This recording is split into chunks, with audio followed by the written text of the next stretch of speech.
Þingfundi framhaldið. Útbeitt á fundinum á þingskjali 1260, búningsaðstaða og salerni, fyrirspurn flutningsmaður Andrés Ingi Jónsson. Á þingskjali 1261, búningsaðstaða og salerni, fyrirspurn flutningsmaður Andrés Ingi Jónsson. Þekki ég fyrir það nýju, annað dagskrármálið, fjáraukalög 2020, stjórnarfrumvarp 724. mál á þingskjali 1253, fyrsta umræða. Til máls tekur hv. 9. þingmaður Reykjavíkurkjördæmis norður, Andrés Ingi Jónsson.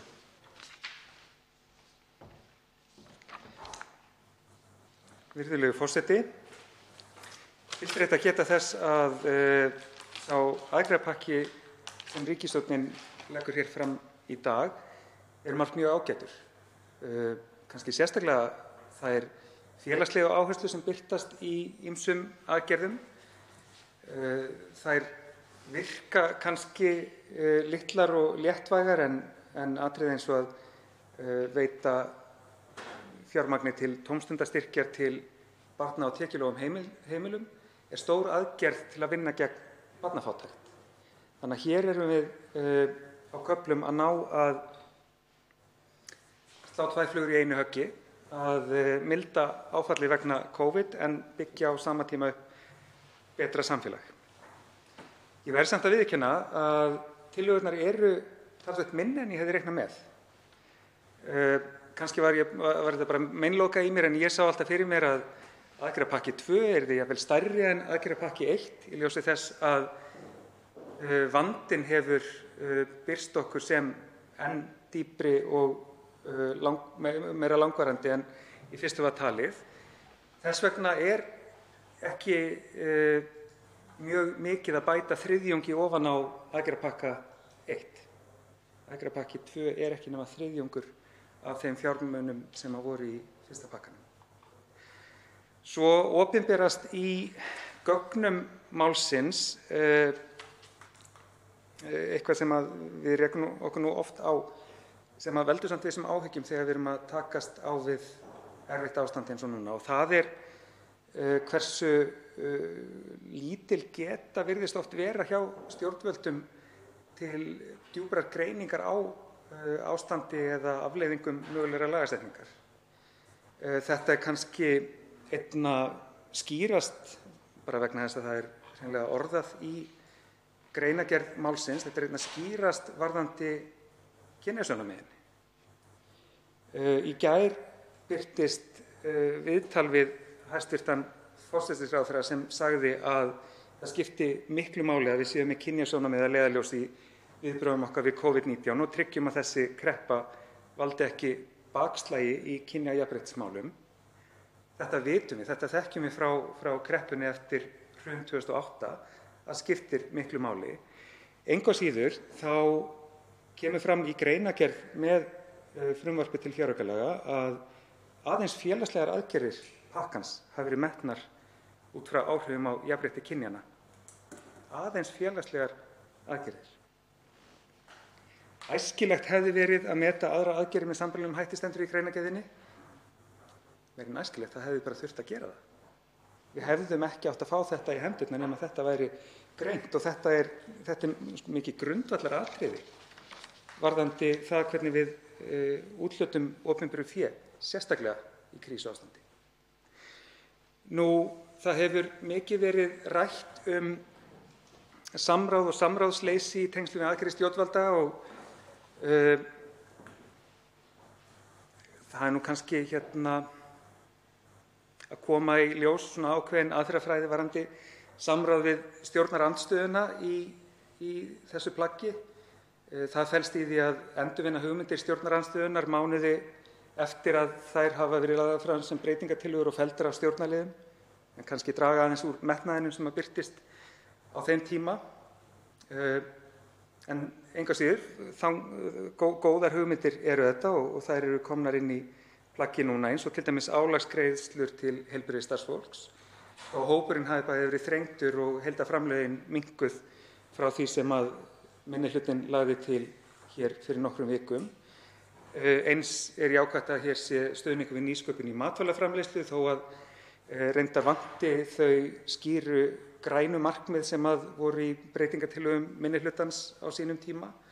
Og svo auðvitað ágætt að vera hér með þessa auknu áherslu á nýsköpun sem á nokkrum stöðum í aðgerðinni. Í pakkanum eru ýmsir svona gamlir kunningjar, bæði sem við þekkjum úr tillögum stjórnarandstöðu við fyrri aðgerðapakka, en líka verkefni sem nýttust vel á árunum eftir hrun hér fyrir áratug. Þannig að við erum hér að grípa til verkfæra sem við oft á tíðum þekkjum ágætlega og vitum að virki.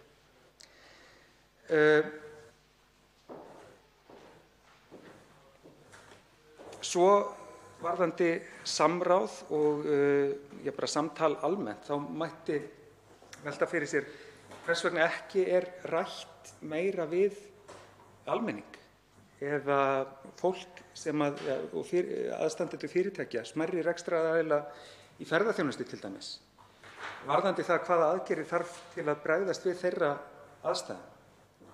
Ég vona að það sé ekki litið á það sem ásættanlegan fórnarkostnað að verði fjöldagjaldþrot í ferðaþjónustunni ef hægt að komast hjá því. Þau fyrirtæki í ferðaþjónustu sem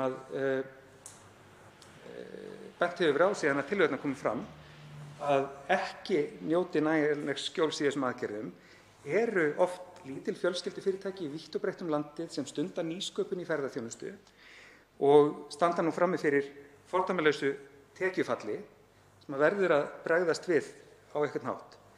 Lokunarstyrkir fyrir fyrirtæki sem hefur verið gert að loka vegna lagafyrirmæla eru góðir fyrir sinn hatt, en hvernig hjálpum við til dæmis öllum litlu gististöðunum og veitingahúsunum hér í kringum Alþingishúsið, litlu gistiheimilunum út landið? Þetta væri til dæmis hægt að leysa með því að setja bara á fót átakshóp, kalla bara saman einhverja tugi fólks úr stéttinni, setjast með þeim inn í stjórnarráðið og spyrja hvað það sem þarf. En það virðist ekki hafa verið gert. Síðan það samráð milli stjórnarflokkanna eða hvað maður kalla það, samstuð, togstreitu. Það er eftirtektarvert að ferðamálaráðherra og sjávarútvegs- og landbúnaðarráðherra nýti nú tækifærið til að koma á laggirnar tveimur nýjum einingum, annars vegar Kríu fjárfestingarsjóð og hins vegar Matvælasjóði, til þess síðan að veita þeim fjármunum sem eru í aðgerðapakkanum, að koma þeim fjármunum í vinnu, á meðan hæstv. Mennta- og menningarmálaráðherra fær ekki að klára fullbúið frumvarp stuðning við einkarekna fjölmiðla til þess að koma peningum í vinnu í þágu þeirra, heldur þarf hún að fara þá hjáleið að leysa stuðninginn með reglugerð þetta árið, einfaldlega vegna þess að það næst ekki samkomulag milli flokkana sem mynda saman þessa ríkisstjórn. Allir aðrir hér á þingi eru löngu tilbúnir að afgreiða frumvarp ráðherra sem situr fast í allsherjar- og menntamálanefnd, en þar strandar á samherjunum í ríkisstjórninni.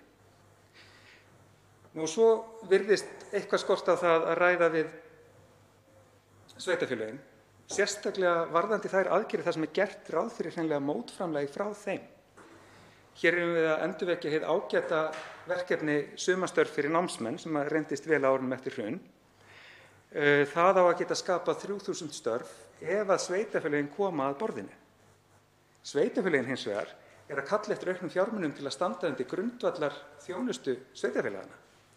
Þannig að hér þarf eitthvað að ræða við sveitarfélögin til að sjá hvort það sé yfir höfuð borð fyrir báru. Og í því samtali þurfum við að hefja okkur upp fyrir þessa skýru aðgreiningu sem oft virðist vera á milli ríkis og sveitarfélaga þegar kemur að fjármunum. Við erum öll í sama báti og það er engin þolinmæði fyrir karpi það hvort ríki eða sveitarfélög eigi að standa straum af kostnaði við eitthvað sem er í þágu alls almennings. Varðandi þá áherslu sem á nýsköpun og rannsóknir í aðgerðapakkanum, þá brennur dálítið við að þær séu á forsendum hvað kallum við það, og forsendum fyrirtækja sem að snúa hjólum atvinnulífsins. Þetta vill oft verða. Þetta eru framleiðslugreinar, þetta eru tæknigreinar, þetta eru öllu heldur ekki greinar eins og hugvísindi, félagsvísindi og menntavísindi sem að skipta samt sköpum þegar kemur að til dæmis því markmiði sem að stuðningur við fjölmiðla á að þjóna, að sinna upplýsinga- og lýðræðishlutverki. Það er líka nýsköpun í menntavísindum, það er nýsköpun í öllum þessum greinum. Farvegurinn sem við höfum til staðar fyrir nýsköpun í þessum greinum er til dæmis rannsóknarsjóður sem að fékk 30% aukningu í aðgerðapakka 1, sem er samt vallað upp í nös á ketti fyrir sjóð sem var ekki með nema 14% árangurshlutfall umsókna á síðasta ári. Og svo við setjum þessa aukningu í samhengi, þá er hún 700 milljónir á meðan við erum að leggja til, hér er verið að leggja til að hámars endurgreiðsla vegna nýsköpunarkostnaðar til eins fyrirtækis sé 900 milljónir. Þannig að öll viðbót til rannsóknarsjóðs er lægri en það sem að hið opinbera er tilbúið til að láta eftir til fyrirtækis á markaði. Svo má velta fyrir sér hvort að þessi leið ferðamála, iðnaðar- og nýsköpunarráðherra að veita nýsköpunarpeningum í gegnum sjóð sem ekki hefur verið stofnaður, hvort hún sé endilega skilvirkasta leiðin til að koma þessum fjármunum til starfa, hvort ætti frekar að líta á apparat eins og atvinnuþróunarfélög til að koma þessu út í feltið sem fyrst.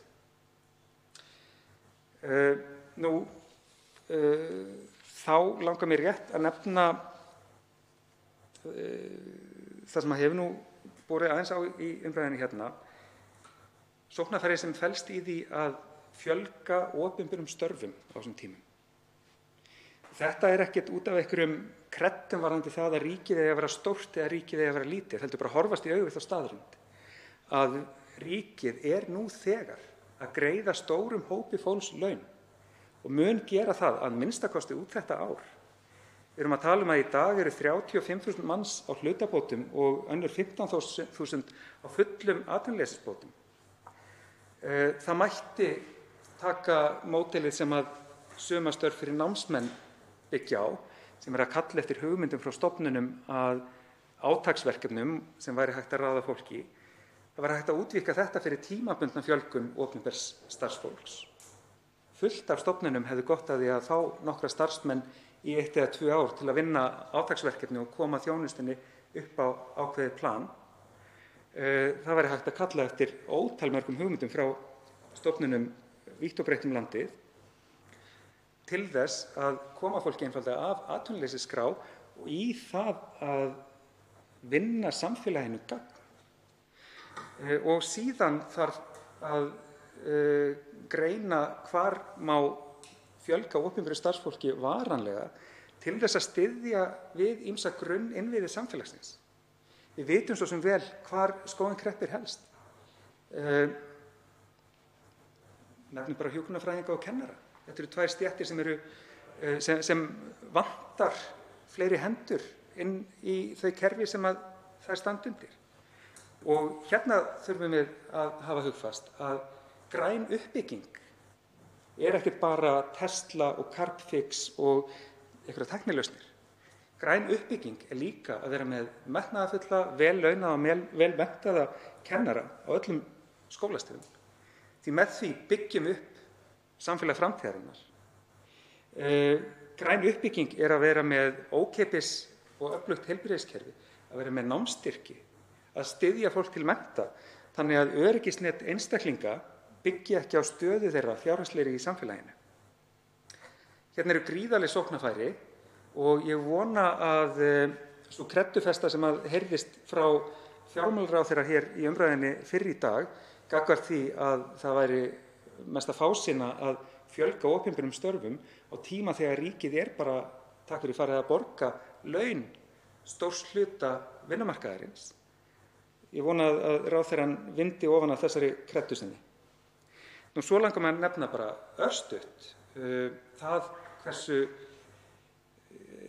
það er farið að virka eins og vanti á köflum heildarsýn til þess að aðgerðir fari ekki að vinna gegn markmiðum annarra aðgerða. Það langar mig bara að nefna eitt dæmi. Leggjum til hliðar þá aðför að neytendavernd sem felst í því að fólk fá ekki endurgreiðslu vegna ferða heldur eigi að fá inneignarnótu. Hvaða áhrif hefur það á ferðalög innanlands? Fjölskylda sem keypti sér á raðgreiðslum ferð í sólina í janúar og er enn að borga af henni, ef hún fær inneignarnótu núna, þá er hún ekkert að fara að ferðast innanlands. Það er ekki eins og hún eigi einhverja aðra milljón á lager til að leggja í það ferðalag eftir að hafa lagt eitthvað svipað í fjölskylduferðina í sólina. Þetta er, ég hræddur að sé einhvers konar ríkisbubbablindni að halda að fólk úti í samfélagi eigi almennt aflögufært fyrir 2 utanlandsferðum á ári. Það er bara alls ekki svo. Þá veitir ansvar hv. 11. þingmaður Reykjavíkurkjördæmis suður, Björn Leví Gunnarsson. Virðulegur forseti.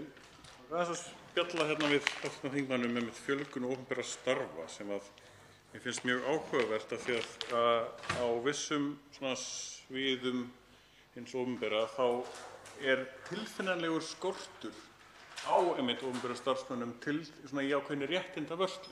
Biðtímar í alls konar úrskurðarnefndum og ýmislegt svoleiðis, biðtími hjá sýslumanni varðandi barnaverndarmál og forsvaramál og ýmislegt svoleiðis. Það er tilfinnanleg vöntun þar sem er bara léleg þjónusta eins og sem að væri mjög auðvelt eða eðlilegt að fjölga allavega þar. En hinst gírinn er síðan ákveðin svona sjálfvirkni og sjálfsafgreiðsla sem að við ættum samt rauninni að fara dálítið í bara til þess að aðeins gera ýmsa hluti skilvirkari sem að ætti að leiða til fækkunar svo sem að opinberum störfum án þess að það komi niður á þjónustu fyrir borgarana. Og þarna finnst mér kannski áhugavert að það er ákveðin valmöguleiki í því að fjölga opinberum störfum, hvernig þú gerir það. Þú getur gert það með þeim nýsköpun gegnum verkefni eins og Brothættar byggðir, þar sem að já, það er vissulega opinbert fjármagn að koma, en starfsfólki sem kemur þar að er einfaldlega bara fólki sem er út í byggð með sínar hugmyndir á sínu framtaki en verður ekkert endilega opinber starfsmaður þó að sé að nota náttúrulega opinbert fé. Þannig að það er svona smá svona, það er að tala þetta fjölgun og aukningu opinberra umsvifa í tengslum við störf, hvort sem að það er endilega varðar opinbera starfsmenn eða þá verkefni sem eru á vegum hins opinbera. Við finnst það svona pínu vera svona raunsæmi hluturinn og spilar dálítið inn í einmitt þetta sem að ráðherra sagði og hann finnst það fáránlegt því að í raun og veru viljum við og þurfum í rauninni aukinu opinber umsvif sem að já, tæknilega séð leiðir ekki endilega til sem sagt opinbers starfsmanns heldur opinbers framlags sem að býr til starfsmann á einhvern hátt. Svarar ansvari hv. 9. þingmaður Reykjavíkurkjördæmis norður, Andrés Ingi Jónsson. Virðulegur forseti, ég held einmitt að lykillinn í þessu sé eins og þingmaðurinn komur inn á að við erum ekki að tala að fjölga opinberum störfum bara starfanna vegna, heldur vegna þeirra þjónustu sem að þau sinna. Það að ríkið, eins og það heitir stundum, blási út, er það neikvætt ef að sá vöxtur ríkisins felst í bættu heilbrigði þjóðarinnar, aukinni menntun, aukinni velsæld, hamingju? Það held ég ekki.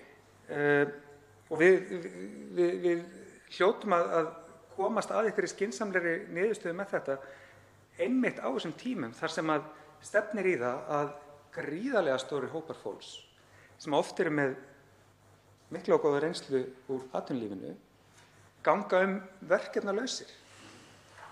Hvort er betra að ríkið sé að verja milljörðum og milljarðatugum í að rétta því fólki atvinnuleysisbætur sem fylgir engin virkni í samfélaginu eða hvort við nýtum þetta sóknarfæri sem í rauninni er að bjóða stórum hópum þessa fólks að sinna einhverjum gefandi störfum sem bæta samfélagið. Þá má einmitt líta á verkefni eins og brothættar byggðir og atvinnuþróunarfélögin eins og ég nefndi og ýmiss konar stuðningsnet sem við eigum vítt og breitt um landið sem mjög skilvirka leið til að ná til þessa fólks, til þess að efla opinbera þjónustu og styðja við nýsköpun í grasrótinni út byggðirnar. Og veitir ansa síðara sinni, hv. 11. þingmaður Reykjavíkurkjördæmis suður, Björn Leví Gunnarsson. Ég vona að þessi skilningur sé komin á framfæri til ráðherra hvernig þá ekki að mistúlka þetta svona ákall fjölgun opinberra starfa í rauninni sem bókstaflega fjölgun starfanna vegna. Ef ráðherra vill halda fram að misskilja það, þá getur hann vinsamlegast kannski fara og skoða þessi samskipti aðeins. Annars sem ég langar aðeins til að minnast á varðandi það sem hv. þingmaður talaði varðandi inneignar í stað endurgreiðslna og það er alveg rétt sem hv. þingmaður bendir á, en það er annar vinkill á því líka sem þarf að athuga, að það er varðandi erlenda ferðamenn sem eiga rauninni ferðir á Íslandi og það er dálítið illa farið rauninni með þá líka.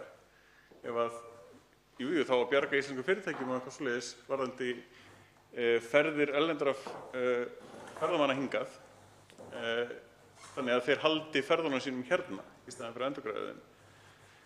En mér finnst það pínu svona svínslegt hvernig það farið með það og það er ekkert ólíklegt, myndi maður halda, að í tengslum við allar þessar ríkisábyrgðir og ýmislegt svoleiðis sem er verið að fara í núna, að það verði einhvers konar samþjöppun á ferðaþjónustu á Íslandi í kjölfarið. Það eru ný fyrirtæki sem eru ekkert endilega með sömu skuldbindingar gagnvart inneignar nótum eða hvernig sem það er. Það verður held ég mjög illa gert af okkur gagnvart þeim sem eru að reyna að koma að heimsækja landið og hafa borið upp í rauninni efnahagsvöxt undanfarins áratugs. Þannig að gerum betur fyrir þá til þess að getum gert betur fyrir okkur líka. Þá svarar andsvari síðara sinni hv. 9. þingmaður Reykjavíkurkjördæmis norður, Andrés Ingi Jónsson. Virðulegur forseti, við ræðum kannski inneignarleiðina betur undir því máli seinna í dag, en ég verð að viðurkenna, mér finnst þetta stórfurðuleg ákvörðun að í rauninni að velta áhættunni af lífvænleika ferðaþjónustufyrirtækja yfir á einstaklinga, yfir á neytendur, yfir á fólk sem er búið að leggja heilmikið fé í að kaupa ferð sem síðan verður ekki farin, í þeirri von að það geti mögulega farið hana á næsta ári. Væri ekki bara hreinlegra að ef það er vilji til þess að standa vörð þessi fyrirtæki með einhverjum hætti, að það verði bara með beinu inngripi, með því að styrkja þau með beinum hætti, frekar en að nota þessa hjáleið að vera með opinberan styrk sem er svona honum er dreift út á þá sem hafa verið í viðskiptum við fyrirtækin á síðustu mánuðum. Það er samfélagsleg nálgun en ekki það sem ráðherrann leggur til. Já, ég tek nú undir með þingmönnum. Ég vona að afstöðu okkar til fjölgunar opinberra starfa sé hér með komið á framfæri til ráðherra og eins og málin hafa nú undist á síðustu vikum þá fáum við kannski að sjá þetta í aðgerðapakka 3 sem við erum hér að tala en sjáum hvort að gangi að vinna úr þessum málum í nefndastörfum á næstu dögum. Andsvörum er lokið. Til máls tekur næst hv. 11. þingmaður Reykjavíkurkjördæmis suður, Björn Leví Gunnarsson.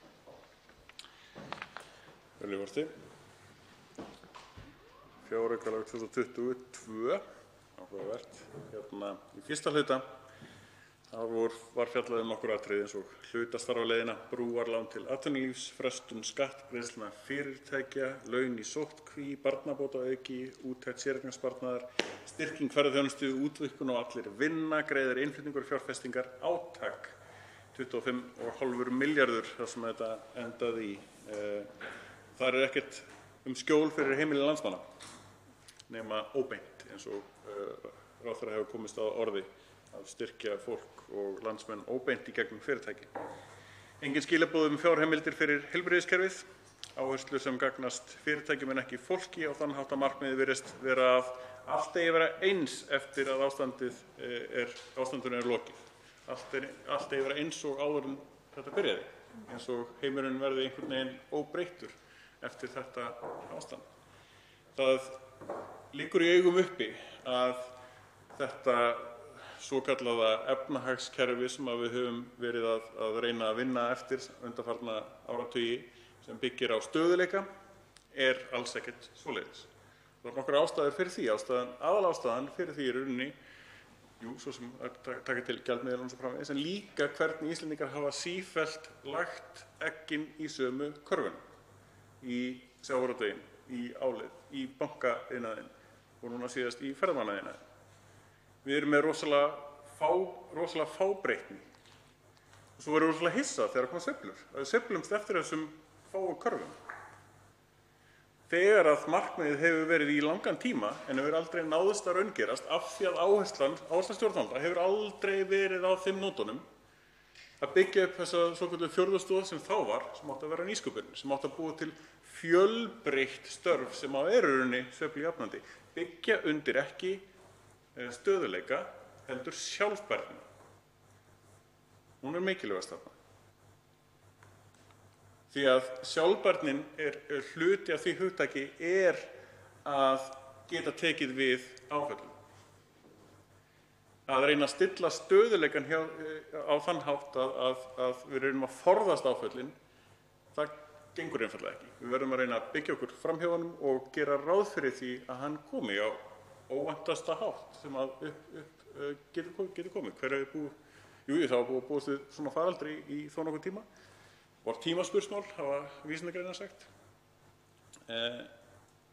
En ef við værum að byggja okkur upp sjálfbært samfélag, þá hefðum við ekki áhyggjur af til dæmis matvælaframleiðslu.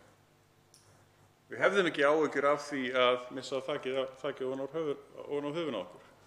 Og ef við höfum þakið yfir höfuðið og mat í magann, þá ekkert mikið meira sem við þurfum að hafa áhyggjur af. Allt kemur til alls. Í þessum öðrum hluta það fjallað lokunarstyrki og 2,5 milljarð sem bara gott og blessað, ekkert svo sem óeðlilegt við það, alltaf spurningum upphæðir og útdeilingu á því.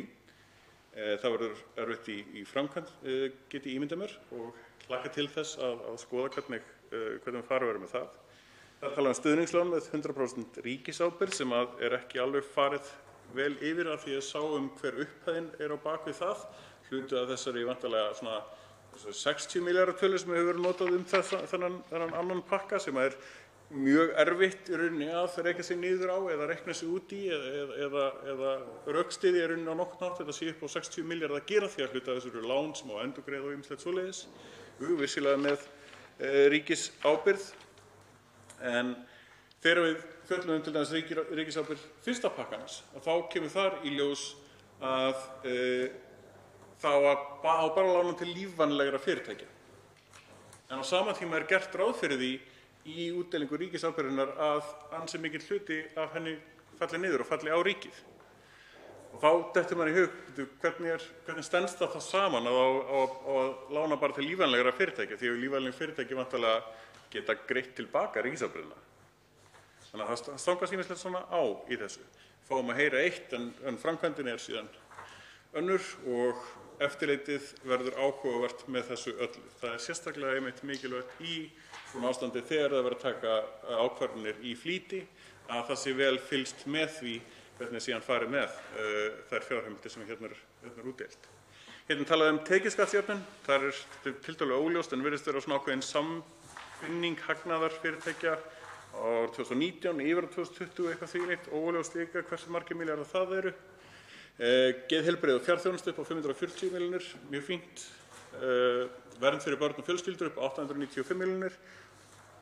Merkilegt að þetta skulle ekki hafa komið fyrr og vissulega bent á að það sé aukið álag í svona aðstæðum sem kalli á aukna fjárveitingu. En miðað við svona núverandi fjármagn í þessu þá þetta virðist vera ansi mikið auka álag. Svona giska á að þetta hafi verið vanfjármagnað fyrr og því sé upphæðin þetta stór. Sértækur stuðningur við sveitarfélög og sérstaklega Suðurnes upp á 975 milljónir. Nóg að gera þar, nóg að gera fyrir sveitarfélögin. Hvað var að tekjustofnum þeirra? Við höfum rætt tekjustofnum sveitarfélaga ansi oft hérna. Þeir eru of litlir miðað við þau verkefni sem að þau hafa tekið að sér. Sumarúrræði fyrir námsmenn, þetta er hluti af virkni á vinnumarkaði sem upp á 5 milljarða. Þetta er ágætis úrræði, en mér finnst merkilegt að það sé verið að hvetja líka til sumarnámskeiða í háskólum og atvinnuleysisbóta fyrir námsmenn. Svona deilist aðeins milli. Jú, vissulega getur fólk þá valið og ekki kannski öll sviðin á háskólanum eða framhaldsskólanum sem munu vera með sumarnámskeið og kannski virka atvinnuleysisbæturnar. Það er ágætt. Efling matvælaframleiðslu upp á 500 milljónir. Það voru tillögur sem voru með í breytingartillögum við fyrsta pakkan. Það er fínt að sjá þetta þarna. Sókn í nýsköpun upp á 1,8 milljarða. Þetta er, loksins, það er búið að tapa núna mánuði í rauninni þessu þegar sem við vorum að leggja til að minnstakosti þetta í nýsköpun fyrir mánuði síðan og við erum bara búin að tapa mánuði af því að byrja og leggja stað. Við erum búin að tapa jafnvel góðum hluta af sumrinu í notkun á þessum peningum. Ég vona að það hefur komist fljótt til skila þannig að þetta nýta það sem fyrst. En þegar allt kemur til alls, og ekki má gleyma síðast og ekki síst, alls ekki síst, ekki mikilvægast, það er álagsgreiðslur til heilbrigðisfólks í framlínum upp á 1 milljarð. Minnihlutinn var með tillögu upp á 2 milljarða hérna í breytingartillögum við fyrsta pakkan. Aðeins kannski víðfærum að mörgu leyti eins og ráðherra sagði að þá var einhverjar spurningar útfærsluna og svo framvegis. En þær hugmyndir sem við vorum með útfærslu og vorum búin að reifa í fjárlaganefnd hljóma nákvæmlega eins og líta út í greinargerð frumvarpsins. Þannig að þar þurfti ekki meira til og væri nú fjármagnið og fjárheimildin til núna til þess að fyrir fjármálaráðuneytið og heilbrigðisráðuneytið og fleiri stofnanir til þess að fara bara og byrja á þessu strax í staðan fyrir að bíða enn lengur hvað þetta varðar. Og hérna hef ég heyrt líka hvatningu það að þessir styrkir, þessar álagsgreiðslur nái til allra sem að það varða. Og þá hafa til dæmis ræstiteknar verið nefndir því að það hefur nóg að gera hjá þeim við að passa upp á hreinlæti og sóttvarnir á þessum stöðum.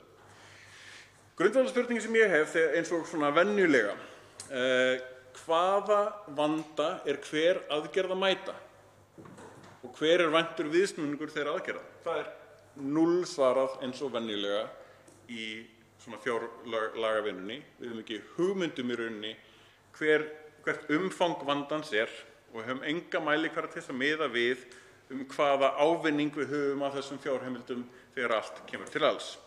Klassískt vandamál. Spilar aðeins inn í það að við gerðum athugasemd og ég gerði athugasemd kynjaða fjárlagagerð í fyrsta pakkanum. Nú er að minnsta gerð greining á því varðandi félagslega hluta þessa pakka, en ekki sá ég mikið til dæmis græn markmið ef að tala þingsályktun græna hagkerfið til dæmis. En kynjaða fjárlagagerðin er varðandi félagslega pakkan. Það var ekki mikið greiningu þar á, það var bara svona staðhæfing það yrði að minnstakosti óbreytt ástand ef ekki aðeins til batnaðar. Þannig að ekki meira var það nú. Við búum hérna við dálítið einhæft atvinnulíf og það ætti að geta gert þessar aðferðir einfaldar að einhverjum hluta, en einhverjum hluta vegna þá eru þær mjög flóknar og ómarkvissar þessar aðgerðir og það eru mjög götóttar. Það er ekki mjög augljóst að sjá samhengi aðgerða miðað við vandamálin. Fyrst var það sjávarútvegurinn sem var í vandamálum alltaf fram og tilbaka, gengið flökti og eftir því hvernig gekk þar.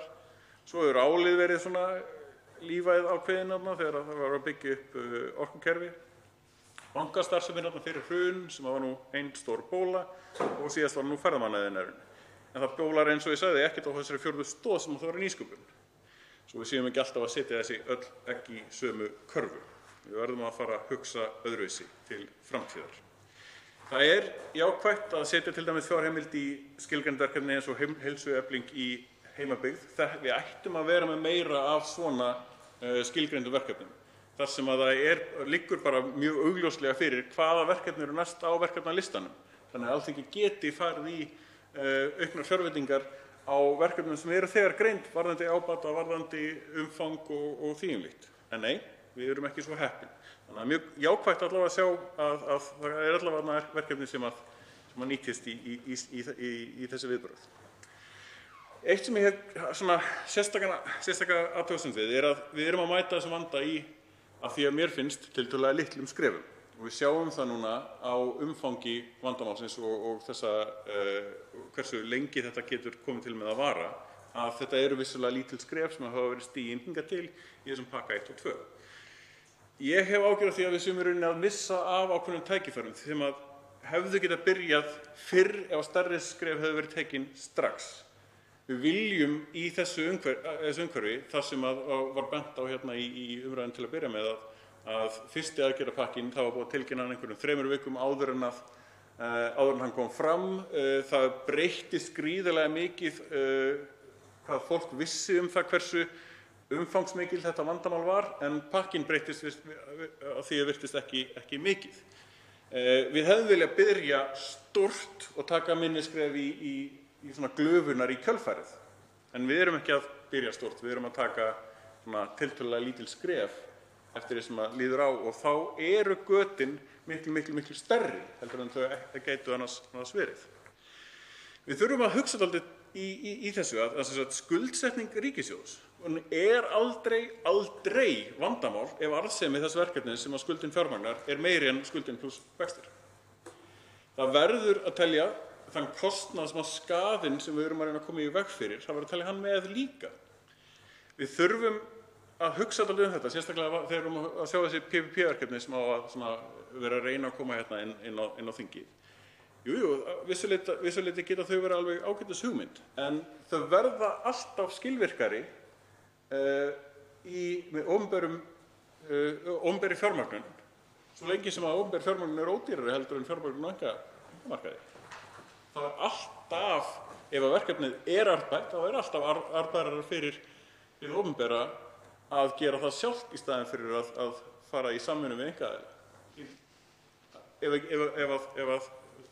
skuldsetning ríkissjóðar ódýrari heldur en einkamarkaði. Við þurfum að hugsa þetta núna. Þetta munar þarna bara þó nokkur í heildarfjármunum yfir tímabil. Við lendum einmitt í þessu að ríkissjóður dálítið vel á sér staddur núna með ýmsum tímabil upp á skuld lítill og svo framvegis.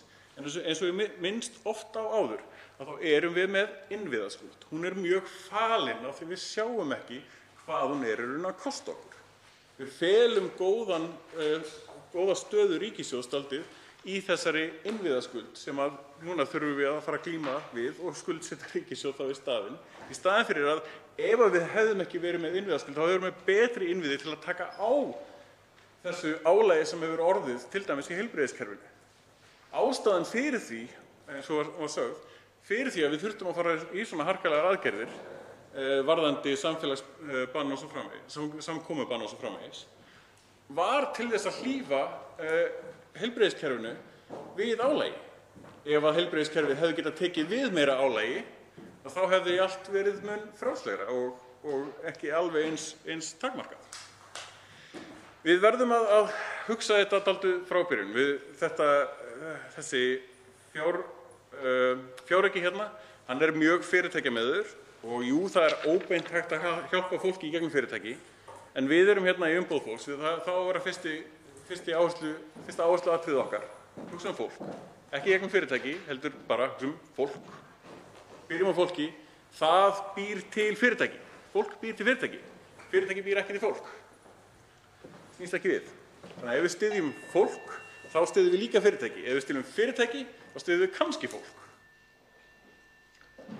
Þá veitir ansvar, 89. þingmaður Suðvesturkjördæmis, Willum Þór Þórsson.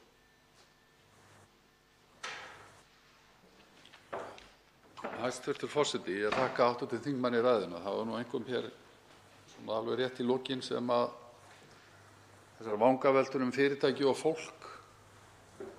það nú einhvern veginn þannig í pólitík þegar einhver fer af stað með eitthvað og nefnir að heimilin séu bara utan dagskrár í þessu öllu saman og fólk ekkert inn í þessum aðgerðum. Þá ef við byrjum bara á því að skoða hvað verið að gera annars staðar í heiminum, við tökum bara Norðurlöndin, þá þetta mjög sambærilegar aðgerðir. Og hvernig horfum við á þetta?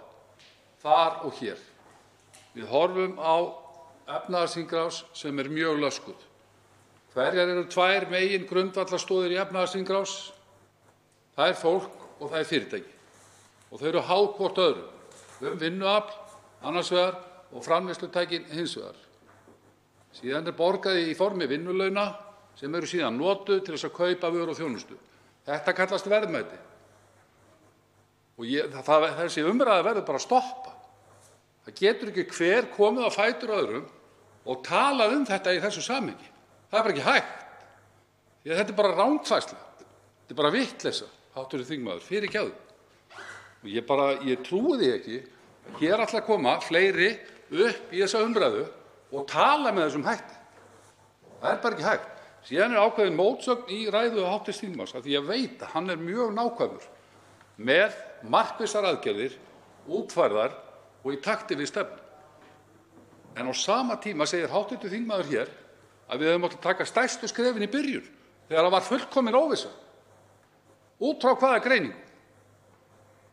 Auðvitað mjög eðlilegt að meðan við vindum ofan af þessu og áttum okkur á því hversu langt þetta fer og hversu mikið efnahagshringrásin laskast að við tökum þetta í einhverjum markvissum skrefum og í takti við gildandi fjárlög. Og það beinlínis svarað við því alls staðar af alþjóðlegum stofnunum að tækifærin séu notuð til að spreða peningum í allar áttir eins og ríkissjóður sé bara ótæmandi auðlind. Það bara ekki þannig.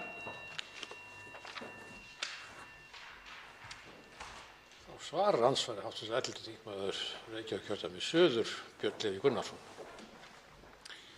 Virðulegur forseti, takk fyrir að nefna önnur lönd og Norðurlöndin og svoleiðis. Ég verð nefnilega dálítið var við það að aðgerðir ríkisstjórnarinnar hérna ákveðin afritun bara á því sem hefur verið gert alls staðar annars staðar. Mjög hugmyndasnautt í rauninni þegar allt kemur til alls. Það bara verið að herma eftir því sem það er gert. Það er tiltölulega öruggt og þægilegt að geta bara tekið, einhver annar tók ákvörðun þetta, þannig að við ætlum að gera það líka. Líður okkur svona vel í því að það er einhver annar sem var með hugmyndun upprunalega og ef þetta var slæm hugmynd þá getum við kennt þeim en við bara gerum okkar besta. Giskuðum á þetta að vera ágætis hugmynd. Það er nefnilega dálítið þannig að það þarf að tala þetta svona, eins og við verðum að nefna hérna með fólk fyrst. Því að það eru alveg dæmi og mörg dæmi það, og það var talað það hérna í óundirbúnum fyrirspurnum fyrir í dag, hvernig það þarf að vakta þegar verið að setja og hrúga fjármagn svona inn í rauninni starfsemi þar sem við vitum að hefur verið svindl og það búist við því. Við erum með skattaskjólsfyrirtæki sem gegnum áratugina sem eru að fela ýmiss konar vandamál. Þú getur ekkert verið að fela þetta ef þú bara lætur fjármunina fara bara beint til fólksins eða í gegnum verkefni eins og Nýsköpunarsjóð eða Tækniþróunarsjóð og svo framvegis. Við vitum áhrifin af fjármagni þangað. Hvað varðar það að ríkissjóður sé ekki ótakmörkuð auðlind? Það alveg rétt. Það var engin slík fullyrðing hjá mér að svo væri.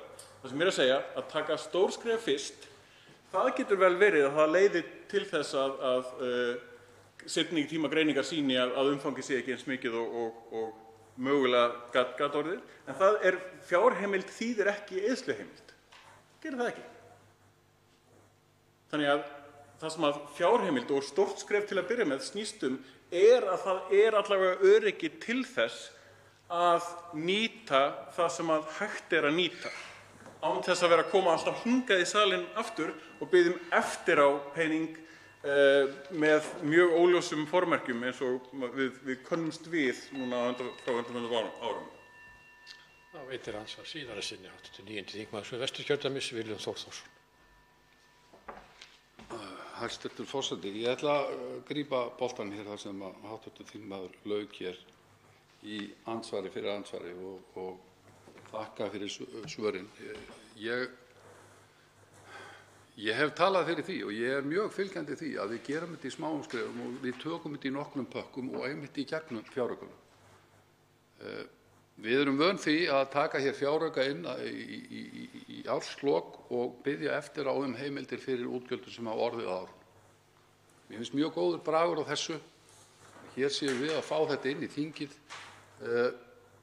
beiðni fjárheimildir fyrir einhverjum aðgerðum, markvissum aðgerðum til þess að bregðast við því ástandi sem við erum í og að við gerum það með sem markvissustum hætti og séum raunverulega í þeirri fjármálakrísustjórnun sem við er að eiga. Og ég ætla, af því að hv. þingmaður fór ágætlega yfir í sinni ræðu svona þær aðgerðir sem að beinast að hópum, og þetta er svona enn og aftur í samanburði í takt við það sem aðrar þjóðir eru að gera, að fyrstu aðgerðirnar voru að verja þessa hringrás sem ég fór yfir hér í fyrra andsvari og síðan núna að beina aðgerðum að tilteknum hópum til að verja fyrir félagslegum, efnahagslegum og heilsufarslegum svona neikvæðum afleiðingum. Og þar erum við eitthvað að læra vonandi. Ég tek tómstundastyrki til að mynda fyrir börn og það fer í farveg og það er beinlínis hvatt til þess að allar aðgerðir sem við gerum í gegnum hér ríkisfjármálin og fjárlögin, að þær fari í hefðbundna farveg. Við séum ekki að byrja upp á einhverju nýju, við séum ekki að fara í einhverjar miklar kerfisbreytingar. Við erum að setja í farveg í nýsköpunar, það er vel, það talar inn í framtíðina, það er viðspyrna. Þetta fer í gegnum sveitarfélögin og þannig að tómstundastyrkir skila sér til þeirra barna sem að kannski eiga þá að hættu að falla á brott úr sinni tómstunda- og íþróttaiðkun. Það er auðvitað mjög góð, markviss aðgerð sem fer inn í þá farvegi sem eru til staðar og þannig eigum við að vinna þetta sem mest. Svarar andsvari síðar í sinni, hv. 11. þingmaður Reykjavíkurkjördæmis suður, Björn Leví Gunnarsson. Virðulegur forseti, tómstundadæmið er tvímælalaust dæmi fólk fyrst, tvímælalaust. En ástæðan líka fyrir því ég segi fólk fyrst, þetta er ekkert annarkvort eða, það er ekki annarkvort bara fólk eða bara fyrirtæki, þetta er að sjálfsögðu hvort tveggja. En ég er að reyna að segja að við þurfum að einbeita okkur að glufunum og götunum fyrst, því að ég býst við að hv. þingmaður hafi fengið einmitt tölvupóst og hefur fengið nokkra tölvupósta örugglega. Það var dæmi unga konu, verðandi móður, einstæða móður sem er í námi og hefur verið að vinna 2-3 störf með námi til þess að geta sinnt því, missir vinnunnar þar, spyr hvaða úrræði eru fyrir mig. Ég hef ekki hugmynd í alvöru. Allir þessi hlutabótaleiðir, ég veit ekki hvort að hennar aðstæður voru þannig að það hlutabótaleiðin virki fyrir hana. Ég veit ekki, þú veist, hvers konar púsluspil við erum að reyna að setja saman hérna fyrir fólk er mjög óaðgengilegt. Það er ekki ásættanlegt. Þess vegna er ég að gagnrýna að það sé ekki fólk fyrst, til þess að við séum fyrst með gólfið þar sem enginn dettur á milli glufana, ekki þetta dæmi, við fáum ekki svona dæmi. Við verðum að byrja þar. Dæmi til dæmis þetta sem við vorum að tala varðandi fjárheimildirnar, fá þær samþykkja þær fyrst hérna á Alþingi, ekki eftir á. Það var eitthvað sem ég reyndi að minnast á og fleiri heldur reyndi að minnast á í fyrsta pakkanum varðandi heilbrigðiskerfið. Og það er fyrirsjáanlegur kostnaður, auknar fjárheimildir í heilbrigðiskerfið. Sem að nei, við gerum það eftir á. Af hverju? Ég skil ekki af hverju. Er það til þess að reyna að fela hversu stórt þetta verður fyrir ríkissjóð þangað til einhvern mann í lok árs þegar þarf að samþykkja þetta þegar búið er peningana? Ég skil þetta ekki. Ég skil ekki af hverju þarf að gera þetta svona. Þannig að, já, maður reynir sitt besta að reyna að krafsa í gegnum þetta og átta sig á því hvaðan þessar aðgerðir eru að koma og hvað árangur er að skila. Og fær það aldrei. Andsvörum er lokið. Til með ástekur hv. 13. þingmaður Suðvesturkjördæmis, Jón Steindór Valdimarsson.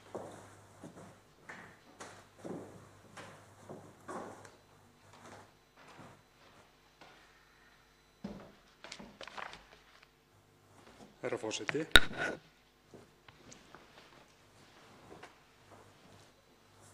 Við erum að fást við mikinn vanda sem ekki er auðvelt við að fást og það er ekki laust við að maður sé nokkuð kvíðinn fyrir því hvernig framhaldið verður.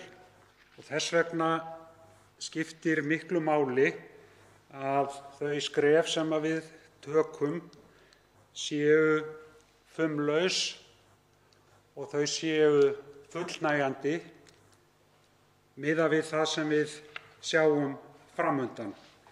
Ekki ætla ég að þykjast svo forvitri að ég viti nákvæmlega hvernig framtíðin mun spilast út, hvorki hvað varðar framgang veirunnar í heiminum né stöðu efnahagsmála, en hitt held ég að ég geti fullyrt að staðan er erfið.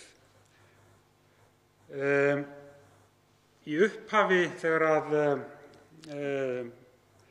þessi óáran öll var að hefjast, þá voru höfð uppi það orð af hálfu stjórnvalda að það yrði allt gert sem gera þyrfti og meira væri betra en minna. Mér finnst satt að segja að það hafi kannski ekki alveg verið staðið við þessi orð.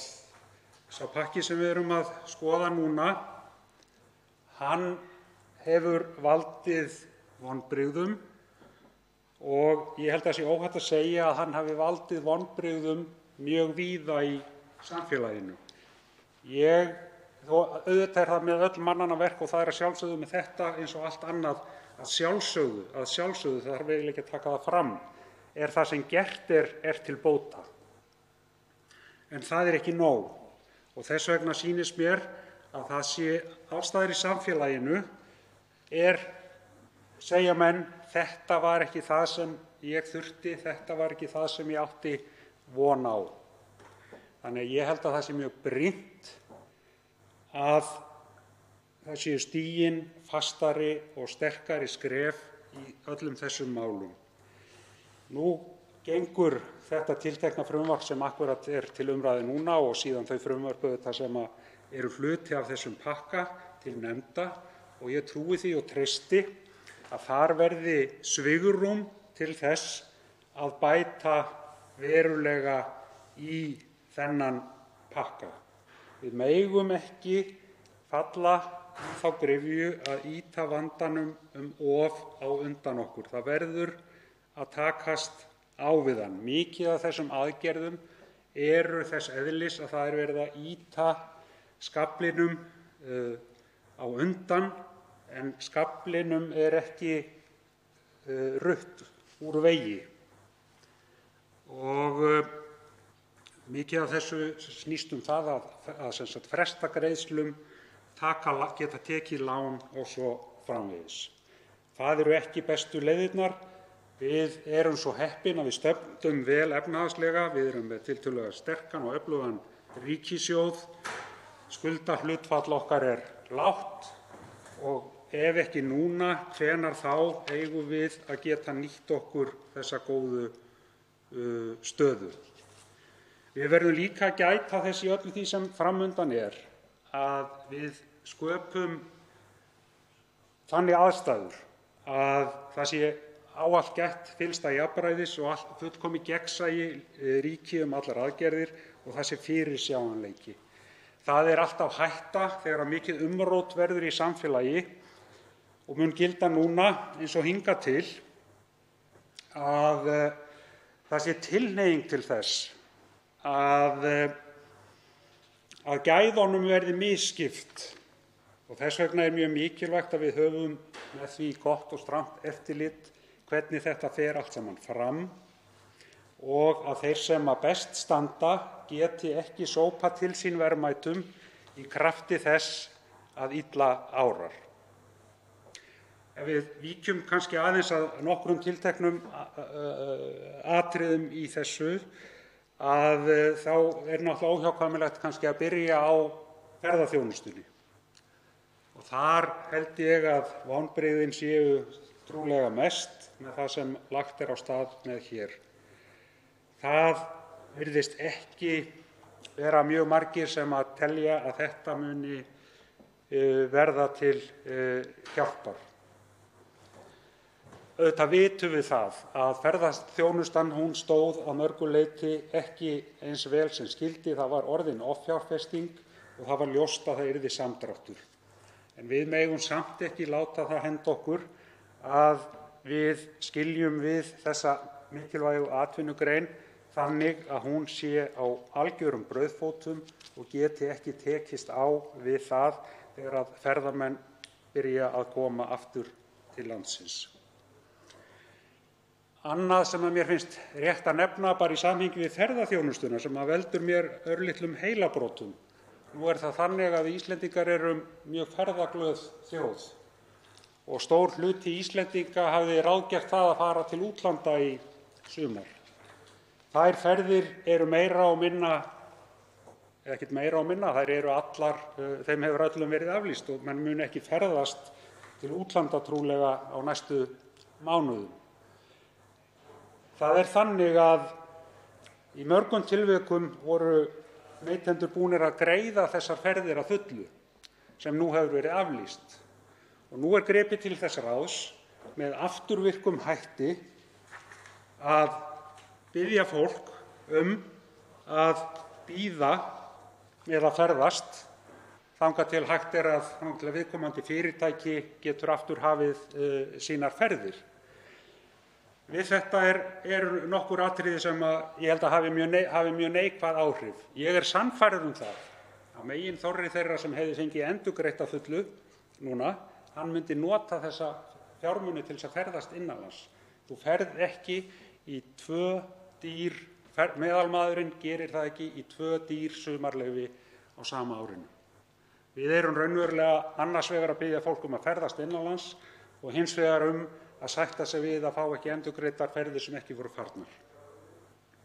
Ég held að þetta muni valda því að innlenda ferðamennskan mun ekki verða sú sem menn eiga von á, fyrir utan það að hér er verið að leggja til afturverka lagabreytingu.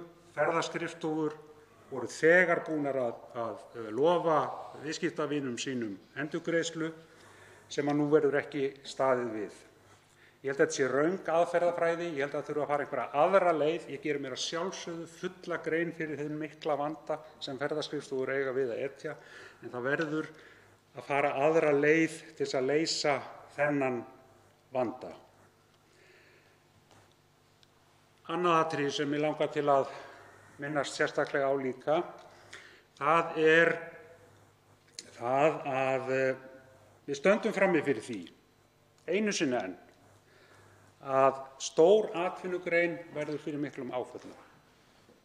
Þetta er ekki fyrsta skipti sem það verða áföll í íslensku atvinnulífi og það hriktir í stoðum. Þó vissulega sé þetta sennilega með stærsta áfallinu og sé talsvert öðruvísi en önnur áföll. En hvað hefur verið sagt við okkur í hvert einasta skipti sem þetta hefur gerst og hverju höfum við lofað sjálfum okkur í hvert einasta skipti sem þetta hefur gerst? Það er það að við ætlum að auka fjölbreytni í íslensku atvinnulífi, við ætlum að hafa fleiri stoðir, við ætlum ekki að verða svona háð einni atvinnugrein. En við gerum alltaf sömu mistökin. Við förum að treysta á einstakar atvinnugreinar sem verða of umfangsmiklar í samfélaginu. Þess vegna eru það vonbrigði þó leið sé rétt að fagna því að menn leggja hér áherslu á nýsköpun þróun. Það sem veldur mér miklum vonbrigðum það að allir vita að nýsköpunar- og þróunarstarfsemi er langhlaup. Það tekur langan tíma. Og það í fyrsta lagi að ætla að gera ráðstafanir til 2 ára. Það er bara ekki nóg. Menn leggja ekki út í ævintýri af því tagi að ætla að skapa eitthvað nýtt og leggja til þess sína starfskrafta og fé þegar menn sjá ekki lengra fram í tímann. Hér verður að gera breytingu. Hér verður að segja sterkt og ákveðið: við ætlum að hugsa til 10 ára. Við ætlum að stórefla fjármuni sem fara til nýsköpunar og þróunarverkefna til langs tíma.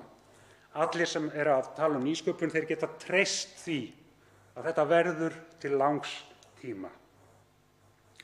Við höfum líka að taka stærri skref í því að lyfta annars vegar þakinu á hámarki þess sem menn geta fengið endurgreitt vegna rannsóknar og þróunarvinnu og við höfum líka að lyfta hámarkinu sem að hvert fyrirtæki getur fengið og það má jafnvel hugsa það þannig að það verði þrepaskipt hve mikinn hluta kostnaðar menn mega draga frá. Við eigum að veita fé, við eigum að breyta þessu en við eigum líka að veita enn meira fé inn í tækniþróunarsjóð og rannsóknarsjóð og aðra samkeppnissjóði og við eigum líka að efla og styðja mjög við getu íslenskra fyrirtækja til að sækja í erlenda sjóði. Þar eigum við tækifæri, við höfum nýtt þau en við getum gert enn betur. Ég held að sé líka mjög mikilvægt að efla sjóðinn Kríu. Það mætti jafnvel gera með myndarlegri hætti en við þurfum að velta fyrir okkur hversu hratt kemst hann á laggirnar, hversu hratt getur hann byrjað að veita fé út til fyrirtækjanna. Ég held að það væri skynsamlegt ef að það getur ekki gerst nánast innan nokkurra fárra mánaða að þá sé betra eða nauðsynlegt jafnframt að beina fjármunum til þessara sjóða sem ég nefndi. Það er til nóg af hugmyndum, þessi sjóðir hafa ævinlega þurft að vísa góðum hugmyndum frá. Það er nóg af hugmyndum sem er hægt að vinna með og hér erum við ekki bara að hugsa um bráðavandann. Þetta mun að sjálfsögðu eitthvað hjálpa til þar, þetta er ekki lausnin á honum, en þetta ætti að gera okkur betur í stakk búin til þess að ná loksins því markmiði að byggja upp samfélag og atvinnulíf sem er fjölbreytt, sem er hátæknilegt, sem er hugvirkadrifið, sem getur staðið undir vellaunuðum störfum og flutt út hugvit og er ekki auðlindadrifið. Þetta held ég að sé mjög mikilvægt að við höfum í huga. Það verður ekki hjá því komist að nefna tvennt til viðbótar. Í fyrsta lagi áform stuðning við fjölmiðla, sem er hið besta mál. Tek það fram. Þingið er búið að vera að vesenast með frumvarpið stuðning við fjölmiðla. Þar hafa fyrst og fremst stjórnarflokkarnir ekki geta komið sér saman um það hvaða leiðir á að fara, þannig að það hefur verið stopp. Nú þarf að grípa til ráðstafana. Ég hef áhyggjur af þeirri leið sem að farin er að færa menntamálaráðherra gera hann nánast að einvaldi í því hvernig þessum fjármunum verður úthlutað og þar að auki held ég að menn hljóti nú að verða fyrir talsverðum vonbrigðum með það sem að til skiptanna er. Miðað við það að áður var búið að eyrnamerkja 400 milljónir á þessu ári til þessa verkefnis en nú er verið að tala um 350. Að lokum vil ég nefna sérstaklega þátt úr félagsmálahlutanum sem varðar það að efla geðheilbrigðisþjónustu sem er ákaflega brýnt mál. Ég held samt að við hefðum átt og ættum að stíga þar stærra skref því að þar er mikilvægast að koma þeirri þjónustu inn undir Sjúkratryggingar Íslands.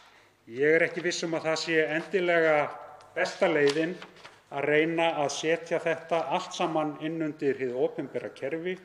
Við eigum sjálfstætt starfandi sérfræðinga á þessu sviði sem er sjálfsagt að nýta, en aðalatriðið er það að við lítum á geðheilsu eins og hverja aðra heilsu og sé þar brestur að þá komi aðstoð úr opinberum sjóðum til þess að takast á við það.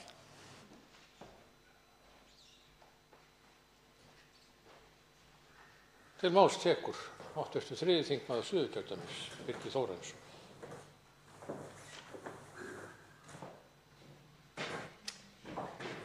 Herra forseti, þær efnahagsaðgerðir sem ríkisstjórnin hefur nú kynnt og undir merkjunum efnahagsráðstöfun eða pakki númer 2, þá verður ekki annað séð en að þetta gagnist svona fyrst og fremst litlum fyrirtækjum, og þó að það séu þarna félagsleg úrræði í þessu líka sem eru ágætt og ég kem nánar á eftir. En þá ber hæst svokölluð stuðningslán sem eru kannski stærsti hlutinn af þessum aðgerðum.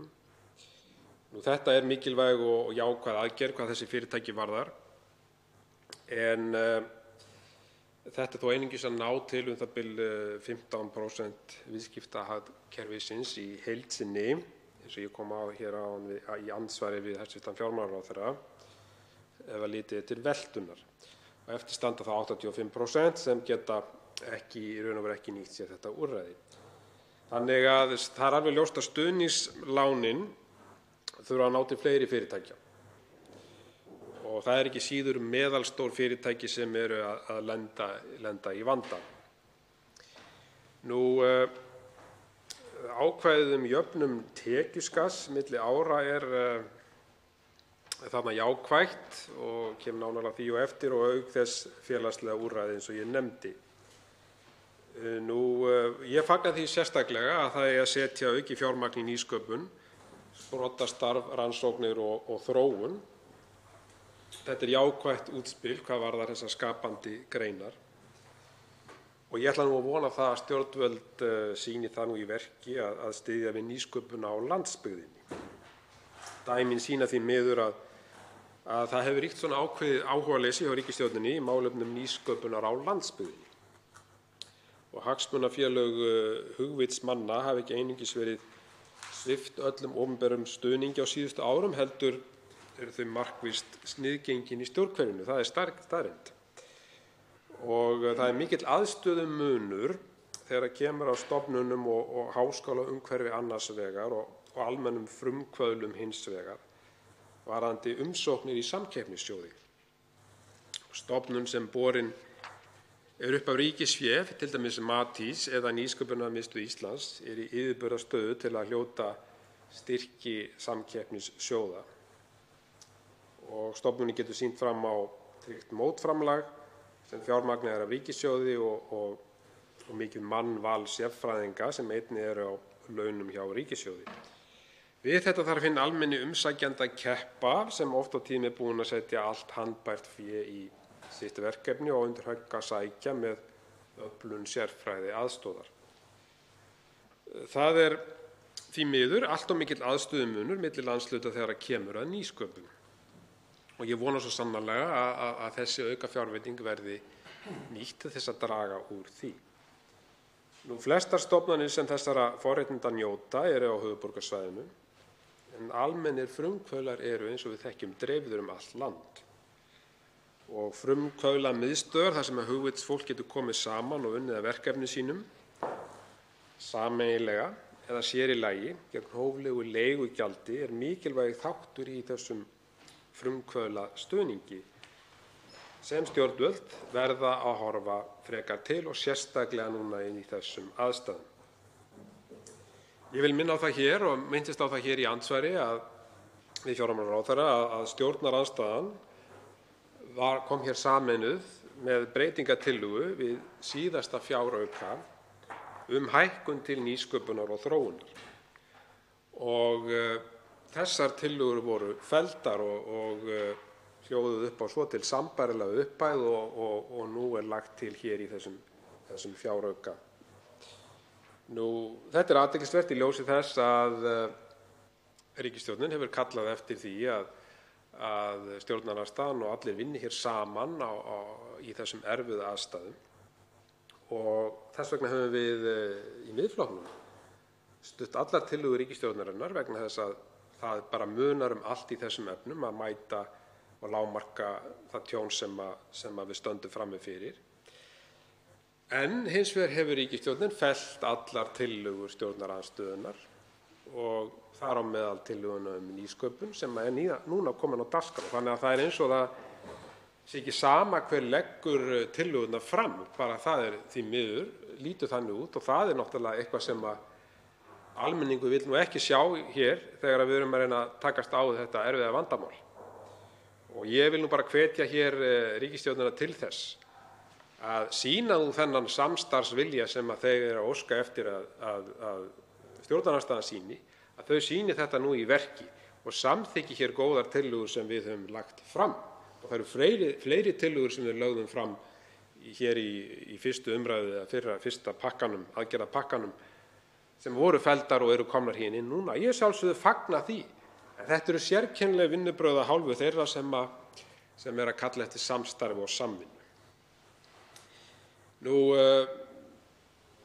Alþýðusambandið hefur lýst yfir vonbrigðum með þessar tillögur stjórnvalda og það nokkuð athyglisvert. Þau segja meðal annars í Alþýðusambandinu að ekki sé leitast við að tryggja öryggi þeirra hópa sem fallið hafa á milli skips og bryggju í fyrri aðgerðum stjórnvalda og að nú verði stjórnvöld einnig að beina stuðningi sínum í ríkara mæli til fólks til jafns við fyrirtækin. Þetta leggur ASÍ áherslu á. Og gleymum því ekki að það eru skattgreiðendur sem eru að styrkja fyrirtækin og óháð því hvort að þau viðhalda störfum, fara eftir kjarasamningum eða standa skil á framlagi sínu til samfélagsins. Í Bandaríkjunum, og rétt að geta þess, eru styrkir vegna veirufaraldursins til fyrirtækja háðir því að fyrirtækin segi ekki upp starfsfólki. Og næst ætla ég að víkja hér aðeins að ferðaþjónustunni, en áður en ég kem að því þá minntist ég á það að það eru hópar sem falla á milli skips og bryggju í þessum aðgerðum stjórnvalda og þar vil ég nefna sérstaklega leigubílstjóra vegna þess að það stétt sem hefur ekki fengið að njóta þeirra úrræða sem hér í boði. Leigubílstjórar eru háðir svokölluðum leyfum, leigubifreiðastjóra leyfum og að því mér skilst að framkvæmdin á þessum aðgerðum þeim með hætti að þeir þurfa að leggja sín leyfi inn til þess að eiga aðgang að þessum úrræðum ríkisstjórnarinnar. Það að sjálfsögðu mjög óheppilegt að leggja inn sitt starfsleyfi, þá ertu raun og veru að gefa það frá þér og að aðrir geti nýtt það. Þannig að þetta eru bara vankantar sem verður að taka á til þess að sé hægt að mæta þessum hópi sem telur fjölskyldur það bil 600-700 manns. Þannig að þarna hópur sem þarf að horfa sérstaklega til og vil hvetja ríkisstjórnina til þess.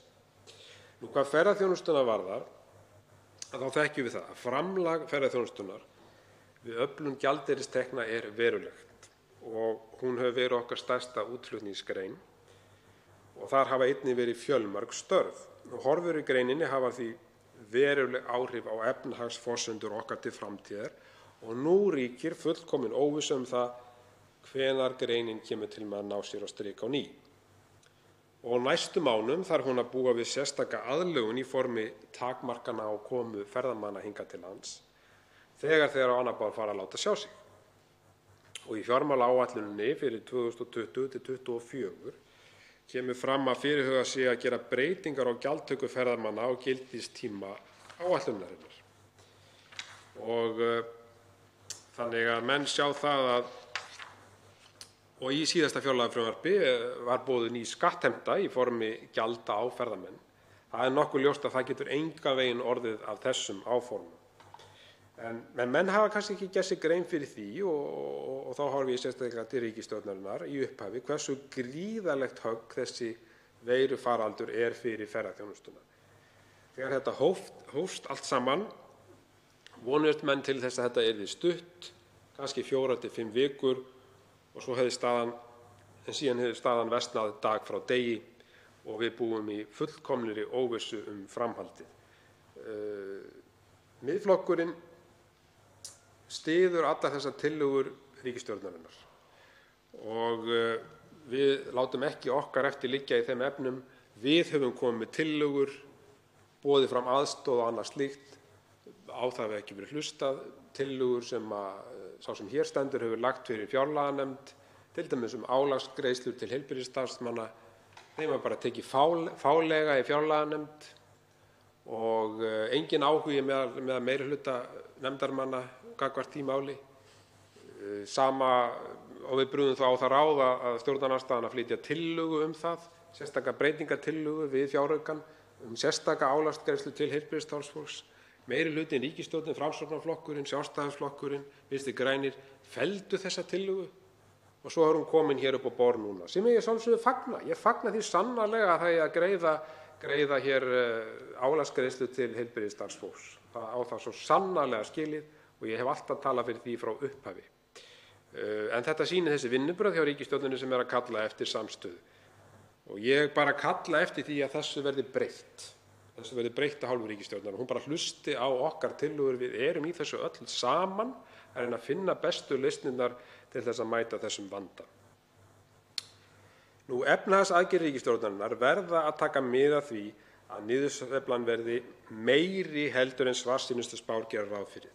Þau verða að hafa í huga hvaða aðstæður sé verið að búa sig undir. Og það hefur ríkisstjórnin ekki gert nægilega vel að mínu mati. Hún virðist vera hrædd við að horfast í augu við það að þessi niðursveifla er dýpri en svartsýnustu spár gerðu ráð fyrir.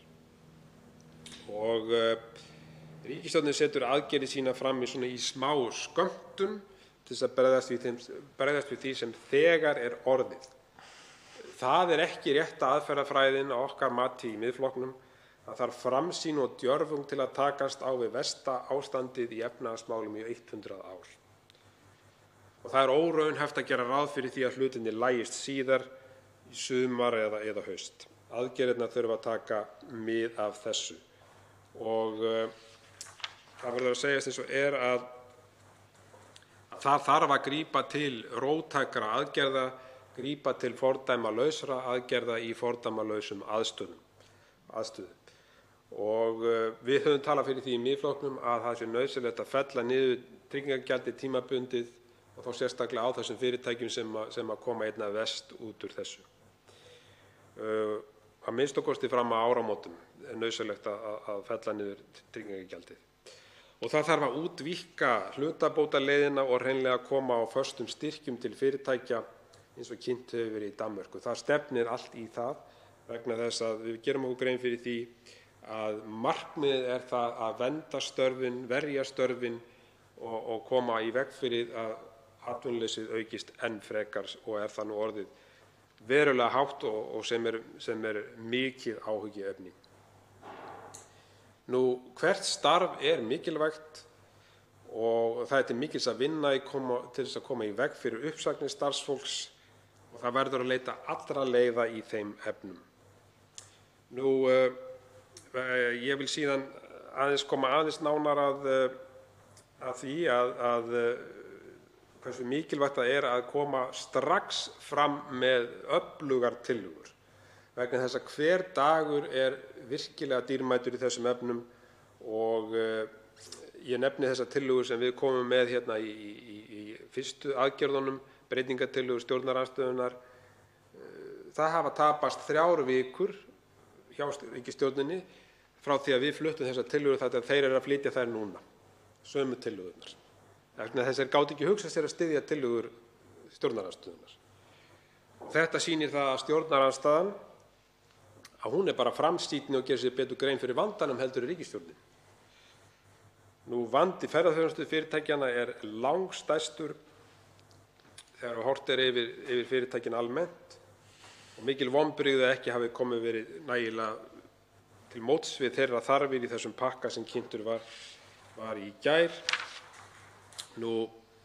Það er aðeins lítill hluti ferðaþjónustufyrirtækja sem geta nýtt sér þessa lánafyrirgreiðslu og það er þörf á sértækum aðgerðum fyrir ferðaþjónustuna. Ég held að það sé alveg ljóst og það er ekki öll fyrirtæki sem þurfa á þeim aðgerðum að halda. Ferðaþjónustufyrirtækin eru í þeirri stöðu að 80% þeirra eru og munu stríða við 100% tekjufall á næstu mánuðum. Það sé að hafa enga innkomu. Eftir stendur allur fastur kostnaður, launakostnaður og annað. Þetta er náttúrulega gríðarlegt áfall. Og þetta hefur ferðaþjónustan ítrekað lagt áherslu á og það er því miður þannig að þessi mikilvæga grein, þessi stærsta útflutningsatvinnugrein okkar býr við verulega óvissu það hversu lengi ástandið varið og allt árið lítur einfaldlega illa út. En ég sé það, herra forseti, að tíminn er að verða búinn og ég þarf að koma þá nánar inn í þessa umræðu hér á eftir. Ég vil þó segja það að lokum að við í Miðflokknum við styðjum þessar tillögur. Við teljum að hins vegar hefði þurft að ganga lengra og ég hef komið inn á það og kem nánar inn á það hér á eftir. Til máls tekur hv. 6. þingmaður Reykjavíkurkjördæmis suður, Kolbeinn Óttarsson Proppé.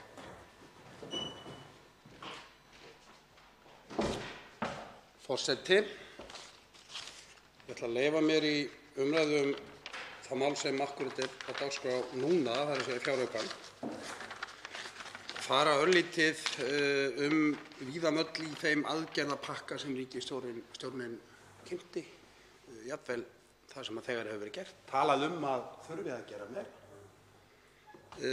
og mörg þeirra mála eru til umræðu akkúrat hér síðar í dag.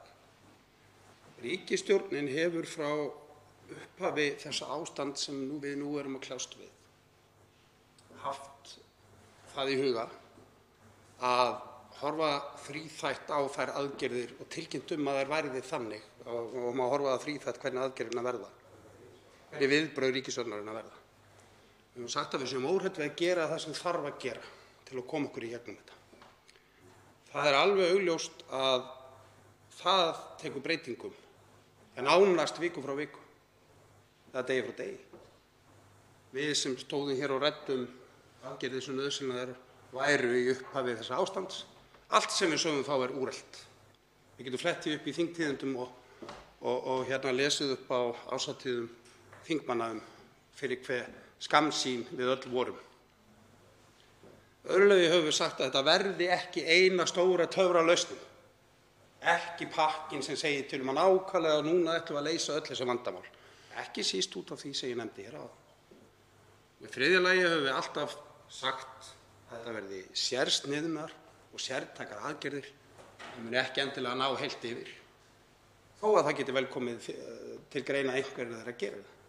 Sérsniðnar og sértækar aðgerðir sem að nýtast best, þar sem þörfin er mest, verða til þess að hver króna sem annaðhvort fer úr ríkissjóði eða ríkissjóður afsalar sér í hann nýtist sem best.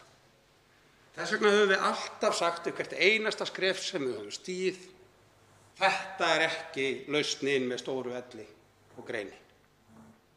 Þetta eru skrefin sem á að stíga núna, meira mun koma, höfum við alltaf sagt.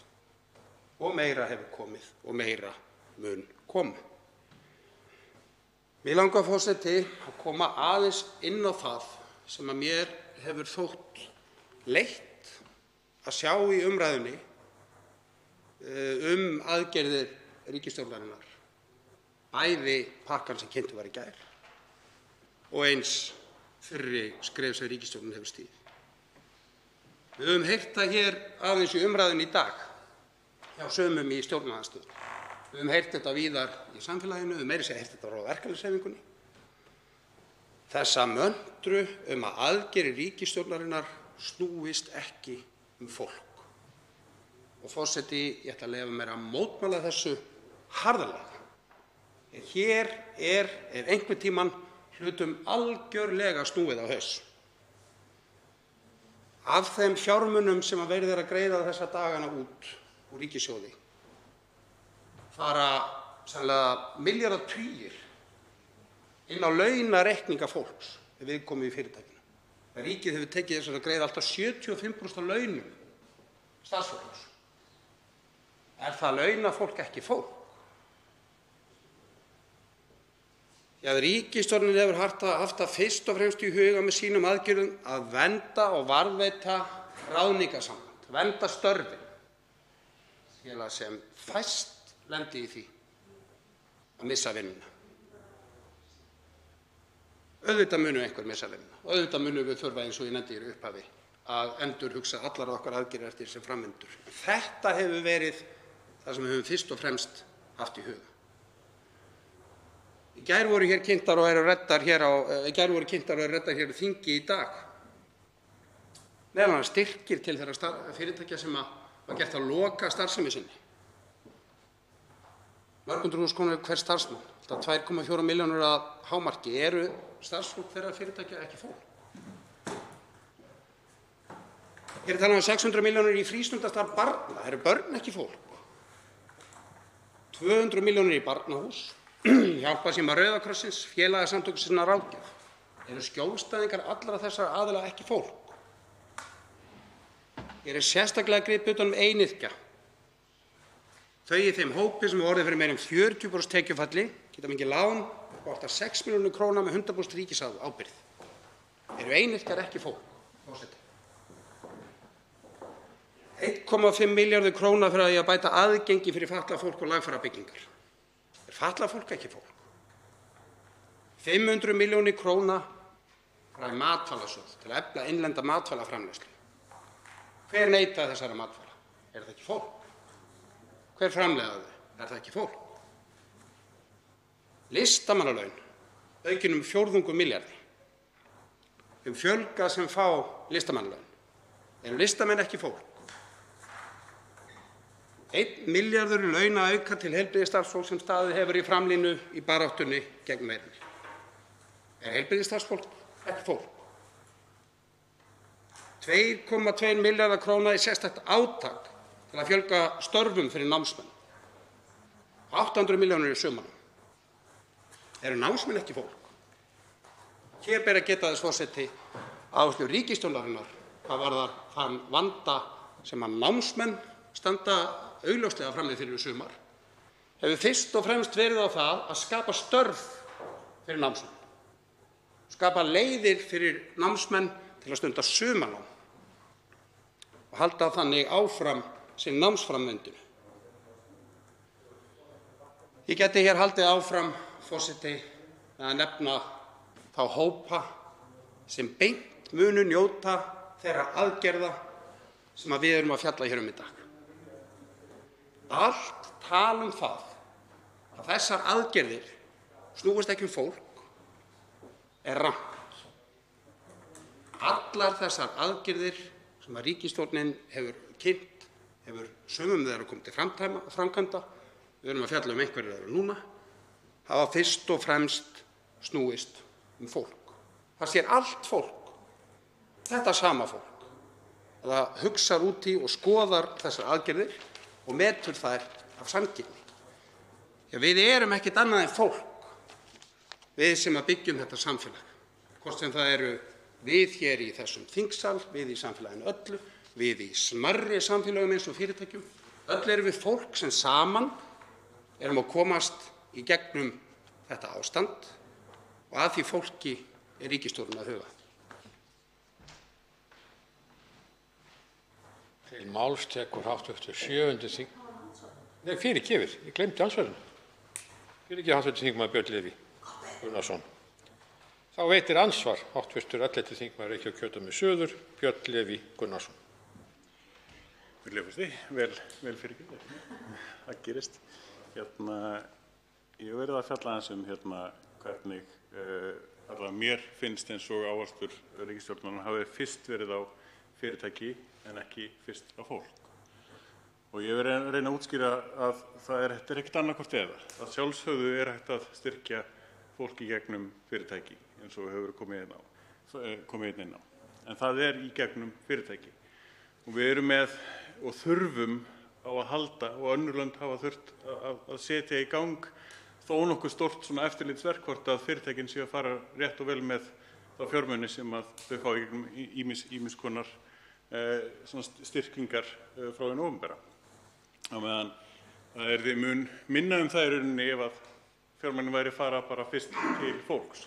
Það snýst ekki annað hvort að styrkja í gegnum fyrirtæki eða í gegnum fólk og það eru tvímælalaust aðgerðir í þessum pakka sem er að fara beint til fólks en ekki fyrst til fyrirtækja.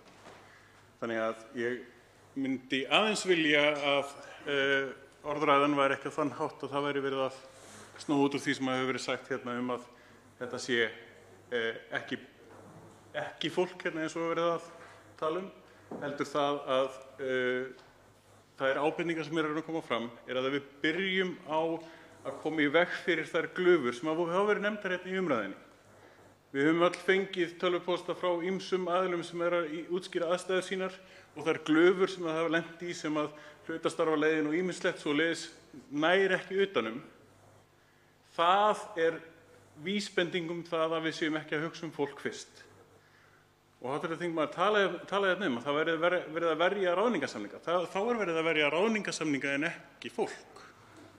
Því að það er ekki allir í þannig samskiptum með ráðningarsamninga fram og tilbaka. Jú, það er sértæk aðgerð, ekki almenn aðgerð. Það er það sem ég er að reyna að tala Ef við ætlum að tala almenn aðgerð, þá erum við að tala alla. Það sem myndast ekki glufur. Og þá erum við að hugsa fólk fyrst. Svarar andsvari hv. 6. þingmaður Reykjavíkurkjördæmis suður, Kolbeinn Óttarsson Proppé. Forseti, ég verð að játa að ég skil ekki allt sem hv. þingmaður fór yfir. Það sé verið að verja ráðningarsamninga en ekki fólk. Hvað heldur hv. þingmaður að ráðningarsamningar séu? Eitthvað sjálfstætt fyrirbæri? Ráðningarsamningur er starf. Það er verið að verja störf, forseti, eins og ég sagði líka í ræðu minni. Störf hverra?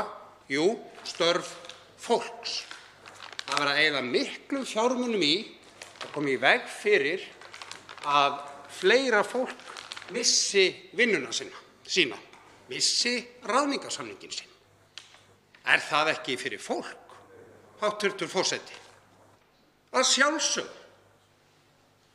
Og ég ætla að leyfa mér að efast það að fólk sem að fær vegna hlutabótaleiðarinnar laun sín greidd að mestu, það er eitthvað hámark þar á, 90% ef maður rétt, hv. þingmaður manna kannski betur en ég, og svo eitthvað þak, að það skiptir það fólk sérstaklega miklu máli að fjármunirnir komu við hjá fyrirtækinu áður en það fóru hefðbundna leiðin á launareikning fólksins. Því að það er það sem fjármunirnir gerði. Já, þeir fóru til fyrirtækjanna til að nýta launaútgreiðslukerfi allra fyrirtækja í landinu. Eða ætlum við að koma okkur upp beinni launaútgreiðslukerfi úr ríkissjóði inn á launareikninga fólks. Mér finnst hér verið að snúa svo út úr, forseti, að mér finnst það mjög miður. Það er þetta sem ég á við. Og hv. þingmaður sagði að ég hjó rétt eftir að það var ekki fyrst og fremst verið að hugsa fólk. Jú, fyrstu aðgerðirnar sem ríkisstjórnin greip til voru akkúrat fyrst og fremst verið að hugsa fólk. Laun í sóttkví, hlutabótaleiðin. Þetta er verið að hugsa fólk. Síðan fór ég yfir löngu máli hvernig við erum að hugsa fólk hér, hvernig þessar aðgerðir snúast allar fólk. Og ef að krafa hv. þingmanns er að við séum ekki að hugsa hvern einasta íbúa þessa lands, ef aðgerðin nýtist ekki öllum við öllu, þá séum við ekki að hugsa fólk. Já, þá er hv. þingmaður með eitthvað törlast upp í erminni sem ég hlakka til að heyra. Forseti minn er á ræðutíma. En þá veitir andsvar öðru sinni hv. 11. þingmaður Reykjavíkurkjördæmis suður, Björn Leví Gunnarsson. Virðulegur forseti, ég veit ekki hvort að hv. þingmaður hefur að hlusta á svona undanfarin ár þar sem við Píratar höfum að tala til dæmis skilyrðislausa grunnframfærslu, til dæmis. En útgangspunkturinn hjá mér og ástæðan fyrir því að nota þau orð sem ég hef verið að nota er að fólk hefur verið að lenda í glufum á milli þessara mismunandi aðgerða sem var gripið til. Og það var varúðar flöggin sem fóru strax í gang þegar að fyrsti pakkinn var lagður fram, er að hann skilur eftir glufur. Það kostar ekki mikið að fylla upp í þær glufur en var samt ekki gert. Heldur var bara einblínt á það að þessi leið, hún virkar hérna, þetta eru ákveðnar góðar rennibrautir sem að fólk getur farið í og runnið eftir voðalega þægilega, en sumir passa ekki í þær á einhverju leyti vegna, of lágvaxnir eða hávaxnir eða breiðir eða mjóir eða hvernig það er. Og það gerir það að verkum að ég segi að það sé ekki verið að hugsa fólk. Það er hægt að velja sértækar aðgerðir fyrir fullt af fólki og þú skilur eftir einhverja og þá ert að gleyma viðkvæmum hópum.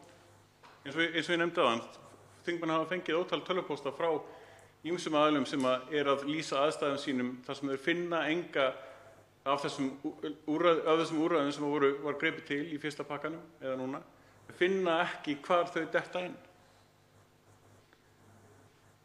Þannig að ég hef verið að reyna að benda á það, byrjum að koma í veg fyrir það að allir detti einhvers staðar niður fyrir gólf, niður í kjallara. Síðan geta sértæku lausnirnar komið þar ofan. Kolbeinn Óttarsson Proppé, 86. þingmaður Reykjavíkurkjördæmis suður, svarar hans var í síðara sinni. Forseti, og enn svo komið að ég skil ekki alveg hv. þingmann og nota ég þá alla mína íslensku kunnáttu. Ef að fólk lendir í glufum var ekki verið að vernda alla, þá ekki verið að hugsa fólk. Við komum á hér progressífu skattkerfi þar sem við hækkuðum lægsta skattþrepið, vorum við ekki að hugsa fólk þá. Af því við vorum bara að hugsa hluta af samfélaginu. Af því við vorum ekki að hugsa hæstlaunuðu borgara þessa lands, vorum við þá ekki að hugsa fólk. Við getum tekið þína samræður einhvern tímann skilyrðislausa grunnframfærslu, hvort að það sé besta leiðin akkúrat núna þegar við erum að horfa kannski 300 milljarða pakka einhverju formi sem að verður tekjufall ríkissjóðs, hvort að það sé besta leiðin að hluti á honum farið til mín og hv. þingmanns og fleiri sem eru að háa launum. Mér hefur fundist margt áhugavert við þá hugmynd og til að ræða á einhverjum öðrum vettvangi en ég held að hún eigi ekki heima akkúrat núna, enda held ég að hv. þingmaður hefur kannski ekki verið að stinga upp á því núna, hann leiðrétti mig þó ef ég hef rangt fyrir mér hvað það varðar. En það ekki hægt að halda því fram að af því að aðgerðir ríkisstjórnarinnar séu þannig að þær ná ekki utan um hvern og einn einasta Íslending, að einhverjir falli í glufur, þá snúist það ekki fólk. Það útúrsnúningur á hæsta stigi og það eru vonbrigði að sjá að slíkur útúrsnúningur og gamaldags vinnubrögð skulu vera hér í gangi á þessum tímum. Ef ég slæ túnið mitt sem bóndi en með sláttuvélinni minni næ ég ekki alls staðar að, heldur þarf ég jafnvel að fara þar með minni sláttuvél eða að fara með orf og ljá stundum, eins og hún gert í sveit þar sem ég var. Ég þá ekki að slá túnið? Auðvitað. Ég hef kannski skilið eitthvað eftir og svo muni huga sérstaklega að því. Og það það sem ég kom inn á sérstaklega, forseti, að við höfum horft á sértæku aðgerðina þar sem þörfin mest. Við höfum sagt alltaf, þetta sé ekki nóg. Já, það þurfi að huga meiru. Og já, forseti, það rétt hjá hv. þingmanni að það að huga sérstaklega að þeim hópum sem falla á milli. Að sjálfsögðu. En að leyfa sér að draga það ályktun fyrst að það ekki gert í öllum aðgerðunum, þá snúist það ekki fólk. Það útúrsnúningur. Andsvörum lokið. Máls tekur hv. 7. þingmaður Norðausturkjördæmis Bjarkey Olsen Gunnarsdóttir. Já, virðulegi forseti, þetta eru áhugaverð orðaskipti hérna. Ég verð nú að taka undir með kollega mínum, Kolbeini Óttarsyni Proppé og hans ræðu hér í upphafi sem bara náði ágætlega utan það sem stóra verkefnið í þessu og við verðum ævinlega að hafa það hugfast að það alveg sama hvað við gerum. Þó sem aðgerðir heita almennar eða hvaða nafn við gefum þeim, þá náu þær ekkert endilega til allra í samfélaginu. Og það eru einhvern veginn alltaf einhverjir sem að falla í einhverjar glufur og hefur verið þannig og utan það hefur verið reynt að ná og til dæmis að því að hér höfum við rætt aðeins hlutabótaleiðina að þá liggur alveg fyrir að hún gagnaðist ákveðnum hópi og varð auðvitað mun umfangsmeiri heldur en að gert var ráð fyrir en hana nú verið að endurskoða. Það liggur fyrir að það verið að reyna að fara í gegnum það til þess að vita hún ekki bara þá framlengingarnar heldur til dæmis einhver önnur útfærsla á henni það sem heppilegast að gera. Kannski verður það ekki niðurstaðan. Og ég hef sagt að við höfum tekið þríeykið okkur til fyrirmyndar í því þó að ég sé ekki að líkja ríkisstjórninni eða stjórnarmeirihlutanum við þríeykið. En starfsaðferðir þeirra sem hafa falist í því að gefa öllum hlutum ákveðinn tíma til þess að sjá hvaða afleiðingar ákvarðanir hafa, þær hafa verið góðar og ég held í þessu að þá erum við að sjá núna eftir rétt 4 vikur hvaða sem að þær aðgerðir sem nú þegar hafa verið lagðar fram hafa haft að segja og hvort að þær, eins og ég sagði áðan, eru til þess fallnar að við getum nýtt þær betur eða hvort að við viljum koma fram með einhverjar aðrar. Það hefur verið talað um það að þetta nái ekki til stóru fyrirtækjanna. Fyrri aðgerðirnar auðvitað náðu til þeirra. Það voru stóru fyrirtækin sem að einhverju leyti að nýta sér hlutabótaleiðirnar, að nýta sér brúarlánin og svo framvegis. Þessar aðgerðir beinast þegar kemur að fyrirtækjunum að öðrum aðilum. Það beinist að einyrkjunum, að litlu fyrirtækjunum eins og hér hefur verið nefnt, hárgreiðslufólkin, fólki sem með nudd eða sjúkraþjálfun, tannlækni, einhver sem í návígi og var gert að loka, alveg sama, það var ekki vegna þeirra rekstrarforsendna heldur vegna sóttkvíarlaga. Hér verið að mæta þeim og það eru margir sem hafa sitt lífsviðurværi því og þess vegna hlýtur það að teljast fyrst og síðast vera að mæta fólki því að við erum jú, fólk og fyrirtæki verða seint aðskilin. En mér finnst svona bara ástæða til þess að stikla eins og stóru. Það afskaplega margt hérna sem að hafa verið settir fjármunir í og við getum verið ánægð með og ég hlakka til að sjá afurðirnar sem að koma úr því, meðal annars í nýsköpunartengingunni. Ég held að það sé eitt af því sem að kemur til með að blómstra og verða mörgum hugvitsmanninum mikill styrkur að svo vel var bætt í þessa sjóði eins og bæði síðast og hér og fjárlaganefnd gerði líka síðast. Að ég held að það sé eitt af því sem að skiptir afar miklu máli. Ég held að skólamálin sem að hér eru tekin fyrir séu líka eitt af því sem að kemur til með að skipta gríðarlega miklu máli og þetta sumarnám sem að hér boðið upp á bæði í framhaldsskólunum og háskólunum sem á að leggja hér til, að það sé eitt af því sem að kemur til með að skipta miklu máli og hér hafa verið veittir inn í það fjármunir og eins og við þekkjum að þá hefur ekki verið hægt að stunda núna í dágóðan tíma starfsnám, en það á semst að reyna að vinna með það og þannig að fólk geti bæði útskrifast og haldi áfram í sínu starfsnámi og í staðinn fyrir að vera kannski eingöngu á atvinnuleysisbótum að geta þá sótt sér menntun í leiðinni. Og svo auðvitað þessi viðbót í nýsköpunarsjóð námsmanna, þar sem að einmitt fjárlaganefnd lagði fjármuni í síðast og svo verið að leggja til viðbótarfjármuni núna, sem að ég held að komi til með að skipta miklu máli.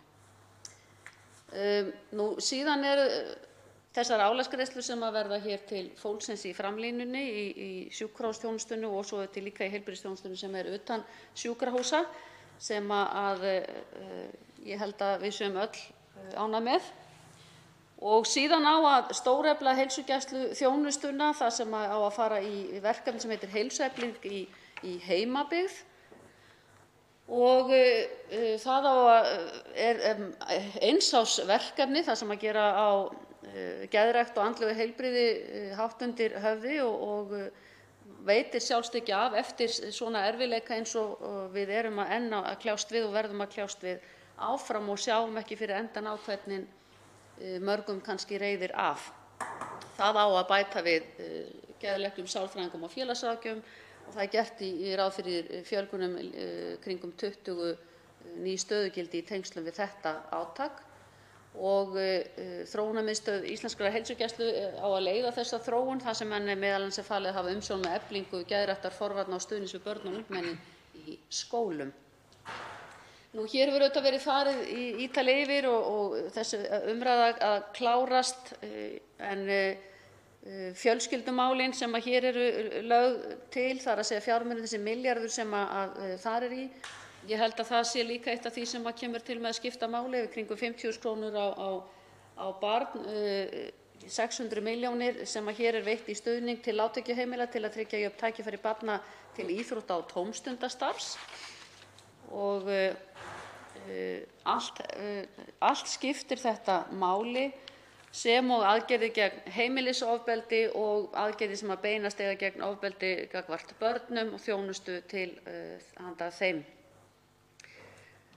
Þegar kemur að vinnumálunum og þessu gríðarlega atvinnuleysi sem við höfum hér séð, að þá auðvitað gert ráð fyrir því að Atvinnuleysistryggingasjóður fái hér aukafjárveitingar og það á að efna til átaks í náms- og starfsúrræðum og mér finnst það vera einmitt afskaplega mikilvægt. Við vitum auðvitað ekki alveg hvert langtíma atvinnuleysi verður.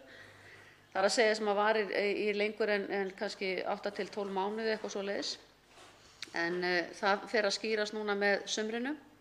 En hér allavega lagt til að bætt sé við það og þetta verði unnið í samvinnu félagsmálaráðuneytisins og menntamálaráðuneytisins og Vinnumálastofnunar. Og við höfum auðvitað þekkingu þarna síðan úr hruninu forðum að þetta eitt af því sem að ég held að við sem höfum lært vel af og getum nýtt okkur. En það líka hér inni fjármuni til að efla félagsleg úrræði og tryggja stuðning við viðkvæma hópa eins og til dæmis eldri borgara og félagslega einangrun og öryrkja og annað slíkt sem að hér undir og áherslu á stuðning við fjölskyldur fatlaðra barna og styrkja þeirra landshlutaheima. En virðulegi forseti, ég ætlaði svo sem ekkert, ég ekki í fjárlaganefndinni lengur en mig langaði bara aðeins að koma hér inn á þetta mál því ég held að þetta skipti miklu máli að hver einasta aðgerð sem að hér lögð til og var lögð til síðast, allt tikkar þetta inn, okkur greinir á hvort að það nóg eða hvernig á að haga því. Það fyrst og síðast það auðvitað ríkissjóður sem verður fyrir gríðarlegu tekjufalli. Sveitarfélögin standa auðvitað frammi fyrir einhverju tekjufalli líka, en saman verðum við einhvern veginn að reyna að fara í gegnum þetta og hér og eflaust á eftir að fara eitthvað betur yfir þau samskipti á milli ríkis og sveitarfélaga. En hér allavega lagðir til töluverðir fjármunir í sveitarfélagapakkann þó að það sé kannski bundið við stóru peningar fara í eitt tiltekið sveitarfélag en það sannarlega samt verið að leggja hér inn líka fjármuni sem að koma öllum sveitarfélögum vel og varða þá ákveðna þjónustu. En ég sem að láta þessu lokið, virðulegi forseti. Svo háttar til að 3 hv. þingmenn óska eftir að veita andsvar og hafa því 1 mínútu til ráðstöfunar í seinna andsvari en fyrstur veitir andsvar hv. 11. þingmaður Reykjavíkurkjördæmis suður, Björn Leví Gunnarsson.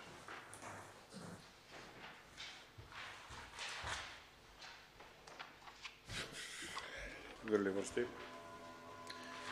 Hv. þingmaður segir að fólk og fyrirtæki verði seint aðskilin en fyrirtæki eru mannanna verk. Fyrirtæki eru það sem fólk kemur saman í ákveðnum tilgangi og nýtir ákveðið tækifæri. Það er mjög auðvelt að aðskilja fólk og fyrirtæki, til dæmis greiða fyrirtæki allt öðruvísi skatta heldur en fólk eftir kostnaði en ekki fyrir kostnaði eins og fólk gerir. Ef fyrirtæki hverfur þá fólkið ennþá til staðar og jafnvel tækifærið og tilgangurinn ennþá til staðar. Við setjum til dæmis ekki fólk í skúffur, við setjum fyrirtæki í skúffur. Það er auðvelt að aðskilja fólk og fyrirtæki og ef við styðjum fyrirtæki til þess að viðhalda ráðningarsamningum og svo framvegis, þá afleiðingin vissulega sú að það kemur starfsfólki til góða, fólki til góða, vissulega. En tilgangurinn að styðja fyrirtækið og vernda fyrirtækið, ekki endilega fólkið, tilganginn eða tækifærið, fyrirtækið. Og þess vegna hefur verið að reyna að benda á það að ef við horfum á fólk því að nákvæmlega sama fjármagn gæti farið til fólks í gegnum ýmiss konar önnur verkefni eða tækifæri. Alveg nákvæmlega sama hátt. Ef við getum ýtt á góðan stóran bara pásutakka þar sem að ekki greitt af lánum eða þess vegna launum á meðan svona ástand varir, þá þyrftum við að hugsa í rauninni allt öðruvísi og kannski mjög einfaldari hátt það hvernig við viðhöldum samfélaginu á slíkum tíma. Án þess að styrkja sérstaklega fyrirtæki eða í gegnum neinar krókaleiðir þyrftum ekki að hafa áhyggjur af eftirliti með því að það væri verið að fara rétt með fjármunina, hvort að það væri einhvers staðar skúffudót í gangi eða skattaskjólsleið eða eitthvað svo framvegis. Það það sem við lendum í vandræðum með og höfum lent í vandræðum með áður þegar verið að fara einmitt fyrirtækjaleiðina frekar heldur en gegnum fólk beint. Þannig að, jú, vissulega, þetta ekki annaðhvort eða. En ég hef verið að koma því svona til skila að það eru glufur í þessum aðgerðum og það er búið að vara við þeim frá upphafi og við þurfum að passa þær strax. Forseti mín enn á tímamörk og nú svarar andsvari hv. 7. þingmaður Norðausturkjördæmis Bjarkey Olsen Gunnarsdóttir. Já, virðulegi forseti, þakka hv. þingmanni andsvarið. Við erum bara ekki sammála nálgun. Ég held að það sé innihald þess sem hér fór fram áðan í andsvörum við annan þingmann og svo núna. Þar að segja ég til dæmis ekki hlynnt borgaralaunum. Það er svona ákveðin vísun í það að afhenda fólki peninga og í staðinn fyrir að halda fyrirtækjum og starfsemi gangandi sem eru knúin áfram af fólki sem hefur þá tækifæri til þess að viðhalda ráðningarsambandi. Þannig að í grunninn er það þannig ef að fyrirtæki hverfa, jú við erum hér líka með töluvert af því sem heitir ekki satt nýsköpun og verið að reyna að stuðla að því að hægt sé að búa sér til ný störf ef að fyrirtæki hverfa og fólk verður eftir eins og hv. þingmaður orðaði það. Þá er það nú ein leið, í það geta allir sótt, það er ekki endilega bundið einhverju tilteknum aðilum. En ég bara eins og ég segi, í grunninn ósammála því að þetta sé, og ég tek undir með þingmann að það er ekkert annaðhvort eða í því, en ég er ekki sammála því að það sé betur farið með fjármuni endilega að styðja ekki við ráðningarsambandi fyrirtækja við fólk eða afhenda fólki beina peninga. Og ég leyfi mér bara að taka undir það að það er auðvitað sannarlega svo að það hafa og verða einhverjir sem að falla á milli í aðgerðum og það er ekkert núna í fyrsta skipti og verður ekki í síðasta skipti og mun líklega því miður í öllum okkar kerfum alltaf vera fólk sem að passar ekki inn í þá ramma sem við reynum að setja. En við reynum allavega að gera okkar besta og við höldum áfram að reyna að finna glufur og reyna að stoppa í þær. Þá veitir andsvar öðru sinni hv. 11. þingmaður Reykjavíkurkjördæmis suður Björn Leví Gunnarsson. Ég vil lesa eina mínútu. Skal reyna að passa ræðutímann. Ég einmitt ósammála þessu. Ég held að það sé alveg að vera með kerfi þar sem enginn fellur í glufur. Það væri til dæmis kerfi þar sem við værum með skilgreind lágmarkslaun, með skilgreind framfærsluviðmið en ekki mismunandi framfærsluviðmið eftir því hvort þú skoðar það hjá TR eða félagsmálaráðuneytinu eða hvernig sem það er. Þessi grundvöllur sem okkur vantar og skortir og er tiltölulega augljós að búa til en einhverja hluta vegna höfum við ekki gert. Og ef við værum með þann grundvöll skilgreindan, það gólf skilgreind, þá vissum við allavega hvar allar glufur myndu enda. Við erum ekki með þá vitneskju núna. Við vitum ekki í rauninu vitum við hversu djúpt fólk getur þokið. Það er mjög djúpt, allt of djúpt, af því að við erum ekki með þessi lágmarksviðmið, framfærslu vel skilgreinda. Þá veitir andsvar hv. 7. þingmaður Suðurkjördæmis. Nei, afsakið. Að sjálfsögðu svarar frá og þá veitir andsvar hv. 7. þingmaður Suðurkjördæmis Oddný G. Harðardóttir.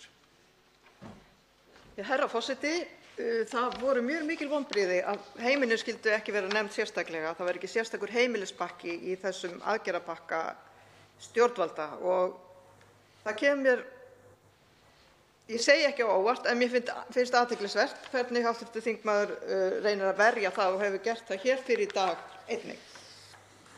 Nú er það svo að atvinnuleysi var í janúar orðið 9% í Reykjanesbæ.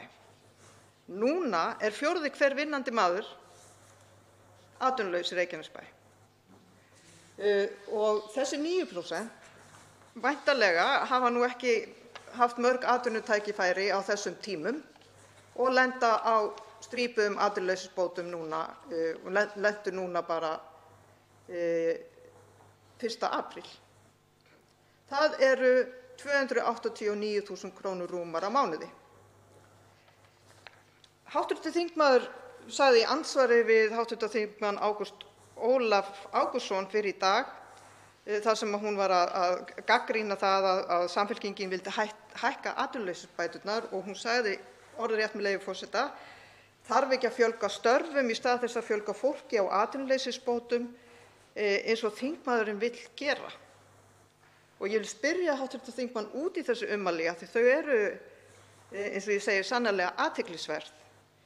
Telur hv. þingmaður að í þessu ástandi, þegar svo sannarlega stjórnvöld eru ekki að búa til störf fyrir allt það fólk sem er atvinnulaust, að það að hækka atvinnuleysisbætur upp í 314.000 kr. á mánuði þegar lágmarkstekjutrygging er 335.000 sé til þess að hvetja fólk í þessu ástandi til þess að fara á atvinnuleysisbætur.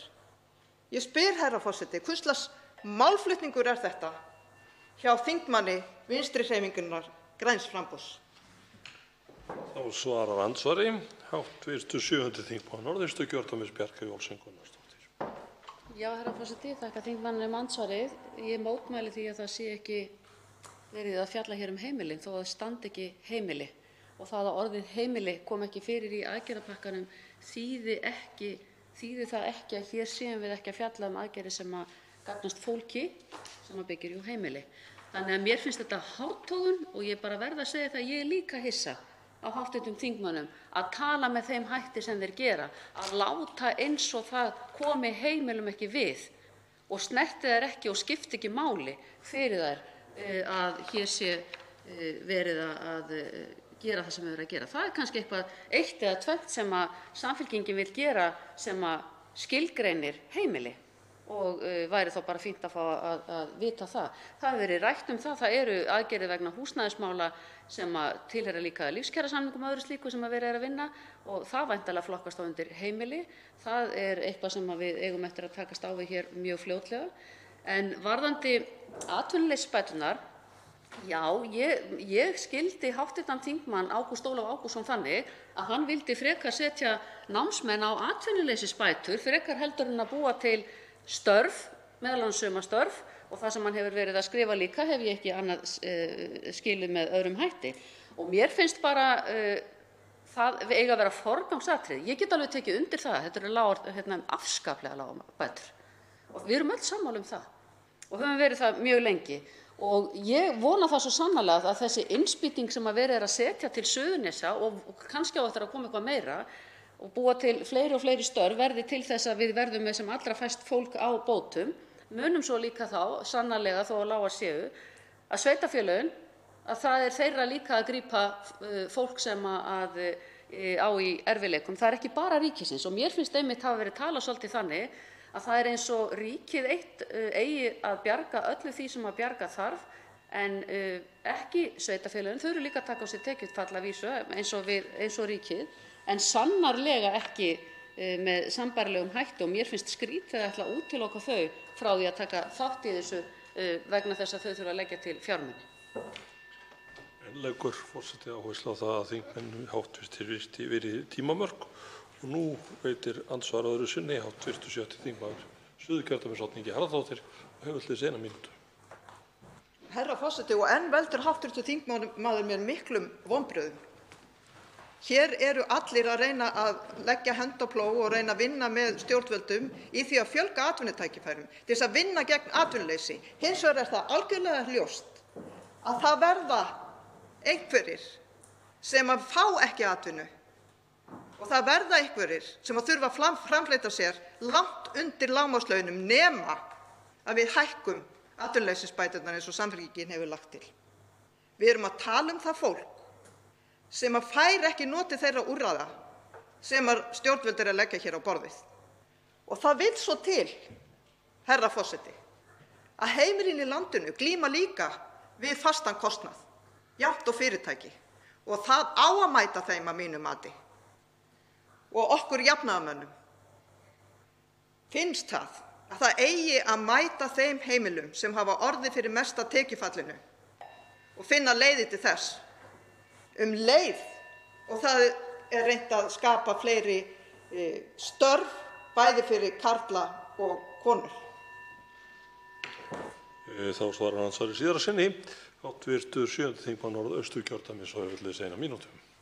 Já, herra forseti, þakka þingmanninum andsvarið. Ég er alveg sammála því að við höfum verið að vinna vel saman hér í þinginu af því að reyna að finna sameiginlegar lausnir.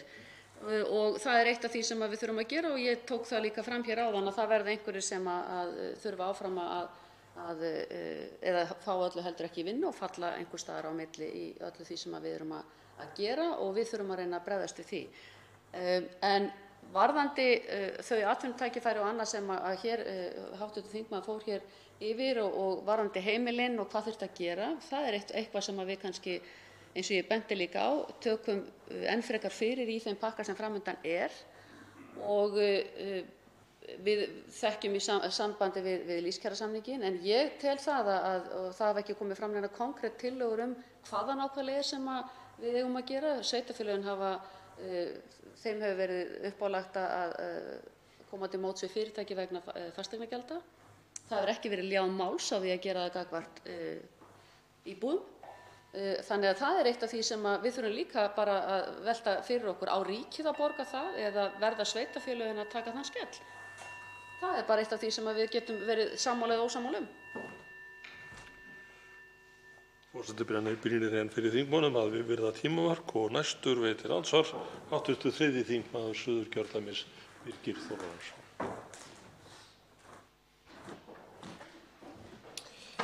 Herra forseti, ég þakka hv. þingmanni ræðuna. Vildi aðeins koma hér inn á fyrst hv. þingmann varðandi stuðningslánin og ég nefndi það hér mín ræðu áðan að þær efnahagsaðgerðir sem voru kynntar í gær af hálfu ríkisstjórnarinnar og ríkisstjórnarflokkanna að það lítur út fyrir þetta sé fyrst og fremst að gagnast svona litlum fyrirtækjum. Hv. þingmaður sagði það hér í sinni ræðu áðan að svo væri ekki, að þau gætu stærri fyrirtæki gætu nýtt sér hlutabótaleiðina og síðan nefndu brúarlánin sérstaklega og það er kannski rétt að halda því til haga að Seðlabankinn er ekki búinn að semja við fjármálafyrirtækin brúarlánin þannig að þau eru ekki komin í gagnið og óvíst hvernig sú framkvæmd kemur til með að takast. Heyrt orðróma því að bankarnir séu ekkert sérlega spenntir fyrir þessum samningi en það á eftir að koma í ljós. En varðandi þessi stuðningslán sem eru kannski stærsti hlutin af þessum aðgerðum og þetta er jákvæð og svona mikilvæg aðgerð, ég tek alveg undir það.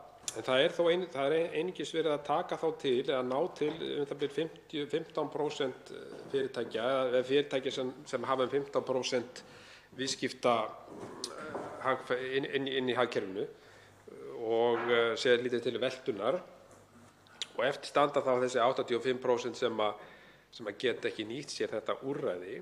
Það er alveg ljóst að þessi stuðningslán þau þurfa að ná til fleiri fyrirtækja. Og þess vegna langar mig að spyrja hv. þingmann hver skoðun þingmannsins væri á því vegna þess að hv. þingmaður nefndi það hér að það sé í deiglunni annar aðgerðapakki og maður spyr sjálfan sig er ekki hægt að stíga þetta skref bara stærra og meira strax í upphafi en að vera að bíða alltaf eftir einhverjum blaðamannafundum þar sem er verið að kynna einhver ný úrræði. En allavega þá vildi ég heyra svona álit þingmannsins á því hvort að stuðningslánin þurfi ekki að ná til fleiri fyrirtækja. Hv. 7. þingmaður Norðausturkjördæmis Bjarkey Olsen Gunnarsdóttir andsvari. Já, herra forseti, ég þakka hv. þingmanni andsvarið. Það er alveg rétt að þetta er ekki risastór hópur í prósentum talið sem hér er undir í þessari aðgerð. En eins og ég segi, í fyrri aðgerðinni þá vorum við að reyna að mæta stærri fyrirtækjum og við höfum eftir að sjá hvernig það gengur eftir og það er eitt af því sem kannski skiptir máli að hlutirnir fái að virka. Eða ef þeir virka ekki þá þurfum við kannski að grípa aftur inn í. En þessi 15% af fyrirtækja, þetta eru gríðarlega margir einstaklingar. Þetta eru gríðarlega margir sem hafa lífsviðurværi sitt sem eru þarna undir.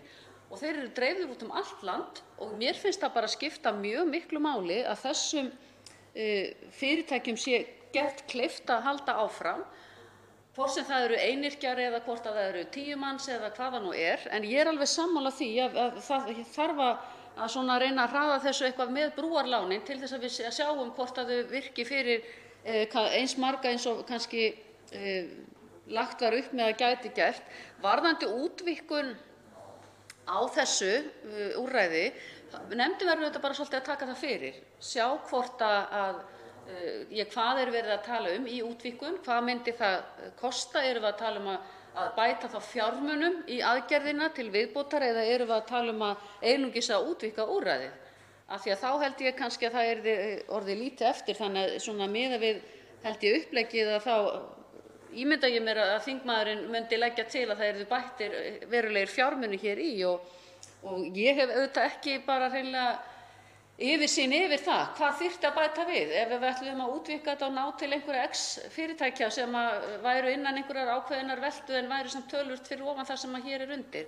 Kannski hefur þingmaðurinn einhverjar upplýsingar um það, en þetta er eitthvað sem nefndin væntanlega tekur til af því að þetta hefur jú verið gagnrýnt og væntanlega verða fengnir aðilar til umsagnar um það.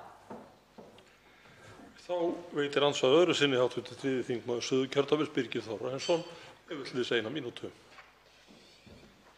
Já, herra forseti, ég þakka hv. þingmanni svarið og tek undir það með hv. þingmanni að þetta er eitthvað sem nefndin þarf að fara gaumgæfilega yfir og þá ætla ég að vona það að við fáum nú að kalla til sérfræðinga okkur til skrafs og ráðagerða í nefndinni. Það hefur nú verið svolítið stigið ofan á nefndina hvað það varðar núna undanfarið eins og ég hef komið á framfæri í ræðu og riti. En það sem mig langaði aðeins að bæta við þetta, hv. þingmaður talaði um það að hugsanlega útvíkka þetta úrræði og þá langar mig að spyrja hv. þingmann um hlutabótaúrræðið, hvort að hún telji að það eigi jafnvel að útvíkka það á þann veg að það lúti einnig að sem sagt uppsagnarfresti vegna þess að nú er stutt í mánaðamótin í næstu viku og þarna eru hlutir sem verða að liggja fyrir vegna þess að ef að það fer svo að það þarf að segja upp starfsmönnum sem er á hlutabótaleiðinni þá kostar það uppsagnarfrest á fullum launum til 3 mánaða svona gegnum gangandi. Þannig að það er þá kostar það samt fyrir fyrirtækin en skoðun hv. þingmann á því hvort að hlutabótaúrræði eigi þá að lúta einnig á uppsagnarfresti. Þá svarar andsvari síðara sinni hv. 7. þingmaður Norðausturkjördæmis Bjarkey Olsen Gunnarsdóttir. Já, herra forseti, ég sagði það hér í ræðu minni varðandi hlutabótaúrræðið að það er alveg augljóst að það kannski hefur gagnast ágætlega að mjög miklu leyti og skipt gríðarlega miklu máli. Það var nú eitt ágreiningsefni eins og við þekkjum og fór hér í fjölmiðla hvort að nota mætti það í uppsagnarfresti og það var niðurstaða og túlkun Vinnumálastofnunar að svo væri ekki. Ég veit að það er verið að skoða núna bæði þetta hlutabótaúrræði og annað hjá félagsmálaráðuneytinu sem er að velta því upp, er það heppilegasta leiðin til þess að hjálpa fyrirtækjunum varðandi uppsagnarfrestina yfir eigi? Því við erum öll meðvituð um það að stór ferðaþjónustufyrirtæki sem sjá fram á afar dapurt og jafnvel ekkert ferðasumar og jafnvel lítið bara hreinlega á þessu ári, að þau þurfa eins og þingmaðurinn hv. segir réttilega að segja upp fólki núna fljótlega og mér hefur skilist það að það eigi að liggja fyrir eitthvað varðandi þá hluti núna fyrir mánaðamótin og ég vona að það gangi eftir. Af því að eins og ég segi, ég skil það að það þarf að gerast því að það er til lítils að vera með fólk á hlutabótaleið ef að enginn er innkominn og þá er ekki hægt að heldur að borga þessi 25%. Þannig að ég veit ekki hvort að þessi leið er sú réttasta en allavega er verið að skoða. Andsvari lokið. Forseti vekur athygli á því að honum þykir einbeittur brotavilji þingmanna nokkur varðandi tímamörk. En andsvari lokið og til mælst máls tekur hv. 9. þingmaður Suðvesturkjördæmis Willum Þór Þórsson.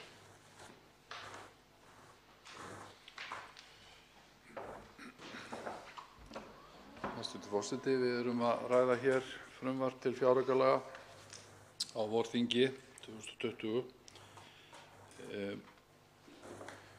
Þetta frumvarp á sér samspil við 2 önnur frumvörp sem eru til umfjöllunar verða þá væntanlega eftir 1. umræðu dagsins til umfjöllunar í efnahags- og viðskiptanefnd og það er svona ákveðið samspil þarna á milli. Annars vegar fjárstuðning til minni rekstraraðila vegna heimsfaraldurs kórónuveiru og svo frekari aðgerðir til að mæta efnahagslegum áhrifum í kjölfar heimsfaraldursins.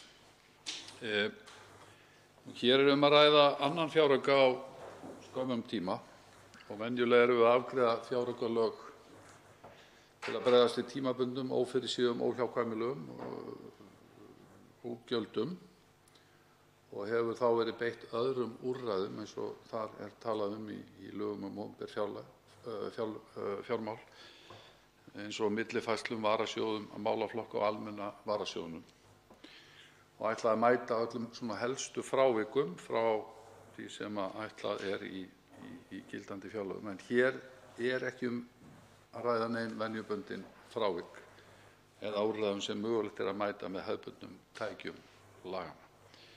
Það er engu að síður mjög mikilvægt að hér erum við að kalla eftir heimildum, eða er verið að kalla eftir heimildum, segi ég, til að bregðast við ástandi sem er óhjákvæmilegt að bregðast við og ekkert síður í því samhengi að takast á við þetta í jöfnum skrefum eftir því sem við tökumst á við þetta ástand og gera það í skrefum. Og ég hef beinlínis hvatt til þess að þeir verði fleiri en færri hér, virðulegi forseti, og til að það sé afar skynsamlegt vegna þess að ef það er eitthvað sem að allflestir, ef ekki allir, það sem maður ber niður í greiningum aðila hvort sem er hérlendis eða erlendis, að það er óvissa. Við erum að takast á við samhliða því að við erum að verja fyrst hér heilbrigðiskerfið og tryggja það að heilbrigðiskerfið takist á við og svona höndli stöðuna eins og lítur út fyrir að okkur sé að takast, að þá er fullkomin óvissa. Það er mikill efnahagslegur skellur, kemur hér fyrirvaralaust samhliða og orsakast bæði af því að hér stöðvast mikið til starfsemi, efnahagsstarfsemi og svo beinlínis af völdum aðgerða til þess að ná tökum á.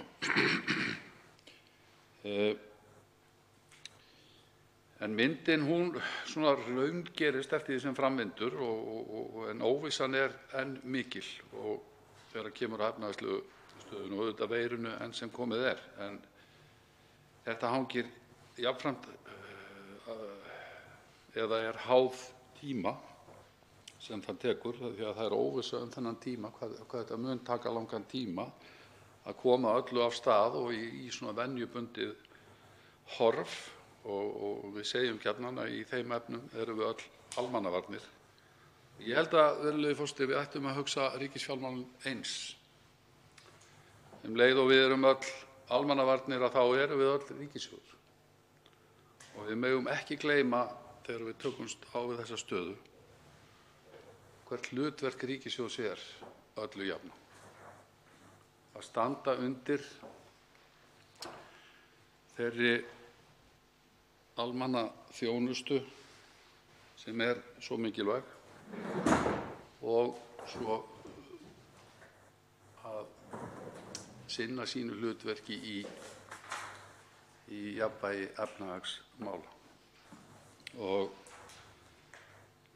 þegar maður fer þangað að þá skiptir miklu máli að það er ákvarðanir sem við tökum hverju sinni til þess að bregðast við ástandinu og vernda hér efnahagshringrásina eins og kostur er.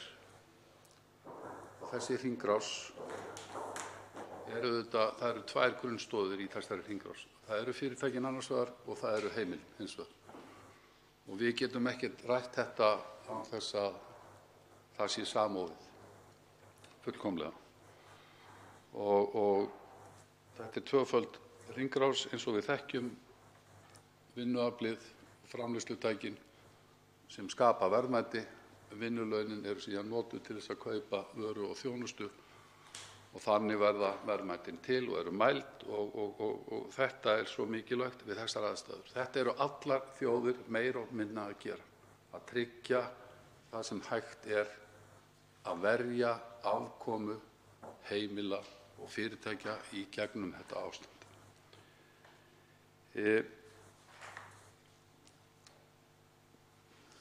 Sú gagnrýni sem hefur verið uppi að það sé ekki verið að gera nóg er umhugsunarvert. Það er umhugsunarvert held ég og að því leytinu til að þá þurfum við leið og við segjum að nóg er ekki nóg, að þá þurfum við að hugsa í hvaða samhengi er það. Því að svo sannarlega held ég að öll að við sem erum á sama báti hér að takast á við þetta viljum gera nóg, viljum tryggja sem best að allir komist í gegnum þetta. Hvort sem að það eru fyrirtækin eða heimilin eða fólkið eða hvaða hugtakanotkun sem uppi í þeim efnum. Þá það leið verðum við að gæta þandþoli ríkissjóðs og sjálfbærni inn í framtíðina. Þannig að þetta einhver jafnvægislist sem við verðum að huga að hér, og í þeim greiningum sem ég hef náð að kynna mér, virðulegi forseti, þá það lögð mikil áhersla á það leið og við erum að reyna hér að vernda og verja og veita viðspyrnu inn í framtíðina að hagkerfið sé tilbúið þegar við förum á fulla ferð. Og auðvitað engin ein raunveruleg lausn til önnur en sú þegar við bara afléttum takmörkunum og förum að ferðast og hittast og nota þá þjónustu sem fyrirtæki og fólk að veita, í hvaða formi sem það nú er. Og við verðum líka að skoða þetta í samhengi við aðgerðir annarra aðila sem eru hér í efnahagskerfinu, því að við erum með tvær grunnstoðir sem eru heimili og fyrirtæki, en við erum líka með fjármálafyrirtæki sem mynda eina stoð í efnahagshringrás. Við erum með hið opinbera og hlutverk okkar ægir mikið í þessari stöðu. Og svo erum við þetta með viðskipti við útlönd. Og þetta eru svona þessar fimm stoðir í efnahagseiningar, getum við kallað þær. Þegar við tölum umfang aðgerða og segjum að nóg ekki nóg, að þá þetta alltaf spurning í hvaða umfang setjum við þetta. Erum við að setja þetta í eitthvert hlutfall af heildarverðmætasköpuninni? Erum við að horfa til gildandi fjárlaga? Gleymum því ekki að gildandi fjárlög, hér erum við að halda dampi með gildandi fjárlög. Við erum með 1.000 milljarða í vinnu á árinu og það virkar þá þannig að við erum að slaka á aðhaldi ríkisfjármála og ríkisfjármálin að vinna jákvætt þannig með sjálfvirkustum hætti sem alltaf heilbrigðast í öllum hagkerfum, alveg sama hvaða staða uppi. Þetta líka mikilvægt.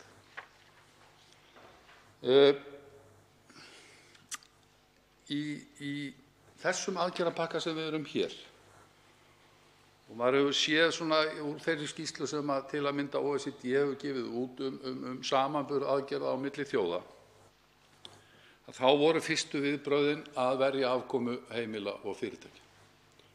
Og menn sáu ekkert út úr þokunni þá þegar þetta svona skellur á hverri þjóðina á fætur annarri, svona misjafnlega í tíma. Næstu aðgerðir hafa verið að grípa þá frekar þá hópa sem kannski einhverra hluta vegna eru á öðrum stað en svona í hinu hefðbundna formi að launþegi og þiggja vinnulaun, nýta vinnulaun til þess að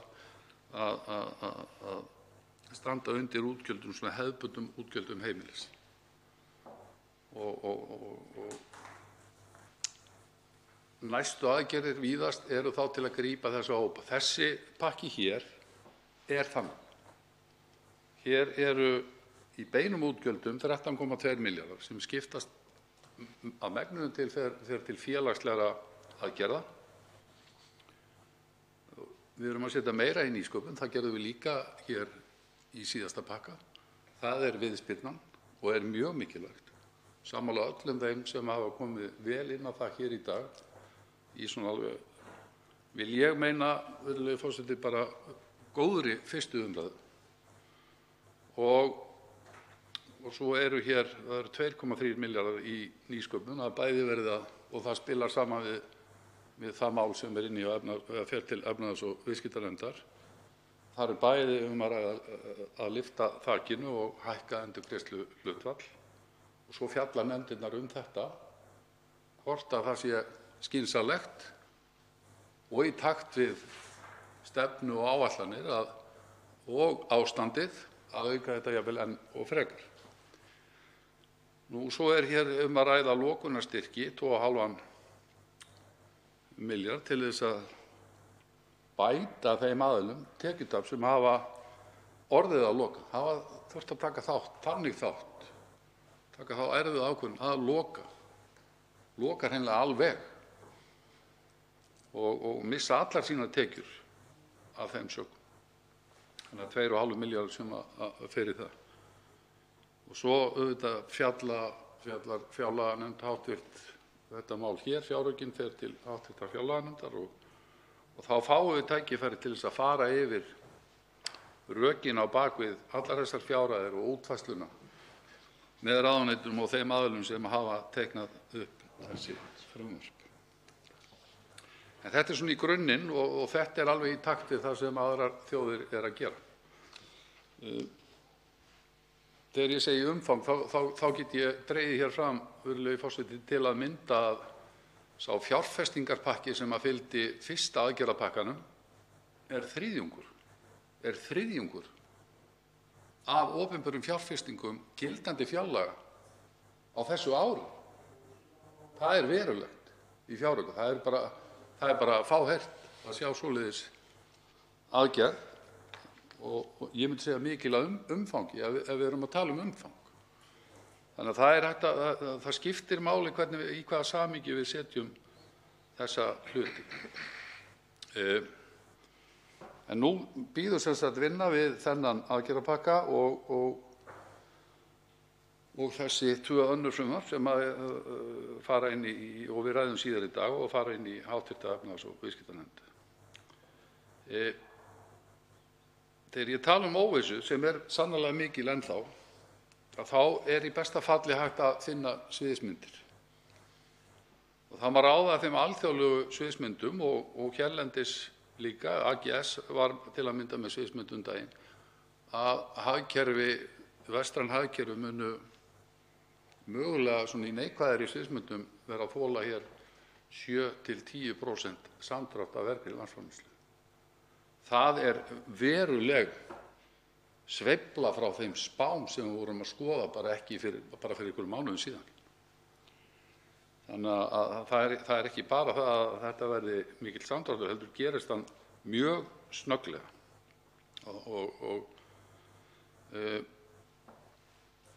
Þannig að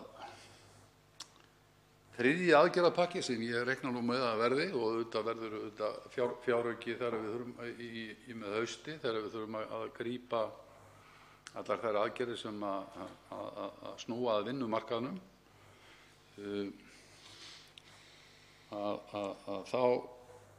þá má gera ráð fyrir því að aðgerðir, ef að marka má það sem að taktinn í því sem að við sjáum annars staðar, til dæmis á Norðurlöndum, að þær verði sértækari, greinabundnari, sektorabundið, virðulegi forseti, til að mynda gagnvart sérstökum atvinnugreinum, stöðu eins og mikið hefur verið rætt hér í dag, ferðaþjónustunnar. Það sem ég sakna í þeirri umræðu og myndi kalla eftir er flokkun á því sem við getum kallað kjarnaþjónustu í ferðaþjónustugeiranum. Þetta er flóknari atvinnugrein heldur en margar aðrar atvinnugreinar vegna þess að hún er samsett af svo mörgum ólíkum fyrirtækjum. Jafnvel eru fyrirtæki í verslun og þjónustu sem reiða sig á 80% af verslun við ferðamenn. Mikilvægast hins vegar að allar aðgerðir sem við förum í séu markvissar og beinist að vörnum, vernd og viðspyrnu, og það séu raunveruleg viðbrögð við þeim krísuaðstæðum sem við erum í og fari sem mest í þá farvegi sem við erum í. Vörumst allar miklar kerfisbreytingar og einbeitum okkur að því að bregðast við ástandinu. Forseti minnir á orð sín hér áðan tímamörk, en 4 hv. þingmenn hafa óskað eftir því að veita andsvar við ræðu þingmannsins hv. og hafa því 1 mínútu til ráðstöfunar í hverju andsvari. Og fyrst veitir andsvar hv. 4. þingmaður Reykjavíkurkjördæmis norður, Helga Vala Helgadóttir. Herra forseti, ég þakka hv. þingmanni fyrir hans yfirferð á þessu fjárauka sem við erum núna að fjalla hérna. Mig langaði eingöngu til að spyrja hv. þingmann út í þá fjármuni sem að ríkisstjórnin hefur núna tilkynnt formlega á blaðamannafundi og í viðtölum í gær og í dag að eigi að færa fjölmiðlum á Íslandi. Það talað 350 milljónir. Þess sjást engin merki í þessu fjáraukafrumvarpi. Við samþykktum 400 milljón króna fjármagn til fjölmiðla sem átti að fylgja frumvarpi hæstv. Menntamálaráðherra sem nú í meðferð hjá hv. allsherjar- og menntamálanefnd og ég heyrði ekki betur á fjármálaráðherra en að væri að ræða þá peninga sem fagnað var þegar fjárlagafrumvarpið var samþykkt þá og vil því spyrja hv. þingmann, þá búið að hætta við frumvarp hæstv. menntamálaráðherra varðandi stuðning til fjölmiðla? Fyrst það verið að við notum jú ekki sömu krónuna tvisvar. Já, forseti minn nú enn á tímamörk en láðist að setja klukkuna í ræðustólnum á 1 mínútu sem verður gert nú, en nú svarar andsvari hv. 9. þingmaður Suðvesturkjördæmis Willum Þór Þórsson og hefur til þess 1 mínútu. Hæstv. forseti, ég þakka hv. þingmanni spurninguna og hv. þingmaður glöggur. Ég hygg að það hafi gleymst að fara fram á þessa fjárheimild í fjáraukalagafrumvarpinu. Ég hygg að það hafi gleymst vegna þess að ef ég les texta á bls. 7 þá segir þar að það talað ráðstafanir í ríkisfjármálum sem lúta að sérstökum rekstrarstuðningi til einkarekinna fjölmiðla. Þannig að það gert ráð fyrir því en síðan ekki fjárheimildarbeiðni. Þannig að það nefndarinnar og þingsins að takast á við og það rétt sem hv. þingmaður segir. Það eru 400 milljónir í gildandi fjárlögum sem eru tengdar þessu frumvarpi sem inni í allsherjar- og menntamálanefnd. Og þetta bara í höndum okkar í þinginu núna hvernig við mætum hér þessum vanda sem fjölmiðlar í. Það svolítið sérstök staða í fjölmiðlunum vegna þess að það meiri vinna. Hlutastarfaleiðin gengur ekki upp að því leytinu til. Helga Vala Helgadóttir veitir andsvar öðru sinni, hv. 4. þingmaður Reykjavíkurkjördæmis norður. Herra forseti, ég þakka hv. þingmanni fyrir svarið og fyrir hreinskilnina. Það alveg rétt, það eru fleiri verkefni á fjölmiðlum í dag en voru fyrir Covid. Bæði krafa okkar stöðugar fréttir mikil sem og krafa okkar alls konar afþreyingu sem fjölmiðlar á Íslandi og eflaust út heim allan en allavega fjölmiðlar á Íslandi hafa svarað mjög vel, alveg til fyrirmyndar að fylgjast með þeim. Og það einmitt þess vegna sem maður veltir fyrir sér af hverju þetta svona. En þetta svar hv. þingmanns ekki í samræmi við svar hæstv. fjármálaráðherra fyrir í dag. Þannig að má þá ætla að Framsóknarflokkurinn muni keyra það hart að bæta við þá 350 milljónum inn í þetta í meðferð þingsins en Sjálfstæðisflokkurinn þá mögulega berjast á móti því. Eigum við í stjórnarandstöðunni þá að fara þau okkar sem vilja styðja við fjölmiðla þá reyna að styðja við Framsóknarflokkinn í ríkisstjórnarsamstarfinu? Þá svarar andsvari síðara sinni hv. 9. þingmaður Suðvesturkjördæmis Willum Þór Þórsson. Já, hæstv. forseti, ég þakka hv. þingmanni hér spurninguna. Ég endaði hér á því að tala að hlutastarfaleiðin gengi ekki upp af því að það sannarlega ákall meiri afþreyingarefni og svo þetta mikilvæga hlutverk fjölmiðla að fjalla þetta ástand og miðla upplýsingum leið. Það fullur vilji, held ég, ríkisstjórnar, ég get fullyrt það, þess vegna erum við með þetta frumvarp hér inni. Það kann að vera ágreiningur útfærslu einhverju en ég ætla ekki að fjölyrða það. Ég held að það séu bara hrein og klár mistök sem gerist þegar menn eru að flýta sér að þetta í texta en ekki formleg fjárbeiðni eins og þarf í heimildargrein í frumvarpi. Það bara tæknilegt, við leysum það bara hér í þinginu og það fullur vilji til þess að styðja við einkarekna fjölmiðla. Það bara fullur vilji til þess og ég held að við getum bara í sameiningu fundið út úr því. Það bara ástæða til. 3. þingmaður Suðurkjördæmis, Birgir Þór Rannsson, veitir nú andsvar og hefur ætlaðist 1 mínútu.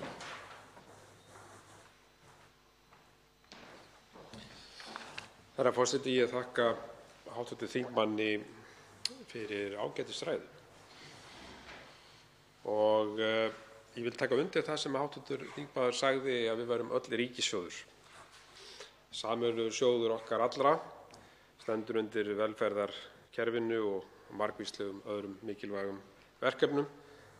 Og hv. þingmaður talaði einnig þanþol ríkissjóðs og það er alveg ljóst að ríkissjóður er ekki botnlaus og þess vegna þarf að huga vel að því að þessi úrræði, þau gagnist mörgum en þarf einnig að huga að því að þau verði ekki misnotuð.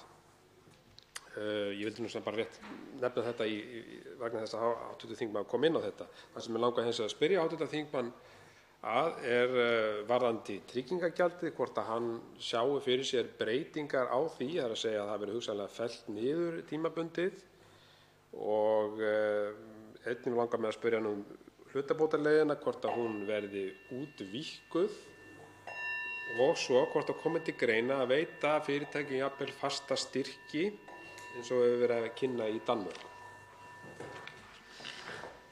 Þá svarar andsvari á 29. þingmaður Suðvesturkjördæmis, Willum Þór Þórsson. Hæstv. forseti, ég þakka hv. þingmanni. Hér spurningarnar, þetta eru nú ekki léttvægar spurningar en við höfum auðvitað alltaf verið að leitast við að lækka skatta og álögur á fyrirtæki og tryggingagjaldið er svona einn af þessum sköttum eða skattstofnum sem eru því að þeir reiknast af launum. Þannig að það er svona íþyngjandi þáttur í rekstri fjölmargra fyrirtækja, sérstaklega það sem er svona vinnuaflskrefjandi. Þannig að það hefur verið, veit ég, til skoðunar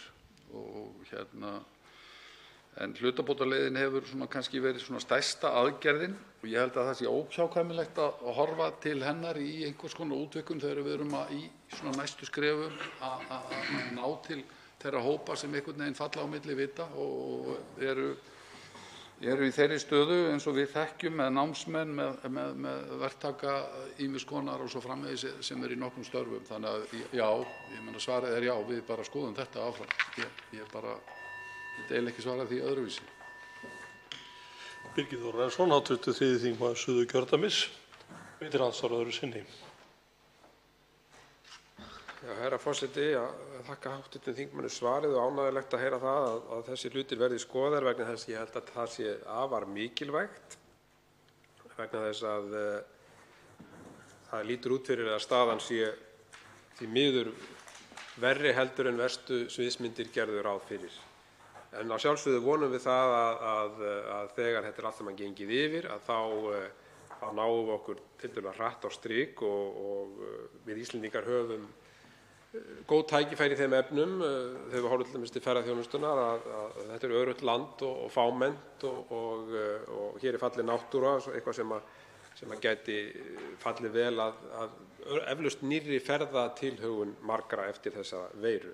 En mér langaði aðeins að spyrja hv. þingmann út í það hvort hann sjái fyrir sér aðkomu lífeyrissjóðanna í þessum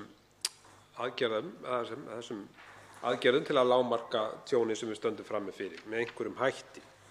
Til dæmis hvort það sé hægt að fresta greiðslum í lífeyrissjóð til þess að auka kaupmátt almennings sem dæmi, tímabundið. Svarar andsvari síðar á sinni, 9. þingmaður Suðvesturkjördæmis, Willum Þór Þórsson. Hæstv. forseti, ég þakka hv. þingmanni fyrir spurningarnar hér. Þetta eru auðvitað allt saman hugmyndir sem eru eitthvað sem við verðum að huga að. Ég hef ekki sjálfur kannski hugsað það til hlítar varðandi lífeyrissjóðina. Þeir eru auðvitað búa að mjög miklum sjóðum og blessunarlega höfum við byggt upp hér öflugt lífeyriskerfi að því leytinu til að það eru miklir sjóðir. Þeir eru líka alltumlykjandi í okkar efnahag og í fyrirtækjum. Þannig Við gætum auðvitað rætt það hér að óhjákvæmilega munu þeir með einhverjum hætti koma að því. Við erum auðvitað farin að skila ansi miklum fjármunum hvern mánuð í lífeyrissjóði, í lögbundna lífeyrið, séreignarlífeyrinn, í mótframlagi. Þetta eru ansi háar fjárhæðir. Það er auðvitað alveg hugsanlegt í einhverju samvinnu við lífeyrissjóðinn að skoða það. Veitir andsvar hv. 7. þingmaður Suðvesturkjördæmis, Þorgerður Katrín Gunnarsdóttir.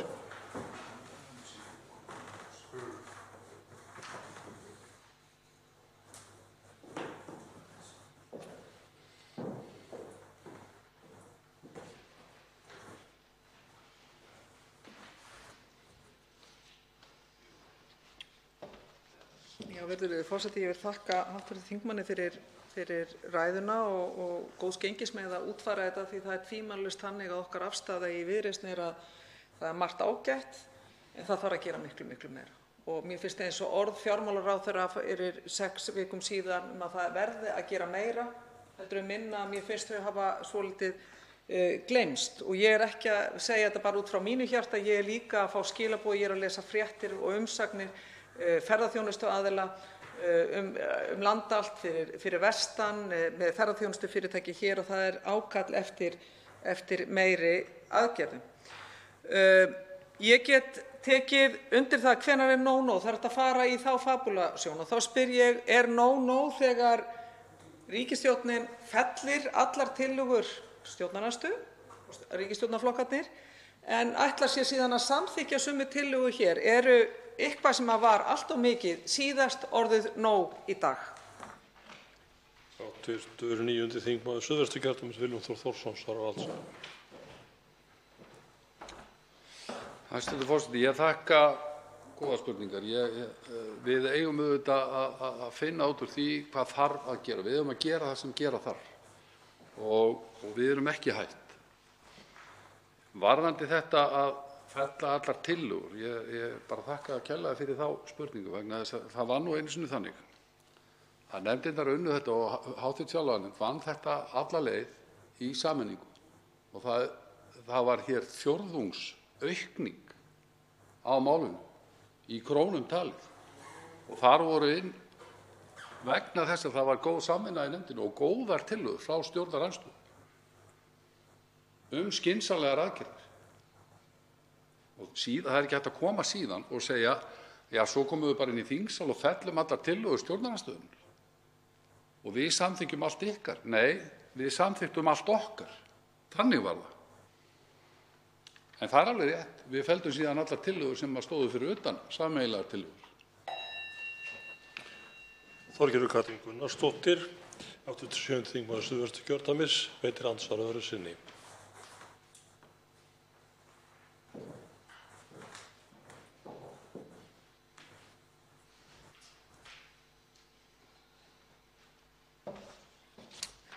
Já, eftir stendur, virðulegi forseti, að það sem að mesta kannski ákalli var síðast var meðal annars að auka fjármagn til nýsköpunar. Það var fellt en ég vil fagna því sérstaklega að það er komið núna.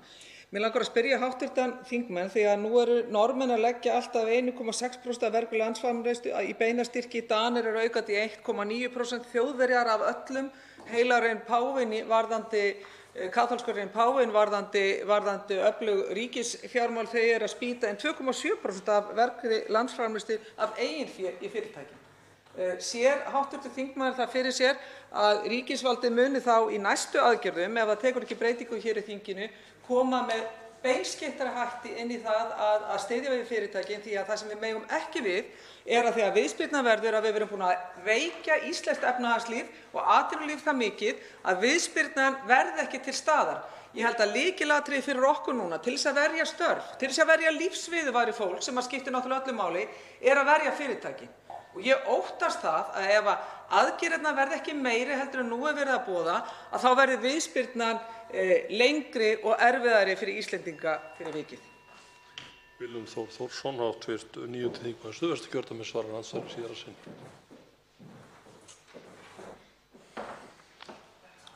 Hæstv. forseti, já, ég vil bara Það er rétt sem hv. þingmaður segir, við náðum ekki lengra með nýsköpunina síðast en þá að auka verulega fjármuni í Tækniþróunarsjóð og Rannsóknasjóð, en við erum í þetta skiptið að fara í þakið og endurgreiðsluhlutfallið og við erum algjörlega sammála því og það var sárt að hafa ekki fastara land undir fótum með greiningum þá. Það var ekki af því að það væri ekki vilji til þess. Og það er bara við þann sem stendur hér að sakast, algjörlega. En viljinn er til staðar, klárlega, og ég fagna því með hv. þingmanni við séum að fara þangað. Já, ég tel að við þurfum að horfa til þess að atvinnulífið, að fyrirtækin, heimilin, að allir séu tilbúnir þegar við förum hér í heimurinn á fulla ferð. Í það sem við getum kallað kannski venjubundna ástand. Förum að hittast, förum að ferðast, förum að kaupa þjónustu og það kallar auðvitað á það að við þurfum að fara í frekari greiningar á atvinnugreinum hver staðan er og koma inn með sterkari hætti. Björn Leví Gunnarsson, hv. 11. þingmaður Reykjavíkurkjördæmis suður, veitir andsvar.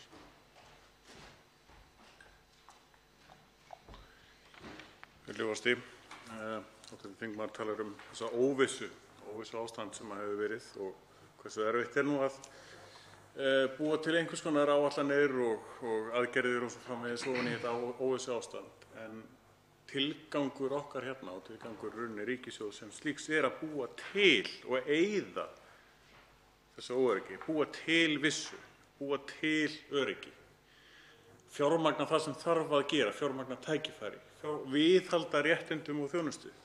Verkefnin alveg fjölmörg út allt land og hugmyndirnar fullt af þeim. Og ef að óvissan svona erfið fyrir ríkisstjórnina en kemur samt síðan með þessi skref sem að nú að koma í fjárauka 1 og fjárauka 2 sem eiga að vera stutt með greiningum, af hverju fær þingið ekki þær greiningar sem að standa undir þeim fjáraukalögum? Ég veit svarið að því eru ekki til, en þetta er vænt að heyra skoðun formanns fjárlaganefndar. Hv. 9. þingmaður Suðvesturkjördæmis Willum Þór Þórsson svarar andsvari. Hæstv. forseti, ég þakka hv. þingmanni þessa spurningu og mér finnst hún mjög góð. Þetta mun alltaf verða uppi það hvernig við, og það er okkar hlutverk að draga úr óvissu. Óvissa mun alltaf koma með svona misjafnlega sterkum hætti inn í okkar líf og þess vegna erum við í raun og veru með áætlanagerð og stefnu til þess að við bara sveiflumst ekki til með því þegar hlutir breytast. Þannig að við höldum kúrs eins og skipverjinn myndi kalla það. Og óvissan í dag, hún markast svolítið af því að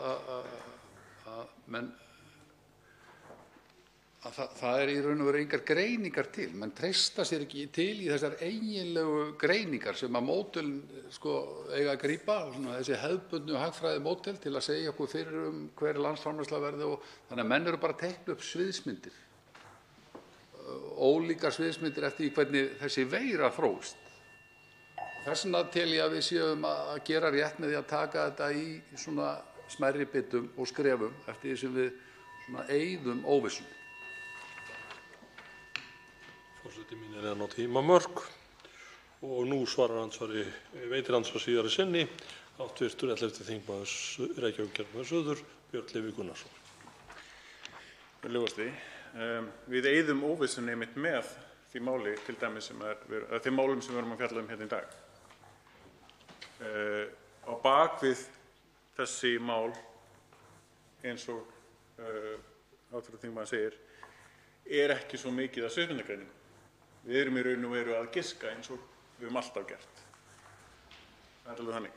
Það er reynsla mín af starfi í fjárlaganefnd að við fáum aldrei rauninni greinargóð svör það af hverju það er þessi upphæð eða þessi mælikvarði eða þetta verkefni fram yfir eitthvað annað. Það er ekki tekið á í lögum opinber fjármál eins og er gert þar að það eiga að bera saman mismunandi sviðsmyndagreiningar. Þess vegna velti ég því bara einfaldlega fyrir mér.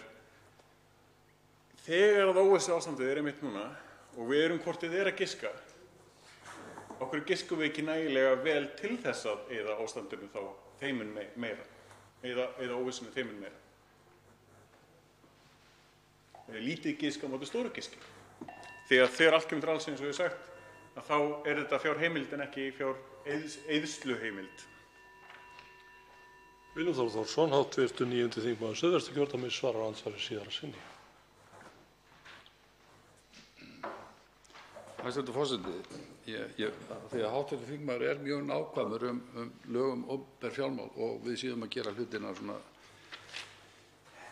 skulum við segja, rétt og við séum að byggja á raungögnum sem mest og við séum að setja hluti í farvegi sem tryggi jafnræði og svona tryggi það að þessi mynd af því að við séum öll ríkissjóður gangi upp. Að þá er þetta alveg rétt sem hv. þingmaður segir, utan þess að stóra giskið og dæla bara hér út fjárheimildum, það í engum takti við þessa mynd. Og ég hef fylgst mjög vel með því til dæmis og ég tel að það vanti hér að útvika til að mynda það sem að fjármálaráð hefur fyrir stefnu og áætlanir. Ég hef fylgst vel með því hvað þeir eru að gera í Danmörku, danska efnahagsráðið. Þeir eru ráðgefandi, það eru þeir sem teikna upp sviðsmyndirnar sem að stjórnvöld hafa, sem að væri svo að teikna frumvarp eins og í okkar tilviki. Og við þurfum svolítið meira á því að halda. Að því leytinu til þetta frábær spurning og ég held að við eigum að skoða til framtíðar eitthvað svoleiðis apparat. Andsvarinu lokið. Til máls tekur 84. þingmaður Norðvesturkjördæmis, Bergþór Ólason.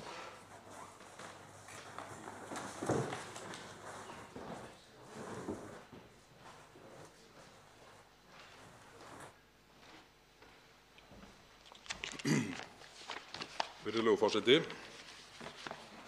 hér við þessa fyrstu umræðu fjáraukalög langar mig að koma inn á 6 atriði úr frumvarpinu en ég ætla að hafa svona smá inngang að þessu sem varðar útspil gærdagsins almennt og síðan stöðuna eins og hún hefur verið að teiknast upp síðustu vikurnar.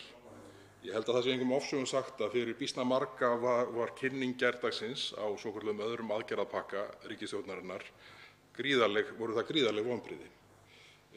Aðilar í þeim geira sem að svona mest hafa fundið fyrir áhrifum faraldursins áttu sannast sagna von á mun viðameira útspili hvað þeirra rekstrarumhverfi varðar í gær heldur en raunin varð. Og það að í beinu framhaldi af kynningapakka á aðgerðapakka 2 sé því flaggað að það megi vænta þess að það verði ýmislegt skoðað betur í aðgerðapakka 3. Það mönnum ekki mikil huggun núna 4-5 dögum fyrir launaútborgun næstu mánaðamóta. Óvissan alveg gríðarleg og ég kalla eftir því að okkur þingmönnum, ef að sú vinna hefur átt sér stað, að okkur þingmönnum verði hið fyrsta sýndar þær sviðsmyndir sem að stjórnvöld hafa dregið upp. Veltum upp þeirri spurningu, ef ekki verður gripið til neinna aðgerða, hversu mörg ferðaþjónustufyrirtæki hefðu lifað af? Allar reglur óbreyttar, lífið er gengið sem vanagang fyrir utan það að þau færu flest öll á hausinn. Það þarf ég held að stjórnvöld, það þarf ekki að vera útgefin yfirlýsing, en ég held að það þurfi að stilla upp þeim sviðsmyndum þar sem rammað inn þau markmið. Nú hefur hv. iðnaðar- og ferðamálaráðherra ítrekað sagt í viðtölum að það auðvitað verði ekki öllum bjargað og það auðvitað bara eins og í lífinu sjálfu. Það eru fyrirtæki að verða gjaldþrota, ég ætla ekki að segja daginn út og daginn inn í eðlilegu árferði en mjög reglulega fáum við fréttir af því að fyrirtæki hafa orðið gjaldþrota og það bara hluti af því að standa í rekstri.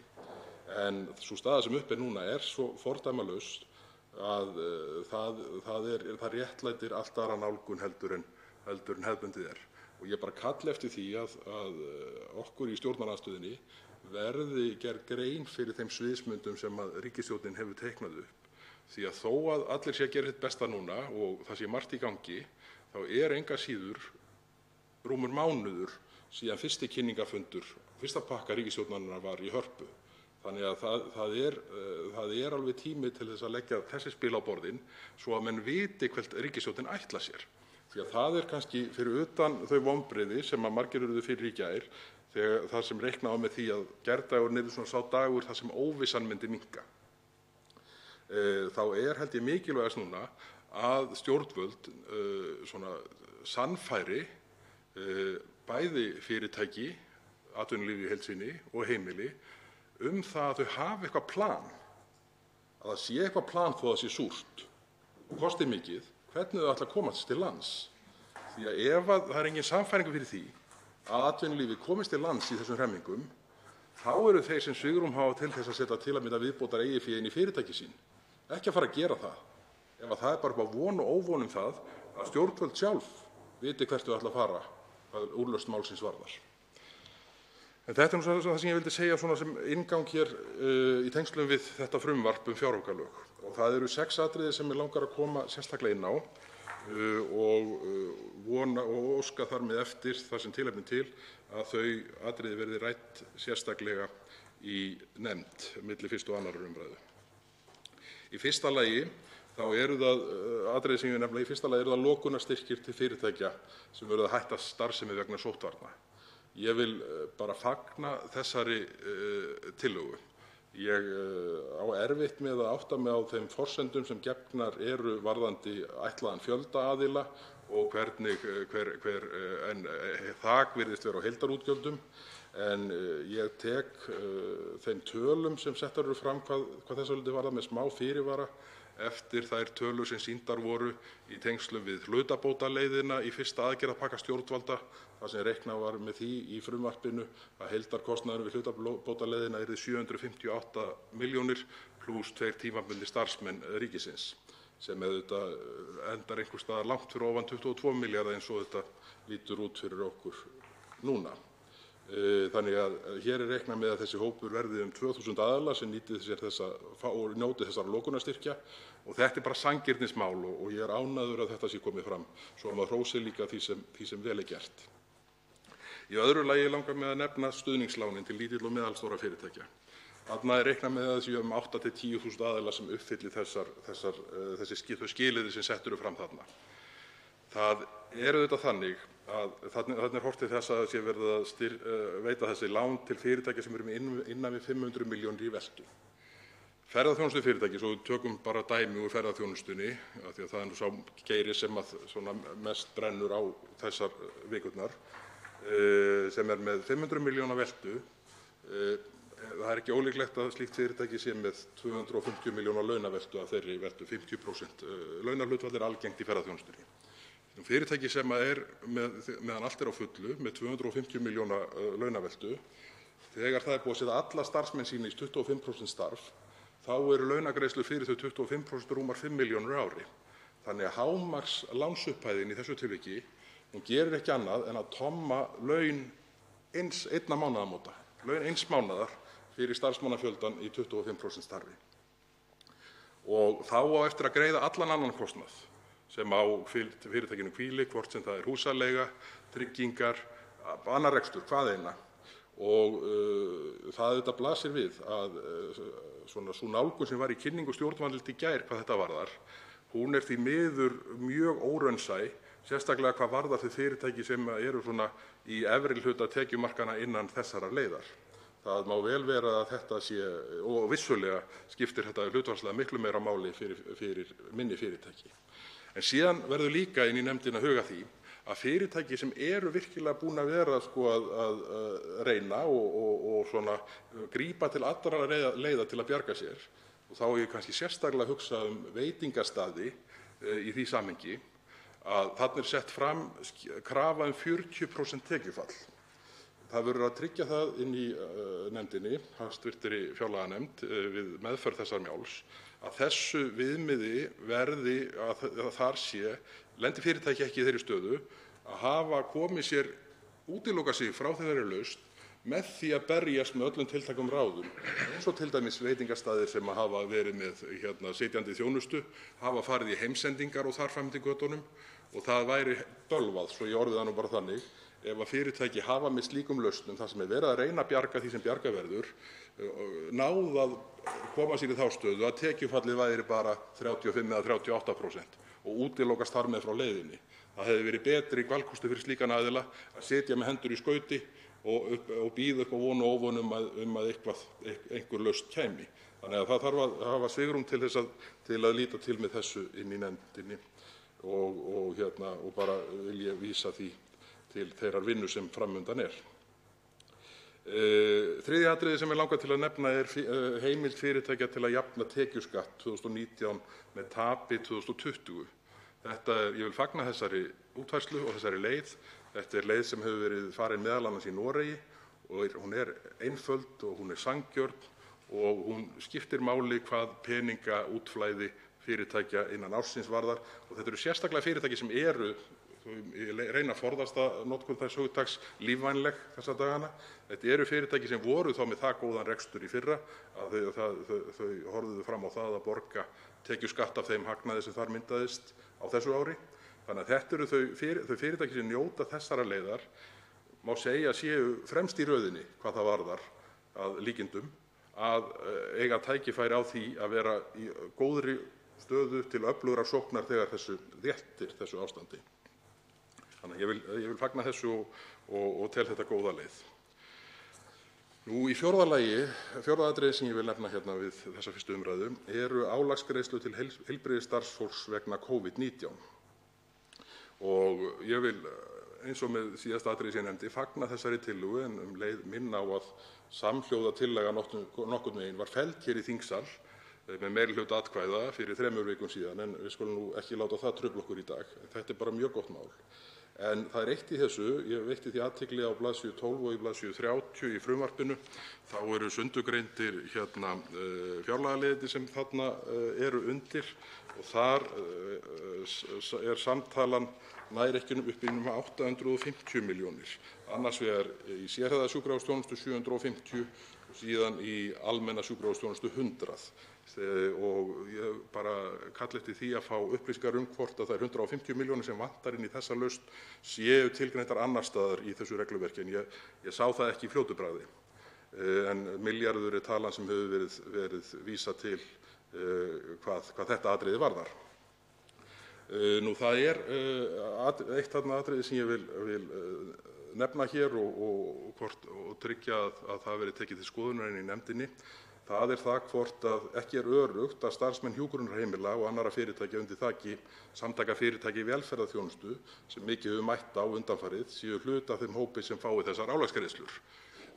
Eins og þetta liggur hér í frumvarpinu, þá sýnist mér fjárveitingarnar alla á þessar 850 milljónir sem ég finn snúa að opinbera heilbrigðiskerfinu. Og það má vera að þær 150 milljónir sem vantar upp á séu ætlaðar til greiðslu inn til þriðja geirans sem stundum er kallaður. Og ég vil bara að það sé haft í huga og það sé algjörlega nauðsynlegt að tryggja það að þeir mikilvægu starfsmenn sem starfa meðal annars á hjúkrunarheimilum landsins og tengdum stofnunum, framlínu starfsmenn sem eru sannarlega að vinna með og vernda okkar veikustu hópa þessar vikurnar og mánuðina, þá hópa sem eru í mestri hættu ef smitt fer af stað, að þeir gleymist ekki hvað þessa lausn varðar. Fimmta atriði sem mig langaði að nefna hér við þessa fyrstu umræðu er það sem er undir efling matvælaframleiðslu með nýsköpun og markaðssetningu. Ég vil fagna því að þarna séu lagðar 500 milljónir í nýsköpun í matvælaframleiðslu. En ég vil flagga hér efasemdum að það sé skynsamlegt að gera það með stofnun nýs sjóðs. Hérna er ætlunin að stofna nýjan svokallaðan matvælasjóð og á sama tíma verði lagður niður framleiðnisjóður landbúnaðarins og svokallaður AFS rannsóknarsjóður í sjávarútvegi.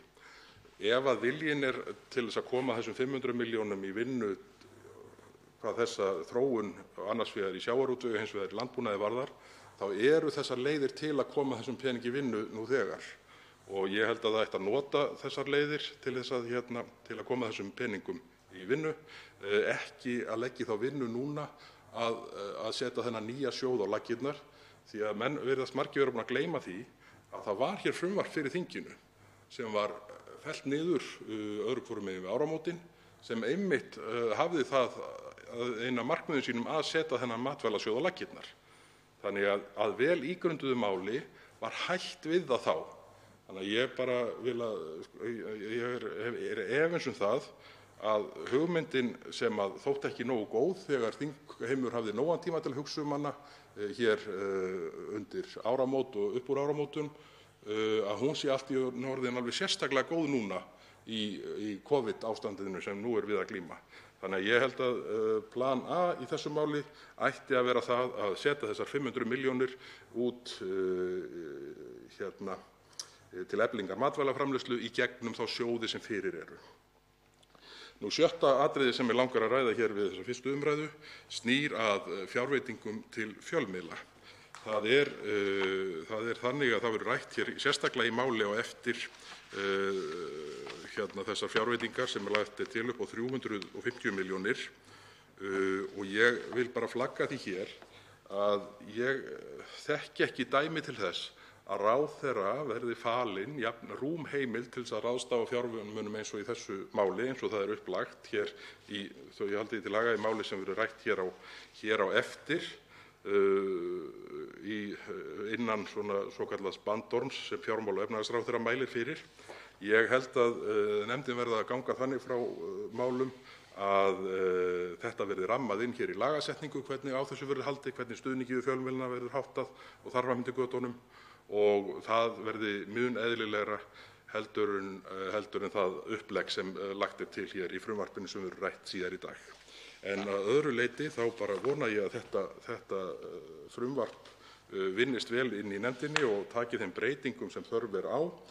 En að endingu vil ég bara skora á ríkisstjórnina að láta vita af því núna hið snarasta að í næstu viku verði haldinn sambærilegur fundur þeim sem haldinn var í gær, þar sem aðgerðapakki 3 verður tekinn til skoðunar og kynntur, því að meðal annars ferðaþjónustan geti ekki beðið í heilan mánuð eftir því að næsti pakki verði kynntur.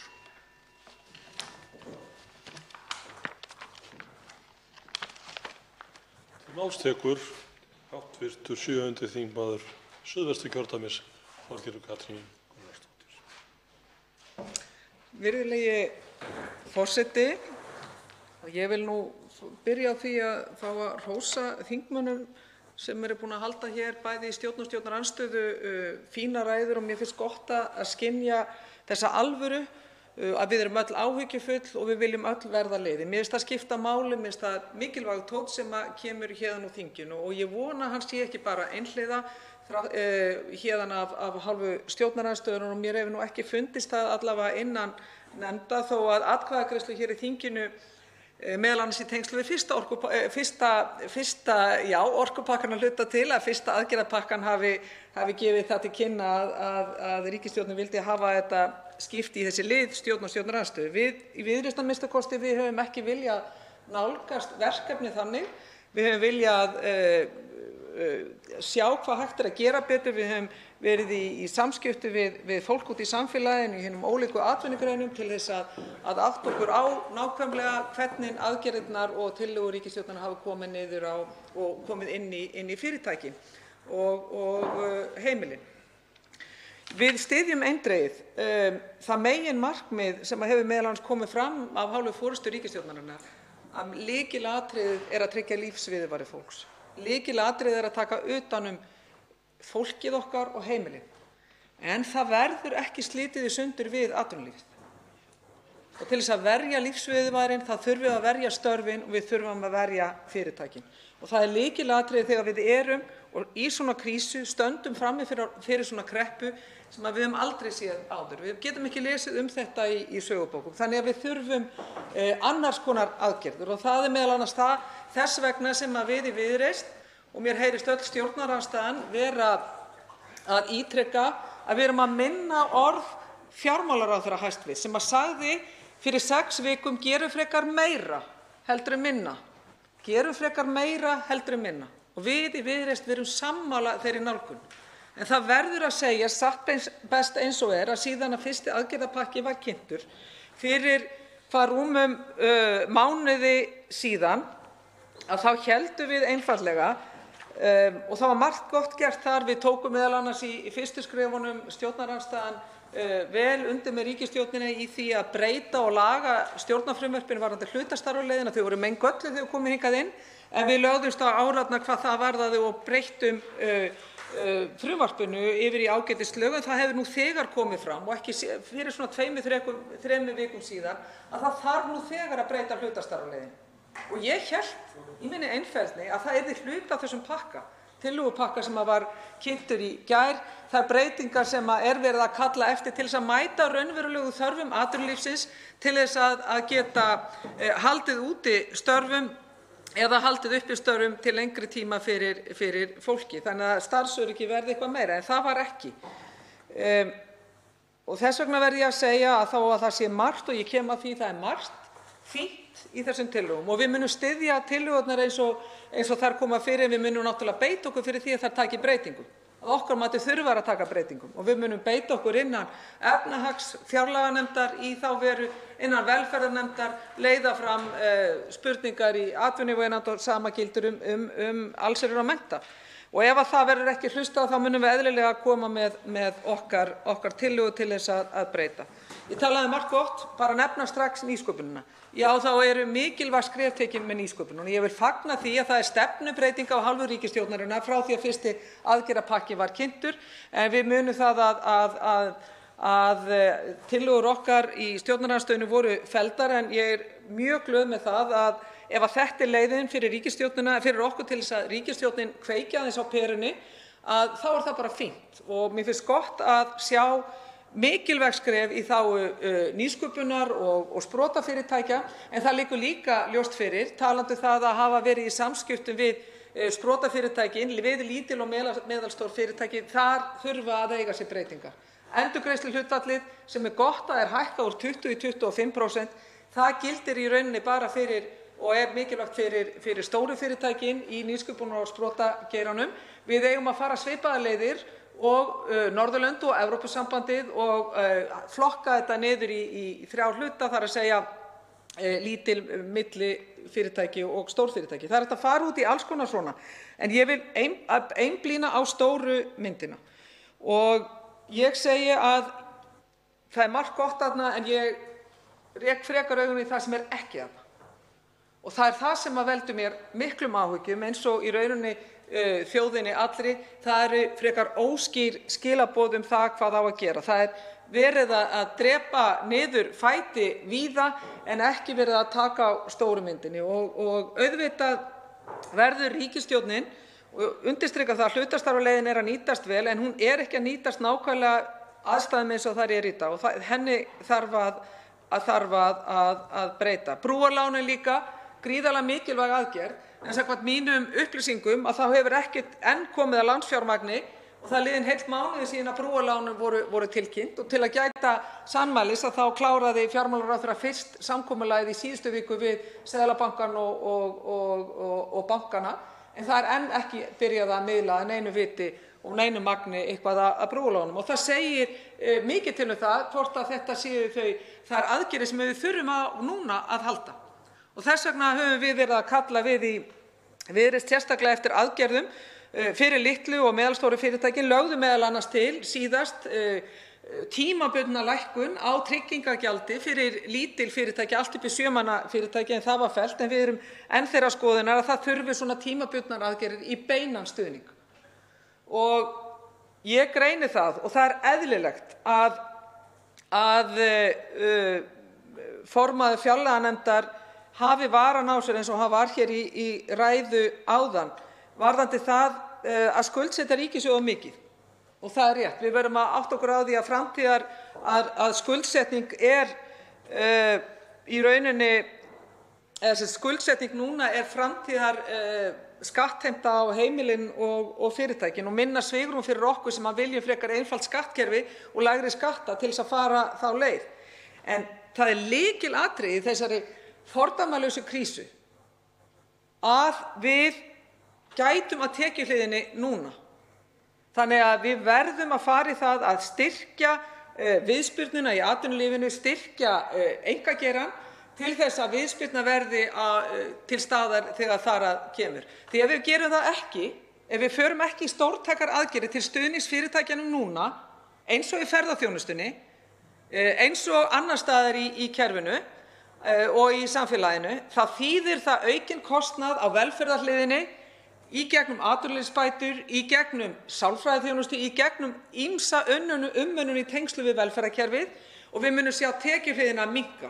Ef við förum ekki aðgerðir til stuðnings fyrirtækjunum núna, þá verður tekjuhliðin verri hjá ríkissjóði þegar fram í sæki og þá leið möguleiki fyrir okkur til þess að fara að trappa niður skuldahlið ríkissjóðs. Þannig að þetta er gríðarlega mikilvægt af okkar hálfu að það verði horft á að það er mikilvægt að við séum ekki eingöngu eins og aðgerðirnar núna eru, að mér sýnist það að af þessum 60 milljörðum sem verið að setja fram, það er það bil 70% í formi láns eða frestunar gjalda og skatta, ekki beinar aðgerðir.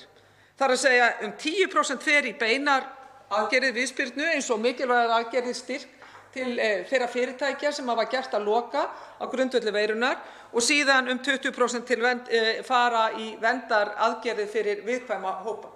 En 70% af þessum aðgerðum sýnist mér af þessum 60 milljörðum fara í lán eða frestun aðgerða.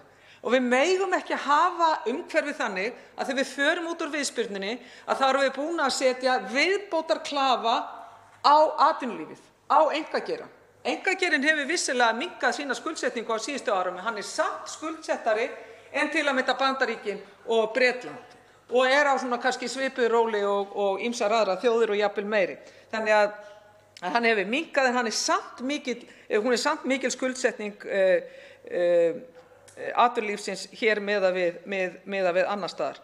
Og þess vegna verðum við að huga hvað er hægt að gera og við erum meðal annars að benda á það og ég sé það á skilaboðum og í gegnum samtölin að það er gríðarleg vonbrigði. Það eru gríðarleg vonbrigði á meðal ferðaþjónustufyrirtækja. Og það er eins og að hluti ríkisstjórnarinnar að minnsta kosti sé einhvern veginn búin að gefast upp. Að segja, ok, gott og vel, við ætlum bara að loka ferðaþjónustunni í einhverja 12 mánuði. Það er allavega þau skilaboð sem að mér finnst ég lesa út úr þessum aðgerðum og þessum tóni sem sleginn er af hálfu ráðherra í ríkisstjórn og við sjáum hvað hér er til umræðu að það er ekki verið í rauninni að fara í það að með einhverjum hætti að henda út líflínu til fyrirtækjanna. Og ég held að sé vont að við erum að horfa upp á fyrirtæki sem á síðustu árum hafa staðið fyrir og undir 60% af fjölgun starfa hér á Íslandi. Hafa staðið fyrir mögnaðri nýsköpun sem er öllu verið að ýta út á borðinu núna á sviði ferðaþjónustu á síðustu 5 til 10 árum. Fyrirtæki sem hafa verið að setja fjármagnið aftur inn í fyrirtækin og hafa ekki verið að gera neitt mikið meira heldur en að reyna að halda fyrirtækinu gangandi og þróa þau áfram. Fyrir utan það hvað ferðaþjónustan hefur verið sjálfsprottin lífað fyrir landsbyggðina. Og það er svolítið verið að ýta þessari lífa, klippa þessari lífað fyrir landsbyggðina með því hvernig ríkisstjórnin horfir til ferðaþjónusta í þessum aðgerðum. Og þess vegna segi ég bind vonir við það að við náum að breyta einhverju af þessum pakka inn í nefndunum, en ég bind líka vonir við það að ríkisstjórnin komi eigi síðar en í næstu viku með fleiri aðgerðir og fleiri skilaboð sem að þurfa að vera skýrari fyrir atvinnulíf og meðal annars ferðaþjónustuna. Norðmenn hafa til að mynda frá því í lok mars verið með aðgerðir í hverri einustu viku, bæði á sviði velferðarmála en ekki síður á sviði atvinnumála. Ég hef rætt gjarnan og bendi gjarnan á Þýskaland, af því við erum eitthvað svo ótrúlega viðkvæm núna að það megi ekki skuldsetja ríkissjóð. Við erum í ótrúlega góðri stöðu varðandi og við höfum sagt að á síðustu 10 árum hafa flokkar, hvort sem það er Samfylkingin, Vinstri grænir, Framsóknarflokkur, Sjálfstæðisflokkur, komin að því að byggja í haginn og ekki síður Viðreisn að því að byggja í haginn fyrir það að greiða niður skuldir ríkissjóðs. Og það er því betur fer af hinu góða. Við erum komin með undir 30% skuldahlutfall. Og af hverju erum við að gera það ef við síðan notum það ekki í svona fordæmalausu krísu og kreppu sem við stöndum frammi fyrir núna? Þjóðverjar eru með 40% skuldahlutfall, eða voru það. Þeir ætla að fara vel yfir 50%. Þeir ætla að fara og eru að auka sinn beina stuðning sem hlutfall af vergri landsframleiðslu inn í fyrirtækin. Og það er í ríkara mæli verið að tala það að nota ekki bankana sjálfa sem milliliði í það að styðja við fyrirtækin. Og ég held að við séum ekki að setja bankana sjálfa núna í einhverja ákjósanlega stöðu hvaða fyrirtækjum eigi að bjarga og hverjum ekki. Þannig að ég held að við þurfum að fara yfir margt talandi það, og ég heyri það að sjálfstæðismenn einhverjir er að ræða það hvaða meira á að gera. Ég held að það væri best ef ráðherra Sjálfstæðisflokksins byrjuðu að tala við sitt eigið flokksfólk, til að mynda fulltrúa þeirra fyrir vestan á Ísafirði sem rekur meðal annars myndarlega ferðaþjónustu, þar sem hann segir sjálfur meðal annars með leyfi forseta að mér finnst þá blasa við að ekki stendur til af hálfu ríkisstjórnarinnar að bjarga ferðaþjónustunni. Ríkisstjórnin telur henni ekki viðbjargandi. Og þess vegna hefði auðveldlega verið hreinlegast fyrir ráðherra í ríkisstjórn að segja nákvæmlega hvað þeir ætlast til með ferðaþjónustunni. Og ég tek undir það sem hv. þingmaður Bergþór Ólason sagði hér áðan. Ég hvet ríkisstjórnina til þess að sýna okkur í þinginu sviðsmyndirnar sem verið að vinna eftir. Varðandi ferðaþjónustuna, varðandi uppbyggingu atvinnulífsins í landinu. Við skulum heldur ekki gleyma því að meðal annars að byggingariðnaðurinn var löngu farinn í ákveðna niðursveiflu og byrjaði að undirbúa sig undir niðursveifluna, af því að það var hafin niðursveifla löngu fyrir COVID. Og hann var að búa sig undir 20% niðursveiflu. Samhliða COVID, áhrifunum á ferðaþjónustuna er líklegt að samdráttur í byggingariðnaði geti orðið alltaf 40%. Og það er mannaflsfrek atvinnugrein, 15.000 til 17.000 manns í byggingariðnaði.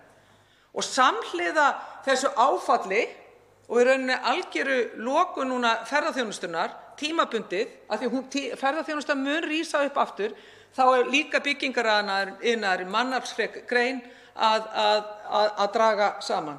Þannig að þetta allt í hinni stóru mynd segir okkur það að það er aðgerðir sem eins og ég segi, margar hverjar eru góðar og við munum styðja, en við munum koma með úrbætur því þetta er ekki nóg.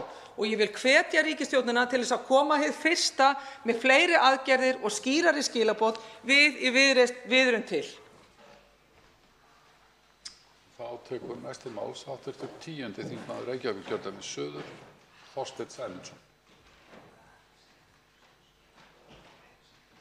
Herra forseti, það er búið að vera einkar ánægjulegt að fylgjast með þessari umræðu. Hún er búin að vera hófstillt og hún er búin að vera full af hugmyndum og svo framvegis. Og það leiðir mig að því sem ég lét mér munn fara hér daginn í viðræðum við hæstv. Forsætisráðherra, að ég sagði við hæstv. Forsætisráðherra að hér í salnum er allnokkuð vit, þó nokkur menntun, mikil reynsla. Hvers vegna kallar ríkisstjórnin ekki þessa hæfileika til samstarfs í stað þess að leggja fram í sífellu tillögur sjálf og ein sem vissulega hafa tekið jákvæðum breytingum í nefndum, margar, en eru sumar eins og núna að koma fram frá ríkisstjórninni svipaðar tillögur hún felldi fyrir 3 vikum síðan, vegna þess að þær komu ekki úr hennar ranni þá. Þetta, herra forseti, er barnaskapur og við höfum ekki efni á því núna að stunda barnaskap. Og það er þannig að samvinna og samráð og samstaða, það er búin að vera mjög góð samstaða hér í þessu sal við að afgreiða þau brýnu mál sem ríkisstjórnin hefur komið fram með. En við höfum jafnframt bent á það að mörg þeirra séu of lítið of seint. Og viðbrögðin, ekki bara okkar, heldur viðbrögðin sem við heyrum núna hvarvetna að eftir kynningu ríkisstjórnarinnar í gær, er einmitt þetta, of lítið of seint. Og það eru margir sem hafa tekið til máls um þetta. Það eru til dæmis einyrkjar í ferðaþjónustu sem eru að reka ferðaþjónustu á sinni eigin kennitölu. Þeir virðast ekki vita sitt rjúkandi ráð, eiga þeir að eiga þeir að þiggja lokunarstyrk, geta þeir það, eiga þeir að segja sig á atvinnuleysisbætur strax sjálfir. Það ýmis svona álitamál uppi. Annar mjög mikilvægur þjónustuþáttur, leigubílar eða leigubílstjórar. Þeim hefur jafnvel verið ráðlagt að leggja inn atvinnuleyfi sín. Atvinnuleyfin eru lögð inn í 4 mánuði og ef þau eru lögð inn þá getur hver sem komið og keypt þau eða öðlast þau. Þau geta mist þau bara fullt og fast með því að leggja þau inn. Í sjálfu sér engin vandi ef að þeir færa á hlutabótareglu. Það engin vandi að fara yfir það, þær tekjur, þær litlu tekjur sem að leigubílstjórar til dæmis afla sér á hverjum tíma. Nánast öll þeirra inntekt í gegnum rafræn viðskipti. Nánast öll. Þannig að það engin hætta á því að þar sé einhver undanskot að ræða. Og þess vegna segi ég gleðst nú yfir því að sjá fjármálaráðherra. Ég veit hann búinn að fylgjast með úr öðrum sal en ég ætla þá að ítreka það og beina þessum orðum sem ég hóf mál mitt á einnig til hans. Hér í sal allnokkuð vit, mikil reynsla, mikil þekking. Það ríkisstjórninni og landinu öllu og öllum íbúum þess til farsældar að ríkisstjórnin kalli þennan hóp meira til samráðs heldur en verið hefur strax við undirbúning þeirra mála sem eru í gangi. Það veit þannig til að mér skilst að í Danmörku sé þverpólitísk nefnd að störfum sem taki ákvarðanir í málum sem snerta þetta ástand. Í Noregi líka, þverpólitísk nefnd. Og ég segi aftur, hugmyndir stjórnarandstöðunnar margar hverjar eru svo góðar að það að dúkka upp núna af hálfu ríkisstjórnarinnar. Og ég segi þá aftur, af hverju þá ekki að grípa þær bara strax? Hvers vegna var til dæmis þessi ágæta tillaga sérstakt álagsgreiðslu til hjúkrunarfólks sem á það svo margfalt skilið, sem var lögð hér fram fyrir 3 vikum síðan og felld. Svo dúkkar hún upp aftur núna, góðu heilli. En hvers vegna var hún ekki bara samþykkt fyrir 3 vikum síðan? Og ég held líka, og það finnst mér kannski, mér finnst ríkisstjórnin ennþá, með mikilli virðingu, vera að elta ástandið. Og hún að elta ástandið með því meðal annars að taka ekki nógu djörf og stór skref, eins og til dæmis skrefið í gær sem var mjög stutt, því miður. Og þetta ekki niðurrifstal, þetta eru bein áköll sem við höfum fengið, margir þingmenn, bara frá almenningi og mörgum sem standa nú uppi í erfiðleikum, að þeim finnst ekki nógu langt gengið og ekki nógu að gert.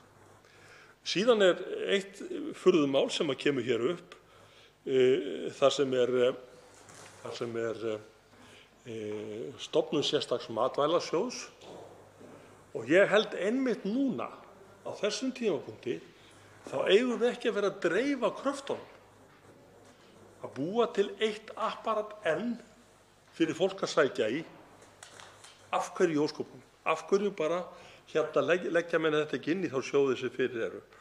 Og þá kem ég að öðru sem að líka vantar inn í að mér finnst í það sem að þessi ríkisstjórnin búin að gera, eða vera að gera, núna undanfarandi. Og ég náttúrulega skil það, við erum öll standandi í sama potlinum og við erum öll að reyna að ausa svo að það fari ekki upp fyrir stígvélin. En mér finnst vanta mjög upp á það að ríkisstjórnin horfi til þess tíma þegar þessu ástandi linnir. Hvers vegna? Sérstaklega hvað varðar fjárfestingar. Ég hef ekki séð núna ennþá tillögu frá ríkisstjórninni og ég verð þá bara leiðréttur þetta rangt hjá mér sem til þess fallin að örva fjárfestingu inn í framtíðina. Og hvað ég þar að tala um? Jú, til dæmis uppbyggingu í landeldi í fiskeldi, uppbyggingu í garðyrkju og ég tel reyndar að þessi salur ætti að samþykkja það einróma að verð á rafmagni til garðyrkju sé verðlagður með sama hætti og til annarrar stóriðju í landinu. Annarrar stóriðju. Vegna þess að ef við myndum gera það og ef við myndum örva fjárfestingu til dæmis bara á þessu eina sviði, þá erum við fyrsta lagi að skapa mikið af störfum. Við erum að gera sjálf okkur enn færari að afla okkur eigin fæðu og við erum með því að stíga bæði græn skref, við erum að stíga hagræn skref, við erum að stíga skref í þá átt að fara vel með þann gjaldeyri sem við erum að afla. Þetta er ekki vinningur, þetta er 5 sinnum vinningur að fara í aðgerðir eins og þessar, og ég sakna þess og ég bíð spenntur eftir að heyra og sjá einhverjar aðgerðir frá ríkisstjórninni þar sem hún annaðhvort myndar sjóð, setur til hliðar fé til þess að örva fjárfestingu í ákveðnum, til dæmis mannfrekum atvinnugreinum, þar sem við vitum að er þörf. Og í matvælageiranum er þörf, sífelld þörf. Og við getum einnig, alveg klárlega, flutt út afurðir sem eru til með meiri framleiðslu hér innanlands, bæði hvað varðar garðyrkju og grænmetisrækt, til dæmis landeldinu, og við getum líka flutt út meira af okkar hefðbundnu afurðum, og ég ætla bara að vona eitthvað af þessum 500 milljónum sem hér er inni rati núna í alvöru markaðssetningu, til dæmis að hefðbundnu landbúnaðarafurðum, til dæmis hér innanlands sem er besti markaðurinn. Og ég vona líka að eitthvað af þeim rati í til dæmis mjög athyglisverðar hugmyndir sem hafa komið upp útflutningsmöguleika á íslensku smjöri, sem er selt núna bæði innanlands og erlendis á 10% af því verði sem dýrasta smjör í heimi er selt á. Og við eigum að gera prufu á því, við eigum að gera vísindalega rannsókn á innihaldinu til þess að geta markaðssett þessa afurð við hliðina á því besta sem gerist á mörgfaldu verði sem við gerum í dag. Vegna þess að ég lít þannig á líka, herra forseti, að það sem við erum að gera núna, við erum að rýra ríkissjóð, það er að segja, við erum að rýra afkomu hans sjáanlega einhverja framtíð, en ef við höfum okkur skynsamlega núna og tökum, eins og hæstv. Fjármálaráðherra hefur sagt, stærri skref heldur en minni, þó að það sé nú aðeins að snúast í andhverfu sína akkurat núna, þá erum við með því að fjárfesta í framtíðinni. Með því að ríkissjóður taki á sig ákveðið áfall núna þessi misserinn, þá erum við að fjárfesta í framtíðinni og við erum sem sagt að gera fólki og fyrirtækjum kleift að vinna sig aftur á þann stað að það verði góðir skattgreiðendur aftur.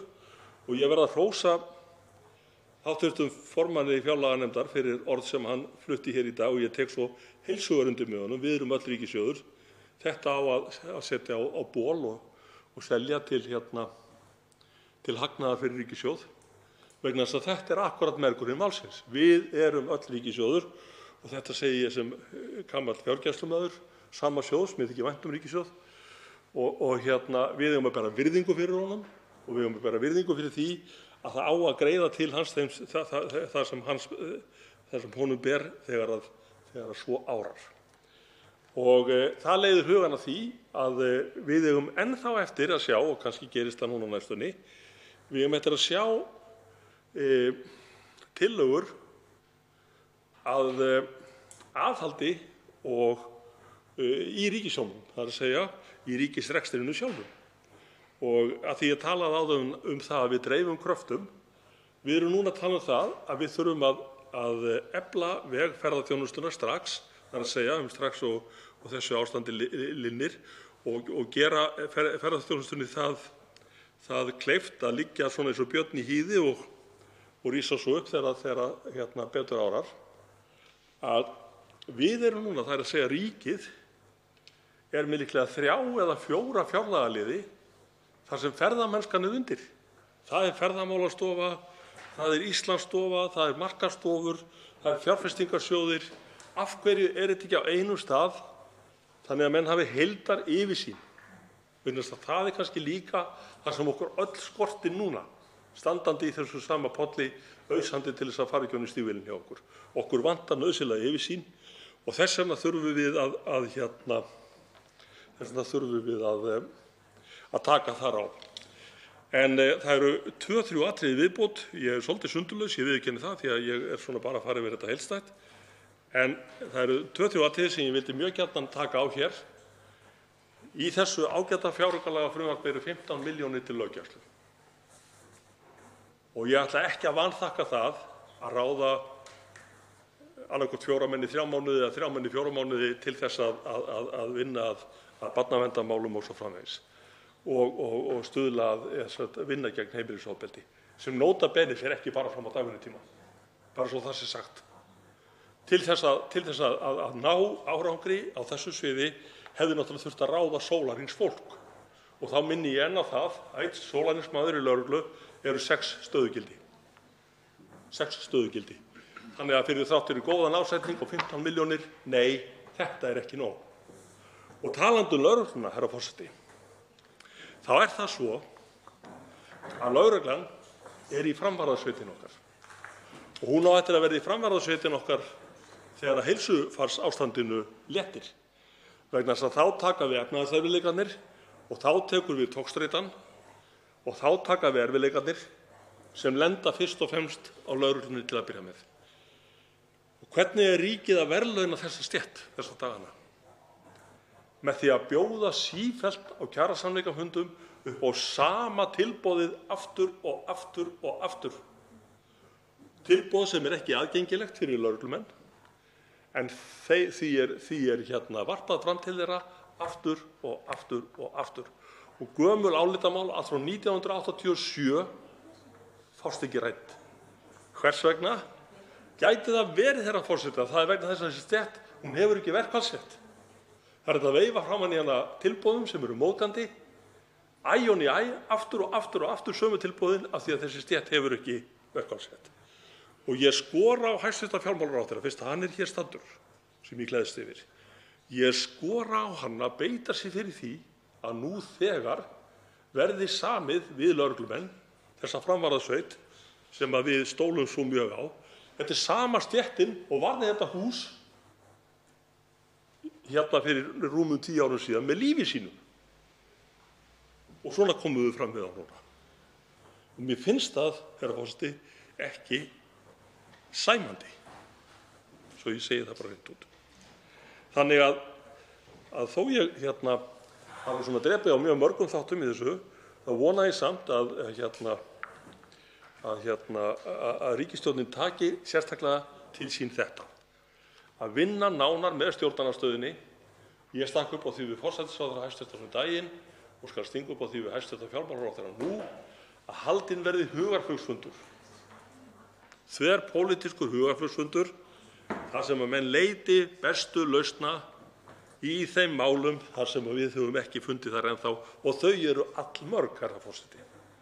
Og betur sjá augu en auga, herra forseti. Og það er ekki veikleiki að sækja sér ráð til annarra og hlusta á góð ráð annarra. Það er styrkleiki, en til þess þarf kjark og töluvert sjálfstraust. Þannig að ef það er virkilega svo að ríkisstjórnin treystir sér ekki til þess að taka við góðum ábendingum og ráðum frá stjórnarandstöðunni, þá verður að líta svo á að ríkisstjórnin sé hvort tveggja, ekki kjarklaus en hafi ekki nógu mikinn kjark og búi ekki yfir nógu miklu sjálfstrausti. Og í þessari stöðu núna er þetta afar slæmt, herra forseti.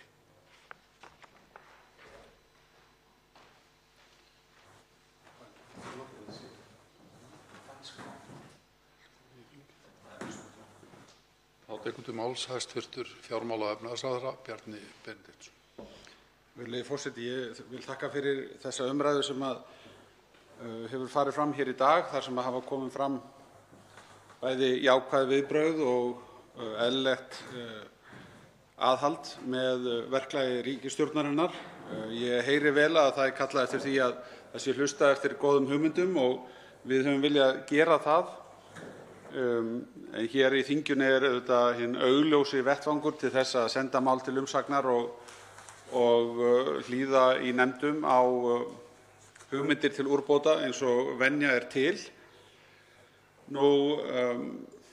Ég vil þakka sömuleiðis fyrir það að það er margt í þessum aðgerðapakka sem tengist þessu fjáraukalagafrumvarpi sem fellur í góðan jarðveg hér í þinginu.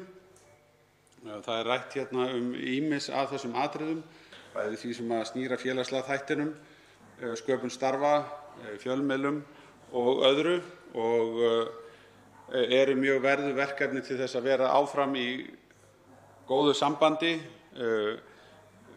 undir vinnslu nefndarinnar þá á ég við að stjórnkerfið þarf að veita allar nauðsynlegar upplýsingar, skýra frekar útfærslur einstakra mála og ég vil ítreka fullan vilja til þess og vil bara það komi fram hérna undir lok umræðunnar að auðvitað vill maður að það taki sem breiðust samstaða mál þó að það hafi ekki verið fallist á allar tillögur stjórnarandstöðunnar hér við fyrri afgreiðslu mála að þá fannst mér að heilt yfir hafi vinnan hérna í þinginu gengið vel. Þá er ég að vísa til þess að auðvitað voru fjölmargar tillögur og hugmyndir stjórnarandstöðunnar felldar inn í meirihlutaálitin sem komu úr nefndum þó að það var ekki full samstaða allt saman. Og svo var það sem að út af stóð, sem ekki var meirihluti fyrir, sem að greidd voru atkvæði hér í þingsal. En ég ætla ekki að öðru leyti að lengja umræðuna, virðulegi forseti. Tveir hv. Þingmenn hafa óskað eftir því að veita andsvar og fyrstur til að veita andsvar er hv. 7. þingmaður Suðvesturkjördæmis, Þorgerður Katrín Gunnarsdóttir. Herra forseti, já, ég vil þakka hæstv. Ráðherra fyrir þetta stutta en líka mikilvæga og það eru kannski tvær spurningar sem ég vil spyrja hann og það er annars vegar og ég held hann alveg greini það að okkur flestum, og ég heyri það líka á sumum stjórnarþingmönnum, að það fólki finnst ekki alveg nóg að gert í þessum aðgerðum, en gott og vel, hvort að það sé ekki alveg ljóst að núna í þeirri vinnu sem bíður nefndar fólks innan þeirra nefnda sem að málin komu til umfjöllunar, hvort að það sé ekki alveg ljóst að það verði ákveðið svigrúm fyrir nefndirnar til þess að taka málin áfram eins og var gert síðast og jafnvel gera enn meira til þess að bæta málin og breyta þannig að skrefin verði meira afgerandi og við erum til að mynda að sjá samflokksmenn ráðherra í ferðaþjónustu vera með mikið ákall það að það þurfi að gera meira, að þessar aðgerðir dugi til að mynda ekki innan ferðaþjónustunnar þó sé margt gott gert. Ég vil draga það fram, það er margt fínt í þessum pakka, en hvort það sé ekki örugglega, og mín fyrirspurning er sú, hvort það sé ekki örugglega þannig að þingið hafi nokkuð vel og mikið svigrúm á þessum fordæmalausu tímum til þess að koma með þær breytingar sem eru til þess að byggja upp og auka viðspyrnuna í íslensku atvinnulífi og halda utan heimilin betur. Það er fyrri spurningin og síðari er hvort að hæstv. Ráðherra sé nú mér ekki sammála það því ég hef verið að hlusta hér ýmsar ræður stjórn og stjórnarandstöðu og ég geri mér grein fyrir því að það eru ólíkir flokkar í ríkisstjórn, en getum við ráðherra ekki verið sammála það að lykilviðspyrnan fyrir íslenskt atvinnulíf og íslenskt efnahagslíf sé í gegnum einkageirann, að fjölga störfum á sviði atvinnulífsins, á sviði einkafyrirtækja og út í atvinnulífinu, þannig að viðspyrnan þegar við þurfum á fyrirtækjunum okkar að halda, að það sé ekki búið að setja á þau til að mynda það mikla skuldaklafa að þau geti ekki risið með okkur. Þannig að er ekki hæstv. Ráðherra mér sammála það að við þurfum að ýta undir, verja störfin út í fyrirtækjunum og út í atvinnulífinu.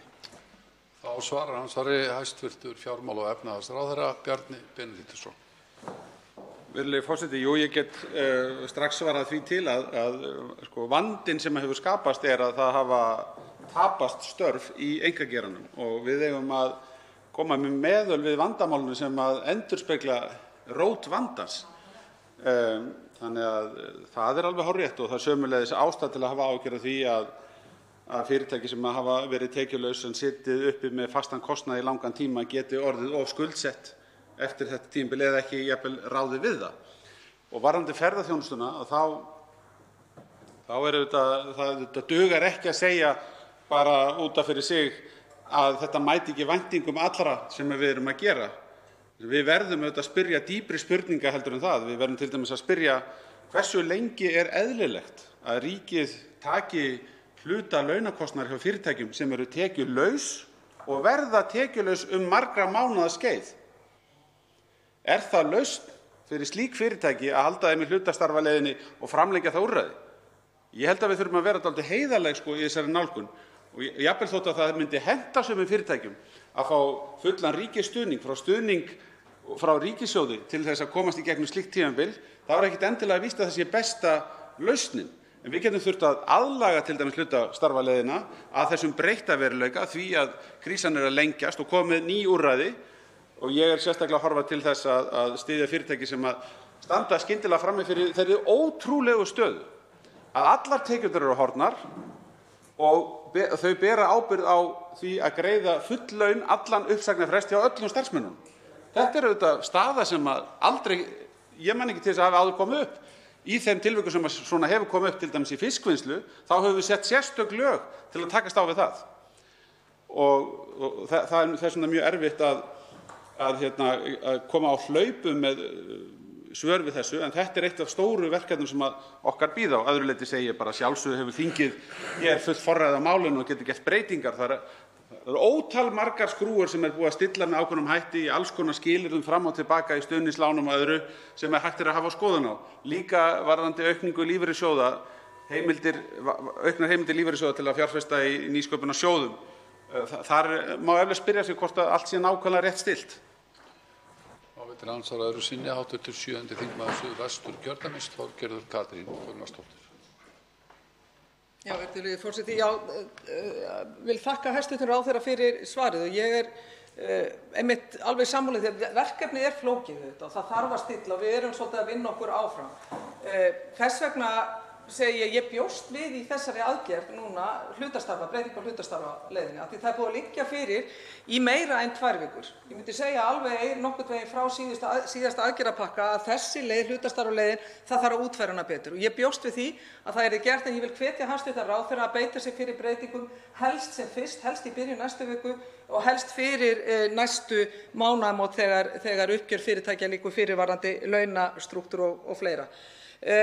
Ég vil spyrja ráðherra því hvort að hann fylgist með því, ég veit hann gerir það alla jafna, að við erum að sjá þróunin út í Evrópu vera þá að fyrirtækin, þjóðirnar eru í ríkari mæli að fara í beinan stuðning. Við erum að sjá til að mynda Þjóðverja fara úr því að auka skuldahlutfall sitt úr 40% í vel yfir 50% yfir í það að fara í beinan stuðning við fyrirtækin.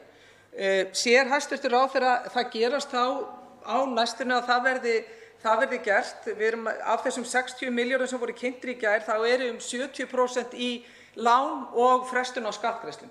Margt fínar leiðir, en eins og ég segi, ég ítreka það að við megum ekki skuldsetja atvinnulífið þannig að það viðspyrna verði ekki nægilega mikið þegar við þurfum á því að halda. Og það er rétt, það er ekki alltaf hægt að bjarga öllu, það er enginn að tala um það. Það sem ég er að tala og það sem ég heyri ferðaþjónustuna vera að segja og ég hvet hæstv. Ráðherra til að tala við sitt flokksfólk hvað þetta varðar. Það hefur að minnsta kosti verið að hafa samband við mig í dag. Það sem skiptir máli í þessu er að fólk fái tilfinningu fyrir því og hafi fengið tilfinningu fyrir því að það hafi staðið frammi fyrir tækifærum. Að það sé ekki bara þráðbeint verið að setja þeirra fyrirtæki á einhverja brunútsölu af því það fékk ekki tímabundið tækifæri til þess að eiga möguleika á því að lifa þessa fordæmalausu krísu af. Og það er sú ábending sem ég vil hvetja hæstv. Ráðherra til að taka með sér. Þá svarar andsvari síðar sinni hæstv. Fjármála- og efnahagsráðherra Bjarni Benediktsson. Virðulegi forseti, ég tek undir með hv. þingmanni að framhald hlutastarfaleiðarinnar er að svara því hvað tekur við er mjög mikilvægt. Það þarf að gera sem fyrst og við erum með sérstakan starfshóp í því. Hlutastarfaleiðin er reyndar frumvarp sem á upphaflega er komið frá félagsmálaráðherra, en við erum með sérstakan starfshóp þar. Og við skulum hafa það í huga að við erum með 33.000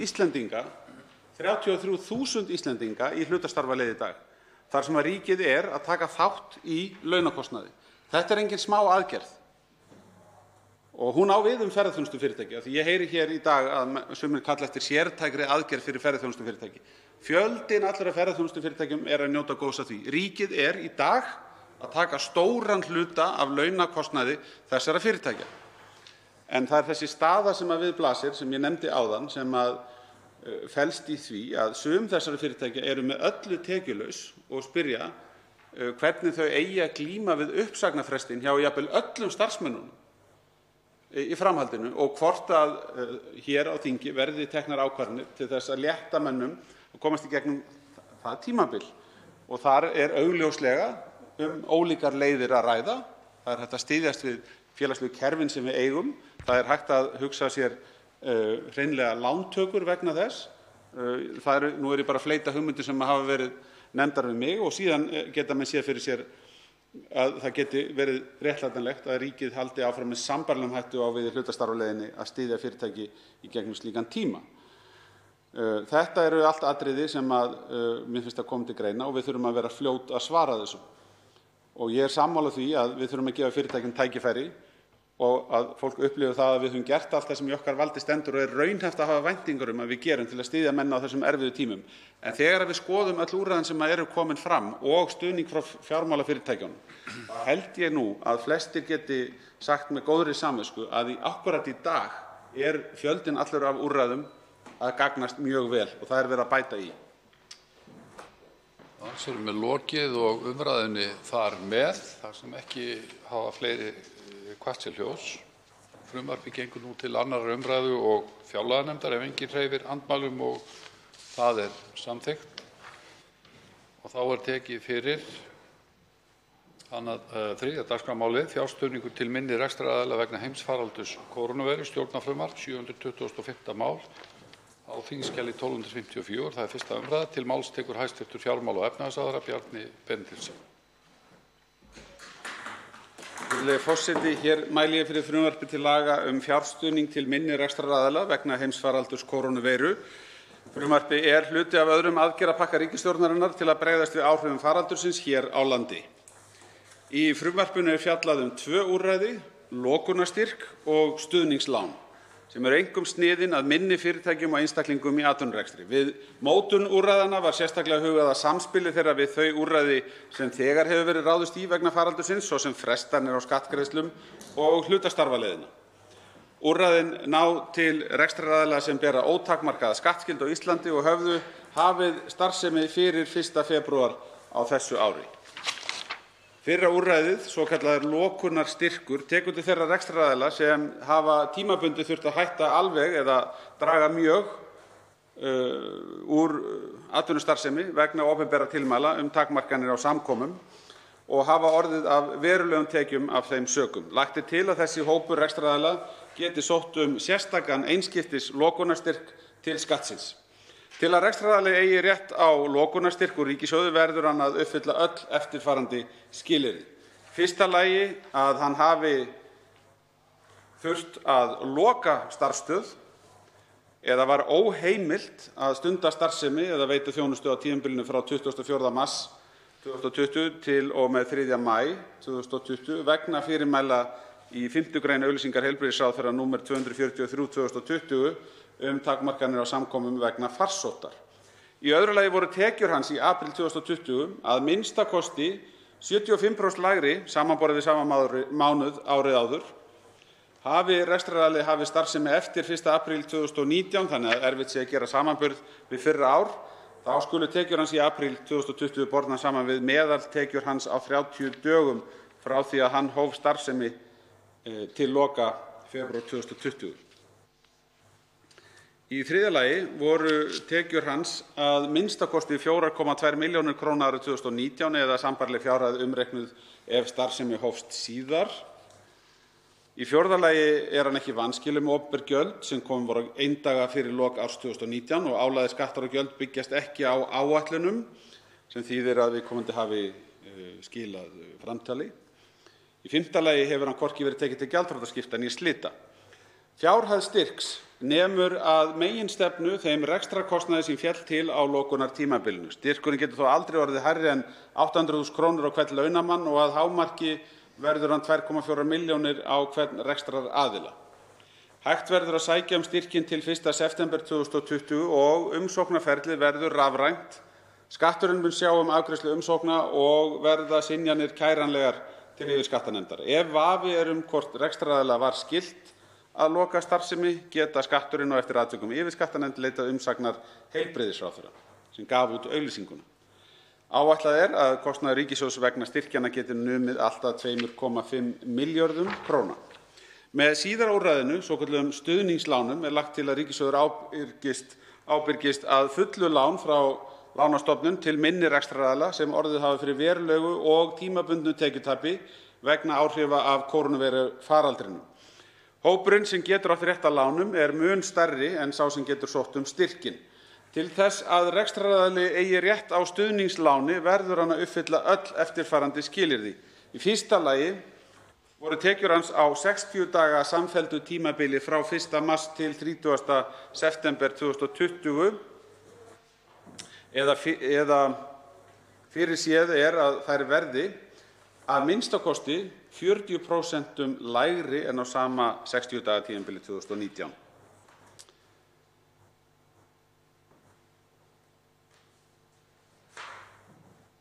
Hafi hann hafið rekstur síðar miðað við síðara 60 daga tímabil. Í öðru lagi þá voru tekjur hans á árinu 2019 að lágmarki 9 milljónir króna og að hámarki 500 milljónir króna eða sambærileg fjárhæð umreiknuð ef starfsemi hófst síðar og var hluta úr ári. Í þriðja lagi var launakostnaður hans árið 2019 að minnsta kosti 10% af rekstrarkostnaði. Hérna erum við með lægra viðmið heldur en í brúarlánunum. Við teljum að það sé ástæða til þess að vera með breiðvirkara úrræði gagnvart þessum smærri fyrirtækjum og þannig lækkum við þröskuldinn fyrir aðgengi að þessu lánaúrræði töluvert mikið með 10% í stað þess sem var í brúarlánaúrræðinu 25%. 10% af rekstrarkostnaði eða sambærileg fjárhæð umreiknuð ef starfsemi hófst síðar. Í fjórða lagi hefur hann ekki greitt út arð og samda kaupauka, keypt eigin hlutabréf, greitt af víkjandi láni fyrir gjalddaga eða veitt eigendum eða nákomnum aðilum lán eða aðrar greiðslur sem eru ekki nauðsynlegar til að viðhalda rekstri og rekstrarhæfi aðilans. Þetta gildir frá 1. mars 2020 og skuldbindur viðkomandi sig til þess að svo verði ekki þann tíma sem ábyrgðar ríkissjóðs nýtur við. Engin arður, engir kaupaukar, engin kaup á eigin bréfum, ekki greiða af víkjandi lánum fyrir gjalddaga, ekki veita lán eða greiðslu til eigenda, neitt slíkt, ekki frá 1. mars á þessu ári og meðan ábyrgðarinnar nýtur. Í fimmta lagi hann ekki vanskilinn við lánastofnun sem þannig að vanskilinn hafi staðið lengur en 90 daga.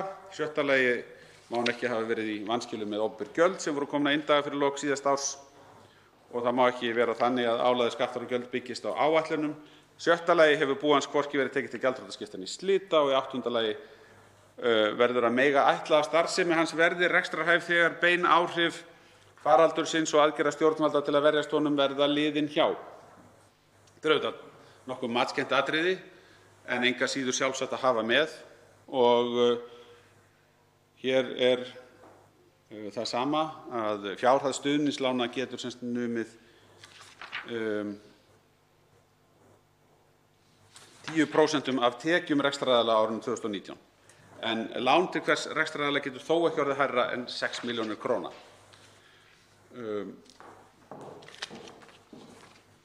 Það eru kannski margir sem halda að 6 milljónir króna sé ekki há fjárhæð og geti ekki haft mikil áhrif í svona stóru hagkerfi eins og okkar en staðreyndin nú samt sú að það svo gríðarlegu fjöldi af fyrirtækjum sem bara með örfáa starfsmenn og hafa orðið fyrir tímabundnum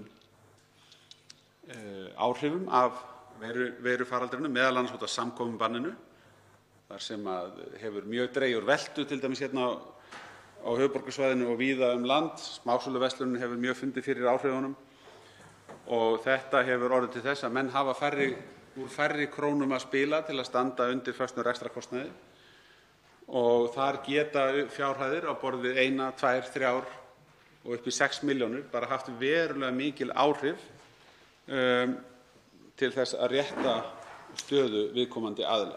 Þessi lán eru á sérstaklega góðum kjörum, endurgreiðanleg á löngum tíma. Þetta eru óverðtryggð lán, bera sömu vexti og vextir á 7 daga bundnum innlánum lánastofnana hjá Seðlabankanum og þau eru veitt til 30 mánaða og verða endurgreidd með 12 jöfnum afborgunum síðustu 12 mánuði lánstímans. Það áskilið að lánin megi aðeins nýta til að standa undir rekstrarkostnaði lánþega. Jafnframt að áður fenginn lokunarstyrkur hafi menn fyrst fengið lokunarstyrkinn að hann verði þá dreginn frá hámarksfjárhæðinni. Umsóknum lánin skal beint í gegnum þjónustugátt á island.is til þeirra lánastofnunar sem rekstraraðili tilgreinir. Ef skilyrði láns uppfyllt afgreiðir lánastofnun lánið til rekstraraðila. Við erum sem sagt að smíða sérstaka vefgátt fyrir afgreiðslu þessara lána og fyrir umsóknir fyrir styrkina sem verða afgreiddir af Skattinum.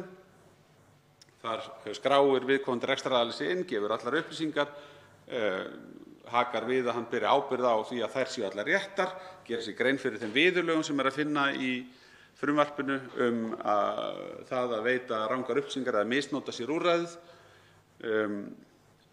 Og allt þetta smíðað með þeim hætti að það geti leitt til sem skjótastrar afgreiðslu umsókna.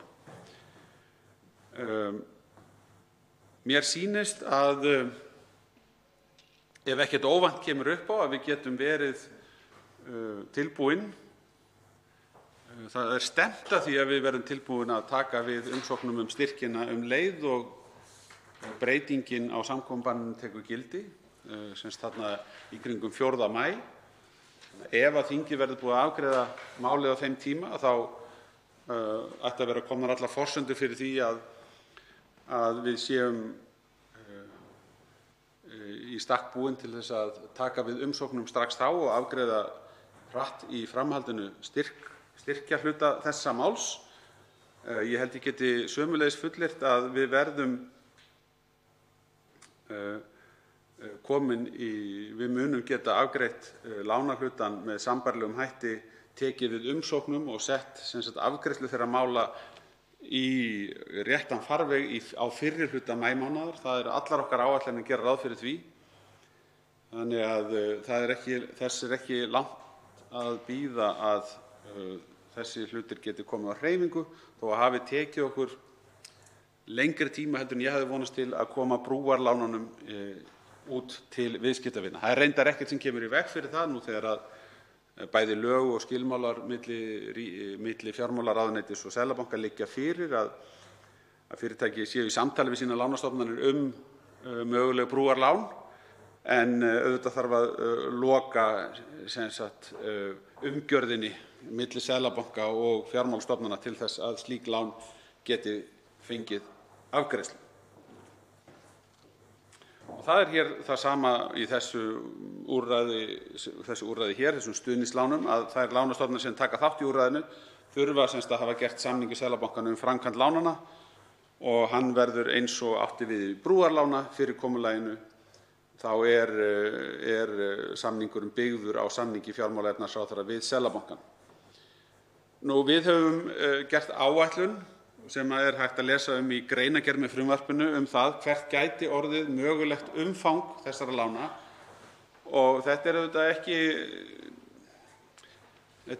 ekki mjög nákvæm vísindi sem maður er að stunda þegar slegið er á mögulegt umfang.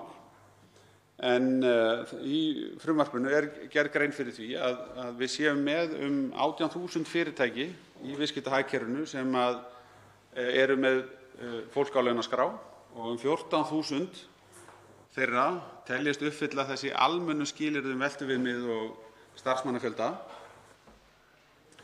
Það væru þá 14.000 fyrirtækja mengi, en þar sem við erum eitt viðbótarskilyrði að það hafi orðið tiltekið tekjutap, þá er ljóst að það verði ekki öll 14.000 fyrirtækin sem munu uppfylla öll skilyrði. Og spurningin er þá þessi: hversu hátt hlutfall af þessum 14.000 hafa orðið fyrir 40% tekjufalli? Það er auðvitað ekki vitað nákvæmlega, en við getum fengið vísbendingar, meðal annars úr könnun sem Samtök atvinnulífsins gerðu hjá sínum félagsmönnum, sem benti til þess að mjög hátt hlutfall félagsmanna þeirra teldi sig að hafa orðið fyrir að minnsta kosti 50% tekjufalli á þessu tímabili. Og út frá því að þá er hér áætlun að í kringum 8.000 fyrirtæki gætu uppfyllt skilyrðið, og ef að þau sækja sér þessi mjög svo hagstæðu lán til þess að bregðast við þrengingum í rekstri, að þá gæti umfang stuðningslánanna verið 28 milljarðar. Fyrirtæki sem tekur stuðningslán fyrirger ekki rétti sínum til þess að taka síðar brúarlán ef að viðskiptabanki viðkomandi telur að skilyrði þess að fá slíkt lán séu uppfyllt. En í því tilviki þá er, eins og við vitum, Fjármálastofnunin að taka eigin útlánatapsáhættu og gildir aðeins annað ferli slíkar lánveitingar af þeim sökum. Í þessu frumvarpi er lagt til að eftirlitsnefndin sem fjármála- og efnahagsráðherra skipar til að hafa eftirlit með framkvæmd viðbótarlána til fyrirtækja vegna heimsfaraldurs verði einnig falið að hafa eftirlit með framkvæmd stuðningslánanna. Þetta er sem sagt sama eftirlitsnefndin og er með því sem heitir í lögum viðbótarlán og ég hef hér í minni ræðu vísað til sem brúarlán. Sama eftirlitsnefnd og við erum að byggja á svona sambærilegri upplýsingagjöf og skýrslugjöf. Og ég vísa til þeirra laga varðandi skipan eftirlitsnefndarinnar. Virðulegi forseti, ég hef lokið málinu mínu, legg til að frumvarpinu verði vísað til hv. efnahags- og viðskiptanefndar að aflokinni þessari umræðu og svo til annarrar umræðu hér í þinginu. 4 hv. þingmenn hafa óskað eftir því að veita andsvar og verður ræðutíminn þá styttur í 1 mínútu. Fyrstur til að veita andsvar er hv. 6. þingmaður Suðurkjördæmis, Oddný Harðardóttir.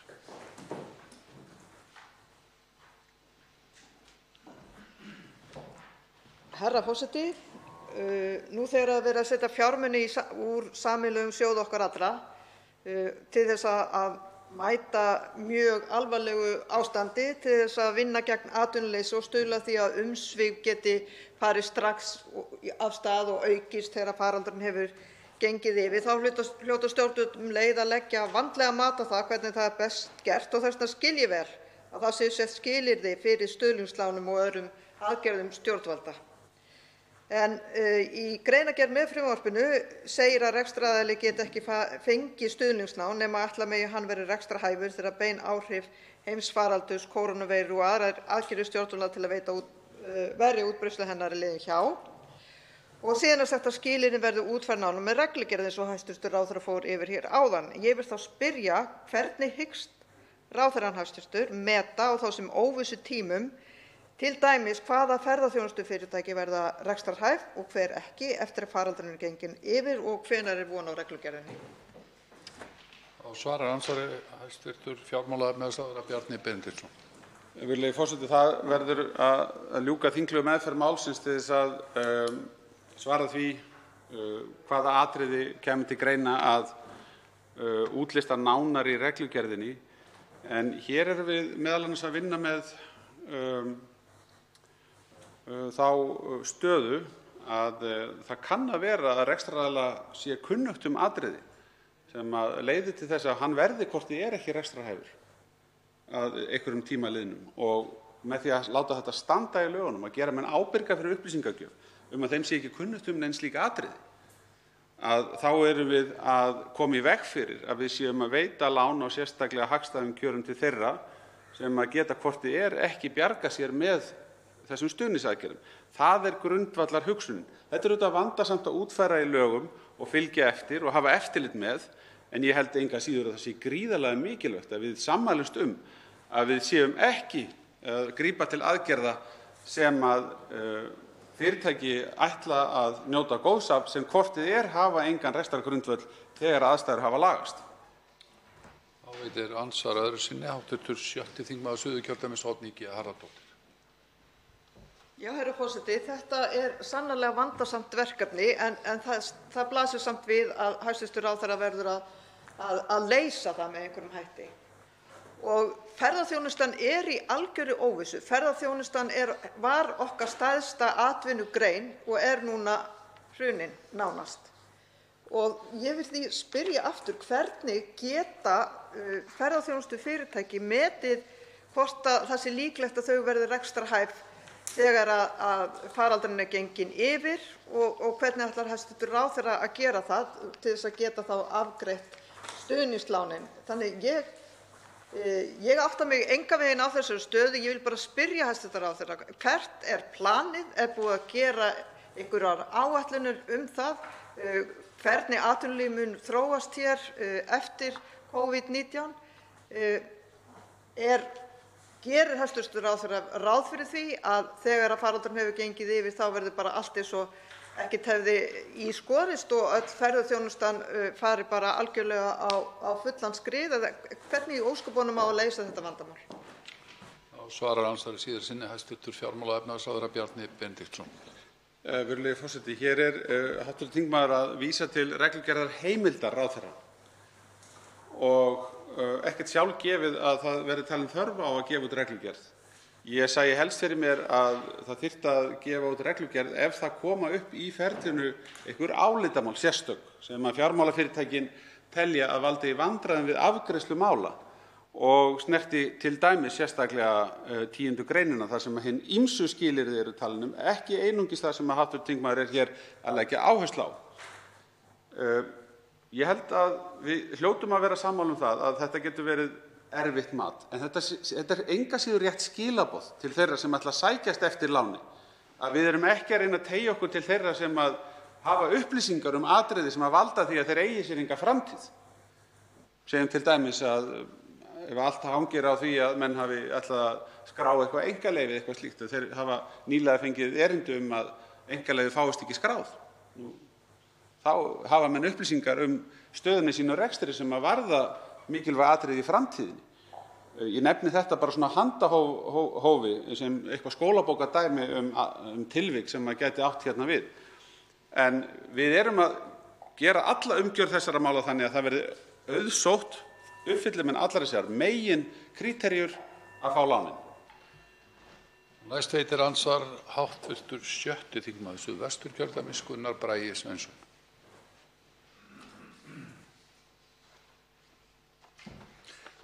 Hæstv. forseti. Ég vil þakka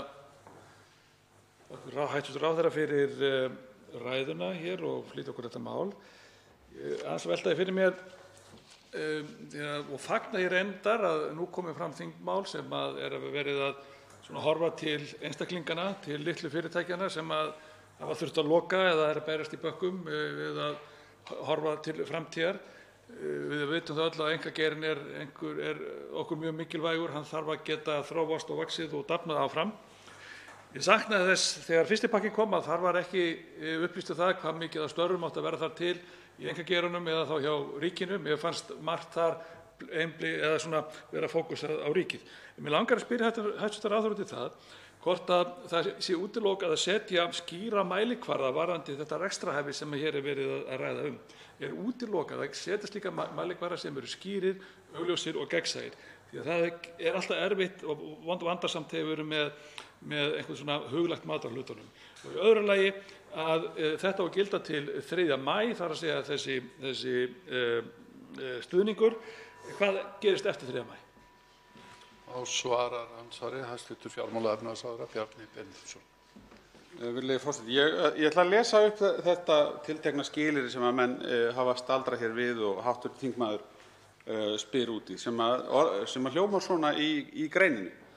Ætla má á grundvelli hlutlægra viðmiða varðandi rekstur hans á undangengnu ári að hann verði rekstrarhæfur þegar bein áhrif heimsfaraldurs kórónuveiru og aðgerða stjórnvalda til að verjast útbreiðslu hennar eru liðin hjá. Ætla má. Þetta er nú mjög mjúklega orðað. Menn þyrftu þá beinlínis að hafa ástæðu til að ætla að hann yrði ekki rekstrarhæfur, jafnvel þótt allt yrði blóma hér og við verum komin í eðlilega stöðu. Og í því sambandi væri þá til dæmis nærtækt að líta til fortíðar og ef við ætti viðvarandi hallarekstur á undanförnum árum sem að væri að éta upp allt eigið féð sem væri að nálgast 0 og menn hefðu aldrei í þessum tiltekna rekstri náð að vera réttum megin við 0 þrátt fyrir að við höfum gengið í gegnum tímabila sem á hingað komin 2 milljónir ferðamanna og svo framvegis. Það eru svona atriði. Það þarf að vera þessu ákvæði nokkuð augljóst að viðkomandi aðili hvort þið áður en að þetta mál kemur upp á leiðinni í tóm vandræði. Veitir andsvar öðru sinni hv. 6. þingmaður Suðvesturkjördæmis Gunnar Bragi Sveinsson. Virðulegur forseti. Var alltaf fyrir mér og spurði reyndar það líka og eðlilega er tíminn skammur hér hjá okkur að hvað gerist eftir 3. maí ef ég skil þetta rétt, þetta mál og þá rennur út þetta er aðgerð sem að gildir til 3. maí varðandi þessa 2,4 milljónir eða 3.800.000 sem að veita, nema ég sé að miskilja þetta. Eftir 3. maí þarf þó eitthvað að gerast, annaðhvort að fyrirtækin séu komin á fullan snúning eða þá einhverja aðra aðgerðir nema ég sé að miskilja þetta. Þess vegna spyr ég það. Við höfum líka að vera vakin athygli okkar því að það er ekki nóg að fá einhvern stuðning ef að fyrirtækin geta ekki opnað eins og rakarar eða nuttarar eitthvað slíkt út af fjarlægðartakmörkunum sem í gangi og þess háttar. En ég er ekki að gera lítið úr þessu. Það er mikilvægt að koma til móts við einkageirann og fagna því sérstaklega. Síðan langar mig bara að spyrja hæstv. Ráðherra, af því hann tók það hér sérstaklega fram og kemur fram vitanlega í frumvarpinu, að það er að draga þennan lokunarstyrk frá lánunum ef ég skil þetta rétt. Er einhver sérstök ástæða fyrir því? Svarar andsvari síðar sinni hæstv. Fjármála- og efnahagsráðherra Bjarni Benediktsson. Já, virðulegi forseti, það varðandi síðasta atriði þá er það kannski með vísan til tilgangslánanna. Það er skörun í tilgangi þessara tveggja úrræða. En 4. maí er hér nefndur vegna þess að í þeirri ákvörðun sem þegar hefur verið tekin þá er gert ráð fyrir því að alls konar starfsemi sem hefur verið gert að loka, að hún geti opnað að nýju á þeim tímapunkti, til dæmis nuttarar, sjúkraþjálfarar, valkvæðar aðgerðir og svo framvegis, allt með vísan til auglýsingarinnar. Þannig að hér er verið að horfa til þess tímabils sem líður fram til 4. maí og bæta mönnum tjón sem hefur orðið á því tímabili. Síðan kann að þurfa vegna þeirra takmarkana sem áfram verða í einhverjum tilvikum að skoða frekar úrræði. Það verður bara að koma í ljós og ræðst auðvitað af því hvernig okkur gengur áfram að fást við útbreiðslu veirunnar eða stöðva hana og hvaða afleiðingar það hefur á ákvarðanir þessi efni. Þá veitir andsvar hv. 12. þingmaður Suðvesturkjördæmis, Guðmundur Ingi Kristinsson. Virðulegur forseti, við erum að ræða til fjárstuðning til minni rekstraraðila og ég spái bara, er að velta fyrir mér að þegar við setjum einhverja svona í kassa eins og með styrki og þessi lán og brúarlán og allt þetta, það lenda alltaf einhverjir fyrir utan kassann. Og ég spyr, er ráðherra með einhverjar varaaðgerðir fyrir þá sem lenda þarna fyrir utan? Við vitum það verða einhverjir og það hlýtur að vera mesta skelfing í þessu ástandi að standa allt í einu uppi það að vera algjörlega tekjulaus og vita ekkert hvort þú fáir einhverjar tekjur, geta ekkert gert eða leitað.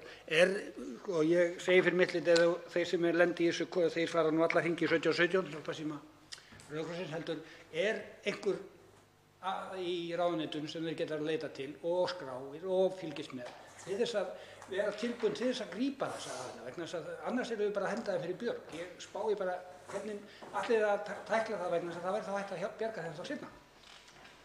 Þá svarar andsvari hæstv. Fjármála- og efnahagsráðherra Bjarni Benediktsson. Já, virðulegi forseti, við erum hér í þessu tiltekna þingmáli fyrst og fremst að horfa til rekstraraðila. Við erum að horfa til þeirra sem hafa verið í rekstri. Það geta verið einstaklingar í rekstri á eigin kennitölu. Ég fékk til dæmis fyrirspurn í gær frá manni sem spurði mig fyrir hönd dóttur sinnar sem starfar á hárgreiðslustofu og þar bara leigir þar aðstöðu og er með rekstur í eigin kennitölu, hvort að þessi úrræði myndu ná til hennar þar sem hún var ekki með hlutafélag eða neitt slíkan búning utan sinn rekstur, og svarið við því er já. Einstaklingar geta að uppfylltum öðrum skilyrðum laganna sótt stuðning.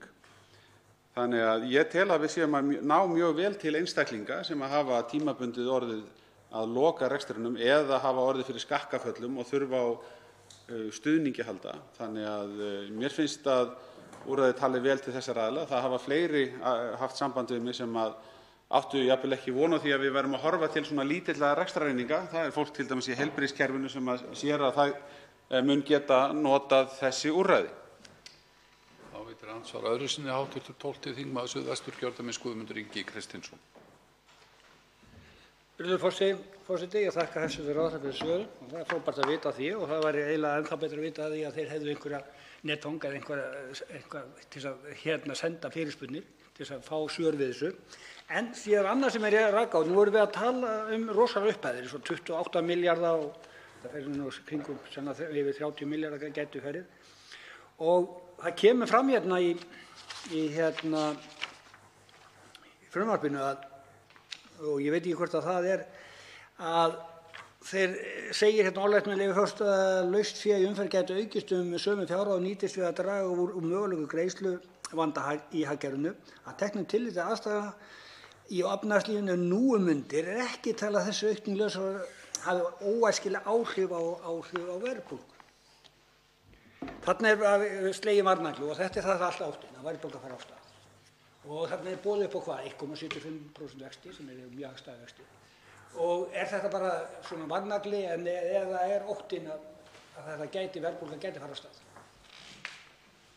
Og þá svarar ansvari síðar sinni hæstv. Fjármála- og efnahagsráðherra Bjarni Benediktsson.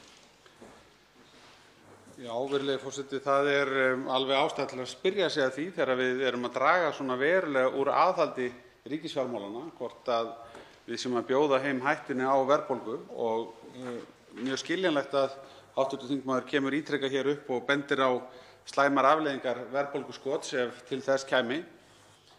En við teljum semst að þetta frumvarp sé ekki líklegt til þess að valda verðbólgu eitt og sér vegna þess að það hefur orðið slíkur skellur hér í hagkerfinu, til dæmis í eftirspurn sem birtist í því að fyrirtæki hafa ekki lengur tekjur, mörg hver.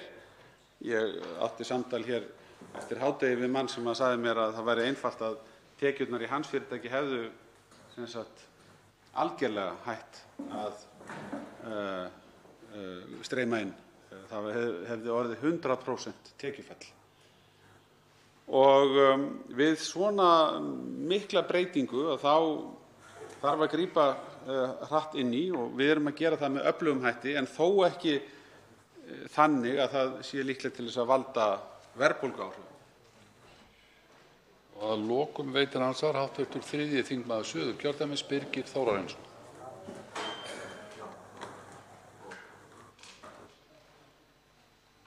Herra forseti, ég þakka hæstv. Ráðherra ræðuna. Hér mikilvæg úrræði að ræða, það er að segja þessa lokunarstyrki og síðan þessi stuðningslán, hvort tveggja mikilvægar aðgerðir og jákvæðar. Ég vil þó beina hér aðeins sjónum mínum að áhrifum á ríkissjóð. Og það er nú þannig að ábyrgð ríkisins á þessum lánum, stuðningslánum, hún þýðir það að það bindur 0% eigið fé lánuveitenda, það er að segja bankans, og áhrifin eru þá engin á hann. Og þá spyr maður sig hvaða ábyrgðargjald eða endurgreiðslugjald fær ríkið frá bankanum. Það er að segja búið að reikna þetta áhættuálag til ríkisins miðað við versus ábótalánastofnunarinnar vegna stuðningslánanna. Þetta eru háar fjárhæðir. Þetta eru á bilinu 28 til 46 milljarðar. Og við viljum að sjálfsögðu að þetta nýtist sem best þeim sem þurfa á því að halda. Og þá er kannski eðlilegt að spurt sé hvort það sé að fara þetta stór hluti eða hversu stór hluti er að fara þá til bankana í formi þá þessara gjalda. Þá svarar ansvari hæstv. Fjármála- og efnahagsráðherra Bjarni Benediktsson. Virðulegi forseti, það í raun og veru litið þannig á að við nýtum okkur þjónustu bankana til þess að koma þessum fjármunum því sem næst milliliðalaust frá ríkinu til þeirra sem á þurfa að halda. Og það í 15. grein fjallað að lánastofnunin fær fyrir þessa umsýslu tiltekna þóknun. Hún mun verða nánar ákvörðuð í samningi við Seðlabankann og takmarkast allar þóknanir lánastofnunarinnar við það sem þar verður samið. En ríkið í raun og veru ekki að veita þriðja aðila ríkisábyrgð eins og á við þegar við erum að taka sérstakt ríkisábyrgðargjald, heldur þetta í raun og veru því sem næst milliliðalaust stuðningur til lántaka. Þá veitir andsvar öðru sinni hv. 3. þingmaður Suðurkjördæmis Birgir Þórarinsson. Herra forseti, ég þakka hæstv. ráðherra svarið og í mínum huga er það þannig að auðvitað þarf að fylgjast vel með því að bankarnir séu ekki að fá aukinn ábata á kostnað skattgreiðenda í þessu. Auðvitað einhver kostnaður sem fylgir þessu, það þarf bara að vera sanngjarnt, en upphæðirnar eru háar þannig að það er verulega mikið í húfi hvað það varðar. En samsvörun við viðbótarlánin, brúarlánin, og þá nefndi Ríkisendurskoðun í sinni umsögn varðandi brúarlánin að það væri augljós hætta hvað varðaði veðtryggingar. Og þá spyr maður sig hvort að það sama sé upp á teningnum varðandi þessi stuðningslán, það er að segja, er það tryggt að bankarnir hafi ekki verið að krefjast aukinna trygginga, það er að segja bæta sín lán og lána svo viðbótarlán með áhættu ríkisins. Þetta er einn af þessum eftirlitsþáttum sem maður þarf að huga að og eftirliti getur verið mjög flókið með þessari lánafyrirgreiðslu. Ef hæstv. Ráðherra geti aðeins komið inn á það hvernig hann sér fyrir sér að því verði háttað, en líka eins og ég nefndi, það er að segja að bankarnir séu þá ekki verið að bæta sín lán á kostnað ríkisins. Hæstv. Fjármála- og efnahagsráðherra Bjarni Benediktsson svarar andsvari síðar sinni. Virðulegi forseti, já, þetta er ágætis ábending hjá hv. þingmanni. Það er kannski þannig að ef við gefum okkur að það séu almennt til staðar veð hjá lántaka, að þá held ég að við myndum geta litið svo á að lánastofnanir myndu bara almennt veita lán, enda hefðu þau veð til tryggingar útlánunum. En við þær aðstæður sem hér hafa skapast, þá getum við ekki gert ráð fyrir því að það séu til staðar veð og tryggingar, og þess vegna er ríkisábyrgðin til komin til þess að hvetja lánastofnanir til þess að taka einhvern hluta af útlánatapsáhættunni þrátt fyrir veðleysi.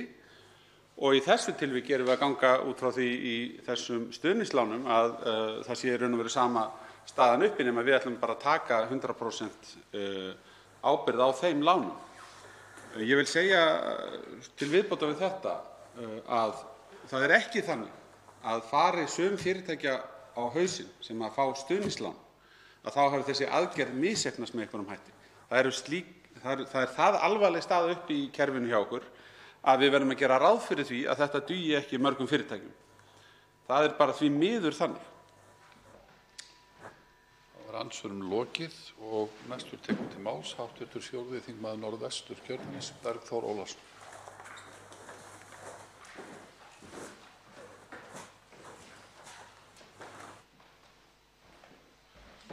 Virðulegur forseti. Mér langar hér stuttlega að koma inn á þetta mál sem rætt er hér sem snýr að þessum lokunarbótum og stuðningslánum sem voru kynnt í gær.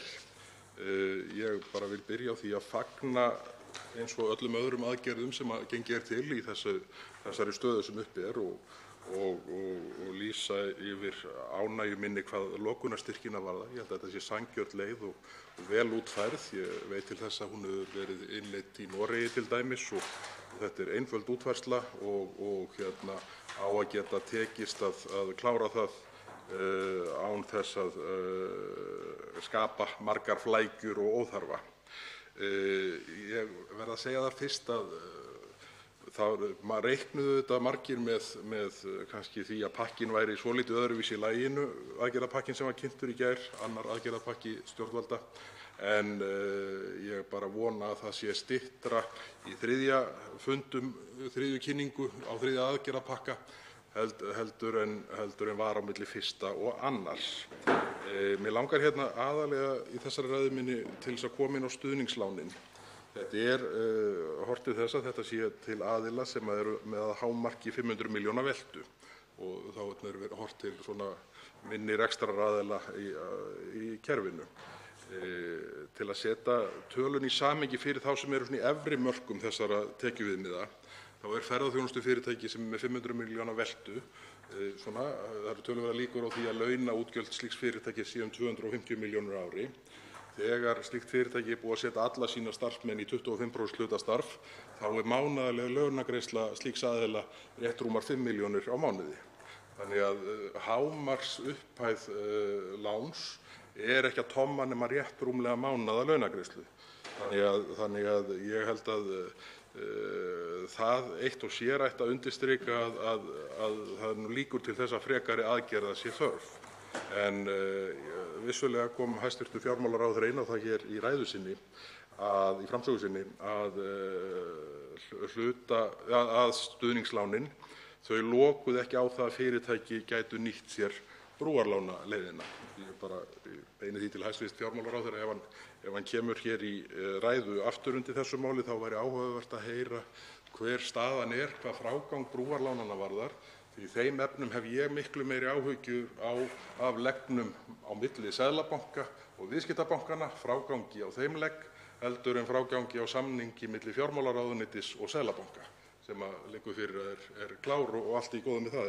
En það er þessi frágangur á leggnum milli Seðlabanka og viðskiptabankana sem ég held að skipti gríðarlega miklu máli að takist að klára í rauninni ekki seinna en strax, því að það er ekki nema núna einir 4-5 virkidagar fram að launagreiðslu hjá fyrirtækjum sem hafa horft til þessara lausna núna í heilan mánuð sem svona allavega hluta af lausn sinna vandamála tímabundið.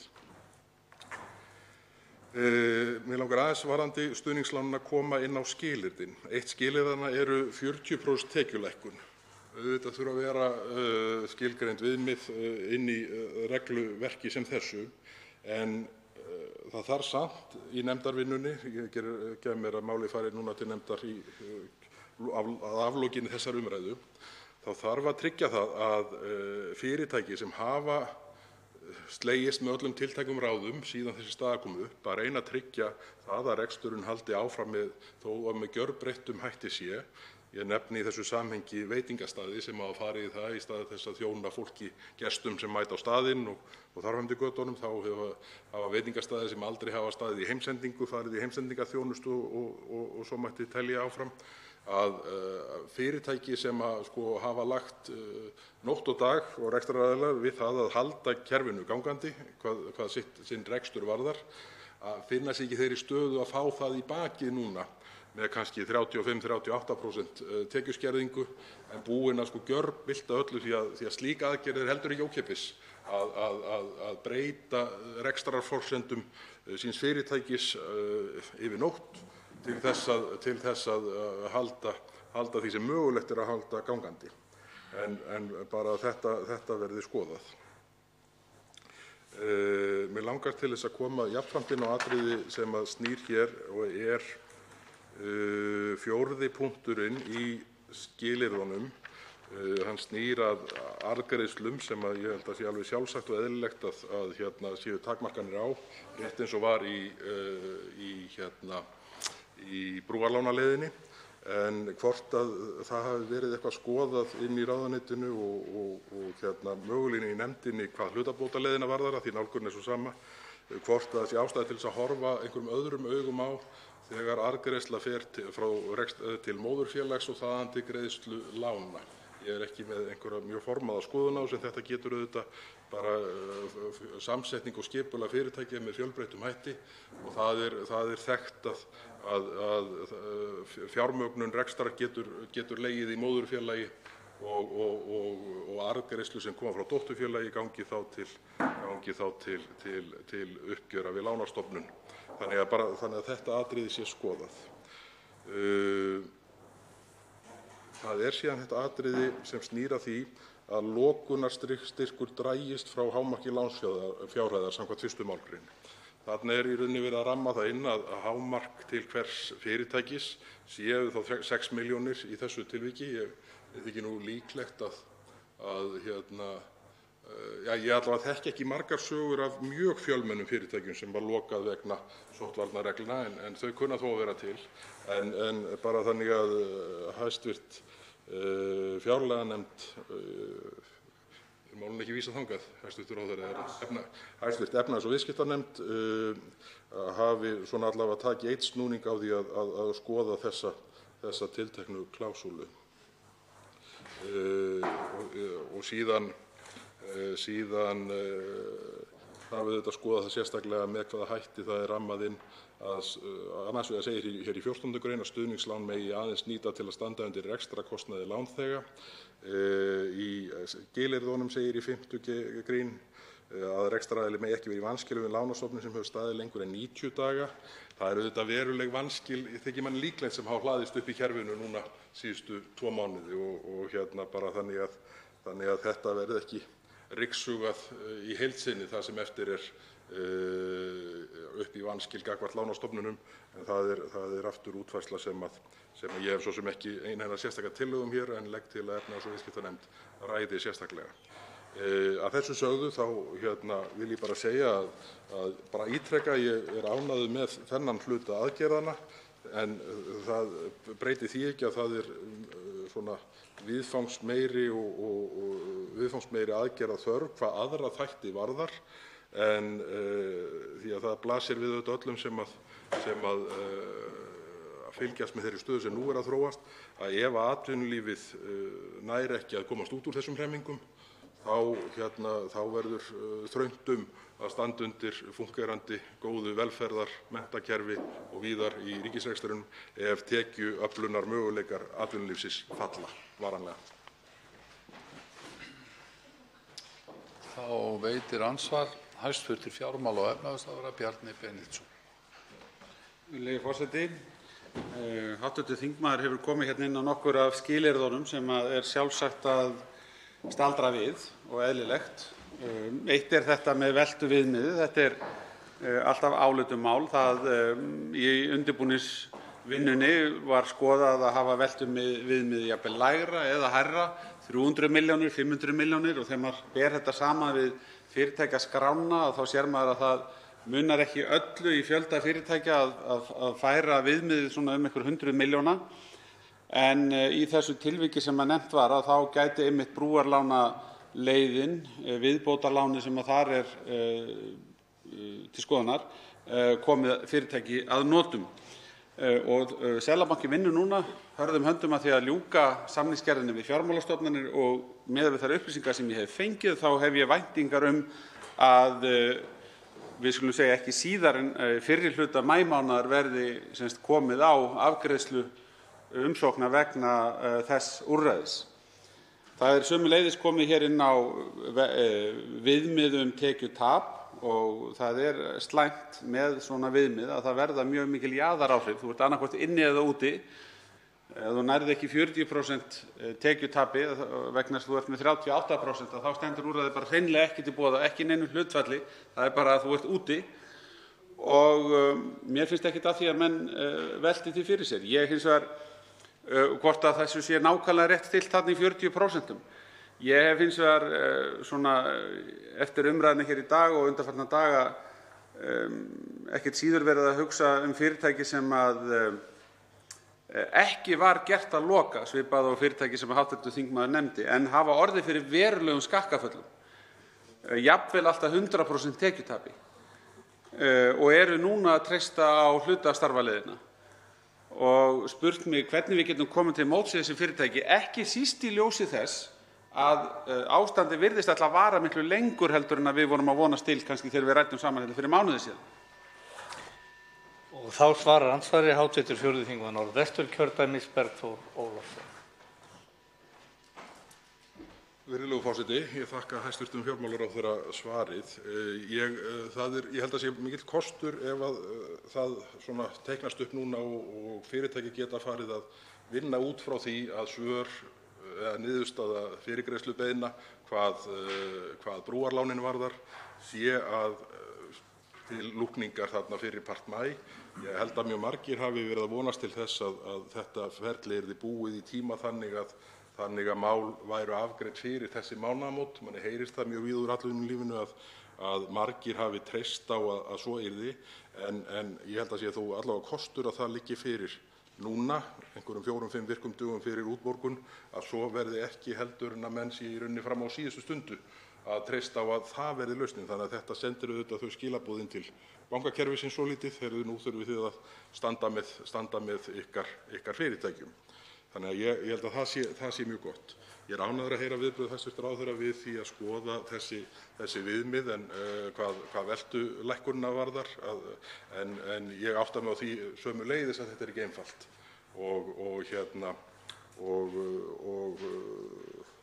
og og að því að í hinar öndina kallar sá sem hér stendur eftir því að aðgerðirnar séu almennar og skýrar, þá áttaði mig alveg á því að slík markmið stangast á við þetta.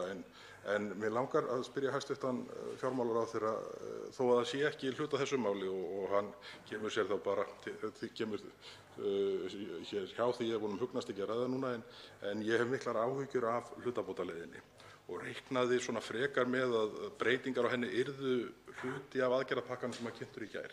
Og þar er það auðvitað þau atriði sem að mörg fyrirtæki hafa flaggað sem stórkostlegu vandamáli. Það er að aðilar sem eru í vandræðum með að standa undir 25% laununum eru algjörlega tekjulausir, sjá fram á það að þegar þeir segja upp starfsmönnum sem þeir munu ekki hafa þörf fyrir eftir að ástandið byrjar að skána, þá verði það mögulega banabitinn að lenda í 100% launum í 3 mánuði fyrir þá sem eru með þess háttar ráðningarsamband. Það verði óyfirstíganlegur hjalli. Þannig að hvernig sú staða horfir við hæstv. Ráðherra? Þá veitir andsvar hæstv. Fjármála- og efnahagsráðherra Bjarni Benediktsson. Virðulegi forseti, ég vil aðeins nota tækifærið og koma inn á það skilyrði sem hv. þingmaður nefndi hér í fyrra andsvari eða í ræðu sinni reyndar að fyrirtæki mættu ekki hafa verið í vanskilum í 90 daga við lánastofnanir. Og mér finnst ástæða til að koma því á framfæri hér að samkvæmt þeim upplýsingum sem við höfum fengið frá fjármálafyrirtækjunum þá hefur yfirgnæfandi meirihluti allra fyrirtækja sem hafa beðið aðstoð fengið hana samþykkta og ættu samkvæmt því að vera í skilum, ekki teljast í vanskilum. Við erum að tala langt yfir 90% þeirra sem hafa sóst eftir því að fá greiðslufrest hafa fengið það samþykkt. Og varðandi hlutastarfaleiðina þá get ég tekið undir það. Það hefði verið heppilegt að vera komin með frekari útfærslu á þeirri leið þar sem hún er tímabundin og rétt rúmur mánuður þar til að henni á að ljúka samkvæmt lögum. Við erum með starfshóp að störfum til þess að skoða ólíka valkosti fyrir það sem á að taka við.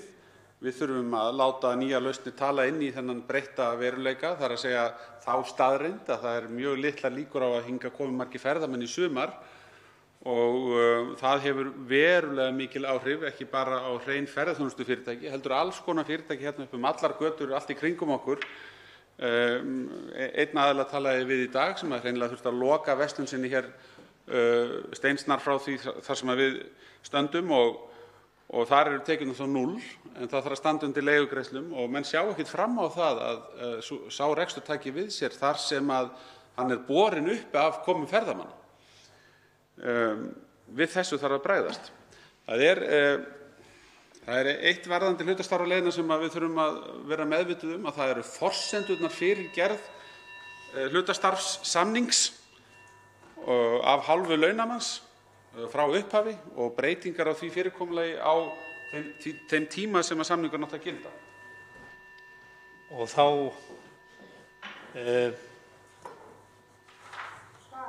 svarar andsvari hv. 4. þingmaður Norðvesturkjördæmis, Bergþór Ólason. Virðulegur forseti, maður gleymir sér þegar hlutverkunum er snúið svona af og til.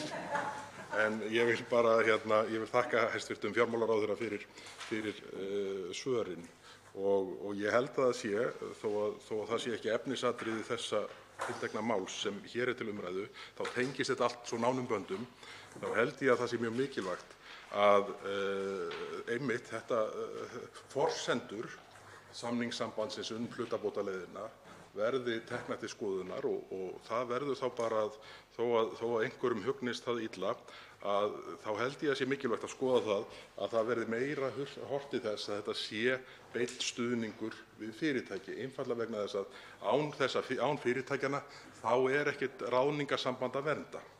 Þannig að ég bara vona þessi endurskoðun að hún gangi vel og þeir hópar sem eru að vinna hana og það væri áhugavert að heyra hvernig fram vindur því að þetta er það atriði sem er svona rekstraraðilum mjög ofarlega í huga sem standa frammi fyrir algjöru tekjufalli núna, í mestu vandræðum með að standa undir 25% launagreiðslum, eiga ekki nokkurn möguleika á að standa undir öllum öðrum greiðslum, að sjá síðan fyrir sér 100% launagreiðslu í 3 mánuði til starfsmanna sem öllum ljóst í dag að verður mögulega ekki þörf fyrir innan þess tiltekna rekstrar þegar ferðamannafjöldinn verður farinn úr þessum rúmu 2 milljónum sem hann hefur verið í niður í kannski allt aðra tölu fyrstu misserin eftir að ferðaþjónusta kemst þó af stað að einhverju marki aftur. Þá andsvörum lokið. Fleiri hafa ekki hvatt til hljóðs og umræðu lokið. Frumvarpið gengur nú til 2. umræðu og efnahags- og viðskiptanefndar ef enginn hreyfir andmælum og það samþykkt. Tekið fyrir 4. dagskrármálið. Frekari aðgerðir til að mæta efnahagslegum áhrifum í kjölfar heimsfaraldurs kórónuveiru, stjórnarfrumvarp, 727. mál á þingskjali 1255, þetta er 1. umræða. Til máls tekur hæstvirtur fjármála- og efnahagsráðherra Bjarni Benediktsson. Virðulegi forseti, hér mæli ég fyrir frumvarpi til laga frekari aðgerðir til að mæta efnahagslegum áhrifum í kjölfar heimsfaraldurs kórónuveiru. Með frumvarpi þessu eru lagðar til breytingar á lögum tekjuskatt, lögum stuðning við nýsköpunarfyrirtæki og lögum virðisaukaskatt vegna þeirrar miklu óvissu sem nú ríkir í atvinnulífi og efnahag landsins eftir að lýst hefur verið yfir heimsfaraldri vegna kórónuveirunnar sem veldur COVID-19 sjúkdómnum. Jafnframt eru lagðar til breytingar á lögum skyldutryggingu lífeyrisréttinda og starfsemi lífeyrissjóða og lagt til að rýmkuð verði heimild lífeyrissjóða til að eiga í sjóðum sameiginlega fjárfestingu. En þar er verið að hækka hlutfallið upp í 35% með nánar tilgreindum skilyrðum.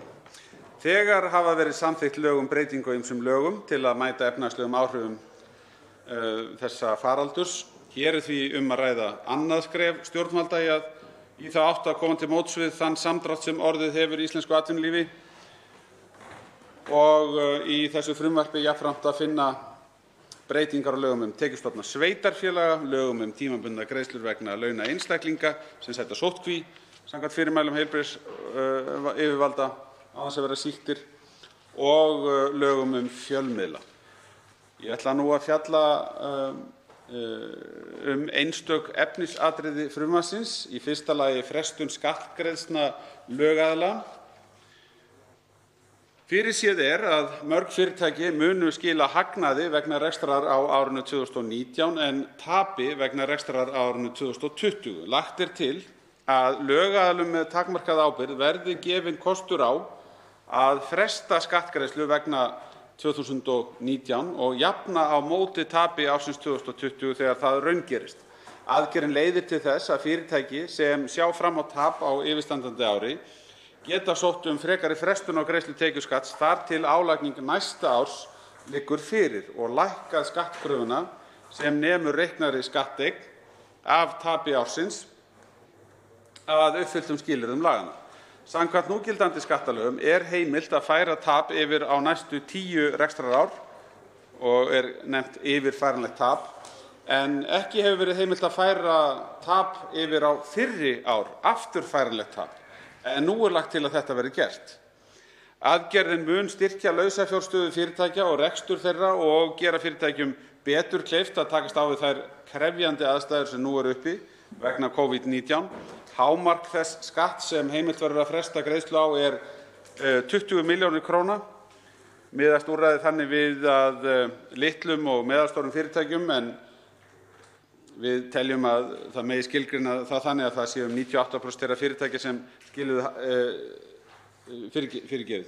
Hér ætla ég að segja að úrræðið miðist fyrst og fremst að litlum og meðalstórum fyrirtækjum en 98% þeirra fyrirtækja sem skiluðu hagnaði í álagningu 2019 vegna rekstrarársins 2018 voru með skattigreiðslu undir 20 milljónum króna.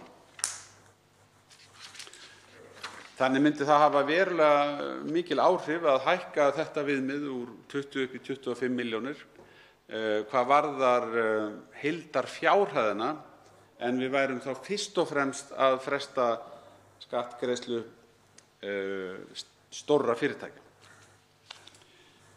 Næst vil ég nefna skattalega meðferð á eftirgjöf skulda lögaðila og einstaklinga í atvinnurekstri. Eftirgjöf skulda er skattskyld og öll gæði sem metin verða til fjár eru tekjufærð hjá skattaðila. Undanþáguákvæði tekjuskattslaga eftirgjöf skulda við nauðasamning tekur aðeins til einstaklinga og ekki til aðila í atvinnurekstri. Á eftirhrunsárunum var brugðist við þessu með ákvæði til bráðabirgða skattalega meðferð á eftirgjöf skulda sem giltu fyrir rekstrar- og tekjuárin 2009–11, þegar fjöldi fyrirtækja fóru í gegnum fjárhagslega endurskipulagningu. Skilyrðin voru að til skuldana hefði verið stofnað í beinum tengslum við atvinnureksturinn og að yfirfæranlegt tap auk rekstrartaps ársins hafi verið jafnað.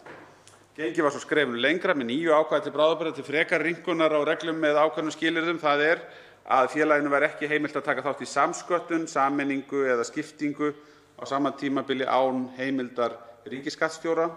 Bráðabirgðaákvæðin voru bæði framlengd allt til ársins 2014. Í ljósi þess ástands sem frumvarpi þessu er ætlað að bregðast við er lagt til að svipaðar reglur taki gildi vegna áranna 2020, 2021 og 2022 í tengslum við niðurfærslu skulda lögaðila og einstaklinga í atvinnurekstri vegna greiðsluerfiðleika. Það væri hægt að fara út í nokkuð langt mál þetta tiltekna atriði en við erum semst hér að ræða það að gera þessar breytingar á skattalegri meðferð niðurfærslu krafna óháð því hvort að niðurfærslan hefur átt sér stað innan nauðasamninga eftir greiðslustöðvun eða bara í frjálsum samningum og horfum til þess að í sumum tilvikum þegar þarf að fara í slíka samninga, hvort sem er utan eða innan þessara úrræða sem eru lögbundin, að þá kunna að vera eitthvað takmarkað fjármagn til ráðstöfunar til þess að ná samningum niðurfærslu krafna. Menn eru með eitthvað takmarkað fjármagn og til þess að geta náð samningum niðurfellingu krafna þá þurfa menn að leggja eitthvað af mörkum, borga eitthvað hlutfall af kröfunum, segjum 20% til þess að fá 80% niðurfelld, enda eru allir sammála að ella færi fyrirtæki í þrot. Og það er býsna hart ef að við þessar aðstæður sú staða getur vaknað að fyrir niðurfellingu á 80% hlutanum þá vakni skattakrafa sem að taki það litla sem er til skiptanna í félaginu og nýtist þannig ekki til þess að bjarga því. Þetta er nú svona ein grundvallar forsendan fyrir því að þetta er hér lagt til. Við erum þá komin að þriðja atriðinu sem er efling nýsköpunar og ég vil hér nefna fyrst að lagt er til að við gerum breytingu til bráðabirgða á lögum stuðning við nýsköpunarfyrirtæki sem lýtur að frádráttarhlutfalli frá álögðum tekjuskatti nýsköpunarfyrirtækja árin 2021 og 2022 vegna útlagskostnaðar þeirra á rannsóknar- og þróunarverkefnum sem þau eru eigendur að og hlotið hafa staðfestingu Rannsóknarmiðstöðvar Íslands, Rannís. Frádráttarhlutfallið mun því hækka úr 20% í 25% og er hækkunin í samræmi við þau mörk sem hinu opinbera er heimilt að viðhafa við ríkisaðstoð sem þessa, samanber reglugerð almenna hópundanþágu frá tilkynningarskyldu sem tekin hefur verið upp í EES-samninginn. Í öðru lagi eru lagðar til breytingar til bráðabirgða á sömu lögum sem lúta að því að hækkaðar verði núgildandi viðmiðunarfjárhæðir skattfrádráttar frá álögðum tekjuskatti árin 2021 og 2022 vegna rannsóknar- og þróunarkostnaðar nýsköpunarfyrirtækja. Annars vegar felur tillagan í sér að hámark á rannsóknar- og þróunarkostnaði til almennrar viðmiðunar á frádrætti hækki úr 600 milljónum króna í 900 milljónum króna ef viðkomandi fyrirtæki er eigandi að rannsóknar- eða þróunarverkefnum. Hins vegar er lagt til að sambærilegar fjárhæðir hækki úr 900 milljónum króna í 1100 milljónir króna þegar rannsóknar- og þróunarvinna er keypt af ótengdu fyrirtæki, háskóla eða stofnun. Næst ber að nefna endurgreiðslu virðisaukaskatts til sveitarfélaga. Við ræddum þennan möguleika hér við fyrsta aðgerðapakkann en hér er semst lagt til þess að liðka fyrir markmið sveitarfélaga flýtiframkvæmdir að sveitarfélög eða stofnanir og félög sem eru alfarið í þeirra eigu öðlist tímabundið rétt til endurgreiðslu virðisaukaskatts af vinnu manna á byggingarstað vegna byggingar, viðhalds eða endurbóta á öðru húsnæði en íbúðar- og frístundahúsnæði sem alfarið er í eigu þeirra. Með breytingunum verður sveitarfélögum eða stofnunum og félögum sem alfarið eru í eigu þeirra veitt samsvarandi heimild til endurgreiðslu virðisaukaskatts og þeim var veitt með lögum árið 2009 og var hluti þeirra ráðstafana sem gripið var til í kjölfar fjármálakreppunnar. Þá í frumvarpinu lagt til að rýmkuð verði heimild lífeyrissjóða til að fjárfesta í sjóðum sameiginlega fjárfestingu sem liður í að bæta fjárfestingarumhverfi nýsköpunar hér á landi til dæmis með því að auðvelda stofnun nýsköpunarsjóða. Heimild lífeyrissjóða til að fjárfesta í slíkum sjóðum má að lögum að hámarki nema 20% í hverjum sjóði en í frumvarpinu lagt til að heimild lífeyrissjóða til fjárfestinga í hlutdeildarskírteinum eða hlutum í hverjum sjóði sameiginlega fjárfestingu verði hækkuð tímabundið í 35%. Með breytingunni þyrftu 3 lífeyrissjóðir að hafa aðkomu að sjóði í stað 5 í dag sem myndi auðvelda fjármögnun slíkra sjóða og styðja við áætlun stjórnvalda að bæta fjárfestingarumhverfi nýsköpunar hér á landi. Önnur áform stjórnvalda sem snúa að sama markmiði stofnun Kríu, sprota- og nýsköpunarsjóðs en frumvarp þess efnis hefur verið lagt fram hér á Alþingi og ef ég veit rétt það hér á dagskrá í dag. Ég vil aðeins nefna stuttlega þessa tilteknu tillögu að það eru frekari skilyrði í lagagreininni eða í frumvarpsgreininni sem að ég vænti þess að nefndin fari nánar ofan í eins og varðandi hlutfall heildareigna lífeyrissjóðs og ástæða til að skoða með hliðsjón af því hvort að þrátt fyrir hækkunina upp í 35% kunni að vera þröskuldar fyrir því að markmiði ákvæðisins sé náð af því tagi. Þröskuldar af því tagi, þar að segja varðandi önnur atriði eins og hlutfall heildareigna. 6. Tekjustofnar sveitarfélaga. Þá eru hér lagðar til breytingar á lögum tekjustofna sveitarfélaga. Í fyrsta lagi eru lagðar til breytingar á heimild til að veita framlög úr fasteignasjóði Jöfnunarsjóðs sveitarfélaga.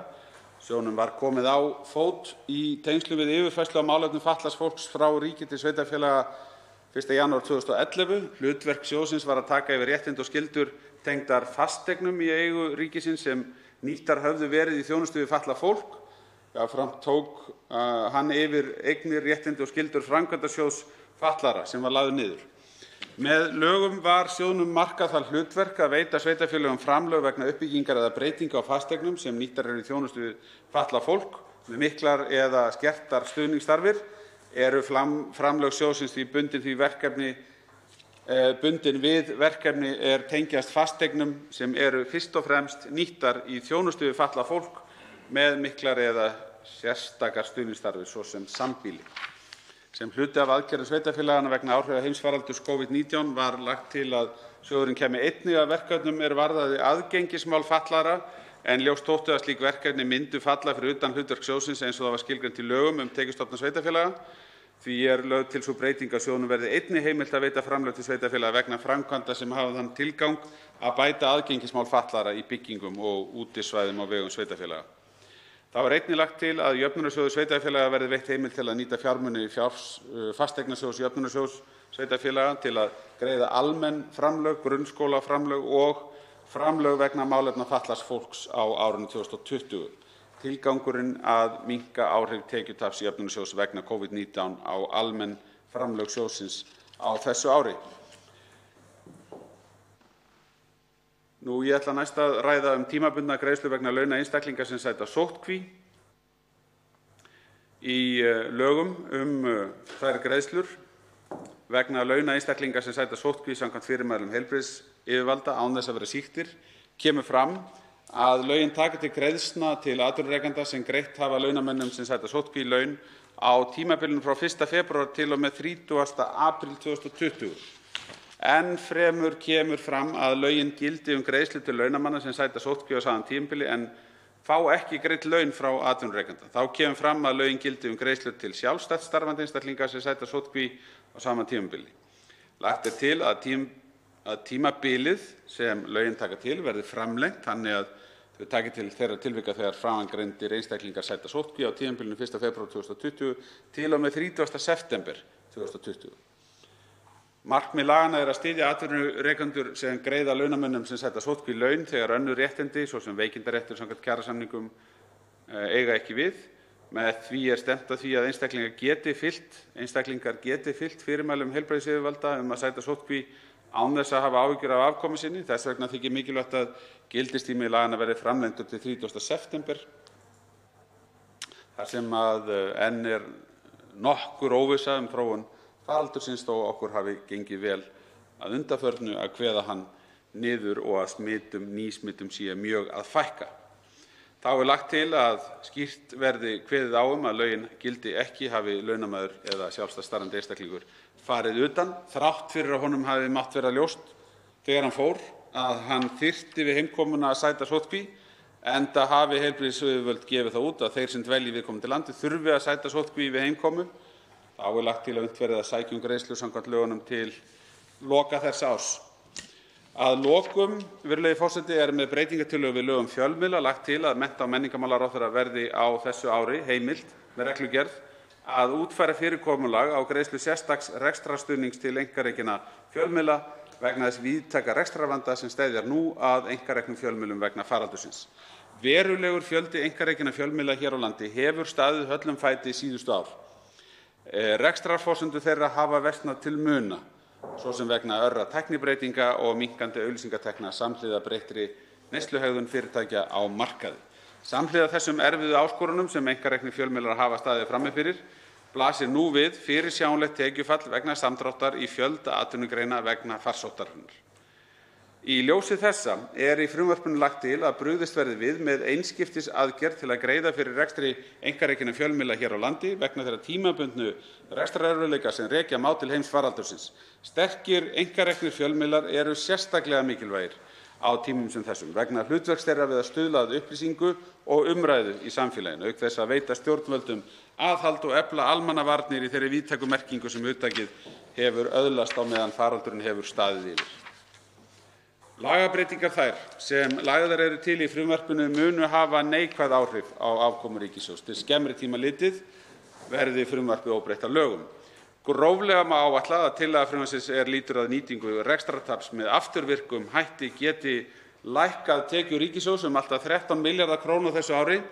Til lengri tíma litið jafnast þetta út og hefur takmörkuð fjárhagsleg áhrif á ríkissjóð þar sem gert ráð fyrir að fyrirtæki muni eiga minna yfirfæranlegt tap á móti hagnaði næstu ára og greiða þar af leiðandi fyrr tekjuskatt á ný en ella. Umfang fjárhagslegrar endurskipulagningar lögaðila og einstaklinga í atvinnurekstri næstu ár erfitt að meta svo stöddu og þar með hvaða áhrif frestun og möguleg eftirgjöf skattlagninga vegna niðurfærslu skulda kunni að hafa á ríkissjóð. Hins vegar voru fyrirtæki almennt meira skuldsett og með lægra eiginfjárhlutfall fyrir hrun en í dag og standar vonir til þess að fjárhagsleg endurskipulagning lífvænlegra fyrirtækja komi til með að skila árangri með þessum aðgerðum meðal annars. Hækkun á frádráttarhlutfalli af álögðum tekjuskatti nýsköpunarfyrirtækja vegna útlagskostnaðar þeirra af rannsóknar- og þróunarverkefnum leiðir til þess að stuðningur við fyrirtækin í formi skuldajöfnunar og tekjuskatti og beinna endurgreiðslna eykst árin 2021 og 2022 vegna rekstrarárunna 2020 og 2021. Hækkun á hámarksfjárhæðum frádráttarbærs kostnaðar hefur viðbótaráhrif til hækkunar á stuðningnum. Samanlagt má áætla að stuðningurinn aukist 3 milljarða króna. Heildaráhrifin á fjármál ríkissjóðs ættu þó með tímanum að verða jákvæð, enda tilgangur breytinganna að stuðla að aukinni nýsköpun með jákvæðum áhrifum á almannahagsmuni og aukinni hagsæld til framtíðar. Heimild til endurgreiðslu virðisaukaskatts til sveitarfélaga eða stofnana og félaga alfarið þeirra eigu og kostnaði við vinnulið við byggingu, endurbætur eða viðhald mun draga úr kostnaði og því liðka fjárhagslega fyrir slíkum framkvæmdum. Ríkissjóður mun gefa eftir skatttekjur og verður sú eftirgjöf meiri en þær skatttekjur sem að óbreyttu hefðu fengist, þar sem gert ráð fyrir hvetjandi áhrifum af heimildinni. Sé tekið mið af fyrirliggjandi áætlunum sveitarfélaga framkvæmdir á árinu 2020 og enn fremur leitið til nýtingar endurgreiðslna samkvæmt hliðstæðri heimild sem var í gildi á árunum 2009–14 má áætla að endurgreiðslur til sveitarfélaga gætu orðið að minnsta kosti 1 milljarður króna sem dreifist þá yfir árin 2020 og 2021. Verði af þessu mörg ný störf sem ella hefðu ekki orðið, þá mun ríkið njóta góðs af því í staðgreiðslu og það kæmi þá til frádráttar þeim kostnaði sem hægt að leiða beint af endurgreiðslu virðisaukaskattsins. Í frumvarpinu er lögð til sérstök hækkun á heimild lífeyrissjóða til þess að eiga í sjóðum sameiginlega fjárfestingu sem fjárfesta eingöngu í litlum eða meðalstórum nýsköpunarfyrirtækjum. Þessi viðmið eru eins og ég hef hér rakið að færast úr 20% upp í 35%. En það er sömuleiðis þetta hámark að hver lífeyrissjóður megi ekki eiga meira en eða hafa meira en 1% heildareigna sinna í slíkum sjóðum. Mér finnst að það megi skoða það í nefndarvinnunni hvort að það kann að vera með einhverjum hætti hamlandi. En heildareignir lífeyrissjóðanna nema í dag 5.000 milljörðum króna. Þetta er ótrúleg fjárhæð, 5.000 milljarðar. Þannig að lífeyrissjóðum verður gert mögulegt að eiga í áðurnefndum sjóðum fyrir sem nemur alltaf 50 milljörðum króna ef við horfum á þetta 1% viðmið. Ekki hefur farið fram mat á því hvort þessi fjárhæð sé nákvæmlega í samræmi við fjárfestingarþörf eða framboð á fjárfestingum í umræddum sjóðum, en við teljum að þessi heimild sé til þess fallin að auka fjölbreytni eignasafns lífeyrissjóðanna. Og kannski það sem mest vert, ýta undir verkefni í rannsóknum og þróun sem skapa verðmæti til lengri tíma litið og styðja við atvinnustigið. Í frumvarpinu eru lagðar til breytingar á úthlutunarheimildum fasteignasjóðs. Þau munu hafa jákvæð áhrif á aðgengismál. Þetta mun færa fjármuni tímabundið úr fasteignasjóði til greiðslu almennra framlaga, grunnskólaframlaga og málefna fatlaðs fólks og milda áhrif tekjutapsjöfnunarsjóðs. Það er ekki gert ráð fyrir kostnaðarauka á ríkissjóð vegna breytinga á lögum um tekjustofna sveitarfélaga og frumvarpið hefur ekki áhrif á heildartekjur né heildargjöld jöfnunarsjóðsins. Sú aðgerð heilbrigðisyfirvalda að gefa bein fyrirmæli um einstaklingar sæti sóttkví er fyrsta stigs aðgerð til að stemma stigu við útbreiðslu faraldursins. Í frumvarpi sem varðar lögum um tímabundna greiðslur vegna launa einstaklings sem sæta sóttkví samkvæmt fyrirmælum heilbrigðisyfirvalda án þess að vera sýktir kemur fram að mikil óvissa hafi ríkt þróun faraldursins og ómögulegt var að segja til hve lengi þyrfti að grípa til sérstakra aðgerða vegna hans. Því hafi ekki verið forsendur til að leggja mat á hugsanlegan fjölda þeirra sem gæti átt rétt á greiðslum í samræmi við frumvarpið. Var þar miðað við að heildarfjöldi þeirra sem kæmi til með að sæta sóttkví á tímabilinu 1. febrúar til 30. apríl á þessu ári yrði 5.000 einstaklingar og að fjöldi þeirra sem frumvarpið næði til yrði 2.500 til 3.000 einstaklingar að hámarki.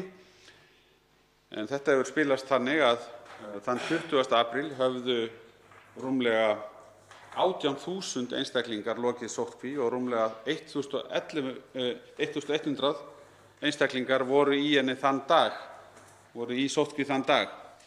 Má því ætla að nálægt fjórfalt fleiri einstaklingar komi til með að sæta sóttkví á þessu tímabili en gert var ráð fyrir í skýringum með framangreindu frumvarpi.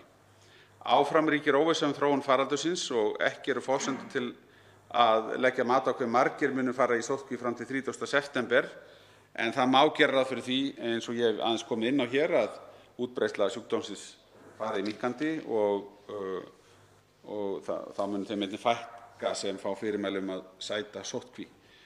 Að lokum er rétt að taka fram að gert ráð fyrir að heildarkostnaður ríkissjóðs vegna rekstrarstuðnings til einkarekinna fjölmiðla verði allt að 350 milljónir króna. Virðulegi forseti, að þessu sögðu legg ég til að frumvarpinu verði vísað til hv. efnahags- og viðskiptanefndar og til 2. umræðu að lokinni þessari umræðu.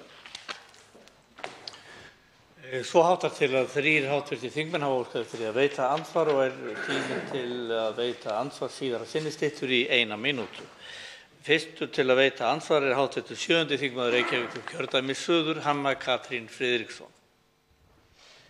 Herra forseti, ég þakka hæstv. ráðherra kærlega fyrir mjög góða og ítarlega yfirferð og langar eiginlega að byrja á því að hefja spurninguna á þeim stað sem hæstv. ráðherra lauk máli sínu, þar að segja á fjölmiðlunum. Nú er það svo að ríkisstjórnin hefur ekki klárað það sem af er tímabilinu hjá sér fjölmiðlafrumvarpið sem hefur legið fyrir. Og eins og bara hefur komið skýrt fram, ekki síst vegna andstöðu við fyrirliggjandi frumvarp úr röðum þingflokks hæstv. ráðherra. Þar er verið að tala stuðning til styrktar eða fé til styrktar einkareknum fjölmiðlum upp á 400 milljónir króna. Þannig mig langar til að spyrja í fyrsta lagi hvaðan þessi einskiptisupphæð 350 milljónir, hvernig hún er fengin, af því það liggur fyrir að það hér að ræða gríðarlegt tekjutap fyrir fjölmiðla líkt og flest önnur fyrirtæki á hinum einkamarkaði og upphæðin lág í þeim skilningi og ég bara velti fyrir mér hvernig hún fengin og hvort að ráðherra sannfærður það að hún skipti sköpum í því ljósi sem við þær aðstæður sem fjölmiðlarnir búa núna. Hvort það var skoðað að fara frekar skoða framtöl, mögulega auglýsingatekjur og einhvern veginn leggja svona raunhæft mat á stöðuna og hvað þyrfti til að bæta skaðann. Til þess að fjölmiðlar geti sinnt hlutverki sínu og þá ég eiginlega komin að seinni spurningunni varðandi þennan málaflokk. Það ljóst að aðhaldshlutverk fjölmiðla aldrei mikilvægara en akkúrat þegar á móti blæs. Og ég segi þetta, mér finnst aðhald jákvætt. Mér finnst það jákvætt fyrir ríkisstjórn, fyrir öll stjórnvöld að sæta réttlátu aðhaldi og stífu aðhaldi frjálsra fjölmiðla. Og ég aftur meina þetta bara af hjartans einlægni þegar ég segi að það ekki gott, ekki fyrir ríkjandi stjórnvöld og ekki fyrir nein stjórnvöld að við aðstæður sem þessar að þá séu fjölmiðlarnir í spennitreyju. Annars vegar í spennitreyju vegna þess að tekjufalls þeirra hafa orðið fyrir, en líka vegna þess að málið liggur og hefur legið svo lengi óklárað hjá ríkisstjórninni. Nú liggur fyrir þessi víðtæka reglugerðarheimild ráðherra og eins og hæstv. Fjármálaráðherra kemur inn á hérna að þá hefur menntamálaráðherra fjölmiðla út árið til að ganga frá því. Og ég spyr, ekki fjármálaráðherra hæstv. Sammála mér því það of langur tími ef þetta ekki eitthvað sem þarf að gerast núna? Svo þetta sé ekki hangandi yfir fjölmiðlum og þar á leiðandi mögulega með áhrif á umfjöllun þeirra. Forseti minnir hv. þingmenn á að virða tímamörk. Og þá svarar andsvari hæstv. fjármála- og efnahagsráðherra Bjarni Benediktsson. Virðulegi forseti, já, þessi tillaga tilkomin vegna sérstakra áhyggna af stöðu fjölmiðlanna og hún til viðbótar tillögum sem liggja í þinginu og byggja á annars vegar fjárlagaheimild upp á 400 milljónir og frumvarpi sem liggur inn í nefnd.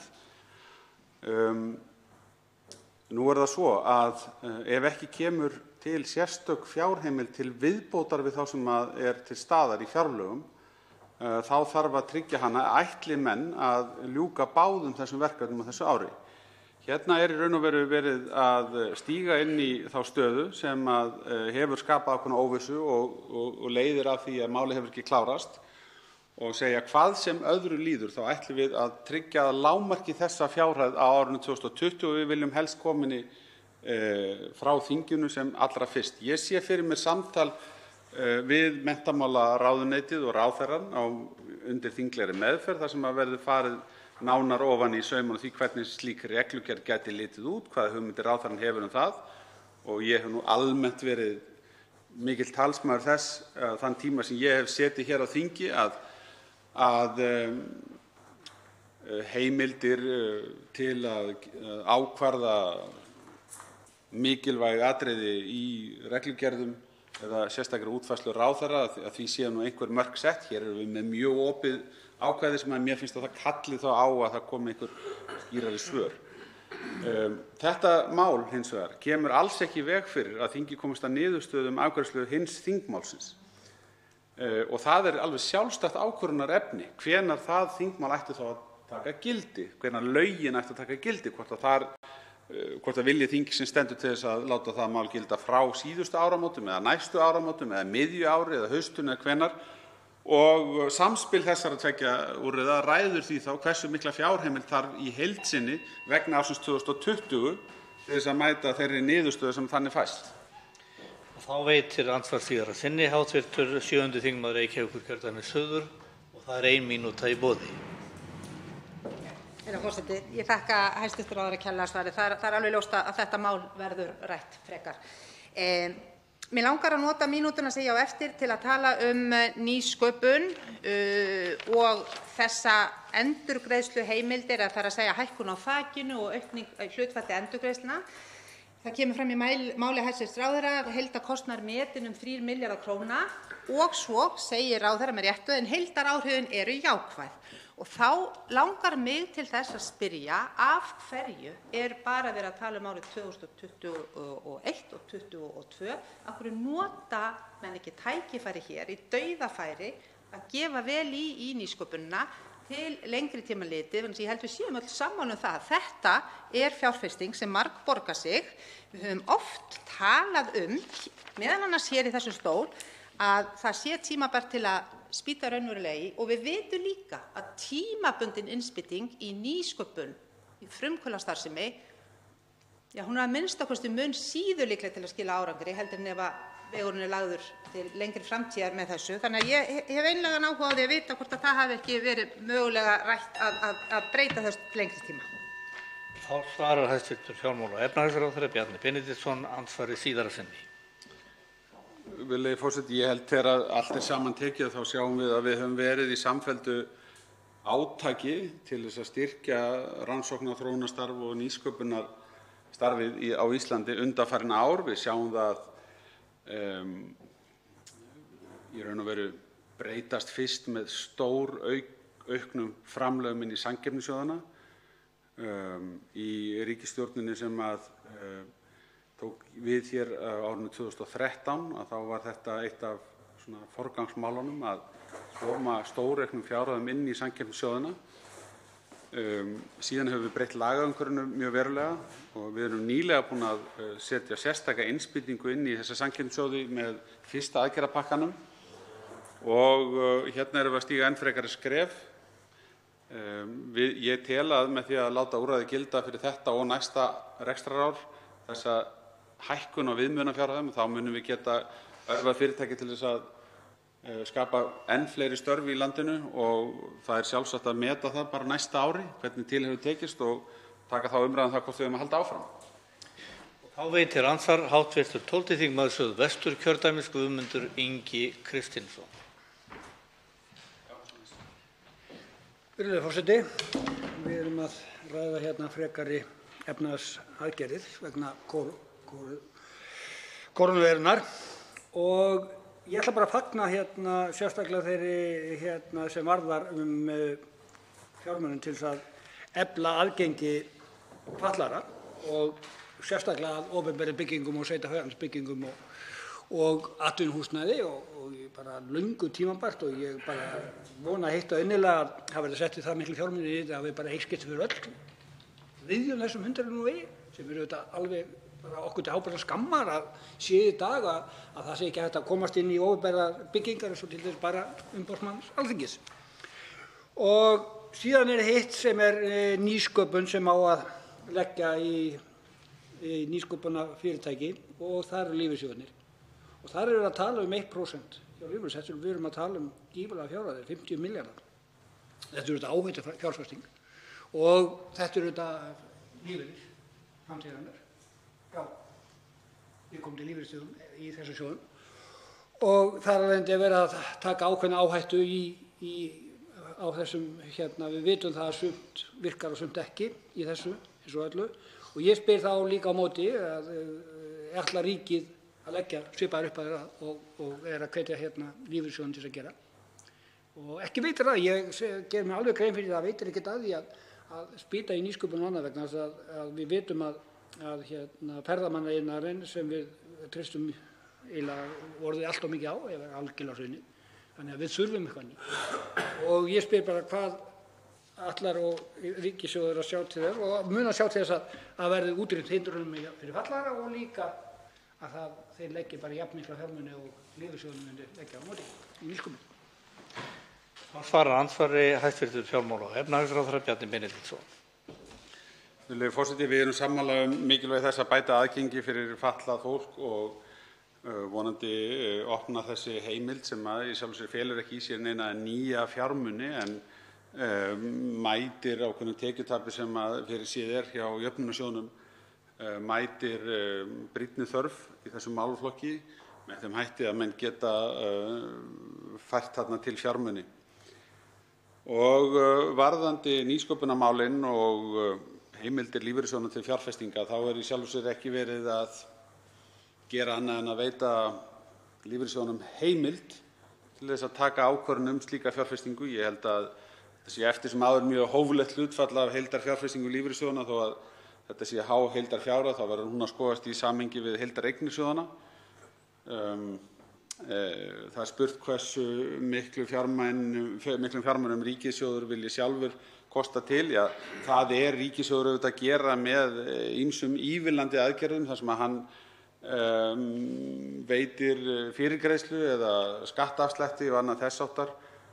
Við höfum hér í dag verið að ræða rannsóknar- og þróunarstarfið. Þar erum við með sérstaka skattalega hvata og með ákveðnum hætti ríkissjóður þannig óbeint að taka afstöðu til þess hversu miklu hann telji réttlætanlegt að verja í þessum tilgangi. Síðan erum við með hugmynd að nýjum sjóði, Kríu, sem að fá aukið fjármagn og það eru bundnar mjög miklar vonir við að það takist vel til með stofnun þess sjóðs sem að verður í hlutverki með fjárfestis þar sem að einkageirinn hefur tekið ákvörðun að veðja á ákveðnar hugmyndir til nýsköpunar og það er margt nýtt við þá hugmyndafræði og við bindum miklar vonir við þann fjárfestingarsjóð opinbera til framtíðar. Þá veitir andsvar síðar að sinni hv. 12. þingmaður Suðvesturkjördæmis Guðmundur Ingi Kristinsson. Virðulegur forseti, þakka hæstv. ráðherra fyrir svörin. Jú, og það er gott fyrir að vita, en ég hefði nú viljað sjá líka innspýtingu í málefni til þess að útrýma hindrunum fyrir fatlaða en ok, að byrja fyrsta skrefið, en síðan með fjárfestingarsjóðina eins og með Kríu og það. Ég fékk ekki svar við því hvað ríkið að leggja mikla fjármuni í þetta og hversu vegna þess að það auðvitað skiptir máli að ef ríkið sýnir það fram á að þeir eru tilbúin til að leggja töluverða peninga í svona nýsköpunarvanda þá eru þetta aðrir líka tilbúin til þess að gera það vegna þess að það fylgist örugglega þarna að stórhluta að og við vitum að núna til dæmis tækifæri, til dæmis í kvikmyndaiðnaðinum, nú verður gífurleg þörf fyrir kvikmyndir vegna þess að það bara orðið hálfgert þurr, vegna þess að þetta allt stoppað og við getum sýnt þá og höfum sýnt að við erum með mjög frambærilegt fólk í þeim geira og þurfum að styðja virkilega vel við kvikmyndagerðarnar. Ég spyr bara hversu háar upphæðir þetta sem ríkið ætlar að leggja í þetta? Og andsvarinu svarar hæstv. fjármála- og efnahagsráðherra Bjarni Benediktsson. Virðulegi forseti, við höfum áður kynnt áform stofnun sjóðsins. Hann að fá 2 milljarða í stofn fjárfestingafé samkvæmt tillögum.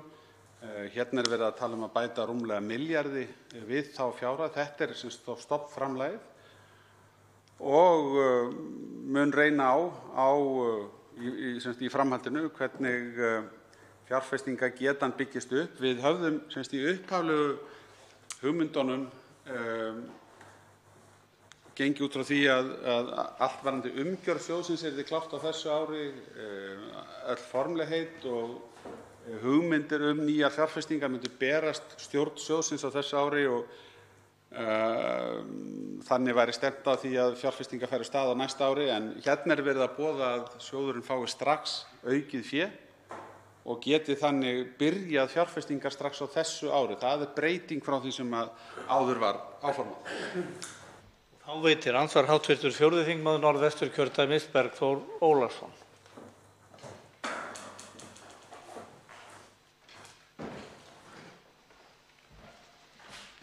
Virðulegur forseti, ég þakka hæstv. fjármálaráðherra framsöguna. Það eru 2 atriði sem ég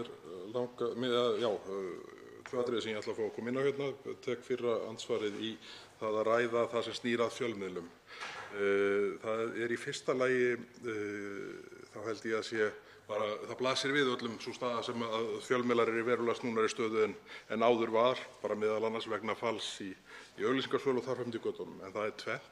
Í fyrsta lagi sér hæstv. fjármálaráðherra ekki fyrir sér að margir minni fjölmiðlanna gætu nýtt sér svokallaða stuðningslánaleið sem verið að mæla fyrir í dag. Nokkuð annað í stöðunni en að smærri fjölmiðlar falli þar undir. Ég allavega svona í fljótu bragði sé ekki að svo ætti að vera.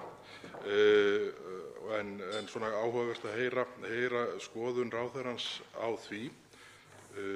Og síðan hitt atriði sem mig langar til þess að koma hérna inn á. Það segir í 9. grein frumvarpsins þar sem fjallað breytingu á lögum um fjölmiðla, að með leyfi forseta, á árinu 2020 ráðherra heimilt með reglugerð að útfæra fyrirkomulag á sérstökum rekstrarstuðningi til einkarekinna fjölmiðla. Tilvitnunin lýkur. Er þetta ekki með því alopnasta sem boðið hefur verið upp á í frumvarpstexta hvað varðar frelsi ráðherra til að ráðstafa fjármunum eins og hér ræðir, 350 milljónum til einkarekinna fjölmiðla?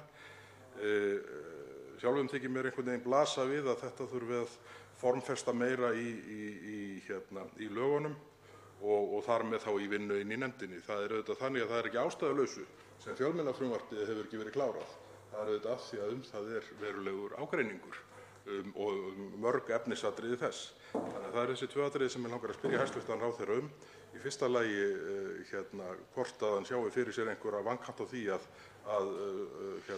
lánin upp að 6 milljónum nýtist smærri fjölmiðlum og síðan hitt atriði sem snýr að þessu hvort að þetta sé ekki býsna bratt farið hvað svona opna heimild til að ráðherra varðar, hvað reglugerðarsetninguna varðar. Og hæstv. fjármála- og efnahagsráðherra Bjarni Benediktsson svarar nú andsvari fyrra sinni.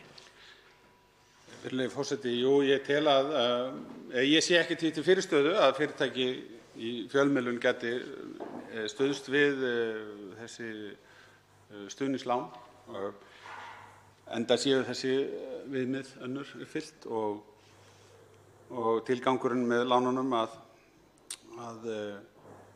standa undir þessum rekstrarkostnaði. Það engin spurning að áhrif þessa heimsfaraldurs, áhrifa hans gætir víða. Hérna eru fjölmiðlarnir nefndir til sögunnar fyrirtæki sem augljóslega ekki í ferðaþjónustu eða einhverju sem nátengt ferðaþjónustu en að verða fyrir tapi í tekjum vegna þess að umsvif í hagkerfinu dragast saman og þau geta þessum ástæðum hæglega fallið undir úrræðið. Ég tek undir það og ég let þess getið í minni framsögu að hérna erum við með mjög opið úrræði fyrir opna lagagrein hvað varðar útfærslu í reglugerð fyrir menntamálaráðherra og mér finnst augljóst að það leiði í raun og veru af sjálfu sér ef að þingið fallast að afgreiða tillöguna eins og hún að þá liggi áform ráðherrans nokkuð skýrt fyrir væntanlega þá í formi reglugerðardraga, svo dæmi sé tekið. En auðvitað má líka velta fyrir sér hvort að slíkt samtal gæti leitt til þess að greinin yrði útfærð eitthvað nánar og ef það liggur fyrir sameiginlegur skilningur á því hvernig eigi að gera þetta með samspili laga og reglugerðar þá getur eitthvað af því bara ratað beint í lagatextann. En menn mega ekki taka of langan tíma að láta þetta þvælast fyrir sér. Við erum hérna með fjárhæð sem það svona leiðbeining í textanum að horfa til launakostnaðar fyrirtækjanna. Og ég segi þetta varðandi það að við þurfum að klára þetta hratt og örugglega vegna þess að þetta aðgerð sem ætlað að mæta núna vanda sem uppi í dag og þetta einskiptis aðgerð fyrir árið 2020. Þá veitir andsvar síðara sinni hv. 4. þingmaður Norðvesturkjördæmis Bergþór Ólason.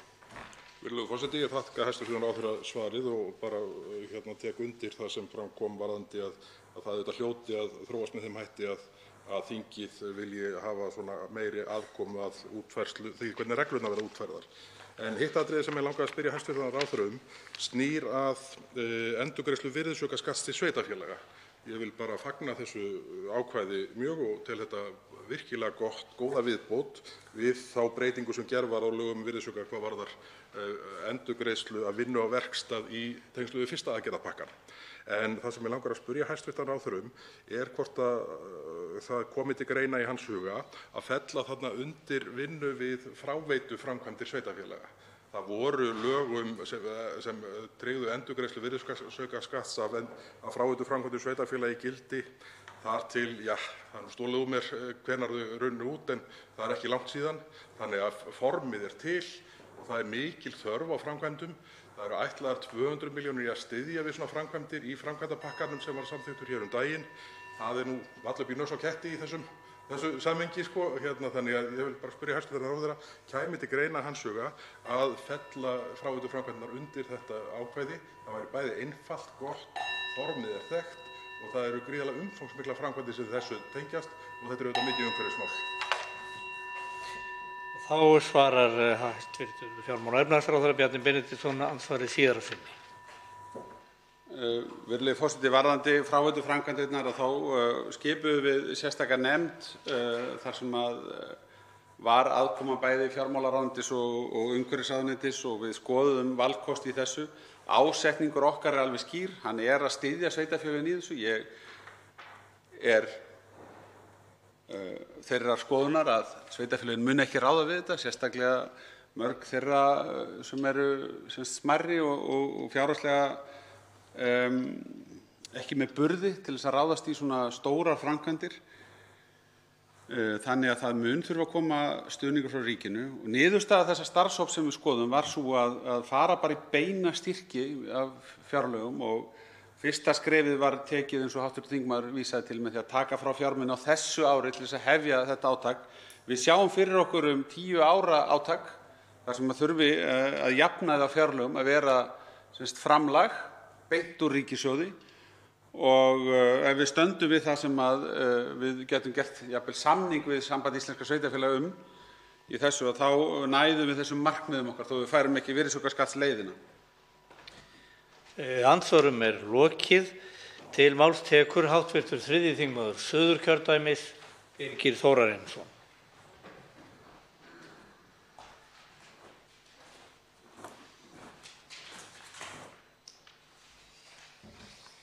Herra forseti, ég þakka hæstv. ráðherra framsöguna og hér mikilvægar aðgerðir til þess að mæta efnahagslegum áhrifum í kjölfar veirufaraldursins. Við í Miðflokknum erum jákvæð í garð flest sem í þessu. Ég geri þá fyrirvara hér við stuðning til fjölmiðla, ekki það að við séum á móti þeim, alls ekki, bara það fyrirkomulagið sem lagt upp með varðandi þann stuðning, þann mikilvæga stuðning. Ég kom nánar að því hér á eftir. Ég ætla að byrja á því að fara hér aðeins yfir, eins og kemur hér fram á blaðsíðu 5 í frumvarpinu, að það rætt frestun skattgreiðslna lögaðila.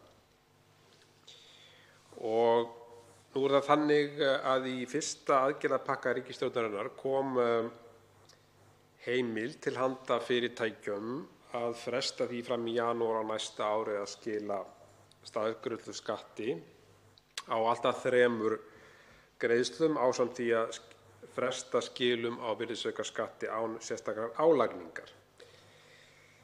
Og hér auk þess verið að víkka þetta út og nú ráðgert að ganga skrefinu lengra eins og segir í frumvarpinu og gefa lögaðilum með takmarkaða ábyrgð kost á að fresta skattgreiðslu vegna 2019 og jafna á móti tap ársins 2020 þegar það raungerist.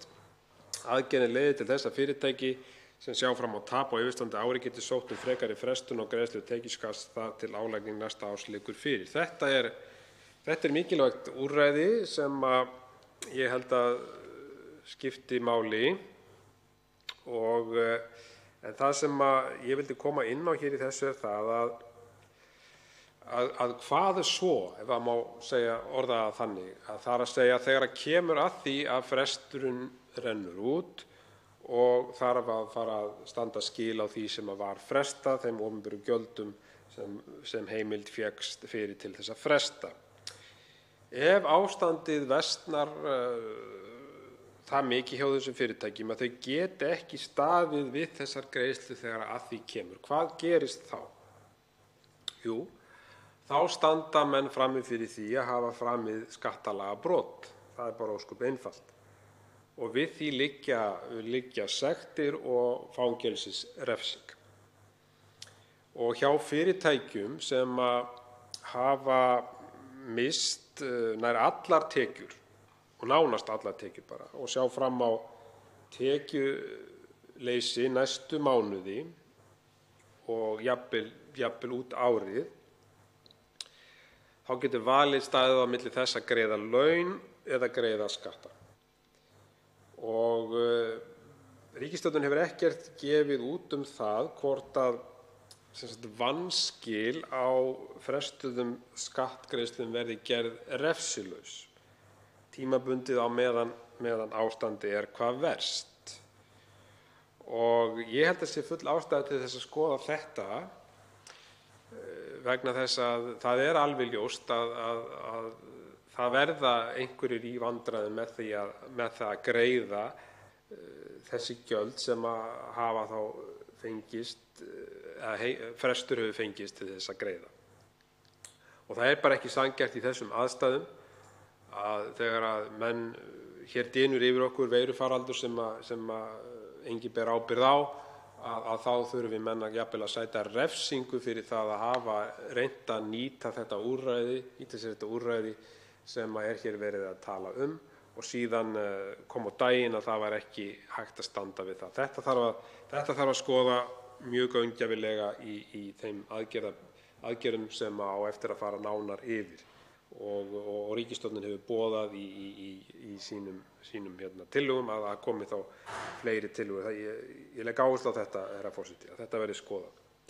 Ég vil líka enn og aftur minnast á það hér sem ég minnst á áður að það er greiðslustöðvunarúrræðið sem er mjög mikilvægt úrræði á óvissutímum og það þarf að fara fram vinna við að endurskoða þegar lögbundin úrræði sem hægt er að nota í þessum aðstæðum fyrir fyrirtæki og heimili,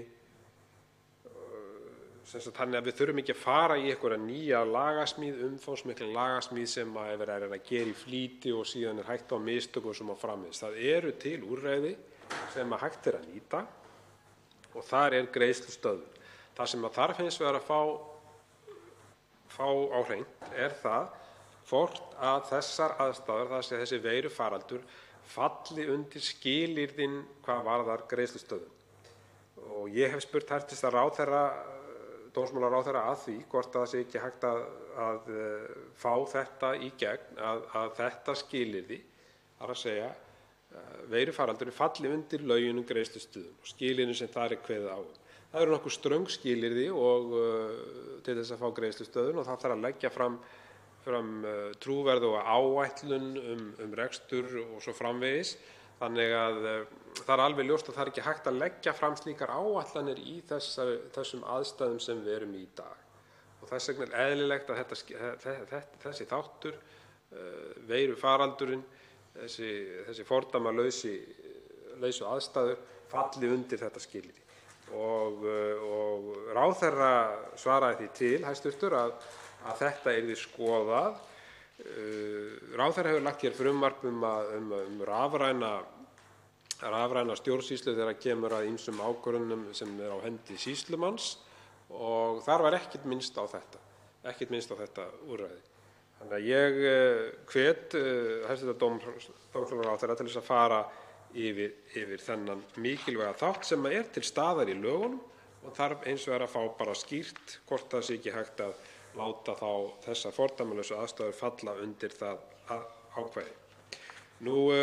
Í þessu frumvarpi er verið að efla nýsköpunina, það er að segja það er verið að gefa lífeyrissjóðunum tækifæri til þess að koma þar að og það er gott mál. Ég vil í því sambandi minnast á það hér að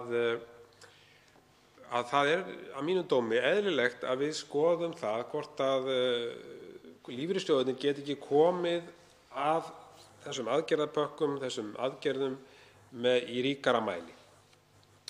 Þetta eitt og sér er ágætis úrræði sem þarna er lagt upp með en hins vegar er nauðsynlegt að skoða það að við þurfum að auka kaupmátt almennings með einhverjum hætti í þessum aðstæðum þannig að almenningur hafi meira á milli handanna sem er þá innspýting inn í hagkerfið. Fólk fer þá að eyða meiru, kaupa meiri þjónustu og svo framvegis og það hjálpar hagkerfinu að koma sér á stað aftur og allir vinna í raun og veru með því að kaupmáttur almennings aukist. Og þá er spurning hvort það sé hægt að koma því til leiðar að fresta til dæmis eða lækka greiðslur iðgjalda í lífeyrissjóði tímabundið til þess að auka þá kaupmátt almennings. Hér þarf lagabreytingu til en full ástæða til að skoða þetta úrræði að mínum dómi og ég nefni það sérstaklega hér vegna þess að hér er verið að ræða nýsköpunarfyrirtækin og aðkomu lífeyrissjóðanna í þeim efnum. Það er að segja fjárfestingarheimild lífeyrissjóðanna sem er þá liður í því að bæta fjárfestingarumhverfi nýsköpunar með því að auðvelda lífeyrissjóðunum að koma að stofnun þessara sjóða og gott ákvæði. Ég vildi hér einnig koma sérstaklega inn á rekstrarstuðning við einkarekna fjölmiðla og hér er sem sagt lagt með breytingartillögu við lög um fjölmiðla nr. 38/2011 þar sem lagt til að mennta- og menningarmálaráðherra verði á árinu 2020 heimilt með reglugerð að útfæra fyrirkomulag á greiðslu sérstaks rekstrarstuðnings til einkarekinna fjölmiðla vegna þess víðtæka rekstrarvanda sem steðja nú að einkareknum fjölmiðlum vegna faraldursins eins og segir í frumvarpinu. Og hér er 350 milljónir króna að ræða, þetta er há upphæð. En þetta er svona í takt við það sem hefur verið rætt í þessu svokallaða fjölmiðlafrumvarpi. Nú er það alveg ljóst að fjölmiðlar er ekkert öðruvísi en önnur fyrirtæki sem hafa orðið fyrir miklum skakkaföllum vegna veirufaraldursins og það þarf að mæta þeirra tekjutapi með einhverjum hætti frá hinu opinbera. Það er alveg ljóst og við í Miðflokknum styðjum það heils hugar að það verði gert. Það er hins vegar spurning um útfærsluna og hér er sem sagt þetta lagt í hendurnar á ráðherra í raun og veru með reglugerð og það finnst mér nú vera svona eitthvað sem maður þekki nú ekki að ráðherra hafi verið fengið svo víðtækt vald hvað þetta varðar vegna þess að það er mjög vandasamt að fara yfir það með hvaða hætti hver fjölmiðill kemur að þessu, þar að segja að fá þessa styrkveitingu. Það þarf að horfa til náttúrulega starfsmannafjölda og svo framvegis. Það eru margir þættir sem koma þar inn í, þess vegna tel ég það óeðlilegt að þetta yrði lagt í hendur ráðherra með þessum hætti. En það er hins vegar nauðsynlegt að bregðast hratt og vel við vegna þess að þessir fjölmiðlar og fjölmiðlar nú á tímum eru sérstaklega mikilvægir í allri þeirri upplýsingagjöf sem við höfum fengið í tengslum við þennan veirufaraldur. Mjög mikilvæg hlutverk sem fjölmiðlar hafa gegnt þar en á sama skapi og áhorf og svona þjónusta sem fjölmiðlar veita, hún hefur aukist mikið. Einstaklingar eru að nýta sér hana mun í ríkara mæli en áður en á sama tíma hafa tekjur þessara fjölmiðla dregist verulega saman, auglýsingatekjur og svo framvegis. Þannig að það er brýnt að bregðast hér við en með þessum hætti tel ég að það sé verið að flækja málið og gera það jafnvel tortryggilegt hvað það varðar hvernig á að finna það út og úthluta þessum styrkjum. Við höfum lagt áherslu á eftirlit, við höfum verið að ræða hér eins og kölluðu brúarlán og núna stuðningslánin og svo framvegis. Hér og það hafa verið skipar ákveðnar nefndir til þess að hafa þetta eftirlit með höndum og svo framvegis.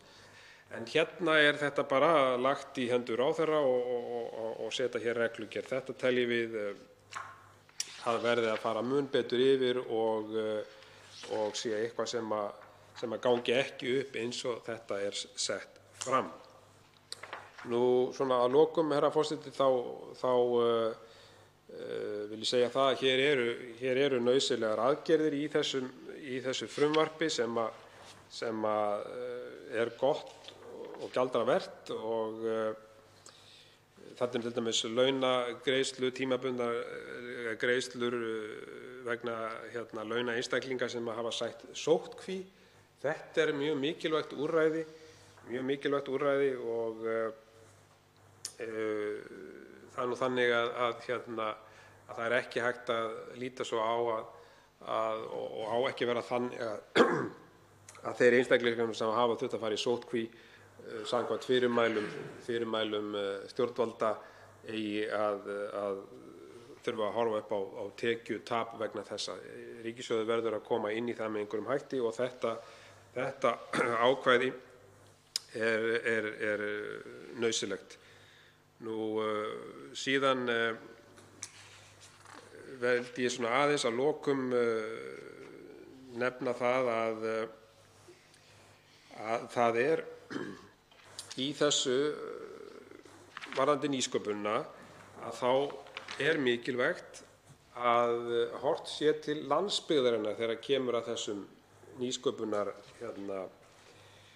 málum og það er nú í fjáraukanum komið fjárveiting í nýsköpunina en það er mikilvægt að verði horft til landsbyggðarinnar hvað þetta varðar.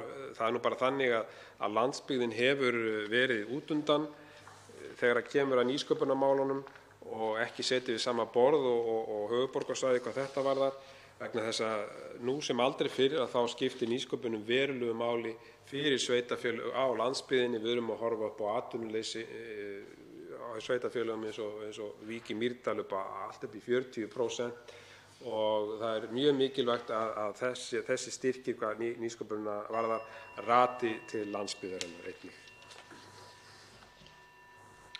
Þá tekur til máls hv. 10. þingmaður Reykjavíkurkjördæmis suður, Þorsteinn Sæmundsson. Herra forseti,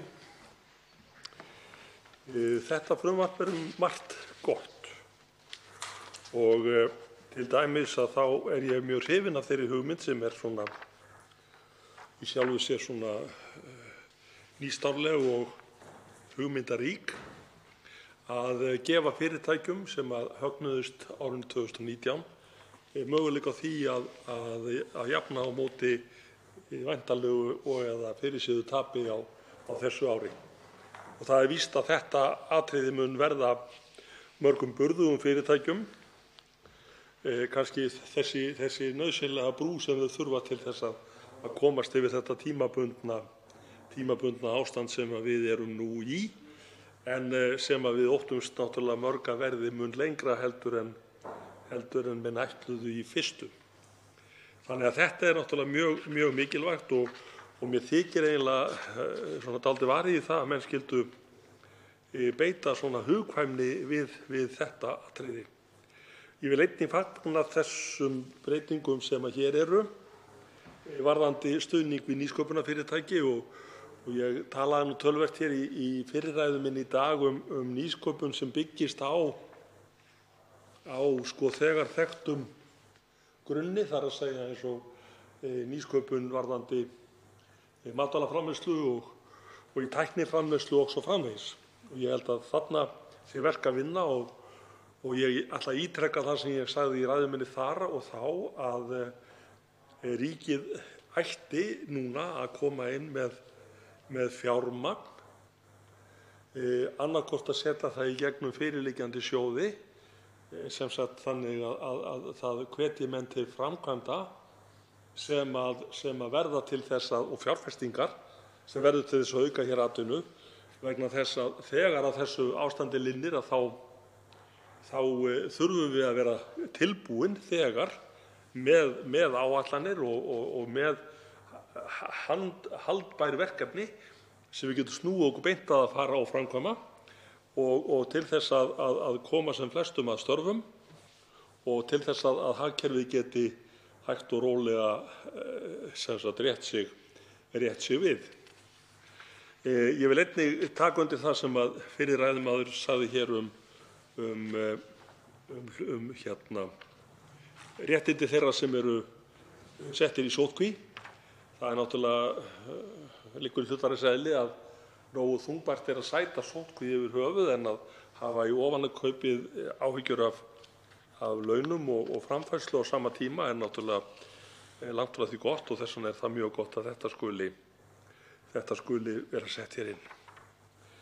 En líkt og sumir aðrir sem hér á að tala, þá staldra ég mjög við þann kafla frumvarpsins sem fjallar fjölmiðla, óháða fjölmiðla.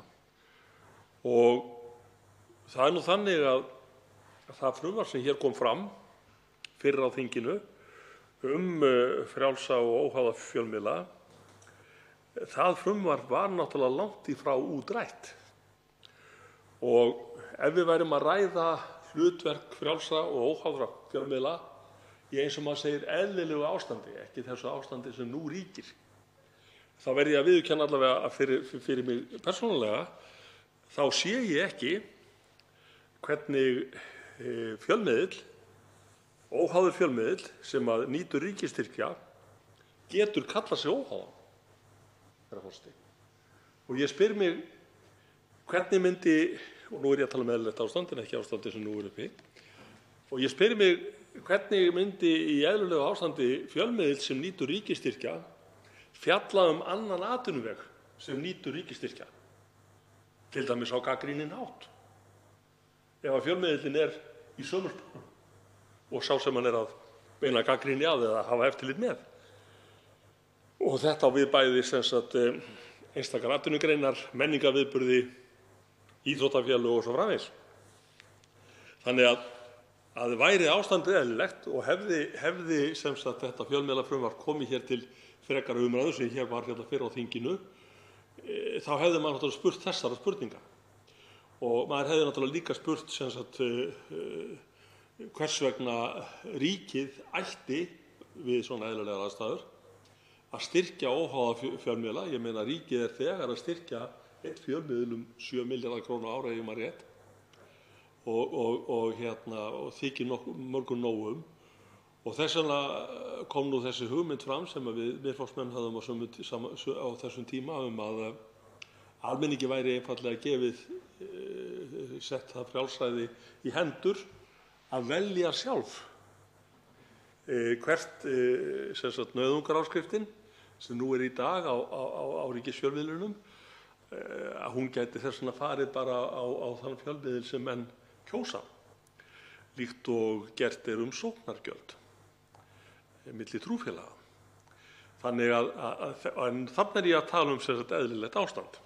Og að sjálfsögðu það þannig, eins og hér hefur komið fram í nokkrum ræðum, að fjölmiðlar eiga náttúrulega meira erindi við okkur núna og kannski hafa með höndum mikilvægara verkefni einmitt núna að miðla upplýsingum til okkar á meðan á þessum atburðum gengur. Og þess vegna náttúrulega alveg sjálfsagt að styrkja fjölmiðla á þessum tímum, á þessu tímabili sem við erum að tala þannig að þeir komist klakklaust yfir þennan áfanga eins og vonandi flest önnur fyrirtæki. En ég verð að viðurkenna það, herra forseti, að líkt og aðrir, þá ég mjög hugsi yfir því að ráðherra eigi með reglugerð að útdeila 350 milljónum til fjölmiðla. Og nú veit ég ekki hvort af hverju þetta gert með þessum hætti.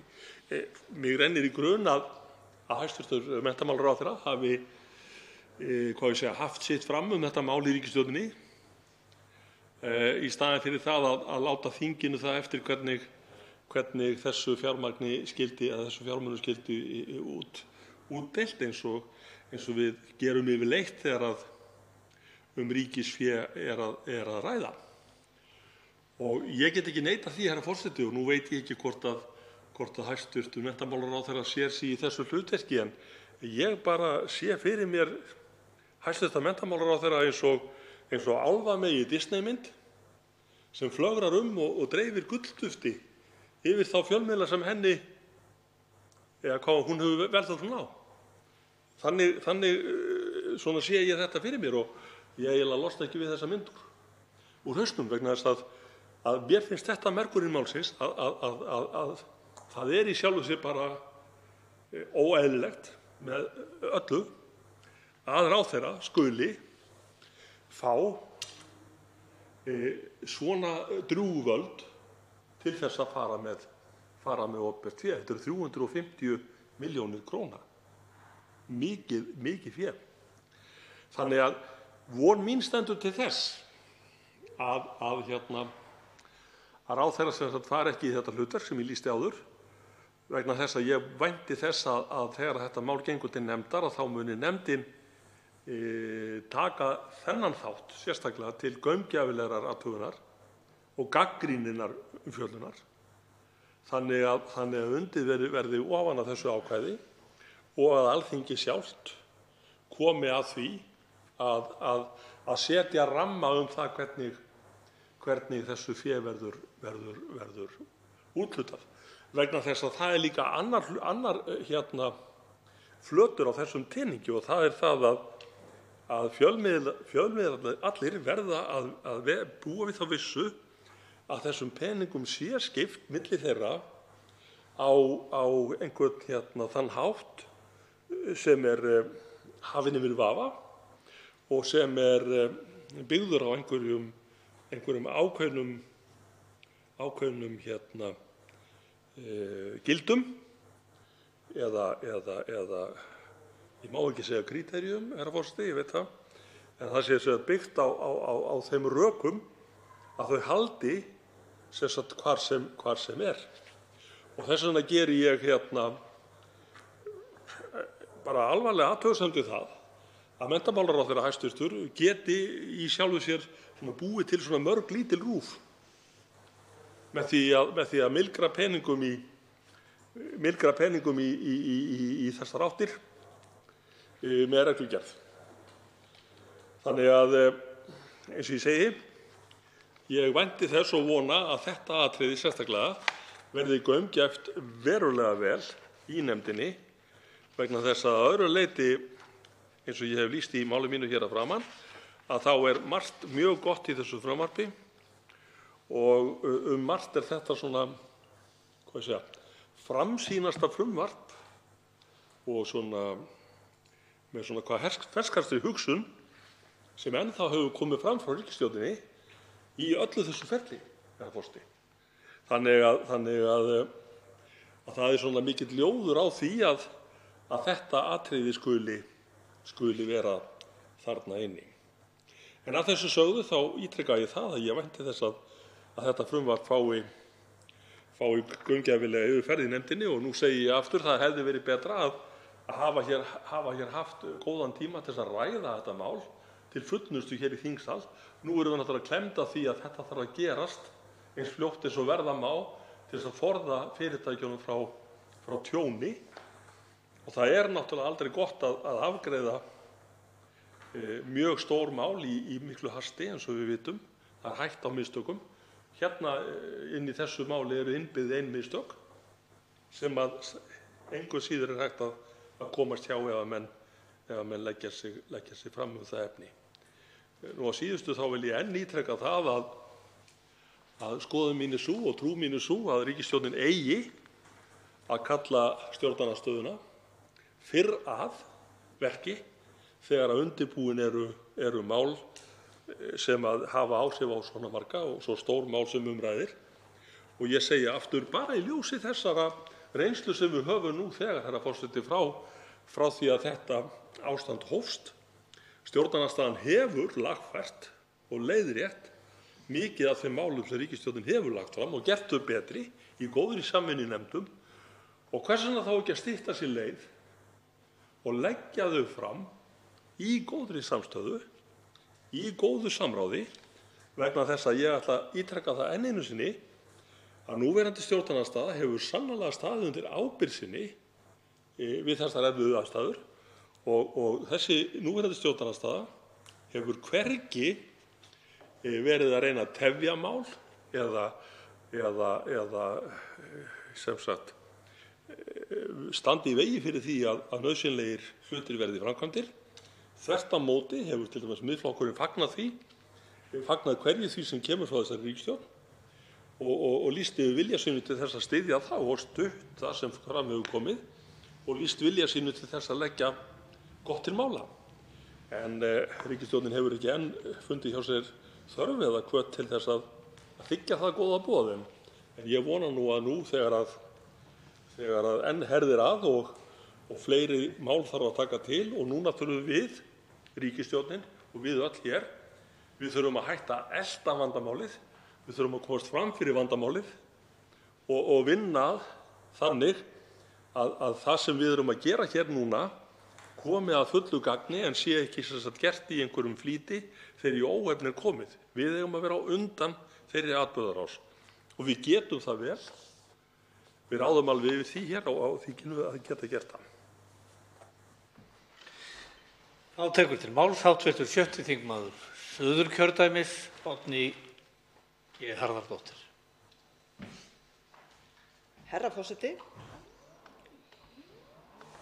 Við í hv. efnahags- og viðskiptanefnd munum nú fá þetta frumvarp til vinnslu og skoðunar. Við munum kalla eftir umsögnum og ég geri ráð fyrir því að þær munu koma margar. Viðbrögð hafa verið í dag við þessum frumvörpum sem við erum að ræða og við vinnum með þau og eins og fram hefur komið hér í umræðunni og bent hefur verið á, þá höfum við í þinginu tekið málin og bætt þau, lagað þau og unnið með þau í samráði og þó vissulega hafi ekki allt verið tekið inn og samþykkt af því sem að stjórnarandstaðan hefur lagt til, þá hefur þó eitthvað að því ratað í frumvörpin sem við erum búin að afgreiða nú þegar. Þess vegna vil ég, herra forseti, segja í stuttri ræðu og leggja áherslu á hvað það er sem ég tel að við þurfum að skoða sérstaklega í nefndinni þegar við förum að vinna með þetta mál. Í fyrsta lagi vil ég nefna það sem kallað er í auglýsingu eða með þessum frumvarpum frekari sókn í nýsköpun og ég fagna því. En það sem ég tel að við þurfum að skoða þar sérstaklega er hvað það er sem að kemur minnstu fyrirtækjunum best í þeim efnum. Er það endilega að færa hámarkið fyrsta lagi úr 600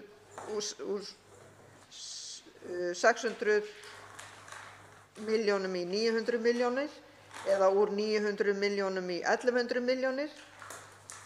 Við þurfum að fara yfir það hvort er heppilegra að gera það eða gera hvoru tveggja, að hækka viðmiðunarhlutfallið enn frekar. Það er gert ráð fyrir því að það fari upp í 25% þegar kemur að rannsókn og þróun, endurgreiðslu á kostnaði við rannsókn og þróun, en það má vera að það sé heppilegra fyrir smærri fyrirtæki að þetta hlutfall verði hækkað.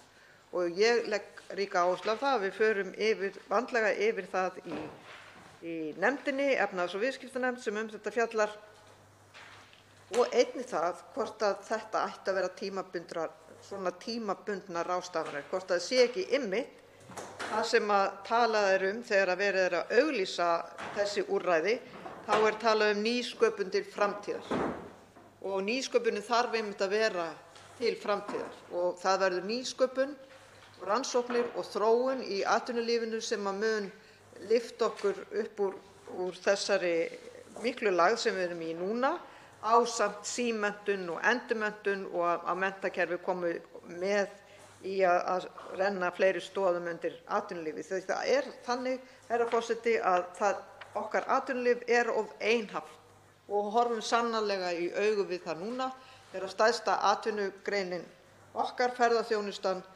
er í molum. Auðvitað ekki bara hjá okkur, heldur út um allan heim, en við þurfum að horfast í augu við það hversu stór hluti þetta er af okkar atvinnulífi og hversu undir hvað stórum hluta af þjóðartekjunum þessi atvinnugrein hefur staðið sem að nú stendur berskjölduð fyrir. Og þessi úrræði sem eru komin og þau sem hafa verið kynnt hér í dag eru ekki að ná yfir vanda þessara stóru greinar. Hann er auðvitað misjafn eftir stærð fyrirtækja og hvort þeir eru í beinni ferðaþjónustu, hvort það er aðþreying eða gisting eða afleidd störf, En vandinn þarna sem við blasir virkilega stór og það þarf að taka á honum með einhverjum hætti. Og það er ekki gert í þessum frumvörpum sem hér eru lögð fram í dag og í þessum samtölum sem við höfum átt hefur ekki við hæstv. Fjármálaráðherra í andsvörum hefur ekki komið fram hvernig í ósköpunum eigi að ákveða hvort að ferðaþjónustufyrirtæki verða rekstrarhæf þegar faraldurinn hefur gengið yfir vegna þess að ferðaþjónustan og þróun hennar í algjörri óvissu. Og stjórnvöld þurfa auðvitað að segja hvert þeir vilja stefna með þessa stóru atvinnugrein og það ábyrgðarhluti hjá stjórnvöldum að sjá til þess að renna fleiri stoðum undir atvinnulífið. Þessu ekki svarað hér með neinum hætti en forseti, ég fagna því að það eigi að leggja hér frekari áherslu á nýsköpun og endurgreiða fyrirtækjum það sem þau leggja í rannsóknir og þróun í ríkari mæli en ég held að við þurfum að gera enn betur að því leyti. Ég vil nefna hér eins og aðrir hafa gert í dag 9. grein frumvarpsins sem fjallar heimildir til reglugerðar til að útfæra fyrirkomulag á sérstökum rekstrarstuðningi til einkarekinna fjölmiðla. Og það er fínt, það er nauðsynlegt að koma sérstaklega til móts við einkarekna fjölmiðla. Á þessu stigi fjölmiðlarnir eru okkur mjög mikilvægir og ekki síst á þessum neyðartímum og mikilvægt aðhald fyrir stjórnvöld og fyrir út í samfélaginu.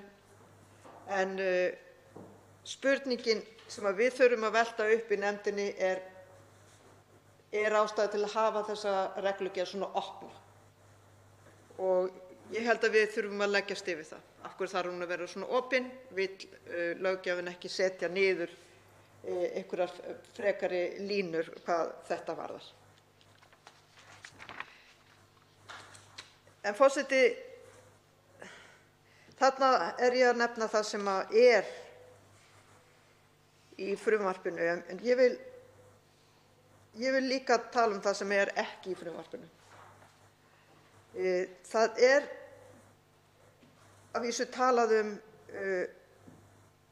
virðisaukaskatts endurgreiðslu til sveitarfélaganna og það aðeins útvíkkað og það gott vegna þess að það mikilvægt að sveitarfélögin fari út í framkvæmdir og viðhald í þessu ástandi og vinni þannig gegn atvinnuleysinu og það var nauðsynlegt að gera það. En ég sakna þess, herra forseti, það skuli ekki vera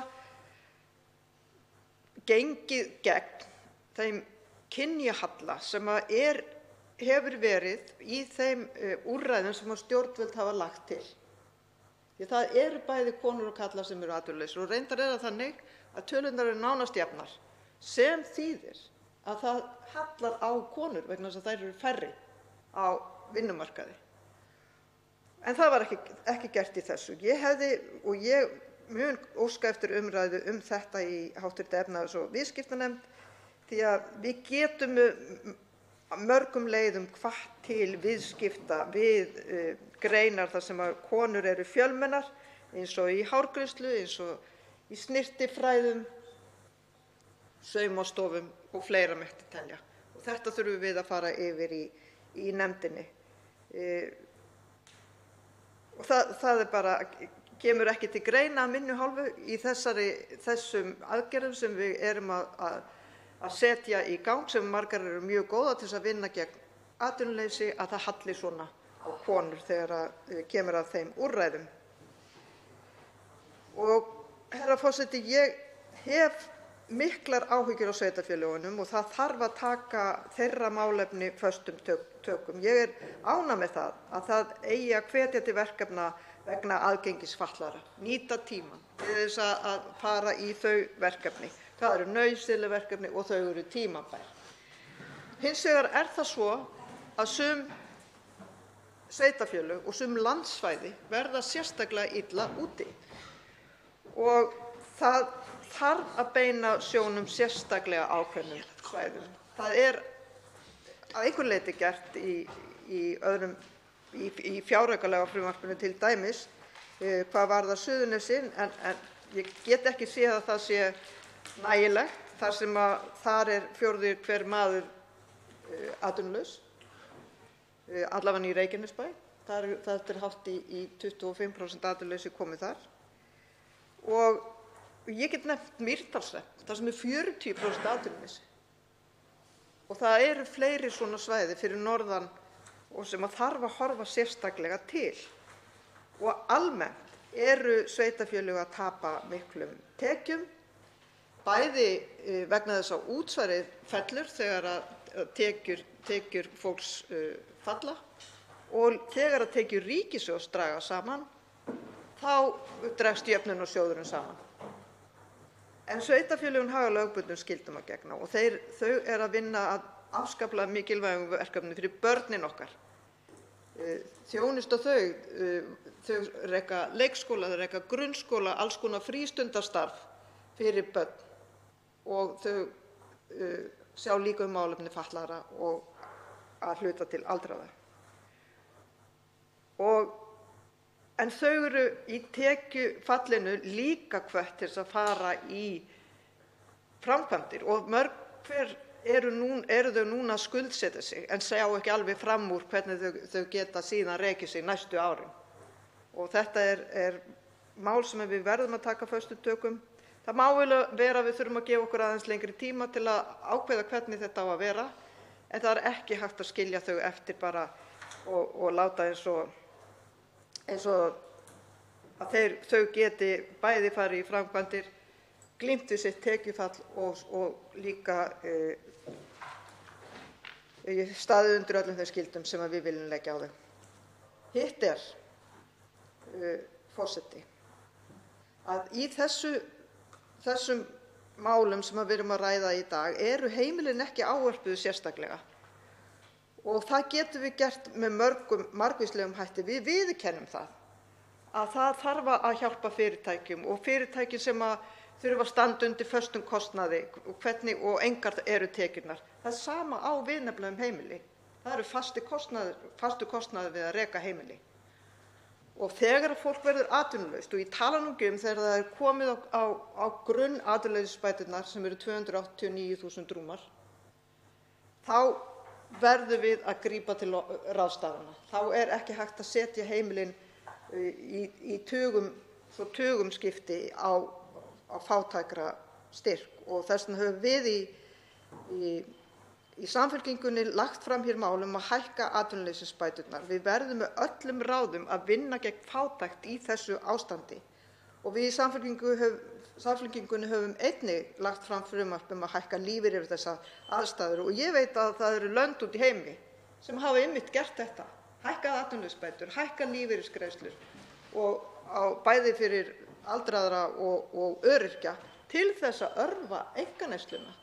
Það skiptir máli að örva einkaneysluna og það er alveg öruggt ef við hækkum þessar greiðslur þá fer hún auðvitað beint út í það að kaupa mat og nauðsynlegar vörur og það sem þarf fyrir börn heimilisins og svo framvegis. Og það er mjög mikilvægt að stjórnvöld taki upp barnabótakerfi núna sem miðast við tekjur fólks frá árinu 2019 og breyti viðmiðunum þannig að barnafjölskyldur sem hafa orðið fyrir miklu tekjufalli núna fái barnabætur núna þegar að rekstur heimilanna er í miklu vanda, en ekki á næsta ári kannski. Af því að ef engu er breytt þá er á næsta ári þá gætu þau fengið barnabætur en eru kannski búin að rétta úr kútnum. Þannig að menn verða að þora að taka á þessu máli og breyta viðmiðinu þó það sé tímabundið. Og að lokum, forseti, þá vil ég nefna námsmenn. Ég fagna þeim aðgerðum sem kynntar hafa verið hér í dag til þess að koma til móts við námsmenn. Bæði störfin sem á að búa til og koma á í samvinnu við ríki og sveitarfélög en líka nýsköpunarverkefni og sumarnám og allt þetta sem er búið að tala hér í dag, en það er því miður ekki þannig að það sé störf fyrir alla námsmenn sem þurfa á því að halda til þess að geta framfleytt sér og börnum sínum og haldið áfram námi líka. Og við verðum að horfa til þeirra sérstaklega og þess vegna höfum við lagt til í Samfylkingunni að þeir fái atvinnuleysisbætur og við megum alls ekki gleyma iðnnemum sem eru í starfsnámi. Það þarf að huga að starfsnámi iðnnema og það þarf að tryggja með auknu fjármagni í vinnustaðanámssjóð að meistarar geti tekið við nemunum á samning. Þó að það þrengist hjá meisturunum og fyrirtækjum þeirra, þá verðum við að huga að þessum hópi líka og að þeir eru á samningi og það þarf að greiða þeim laun. Ég hef núna, herra forseti, lokið máli mínu hér í 1. umræðu en við eigum eftir að taka málið til ítrekaðrar skoðunar og umræðu hér í þingsal síðar. Fleiri hafa ekki kvatt sér hljóðs og umræðu lokið. Málið gengur nú til 2. umræðu efnahags- og viðskiptanefndar. Ef enginn hreyfir andmælum og það samþykkt. Þá tekið fyrir 5. dagskrármálið pakkaferðir og samtengd ferðatilhögun, stjórnarfrumvarp, 727. mál á þingskjali 1256. 1. umræða. Til máls tekur hæstv. ferðamála-, iðnaðar- og nýsköpunarráðherra Þórdís Kolbrún R. Gylfadóttir.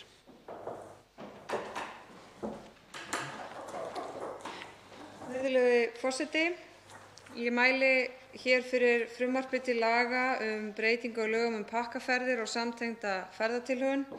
Með frumvarpinu lögð til tímabundin breyting á lögunum sem felur í sér að seljendum pakkaferða verði heimilt að endurgreiða ferðamönnum með inneignarnótum vegna þeirra greiðslna sem þeir hafa innt af hendi vegna pakkaferða sem hefur verið aflýst eða þær afpantaðar á grundvelli óvenjulegra, óviðráðanlegra aðstæðna vegna útbreiðslu kórónuveirunnar.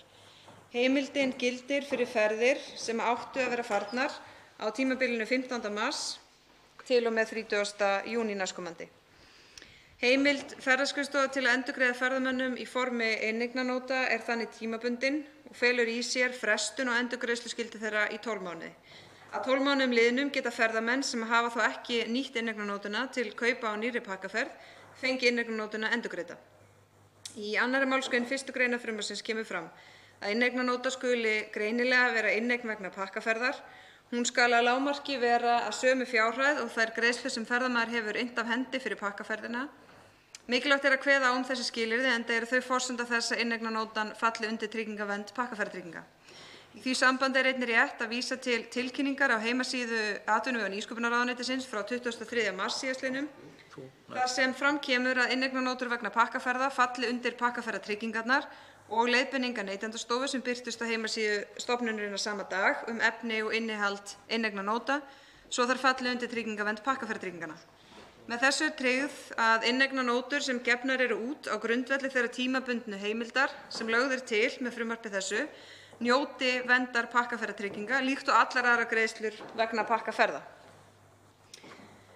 Frumvarpið er lagt fram í ljósi þess ástands sem skapast hefur vegna útbreiðslu kórónuveirunnar.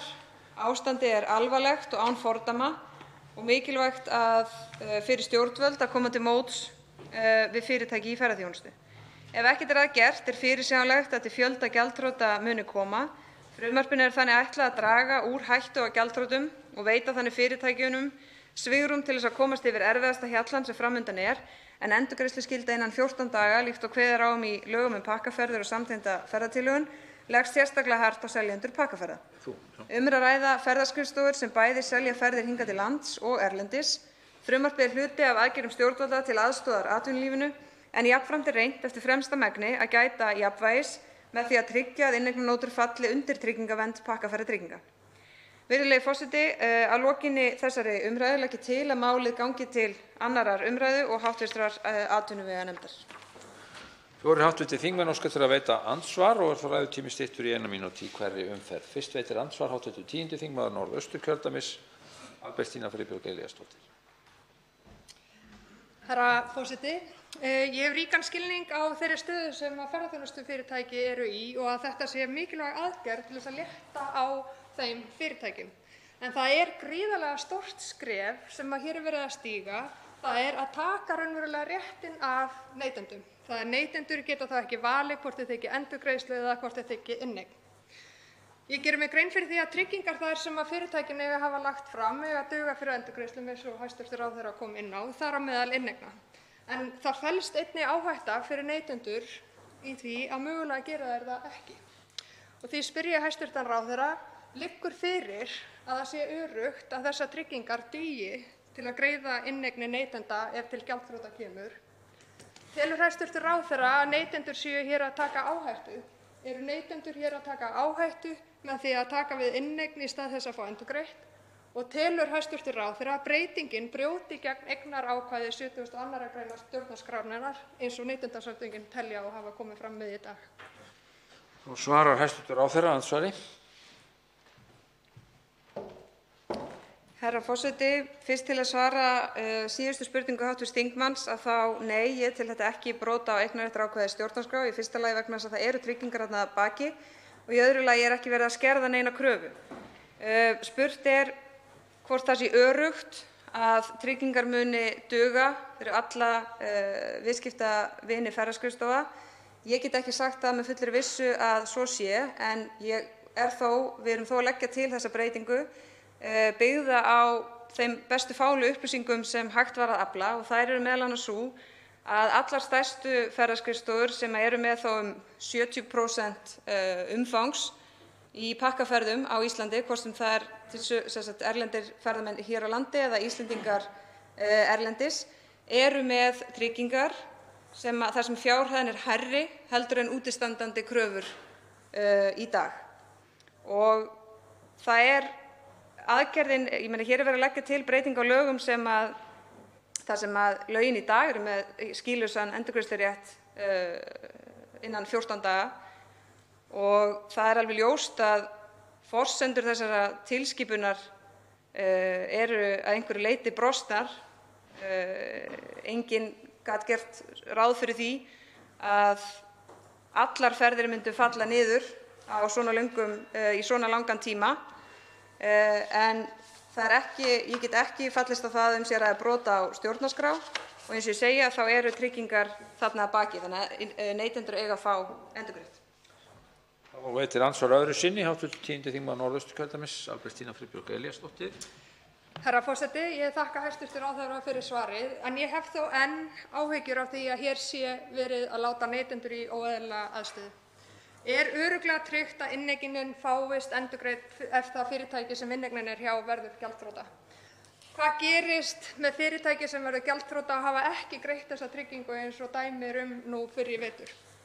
Hefði ekki verið heppilegra, herra forseti, og auki líkunar á að þessi aðgerð heppnaðist og jafnvel gert neytendur jákvæðari gagnvart því að leggja sitt af mörkum ef inneigninar væru einfaldlega tryggðar af ríkinu líkt og var gert í Danmörku og neytendur hefðu jafnvel val Og að lokum, herra forseti, langar mig til að skjóta inn í ljósi umræðunnar í dag hvort að hæstv. ráðherra muni á næstunni leggja til frekari aðgerðir til stuðnings ferðaþjónustunnar, en það var heldur dapurlegt að hlusta á kynninguna í gær á pakkanum, en þá var ferðaþjónustan varla nefnd á nafn.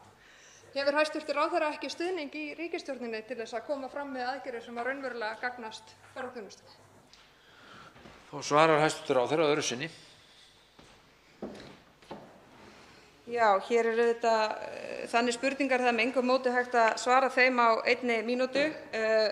Það er lögbundin skylda að vera með tryggingar. Við getum ekki farið sömu leið og Danmörk vegna þess að í Danmörku er einn sameiginlegur sjóður en við höfum ekki byggt upp slíkan sjóð hér, heldur hverju einu fyrirtæki skylt að vera með tryggingar. Það mál sem hv. þingmaður vísar hér í, það hefur verið kært til lögreglu, þannig að það væri þá refsimál ef að fyrirtæki gengur fram með þeim hætti. Ef að breytingar verða á stöðu fyrirtækja, þar að segja sem hefði áhrif á fjárhæð tryggingar, að þá er bundið í reglur í dag að fyrirtæki ber að tilkynna það til Ferðamálastofu og þá skal tryggingafjárhæðin hækka sem því nemur. Eins og ég nefndi í mínu fyrra svari að þá hefði ég ekki lagt til þessa breytingu nema af því að þær upplýsingar sem við höfum sýna að allar stærstu ferðaskrifstofurnar sem eru þá með stóran meirihluta umfangs pakkaferða á Íslandi seldar, hvort sem það eru erlendir ferðamenn hér eða Íslendingar úti, eru með fjárhæð trygginganna hærri heldur en útistandandi kröfur gagnvart neytendum.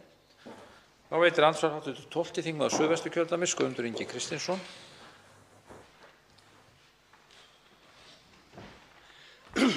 Virðulegur forseti. Við erum að fjalla frumvarp til laga pakkaferðir og breytingar á lögum um það. Ætlum við aldrei virkilega að læra af reynslu? Þarna er verið að setja afturvirk lög, taka afturvirk rétt af fólki. Við þekkjum þetta frá því bara núna í stuttu síðan í sambandi við lífeyrissjóðsmálin. Þegar var sett afturvirkt lög sem voru síðan rekin tilbaka. Og við ætlum að gera þetta aftur. Ætlum við aldrei að læra. Og það sem er verst af þessu, það fyrir kannski verið að taka rétt af fólki sem er búið að vera að safna fyrir ferðum. Og kannski báðir aðilar búin að missa vinnuna. Hvernig í ósköpunum er það hægt að taka af þess að setja svona lög vegna þess að þarna er verið að taka réttin af fólki. Réttin sem það á. Og það hlýtur alltaf að eiga að vera val þessa fólk hvort það vill fá sitt útborgað eins og á rétt á, en ekki löggjafans að taka þann rétt af. Svarar hæstv. ráðherra andsvari. Herra forseti, það mál sem hv. þingmaður nefnir í samhengi við þetta hér er ekki sambærilegt því sem hér er verið að leggja til. Það er alveg rétt að gildandi löggjöf er með skýra rétt gagnvart neytendum að þeir hafi rétt á að fá endurgreiðslu innan 14 daga. Það sem við erum að segja hér er að aðstæður eru með þeim hætti að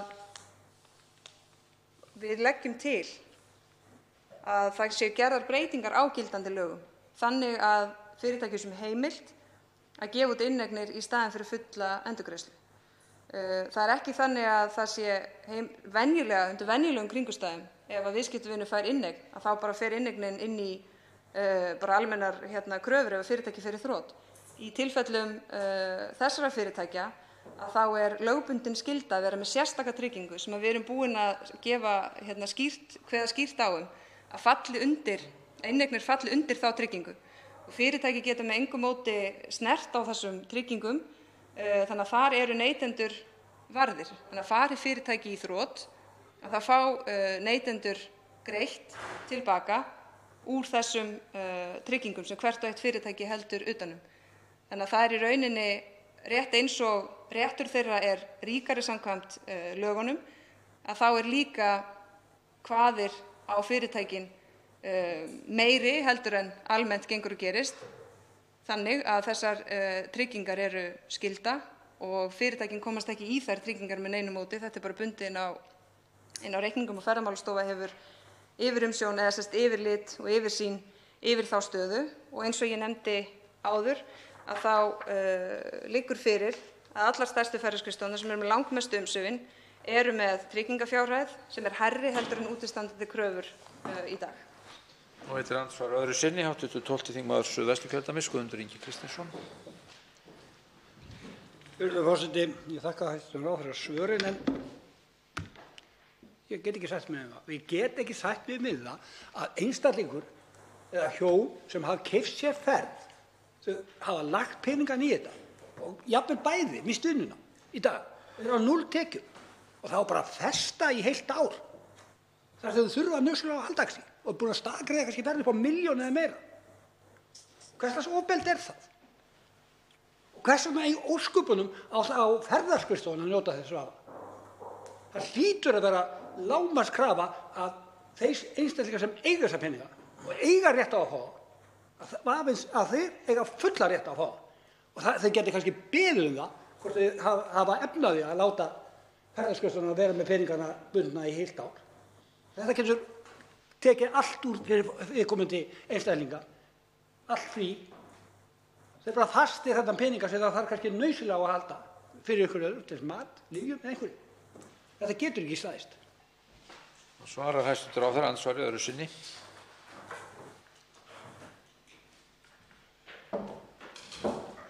Já, herra forseti, ég heyri vel hvað hv. þingmaður er að segja og ég auðvitað nefni það hér að þetta ákvæði er heimildarákvæði. Fyrirtæki gera auðvitað mikið úr því og eiga mikið undir því að vera með góð samskipti við sína viðskiptavini og byggja upp viðskiptasambönd og ég auðvitað vil vona að ef svona dæmi kæmu upp þar sem að fólk í þessari stöðu, að þá fyrirtæki auðvitað að sjálfsögðu heimilt og vonandi myndu taka tillit til slíkra aðstæðna þrátt fyrir að þessi heimild sé þarna til staðar til þess að koma í veg fyrir fjöldagjaldþrot með miklum afleiðingum líka vegna þess á störf og svo framvegis. Ferðaskrifstofur eru mikilvægur hlekkur í þessari keðju og við erum einfaldlega hér að grípa til sértækra aðgerða til þess að koma í veg fyrir fjöldagjaldþrot, en gerum það byggt á þeim upplýsingum að réttur neytenda tryggður þannig að þau eigi að fá sína inneign ýmist nýta hana eða fá hana endurgreidda að 12 mánuðum liðnum. Þá veitir andsvar hv. 11. þingmaður Reykjavíkurkjördæmis suður, Björn Leví Gunnarsson.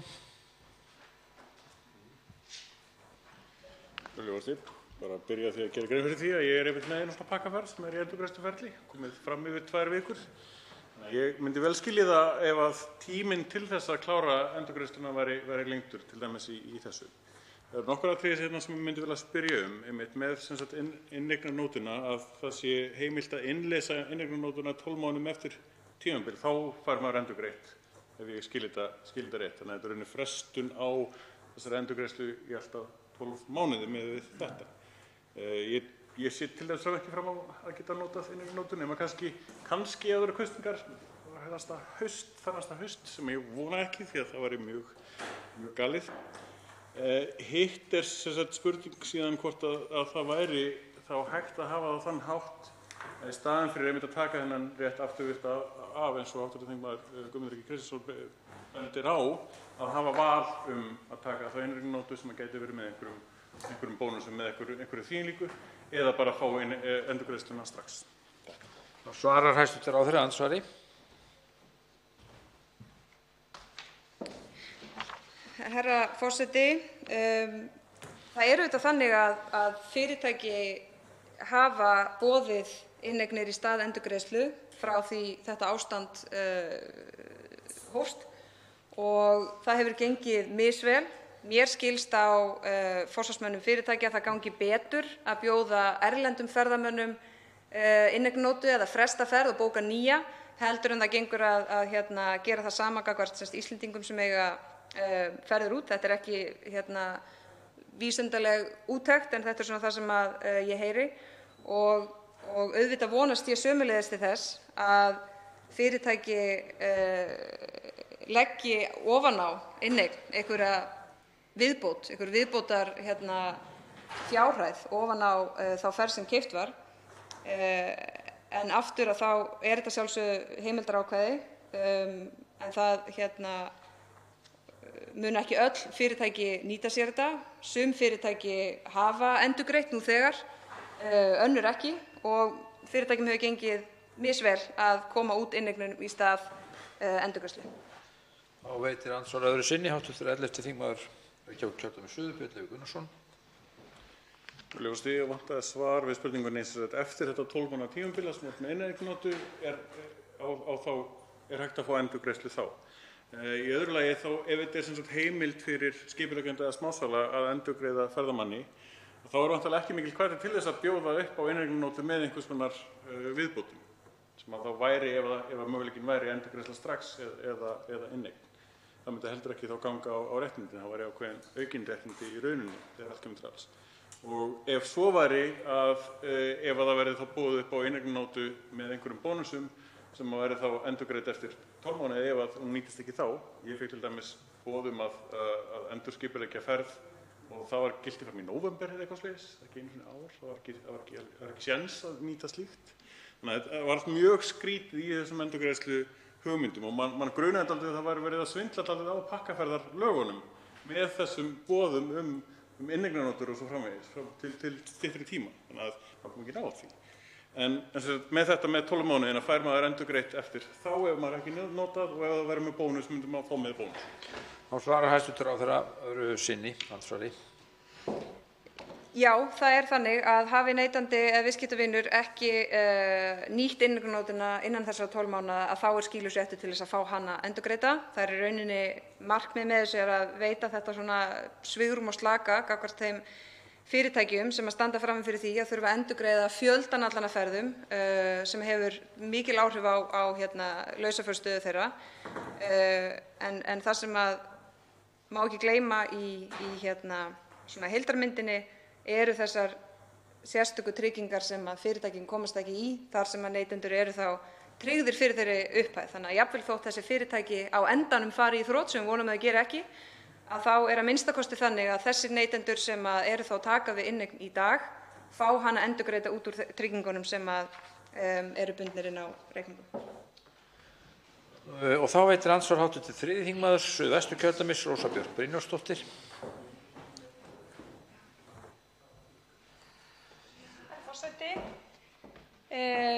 Já, hörð mótmæli Neytendasamtakanna hafa varla farið fram hjá bæði okkur þingmönnum, sérstaklega okkur þingmönnum sem sitjum í háttvirtri atvinnuveganefnd og svo neytendum sjálfum, þar sem samtökin meðal annars staðhæfa að það sé ekki boðið að heimilin axli byrðar lausafjárvanda fyrirtækja og inneignarnótur í gjaldþrota fyrirtækjum séu einskis virði og eiga þá væntanlega við að ef svo staða skapast hjá þeim fyrirtækjum sem selja pakkaferðir að þau verði gjaldþrota.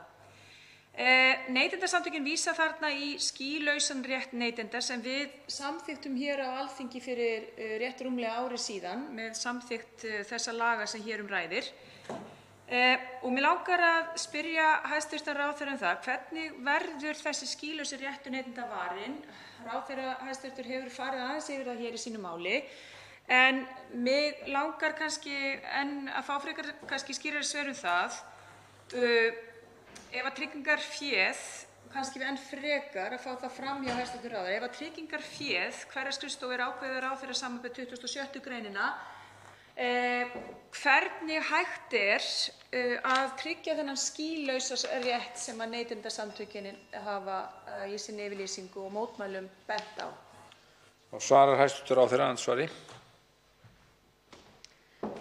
Herra forseti, ég hjó eftir því að því er haldið fram að inneignir gjaldþrota fyrirtækja séu einskis virði fyrir neytendur. Það er einfaldlega ekki rétt vegna þess að undir venjulegum kringumstæðum eru inneignir gjaldþrota fyrirtækja einskis virði. En í þessum aðstæðum eru þær vissulega einhvers virði vegna þess að fyrirtækinu ber skylda til þess að vera með tryggingu. Þannig að jafnvel þótt fyrirtæki fari í þrot, að þá eru inneignirnar þar falla undir þessa sérstöku tryggingavernd. Þannig að neytendur fá endurgreitt úr þeim tryggingum sem að hvert og eitt fyrirtæki ber skylda til að hafa.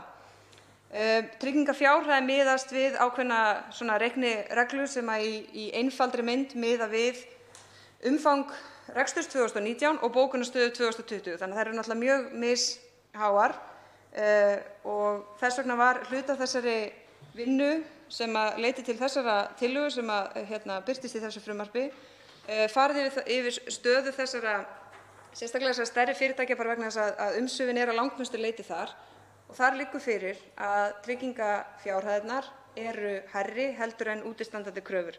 Þannig að inneignir gjaldþrota fyrirtækja séu einskis virði er ekki rétt í þessu tilfelli vegna þess að þær eru vissulega tryggðar. Þá veitir andsvar síðara sinni hv. 3. þingmaður Suðvesturkjördæmis, Rósa Björk Brynjólfsdóttir. Herra forseti, ég þakka hæstv. Ráðherra fyrir svarið. Nú eru lögin eins og ég kom inn á hér í fyrra andsvari mínu byggð á lögum sem að þingið samþykkti hér fyrir rétt rúmlega ári pakkaferð og samtengda ferðatilhögun. Það er skoðun Neytendasamtakanna að ekki sé ólíklegt að með því að breyta lögum aftur geti ríkið skapað sér bótakröfu. Og mig langar til þess að heyra skoðun ráðherra hæstv. Á því hvort að það geti skapast sú staða að ríkið sé að skapa sér bótakröfu með því að breyta lögunum afturvirkt og hvort að það hefði kannski verið vænlegra og hver skoðun hæstv. Ráðherra sé á því að fara einhvers konar blandaða leið þar sem að neytendur gætu staðið frammi fyrir valkosti annars vegar endurgreiðslu eða inneignarnótu. Hvort að það gæti verið heppilegri leið og þá leið boðið neytendum upp á val og sömuleiðis kannski minnkað hættuna á því að skapa ríkinu bótakröfu. Þá svarar hæstv. ráðherra síðara sinni.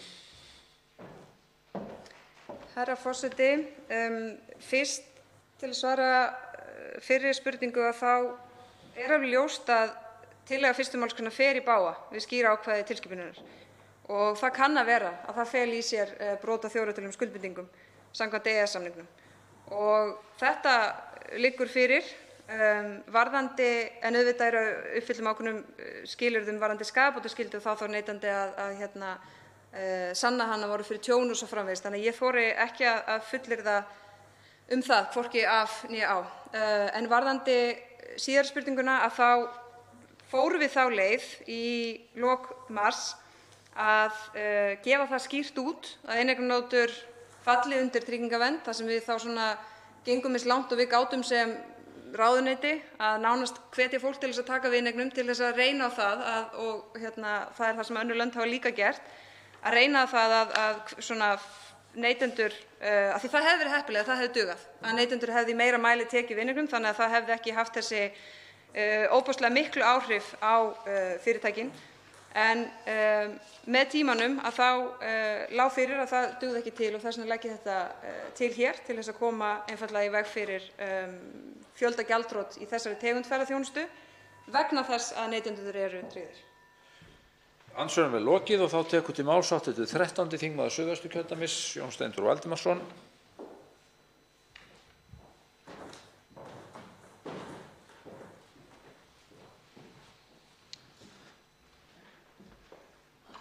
Herra forseti, ég vil byrja á því að þakka hæstv. Ráðherra fyrir framsöguna.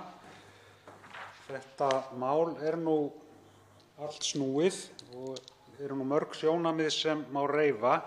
Það má reifa það einmitt hvort að það standist yfir höfuð að breyta með þessum hætti réttindum borgaranna. Hér er óneitanlega verið að tala um að ákvæði 1. málsgreinar taki til pakkaferða sem ekki verða farnar á tímabilinu 15. mars til 30. júní. 15. mars er nú liðinn fyrir rúmum mánuði síðan, þannig að þær verða nú minnsta kosti ekki farnar, þannig að þetta er auðvitað afturvirk breyting. Ég ætla nú kannski ekki að eyða mestu púðrinu í það að ræða hugsanlega bótaskyldu í þeim skilningi að þetta standist ekki stjórnarskrá og þess háttar. En það sem ég vil gera að umtalsefni, því nú auðvitað skilum maður mjög vel þennan vanda sem við stöndum frammi fyrir og ferðaskrifstofur standa frammi fyrir, að geta ekki uppfyllt sín loforð. Það er eiginlega ómöguleiki í því sem blasir við okkur öllum. En minnsta kosti hvað varðar innlenda þáttinn, það er að segja þær ferðaskrifstofur sem hafa selt Íslendingum ferðir til útlanda sem ekki verða farnar, þá geta vaknað nokkrar spurningar. Það er í fyrsta lagi, ef við gerum nú ráð fyrir því að fólk myndi segja gott og vel, ég sætti mig við að fá inneignarnótu og ég fer að ári. Hvaða ferð er það sem verður farin að ári? Er það sama ferðin og var boðið upp á? Nú er til dæmis bara sú staðreynd að gengi krónunnar hefur breyst 15%, það er 15% dýrara fyrir ferðaskrifstofu núna að fara með Íslendinga til útlanda heldur en var þegar ferðin var seld og greidd. Sem sagt, hvaða tryggingu hefur neytandinn fyrir því að hann fái jafn verðmæta ferð og hann keypti? Það er hugsanlegt. Síðan er annað sem ég held að skipti gríðarlega miklu máli í þessu samhengi. Nú er það þannig að við Íslendingar erum með ferðaglaðir og stór hluti af okkur fer til útlanda minnsta kosti einu sinni á ári og margar fjölskyldur fara og fólk í ferðalög til útlanda á sumartímanum. Nú verða þær ferðir ekki farnar. Stjórnvöld eru að hvetja okkur til þess að ferðast innanlands. Það er frábært og ég er viss um það að mjög margir hugsa með sér, já, núna fer ég bara í almennilegt ferðalag innanlands í staðinn fyrir ferðina sem ég hefði farið til útlanda. Ég nota peningana sem ég fæ endurgreidda til þess að bara fara og vera á hóteli og bara splæsa á mig sem ég er ekki vanur að gera þegar ég er að ferðast innanlands. En flest fólk, ef þetta er undantekningar á því, það fer nefnilega ekki í 2 sumarfrí á sama sumri. Það er ekki með inneignarnótu í útlöndum og ferðast innanlands á sama tíma. Það verður að velja annaðhvort og ef að það situr uppi með að hafa ekki getað farið til útlanda og það á bara inneignarnótu og það ákveður að vera heima á Íslandi og ferðast ekkert innanlands af því það hefur ekki efni á því. Þannig að mér finnst að þetta muni stangast á við markmiðin sem við erum að reyna að setja okkur og hvetja okkur til þess að ferðast innanlands. Og svo í 3. lagi má nefna það að loksins þegar ferðaþjónustan fer nú í gang og fer að jafna sig og menn þora að fara að ferðast og allt það, er það þá besta sem við gerum fyrir þessi fyrirtæki, það er það að við förum í ferðalag í stríðum straumum fyrir inneignarnótur. Það koma þá engir peningar í kassan hjá þessum fyrirtækjum. Þannig að mér finnst bara einhvern veginn þessi aðferð, það er bara einhver svona fundamental galli í henni. Ég tek alveg viljan fyrir verki og ég skil það allt saman, en mér finnst bara að þarna einhvern veginn rekist hvað á annars horn og eitt markmið sé skotið niður með öðru og þetta muni þegar upp er staðið ekki skila þeim árangri sem að er stefnt. Þannig að ég hefði haldið að það væri skynsamlegra að reyna að fara einhverjar aðrar leiðir. Það er bent á það í greinargerðinni með frumvarpinu að sums staðar eru farnar aðrar leiðir. Menn geta auðvitað sett ákveðið bara að setja upp nánast sjóð sem bara kaupir þessar kröfur og þannig að ferðaskrifstofur hafi þá langt árabil til þess að vinna sig í gegnum þennan stafla ef það lifir af og ef það lifa af og ef það lifa ekki af, þá séu ábyrgðirnar á þessu. En ég held að þessi aðferð, hún sé því miður, af því nú veit ég að þetta er allt reynt að gera þetta góðum hug, en ég held bara því miður að þetta sé ekki aðferð sem mun skila þeim árangri sem að er stefnt. Bæði eru hugsanlega talsverðir ágallar á bara lögmæti aðferðarinnar sem geta kallað á alls konar deilur og málaferli og síðan held ég einmitt að þetta bara mun ekki skila þeim árangri sem að var stefnt. Þannig að ég legg nú til að nefndin sem fær þetta til meðferðar skoði þetta nú mjög vandlega og hvet nú hæstv. Ráðherra sömuleiðis til þess að skoða þetta vel, því að mér sýnist að það þurfi eiginlega að hugsa þetta allt upp á nýtt. Þá tekur til máls hv. 6. þingmaður Suðvesturkjördæmis, Gunnar Bragi Sveinsson.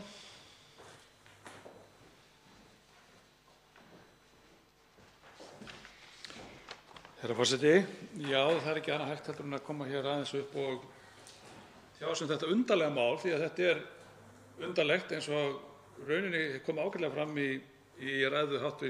þingmanns Jóns Steindórs Valdimarssonar hér á undan mér.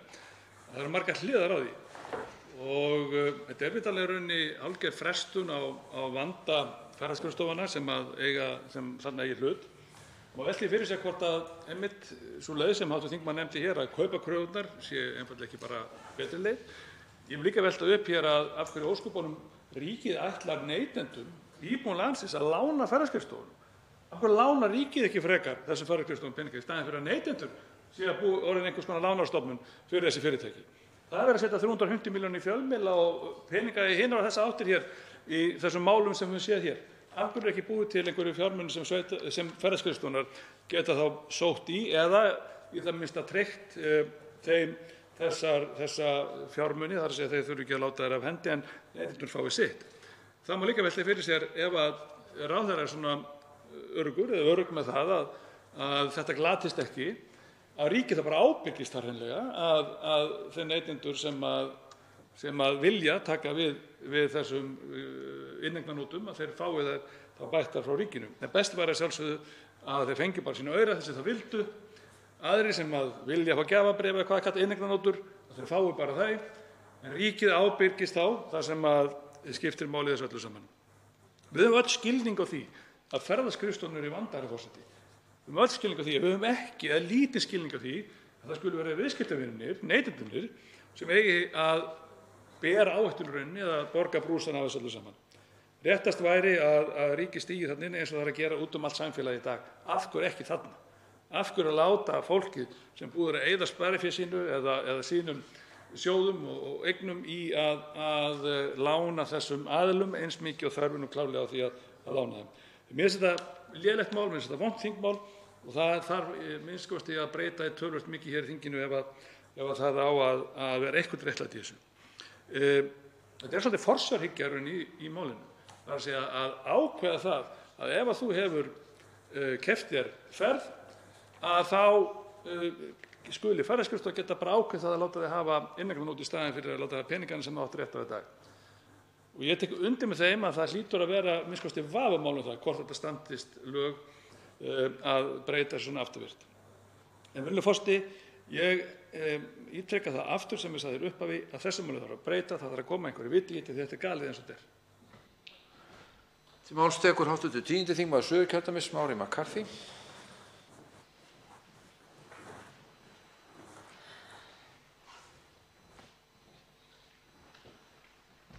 Herra forseti, það er með þetta mál að það er mjög auðvelt að taka undir með ýmsum sem hafa rætt það.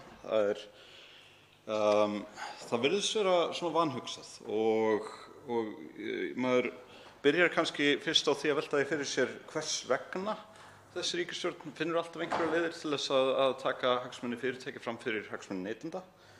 En svo er líka bara einhvern veginn svona rangur taktur í þessu. Maður spyr, fyrir hvern er þetta? Hvaða hagsmuni er verið að reyna að verja?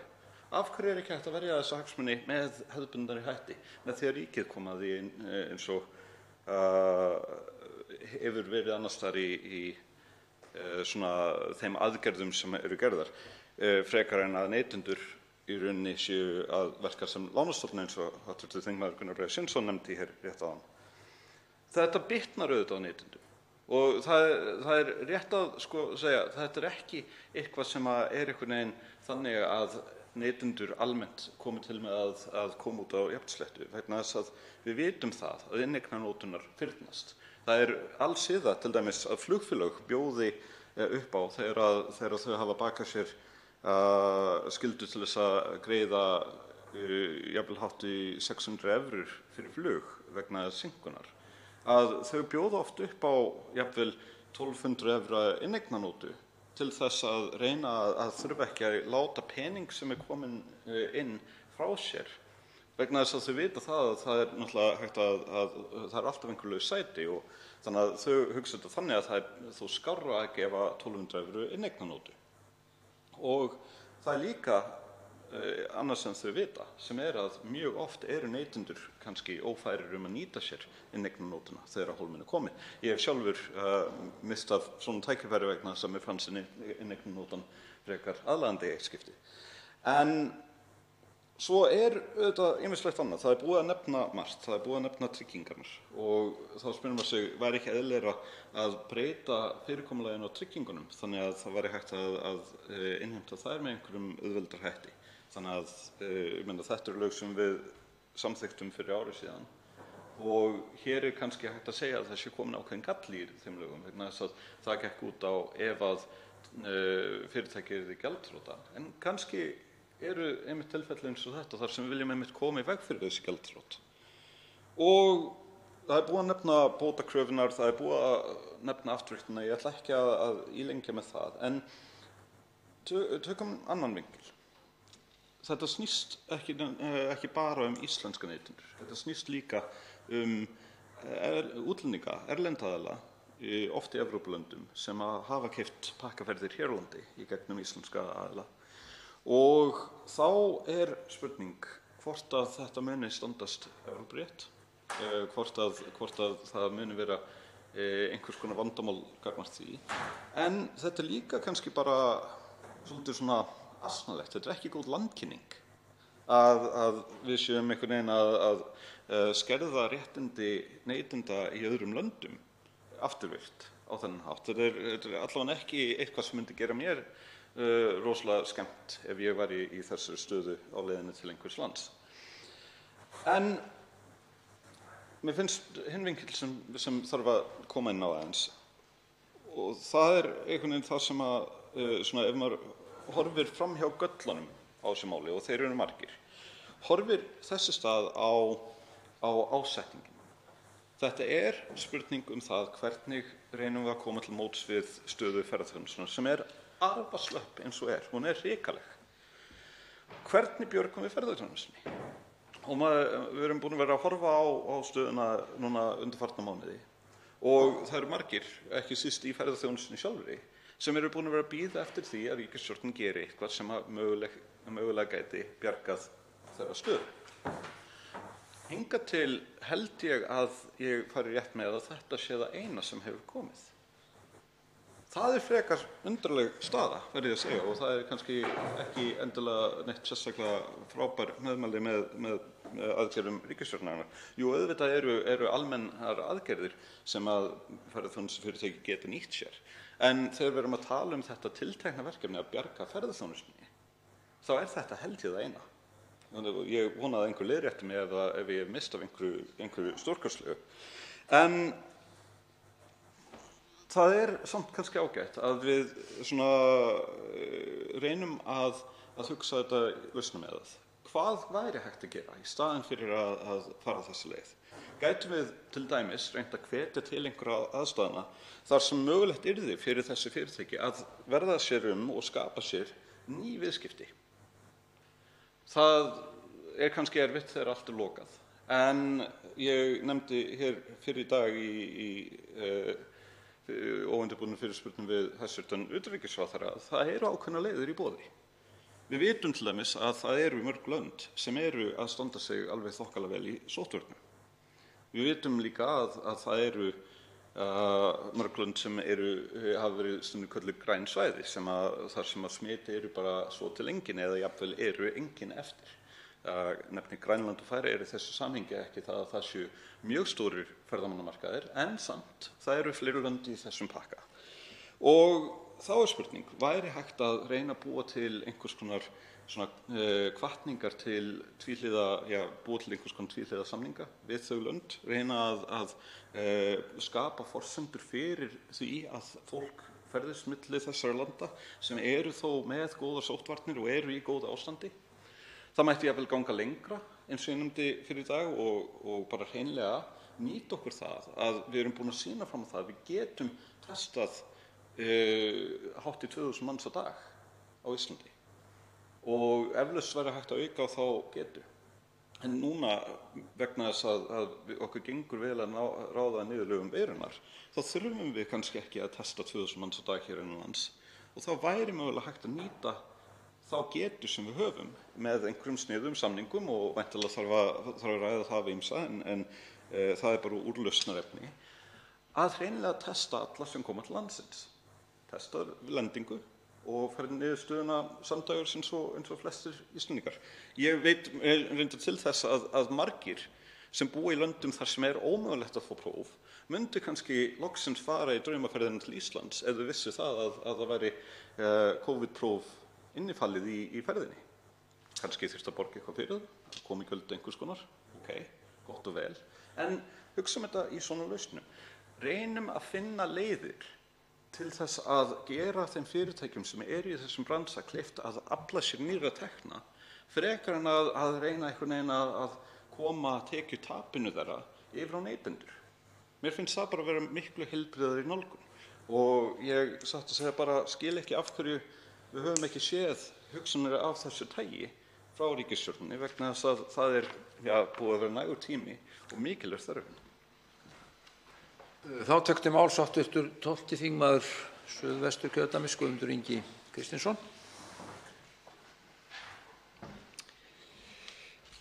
Virðulegur forseti, við erum að ræða þetta dæmalausa frumvarp um breytingu á lögum um pakkaferðir og samtengdum ferðatilhögun, endurgreiðslur. Ég verð bara að segja eins og að þegar ég sá þetta frumvarp fyrst þá varð ég eiginlega orðlaus. Það liggur við eins og ef maður væri nú bara í því skapi að maður stæði bara hérna orðlaus í næstu 15 mínútur bara yfir þessu frumvarpi. Það væri þetta alveg fáránlegt. Þannig ég ætla bara að benda á þá bara eðlilegu og bara sjálfsagðan og bara alveg fullkomlega vafa þannig vafa að setja aftur lög. Sko, hvenær ætlum við hérna á þessu þingi að læra? Ég bara trúi ekki að við ætlum enn eitt skiptið að setja aftur lög. Við vitum það þarf ekki meira. Það var ekki afsókn, það fyrir mál, það minnur þetta mál. Það verður slegið á puttana.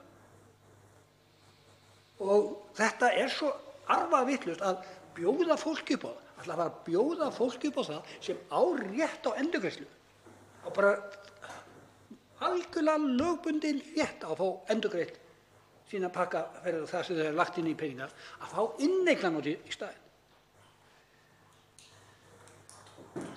Svona skipti er bara alveg úti, sko, það er ekki eins og standa til boða að bjóða upp á þetta. Og ef það væri eitthvað eðlilegt í þessu, þá, sko, ég bara segi fyrir mig með það sem ég er svo orðlaus, að við værum með einhverju, sko, viti þetta, þá tækjum við þetta, rífum við þetta, drögum þetta tilbaka, hættum við þetta frumvarp og komum þá bara með frumvarp sem ríkið tekur ábyrgð á þessu.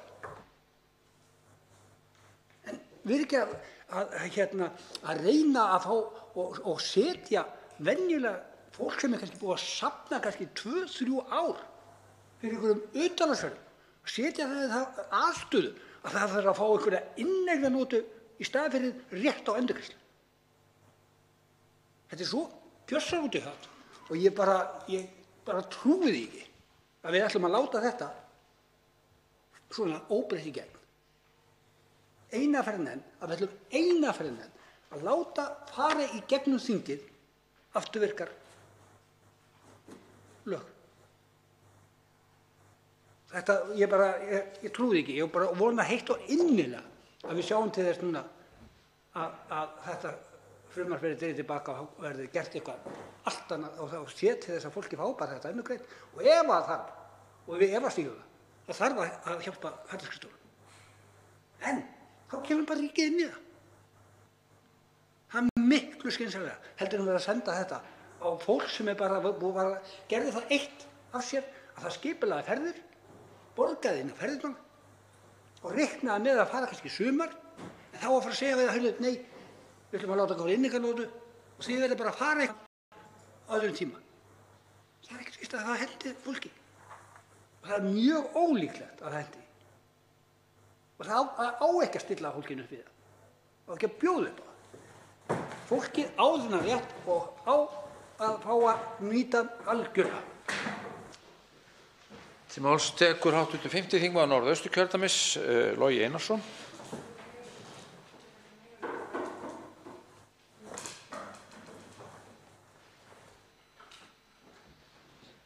Herra forseti, ég ætla nú ekki að orðlengja þessa umræðu, enda reikna ég með að hún verði tekin þessi tillaga til rækilegrar endurskoðunar í meðförum nefndarinnar.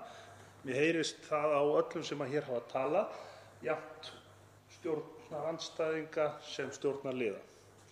Og ég hef fullan skilning á vanda og stöðu þessara ferðaskrifstofa og það þarf með einhverju móti að sjálfsögðu að reyna að mæta þeim eins og svo mörgum við þessar erfiðu ástæður. Og það hefði ríkisstjórnin kannski mátt hafa í huga við framlagningu og samningu aðgerðapakka 2 að taka þá sjálf ábyrgð á þeirri stöðu sem uppi. En velta henni ekki yfir á almenning. Það er það eina sem á ekki að vera í boði með þessari aðgerð, það er að láta almenning borga brúsann. Og ég get tekið undir með hv. þingmanni Jóni Steindóri Valdimarssyni þegar hann talar að þetta frumvarp er allt fullt af þverstæðum. Hvers virði er 100.000 kall eftir 1 ár í íslensku hagkerfi? Það er nú í fyrsta lagi góð spurning. Og svona líkindi síðustu ára segja manni nú að hans jórinn heldur verðminni þá. Ég held að við þurfum líka að hafa það í huga að í þessu getur falist ákveðin orðsporshætta. Ef að það spyrst út með hvaða hætti við stöndum að neytendavernd hérna á Íslandi. Það bara liðin sú tíð að maður fékk einu sinni á ári bækling frá Útsýn og Sunnu inn lúguna og fór í sínar ferðir og vissi aldrei af neinum öðrum ferðalöngum, nema kannski rétt bara við Sundlaugarbarinn. Í dag eiga ferðamenn allan heim samskipti á samfélagsmiðlum, á bókunarsíðum og öðru. Og það bara einfaldlega ekkert gott ef við verðum uppvíst að því að vera að breyta reglum eftir á, jafnvel við svona erfiðar aðstæður. Ég get líka tekið undir með hv. þingmanni Guðmundi Inga Kristinssyni þegar hann varpar upp mynd af almenningi sem önglar saman krónum hver mánaðamót til að komast í draumaferðina. Og það held ég að sé bara ekki neitt einstakt dæmi. Það held ég að sé almennt þannig að fólk þarf að hafa fyrir því að fara í dýrar utanlandsferðir, fara í langþráða ferð sem búið að plana fram í tíma og sjá hana svo fara í uppnám og eiga að sitja uppi með ávísun sem ekkert víst að henti að nota eftir ár, ekki víst að fólk hafi efni á að nota eftir ár, svo ég tali nú ekki að það kannski farin af heimilinu aur sem að það gæti þurft á að halda vegna þess að vel flestir Íslendingar, mjög margir Íslendingar að minnsta kosti, búa við mjög skert kjör og skertar aðstæður á meðan að þessi faraldur stendur yfir að minnsta kosti. Og ég ætla rétt að vona það að nefndin taki þessum athugasemdum alvarlega sem hér hafi komið fram og ríkið sýni nú manndóm í sér og mæti þessu þó sjálft og greiði fyrir þetta en velti þessu ekki yfir á fólk sem langaði í ferðalag en kemst ekki vegna þessara aðstæðna. Fleiri hafa ekki kvatt sér hljóðs og umræðu lokið. Frumvarpið gengur þá til 2. umræðu og atvinnuveganefndar ef enginn hreyfir andmælum og það samþykkt. Þá tek ég fyrir 6. dagskrármálið, trúi ég að það sé. Matvælasjóður, stjórnarfrumvarp, 728. mál á þingskjali 1257, 1. umræða. Til máls tekur hæstv. sjávarútvegs- og landbúnaðarráðherra Kristján Þór Júlíusson.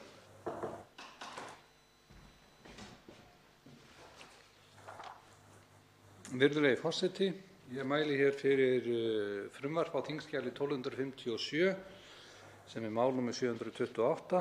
Þar að ræða frumvarp til laga matvælasjóð sem samið í ráðuneyti mínu.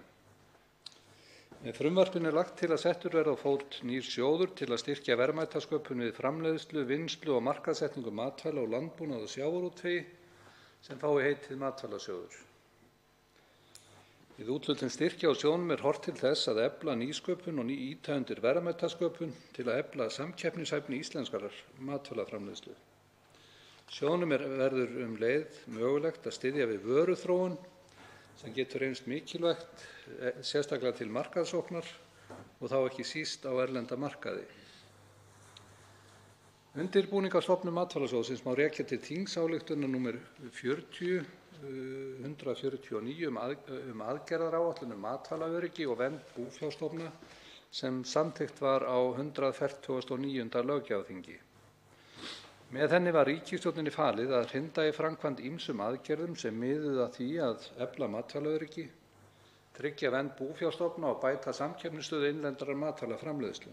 Á meðal aðgerða var að settur yrði á fót sjóður með áherslu á eflingu nýsköpunar í innlendri matvælaframleiðslu.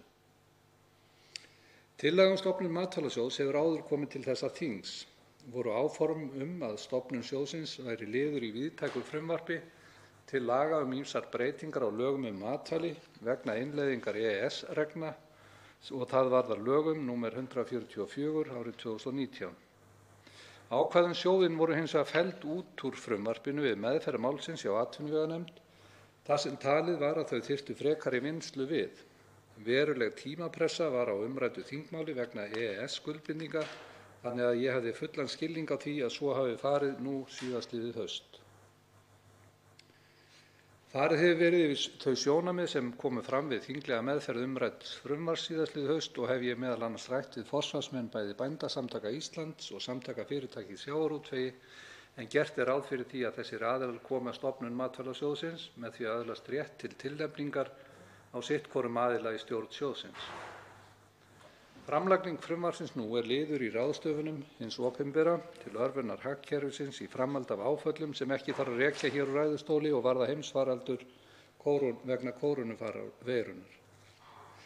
Ráðuneyti mitt hefur gripið til fjölmargra sértækra aðgerða í því skyni að lágmarka neikvæð áhrif á íslenska landbúnað og sjávarútveg til skemmri og lengri tíma vegna þessa ástands sem skapast hefur, með það að meginmarkmiði að skapa öfluga viðspyrnu þegar ástandið líður hjá og venjulegri tímar ganga í hönd. Er stofnun Matvælasjóðsins eitt af mikilvægari málunum sem við horfum til í því sambandi.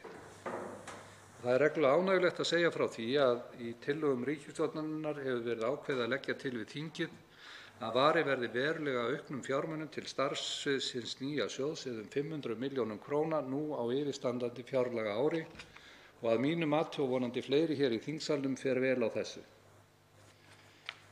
Til viðbótar við þetta mun á næsta ári bætast við sjóðinn það tannfé sem núverandi framlög af fjárlögum til annars vegar AFS rannsóknarsjóðs í sjávarútvegi sem hefur 250 milljónir króna til árlegrar ráðstöfunar og framleiðnisjóðs landbúnaðarins sem hefur 150 milljónir króna til ráðstöfunar. Mun nokkur sparnaður í rekstri verða samruna þessara sjóða en hvor sig hefur rekstrarkostnað sem nemur nærri 20 milljónum króna á ári. Virðulegi forseti, við fyrri meðferð tillagna stofnun Matvælasjóðs bar nokkuð á því að horft væri mikið til fortíðar með hliðsjón af sögu Framleiðnisjóðs og AFS-sjóðsins. Mörkuðust umræður kannski helst til mikið af því.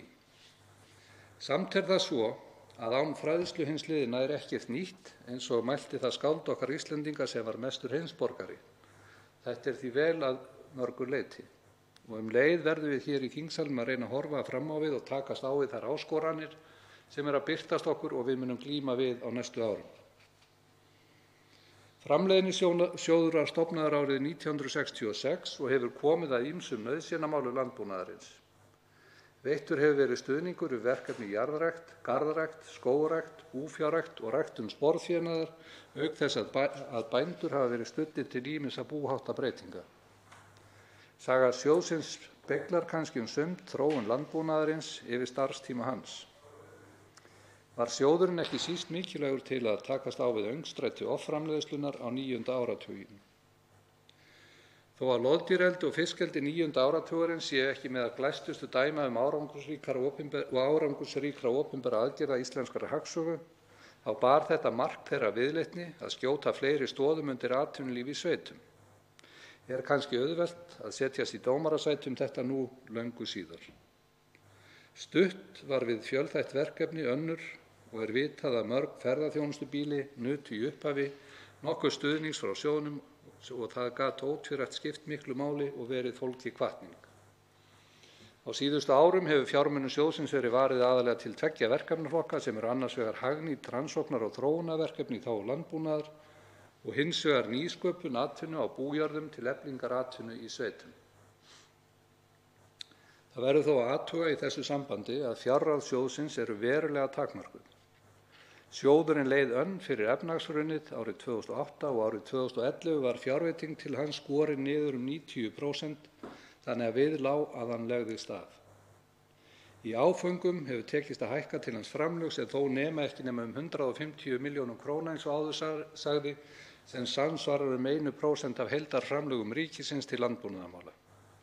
Er þetta umhugsunarvert, ekki síst í ljósi þeirrar umræðu sem hefur verið þörf á nýbreytni í landbúnaði og þá sérstaklega matvælaframleiðslu.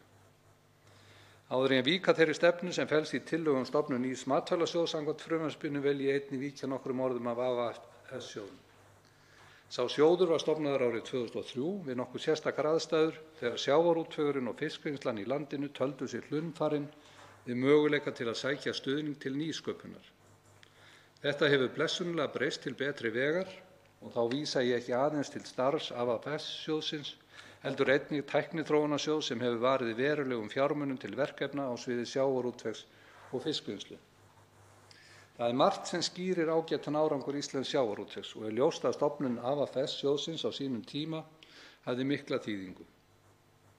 Með því var aukinn kraftur lagður í rannsóknir og þróun sem skilaði bæði betri nýtingu á fiski á Íslandi og jók einnig verðmæti á hvert kíló sem veitt var. Þá hélst þetta í hendur við uppbyggingu öflugs þjónustuiðnaðar við sjávarútveg. Og tölurnar tala sínu máli. Nýlega lét ég vinna fyrir ráðuneyti samanburð á verðmyndun á þorski milli áranna 1981 þegar aflinn var þá 461.000 tonn og ársins 2017 þegar aflinn var nær helmingi minni. Á þessu tímabili ríflega tvöfaldast útflutningsverðmætin en á móti kemur að leiðrétta þarf fyrir verðþróun þorskafurða á heimsmarkaði. Niðurstaðan er engu að síður sú að 35% af hækkun á útflutningsverði þorskafurða frá Íslandi á þessum tíma verði ekki útskýrð með almennri hækkun á þorski á heimsvísu. Þetta dæmi og þessir útreikningar sýna að við höfum Íslendingar náð miklum árangri í samanburði við önnur lönd til að þróa okkar sjávarútveg og skapa aukin verðmæti. Virðulegi forseti, það er óneitanlega fróðlegt og gaman á stundum að velta vöngum það hvernig landbúnaður og sjávarútvegur hafa þróast og með hvaða hætti stuðningur stjórnvalda við verkefni í gegnum rannsóknar- og nýsköpunarsjóði hefur nýst. Leið er mikilvægt að horfa til framtíðar hvert við stefnum og hvernig við getum tekist á við nýjar áskoranir. Matvælaframleiðsla stendur frammi fyrir margþættum áskorunum á næstu árum. Má það nefna ekki síst áhrif loftslagsbreytinga, fjölgun mannkyns, umhverfismál og vottanir framleiðslu. Þá hefur verið bent á þörf á því að styrkja smærri framleiðendur til vöruþróunar og ýta undir vöruvöndun. Hvernig við getum aukið verðmætasköpun hér á Íslandi, bæði sjávarútveg og landbúnaði, er mikil áskorun fyrir komandi ár. Þetta hefur margvíslega þjóðfélagslega þýðingu fyrir almenning og má auk efnahagslegra sjónarmiða vísa til mikilvægis fæðuöryggis og þess að matvælaöryggi, það er heilnæmi matvæla, verði áfram tryggt. Svo sem greinir í skýringum með frumvarpinu, sem hér er til umræðu, var síðastliðið haust settur á fót samráðshópur með fulltrúum Bændasamtaka Íslands og Samtaka fyrirtækja í sjávarútvegi. Samhliða því var haft samráð við stjórnir AFS rannsóknarsjóðs og framleiðnisjóðs, aflað upplýsinga og leitað sjónarmiða þeirra áherslur hins nýja sjóðs. Ótvírætt er að sú vinna mun nýtast við fyrstu heildstæðu stefnumótun fyrir sjóðinn.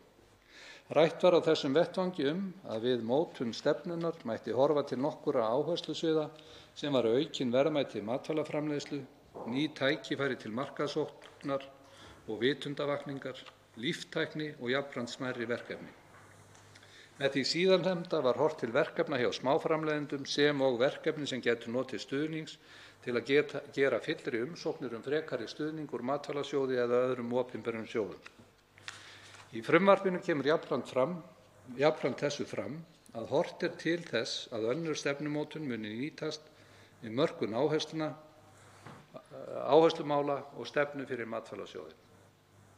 Hér vil ég nefna að í mínu ráðuneyti hefur verkefnið Matarauður Íslands meðal annars unnið að því að styrkja innviðastoðir matar í ferðaþjónustu og ýtt undir aðgerðir sem efla áhuga á íslenskri matarmenningu og eftirspurn eftir stað- og svæðisbundnum mat. Því verkefni lýkur í lok þessa árs og mikilvægt er að fylgja því eftir því góða starfi sem þar hefur verið unnið með þátttöku fólks í öllum landshlutum. Mikilvægt er að tryggja áframhaldandi vöru- og þjónustuþróun í matvælatengdum greinum með áherslu á íslenskt hráefni og stuðning við matarfrumkvöðla, hvort heldur til sjávar eða sveita. Þá var það að mínu frumkvæði að hafin var vinna við matvælastefnu fyrir Ísland. Mikilvægt er að matvælasjóður taki tillit til áherslna og aðgerða sem þar verða markaðar.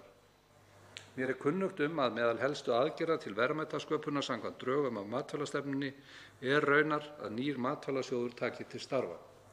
Sjóðurinn skal hafa að markmiði að styðja við nýsköpun, þróun, aukið virði, sjálfbærni og aukna samkeppnishæfni matvælaframleiðslunnar.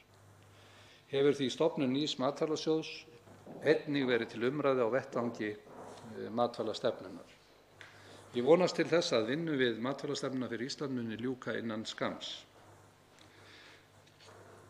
Virðulegi forseti, ég mun nú víkja undir lok máls míns nokkrum orðum að texta frumvarpsins. Frumvarpið er einfalt að gerð enda er því ætlað fyrst og fremst að veita fullnægjandi heimildir til frekari starfa á vettvangi nýs sjóðs.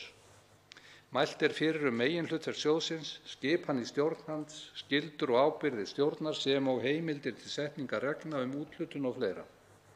Er frumvarpið samið að nokkru leyti með hliðsjón af reglum þeim sem gilt hafa AFS-sjóðinn, auk þess að litið var til lagareglna aðra opinbera sjóði til hliðsjónar. Ég er að sjálfsögðu reiðubúinn til að fara nánar yfir og ræða einstaka þætti frumvarpsins hér á eftir. Tekjuáhrif frumvarpsins fyrir ríkissjóð fjallaði í skýringum með frumvarpinu en ég hef þegar gert grein fyrir fjármögnun hans og þeirri fjárveitingu sem lagt verður til að leitt verði til hans á fjárlagaárinu 2020 og vísa ég annars nánar til þess sem í skýringum segir. Virðulegi forseti, ég vil að öðru leyti vísa til þeirra athugasemda sem fylgja frumvarpinu en þar er ítarlega fjallað og gerð grein fyrir efni þess. Að lokinni þessari umræðu legg ég til að frumvarpinu verði vísað til 2. umræðu og hv. atvinnuveganefndar til umfjöllunar. Þá veitir andsvar við ræðu ráðherrans hv. 10. þingmaður Norðausturkjördæmis, Albertína Friðbjörg Elíasdóttir. Herra forseti, eins og ég hef oft komið inn á hér í þessum ræðustól, þá eru gríðarleg tækifæri til þess að efla íslenska matvælaframleiðslu enn frekar og einmitt í áttina að vistvænni og fjölbreyttari framleiðslu. Til þess höfum við gríðarleg tækifæri hér á Íslandi með nýtingu til að mynda jarðvarma og þá ekki síst lágvarma sem við eigum mjög mikið magn af og ekki síður að nýta þann umframvarma sem verður til í virkjununum okkar, í jarðvarmavirkjununum okkar. Og það eru vissulega gleðileg þau skref sem hafa verið tekin núna nýlega varðandi að opna á vinnslu iðnaðarhams og ég vona sannarlega að það verði framtíð í því. Ég held að það sé bara mjög spennandi tækifæri í því og höfum við rætt það áður. En við í Samfylkingunni fögnum því að það sé verið að setja aukið fjármagn til eflingar matvælaframleiðslu og að leggja sérstaka áherslu á nýsköpun eins og við höfum talað fyrir. Og sömuleiðis er jákvætt að efla og bæta í styrkjaumhverfi matvælaframleiðslu í Íslandi. En af hverju að stofna nýjan matvælasjóð í stað þess að efla þá sem eru fyrir? Hæstv. forsætisráðherra nefndi það í ræðu hér fyrr í dag að þessi sjóður myndi halda öðruvísi á hlutunum heldur en hefur verið gert á forsjá þeirra eldri sjóða sem hér er verið að leggja niður. Og mig langar að biðja hæstv. ráðherra að skýra það enn betur. Hvernig er þessi sjóður að fara að vera öðruvísi en fyrri sjóður? Hvað er að græða á því að setja þessa sjóði saman í einn? Og í því samhengi, hvernig sér ráðherra fyrir sér rekstur þessa nýja sjóðs? Það er talað að stjórnin megi ákveða hvernig því verður fyrir komið, en hefur ráðherra einhverjar fyrirfram hugmyndir hvernig það verði? Þá svarar hæstv. ráðherra andsvari. Virðulegi forseti, ég þakka hv. þingmanni andsvarið. Það hefur í þessari stuttu umræðu sem þetta hefur staðið núna borið nokkuð á því að spurningin uppi hvers vegna verið er að stefna þessu í einn sjóð og það er ekki ný hugmynd. Hún kom fram í aðgerðaáætlun eða þingsályktun sem Alþingi samþykkti hér með 54 samhljóða atkvæðum í júní í fyrra. Það sem var beinlínis ákveðið og mér falið að koma þessum sjóði á með sameiningu Framleiðnisjóðs landbúnaðarins AFS og þá fór maður í gegnum þessa umræðu og færði fram rökin og öll með því og síðan var í þinglegri meðferð þetta ákvæði tekið út en engu að síður kom fram í áliti atvinnuveganefndarinnar þegar hún afgreiddi málið til þingsins þá með bara orðrétt, virðulegi forseti, með þeirri bókun leggur meirihlutinn þó áherslu á að áfram verði unnið að undirbúningi stofnunar matvælasjóðs í samræmi við það sem kveðið er á í framangreindri þingsályktun. Þannig að það er bara samfella í vinnslu málsins. Og stóri þátturinn í þessu er kannski sá að við erum að eyða kannski 40–50 milljónum í yfirstjórnarkostnað á 2 sjóðum og eru svona ákveðnar girðingar þarna á milli þessara sjóða eðlilegar vegna þess að þeir eru sjálfstæðir og ég held að það sé bara hollt að horfa til þess með hvaða hætti stuðningi við matvælaframleiðslu í landinu er háttað og við horfum til þess að við séum matvælaframleiðsluland eins og erum og höfum verið í áraraðir og styrkjum alla umgjörð okkar þá stuðning sem við erum að veita þarna inn vegna þess að áskoranirnar sem við stöndum frammi fyrir, þær eru sífellt að rísa. Og ég tel að vilji þingsins í fyrra vor, þegar þessi ályktun var samþykkt, hafi meðal annars beinst að því að sameina krafta til þess að mæta frekar af meiri styrk þeim áskorunum sem að rísa við þá afgreiðslu sem að við gerðum þá, sem var verulega umdeild. Þá veitir andsvar í síðara sinn hv. 10. þingmaður Norðausturkjördæmis, Albertína Friðbjörg Elíasdóttir. Herra forseti, ég þakka hæstv. Ráðherra fyrir svarið. Ég vona að hann svari þó spurningunum minni varðandi hvernig hann sér fyrir sér reksturinn á sjóðnum í seinna andsvari. En það er fleira sem að vekur spurningar og efasemdir hvort að hér sé raunverulega aukningu til framtíðar að ræða. Út af því ég held að það sé gríðarlega mikilvægt fyrir matvælaframleiðslu á Íslandi að hafa sterkan sjóð, nýsköpunarsjóð, til þess að leita í, til þess að geta skapað ný verðmæti og ný störf í greininni. Og ég held að það séu mikil, ég sammála hæstv. Ráðherra að það eru gríðarleg tækifæri í matvælaframleiðslu á Íslandi og þess vegna skiptir svo miklu máli að við séum hér að tala raunverulega aukningu til framtíðar. Með leyfi forseta þá kemur fram í grein hæstv. Ráðherra sem birtist í Morgunblaðinu í morgun að sett verði til sjóðsins 500 millj. kr. stofnframlag sem verður úthlutað á þessu ári og að á næsta ári renni til hans þau framlög sem voru í framleiðnisjóði landbúnaðarins annars vegar og AFS-sjóðnum hins vegar. Ég spyr því hæstv. Ráðherra hvort það megi skilja það sem svo að það verði einu framlögin í sjóðinn á næsta ári, þar að segja núverandi framlög eða ráðgerð framlög í framleiðnisjóði landbúnaðarins og AFS-sjóðinn hins vegar, eða megum við eiga von á því að það verði aðrar 500 milljónir auka í sjóðinn á næsta ári, sem að væri sannarlega vel gert.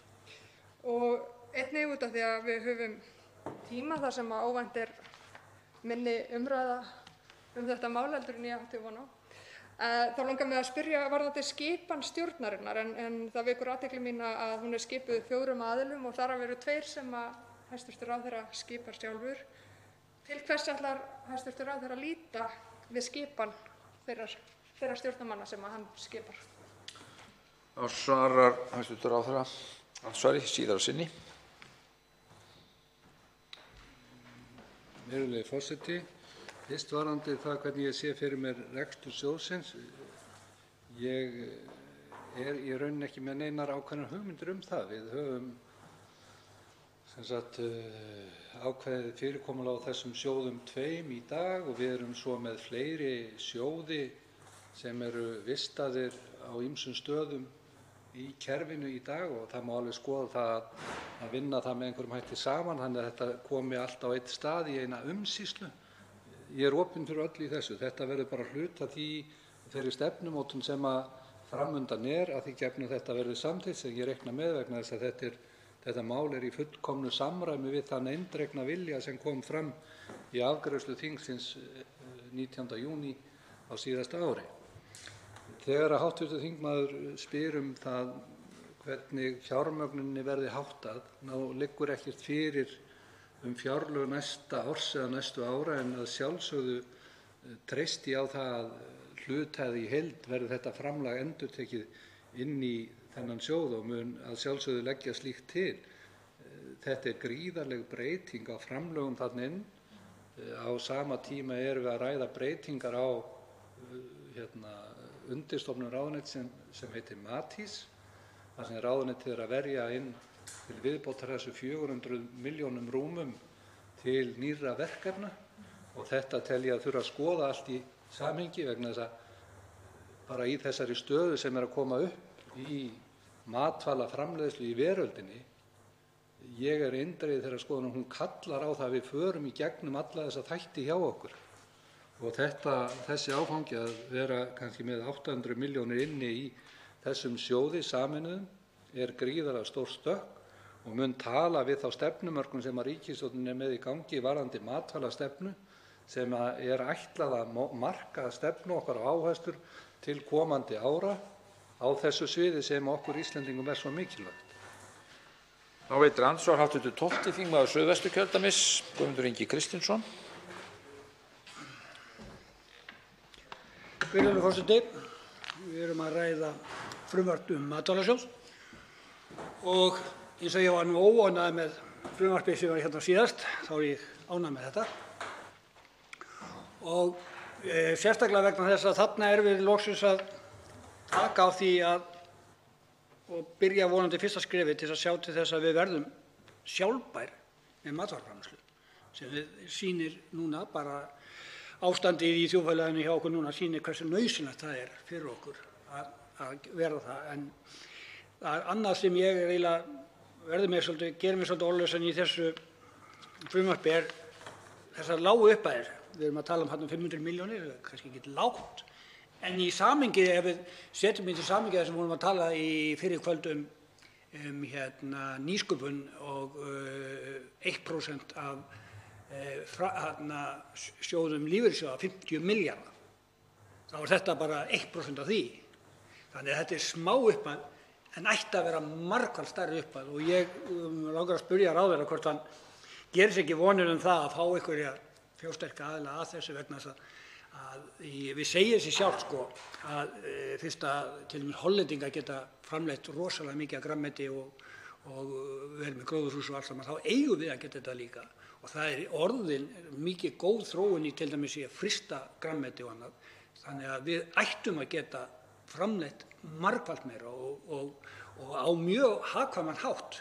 Og ég tala nú ekki það að ef við getum nú selt grænmetisbændum og öðru rafmagn á svipuðu verði og stóriðjur og þá er það nú bara strax betra að rafmagnið fari til þeirra vegna það er vistvæn framleiðsla og mun vistvæna heldur en flesta stóriðjur að framleiða. Þannig að ég spyr ráðherra hvort hann reiknar með að það verði ekki hægt að stórauka fjárframlög í þetta og gera bara vel í þessum málum. Nú svarar hæstv. Ráðherra andsvari. Virðulegi forseti, ég þakka andsvarið. Því til að svara að þessi breyting sem við erum að ræða hér, ég fagna þeirri afstöðu sem hv. þingmaður sýnir málinu.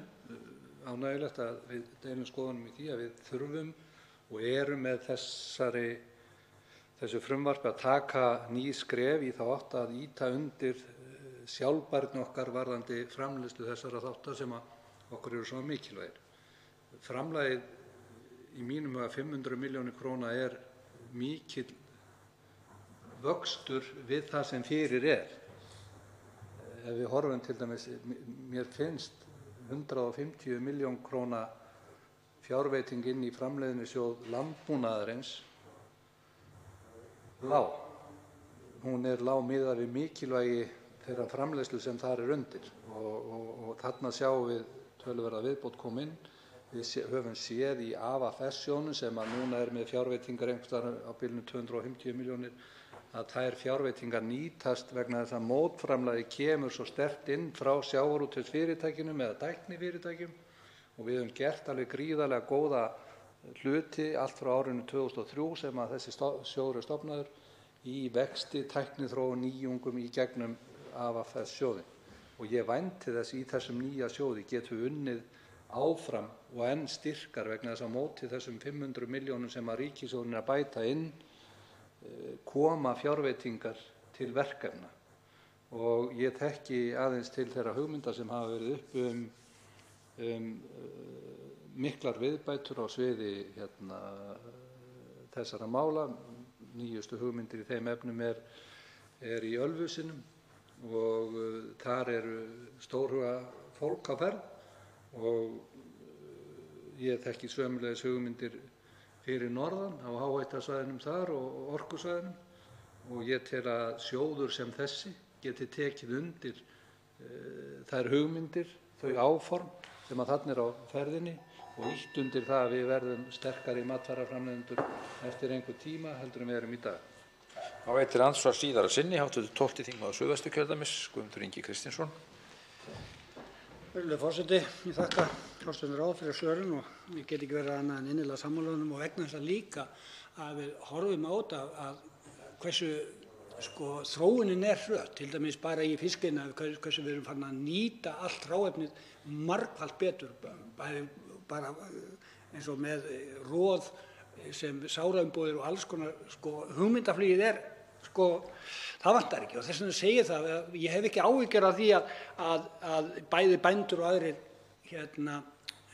get ekki virkað og fundið upp hugmyndir og komið hlutum í framkvæmd vegna þess að þetta það sem við þurfum á að halda núna vegna þess að við erum kannski að treysta allt of mikið á ferðaiðnaðinn eins og hefur komið í ljós og treysta á það að fleiri ferðamenn og þeir eiga að nýta okkar afurðir. Ég held að við þurfum bara að einbeita okkur á því að nýta okkar afurðir sem best sjálf á allan hátt og koma í þar leiðandi líka í veg fyrir matarsóun sem því miður svolítið stór pakki og eins og ég segi og þessi stór hugmyndir risagróðurhús og það eru auðvitað frábærar hugmyndir en þá þarf auðvitað líka að hanna þessi hús þannig að þau þori íslenska veðráttu. Það hefur kannski verið svolítið vandamál en ég óttast ekki að við getum og ef við viljum og getum við orðið rosa stórtækjar og við vitum það sjálf að grænmeti framleitt á Íslandi það annað grænmeti heldur en það sem við erum að kaupa inn og ég finn mér sem muninn það fer ekki að milli mála ég veit ekki, kannski get ekki fullist fyrir aðra en eins og ég segi þetta gæðin eru góð og hugmyndirnar nægar þannig að ég styð þetta heilshugar og við sjáum til þess að og þurfum auðvitað að spýta það og setja meiri peningi. Svarar hæstv. Ráðherra andsvari síðara sinni. Virðulegi forseti, já, þakka fyrir þessi orð. Ég er sammála hv.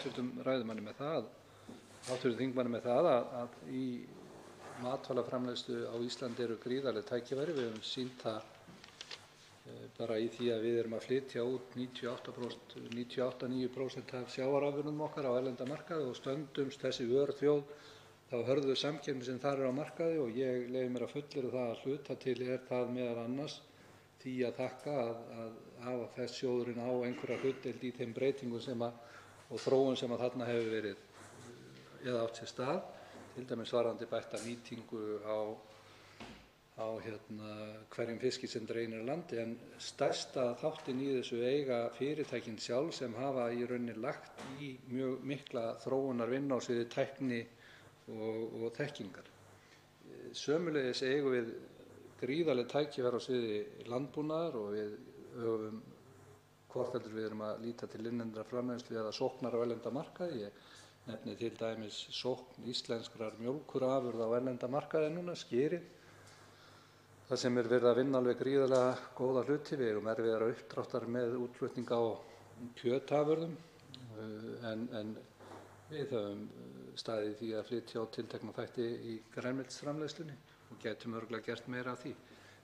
Ég tala nú ekki að auka þá framleiðsluna í útiræktuðu grænmeti eða ylrækt eða einhverju því um líku til frekar innanlandsneyslu á kostnaði innflutning þessara sömu vara. Þannig að tækifærin eru fyrir hendi. Þetta frumvarp er liður í því að styðja og búa til viðspyrnu í því áfalli, gegn því áfalli sem orðið hefur í íslensku efnahagslífi og ég fagna öllum stuðningi við þau áform. Andsvörum er lokið. Til máls tekur hv. 8. þingmaður Suðurkjördæmis, Karl Gauti Hjaltason.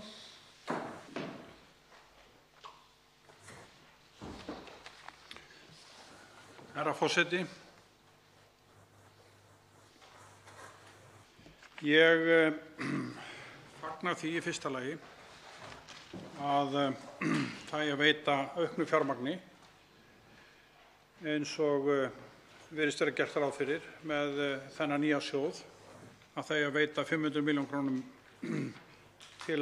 til nýsköpunar og rannsókna og þróunar á sviði landbúnaðarmála og sjávarútvegs og efla þannig þessar undirstöðu atvinnugreinar. Ég hins vegar hef nokkrar athugasemdir og velti fyrir mér nokkrum atriðum í tilefni að framkoma þessa frumvarps. Í fyrsta lagi vil ég nefna það að stofnun þessa sjóðs, matvælasjóðs, er ekki ný af nálinni. Það var gert ráð fyrir að stofna þennan sjóð hér fyrr í vetur og í nefnd atvinnuveganefnd núna í desember síðastliðnum var ákvæði stofnun Matvælasjóðs fellt út úr frumvarpi sem þá var til meðferðar. Það var fellt út og af hvaða ástæðum var það? Þannig ég velti fyrir mér hver tíminn núna er. Hvaða þörf er til stofnunar þessa sjóðs núna í apríl ef það var ekki talið tímabært af einhverjum orsökum í desember síðastliðnum. Nú eins og allir vita berjumst við sem þjóð og heimurinn allur reyndar við faraldur, hatrammri baráttu og þá kemur þetta frumvarp fram. Frumvarp að efni til sambærilegt og það sem var fellt út úr lagafrumvarpi hér fyrir 4 mánuðum.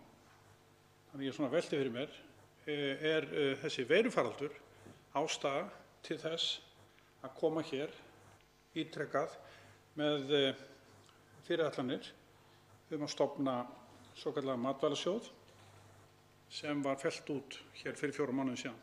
Þannig að það er mín fyrsta athugasemd, hvort að tækifæri sé nýtt núna í þessum faraldri til þess að koma þessu hér í gegn. Ég er auðvitað sammála hæstv. Ráðherra með það að leggja aukið fjármagn til rannsókna og þróunar í báðum þessum greinum, svo það sé fært til bókar. Ég fagna því að það eigi að leggja fram 500 milljón krónur í auknar rannsóknir á þessu sviði.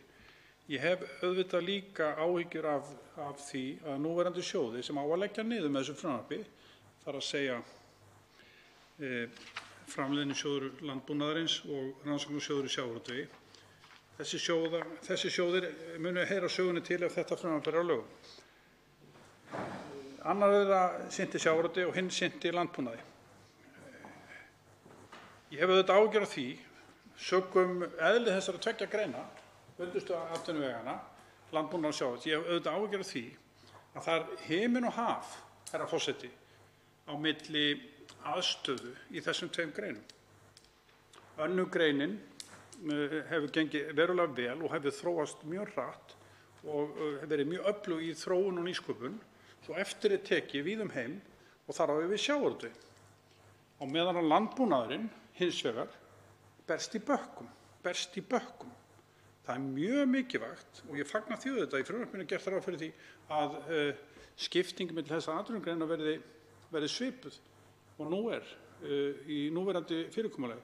En það er mjög mikilvægt að landbúnaður, það verði haldið vel utan alla vinnu, rannsóknir, þróun, nýsköpun í landbúnaði og það má alls ekki slaka þar neitt á.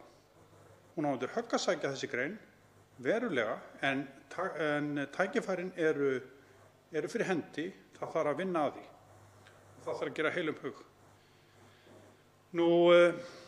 Að fella niður þessa 2 sjóði, svo ég klári það nú aðeins, að ég er hérna með nefndarálitið frá því í desember frá atvinnuveganefnd, þar sem kemur fram að nefndin hafi verið bent á að Framleiðnisjóður landbúnaðarins hafi gegnt mikilvægu hlutverki fyrir dreifbýli og landbúnaðinn í heild. En mörg þeirra verkefna sem sjóðurinn styrkti féllu utan verksviðs Matvælasjóðs samkvæmt skilgreiningu í þáverandi frumvarpi. Og 50% úthlutana rynnu til frumkvöðlaverkefna á vegum bænda. Ég hef auðvitað áhyggjur af þessu ef þetta muni breytast eitthvað.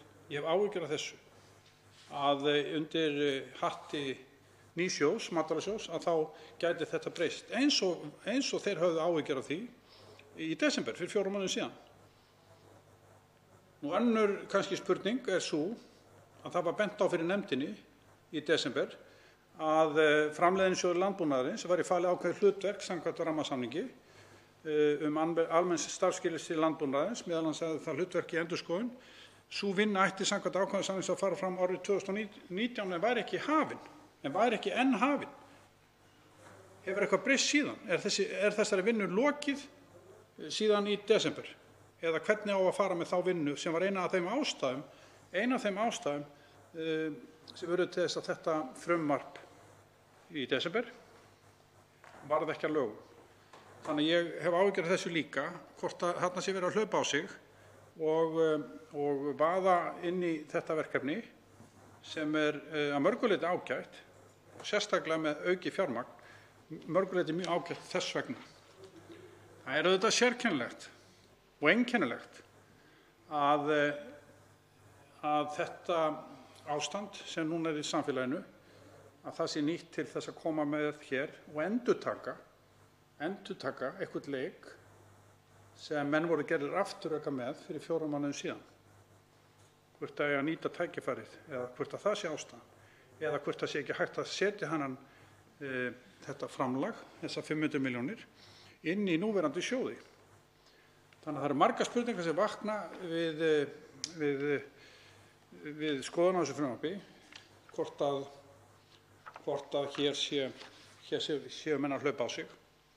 Ég hef líka áhyggjur af því, herra forseti, eins og hv. þingmenn spurðu nú hér áðan grænmetið, garðyrkjuna, hvað yrði hana, hún væri ekki þarna undir. Ég hef áhyggjur af því að það er ekki að leggja sérstakt fjárframlag til að efla rannsóknir, þróun og nýsköpun í garðyrkju, ekki í þessum sjóði að minnsta kosti. Og hvort það sé eitthvað sérstakt sem ég hef þá misst af, sem er gert ráð fyrir að renni til garðyrkjunnar. Það má vera að þetta sé misskilningur hjá mér. Að lokum vil ég minnast á einn hluta landbúnaðar, held ég, sem heitir skógrækt. Hvort að skógrækt sé ekki þarna undir. Það er í umhverfisráðuneytinu. Það þarf auðvitað að efla það líka og hvort að ríkisstjórnin hafi ekki, nú er ég tala eins og ég sé komin í andsvör, en hvort að það sé ekki gert ráð fyrir að efla það á eitthvað sérstakann hátt og ég ætlast nú ekki til að ráðherra svari hér, en ég velti því svona fyrir mig þegar þetta er lagt hér fram. Nú ég vil ítreka aðstöðumun þessara tveggja greina. Það er himinn og haf á milli aðstöðu sjávarútvegsfyrirtækja sem eru mörg hver mjög öflug og það er vel, og landbúnaðarins í heild sinni sem samanstendur af litlum einingum, veikburða einingum, og það þarf virkilega, samfélagið þarf virkilega að styðja við nýsköpun ef hún á að verða þar. Það þarf virkilega að vakta það.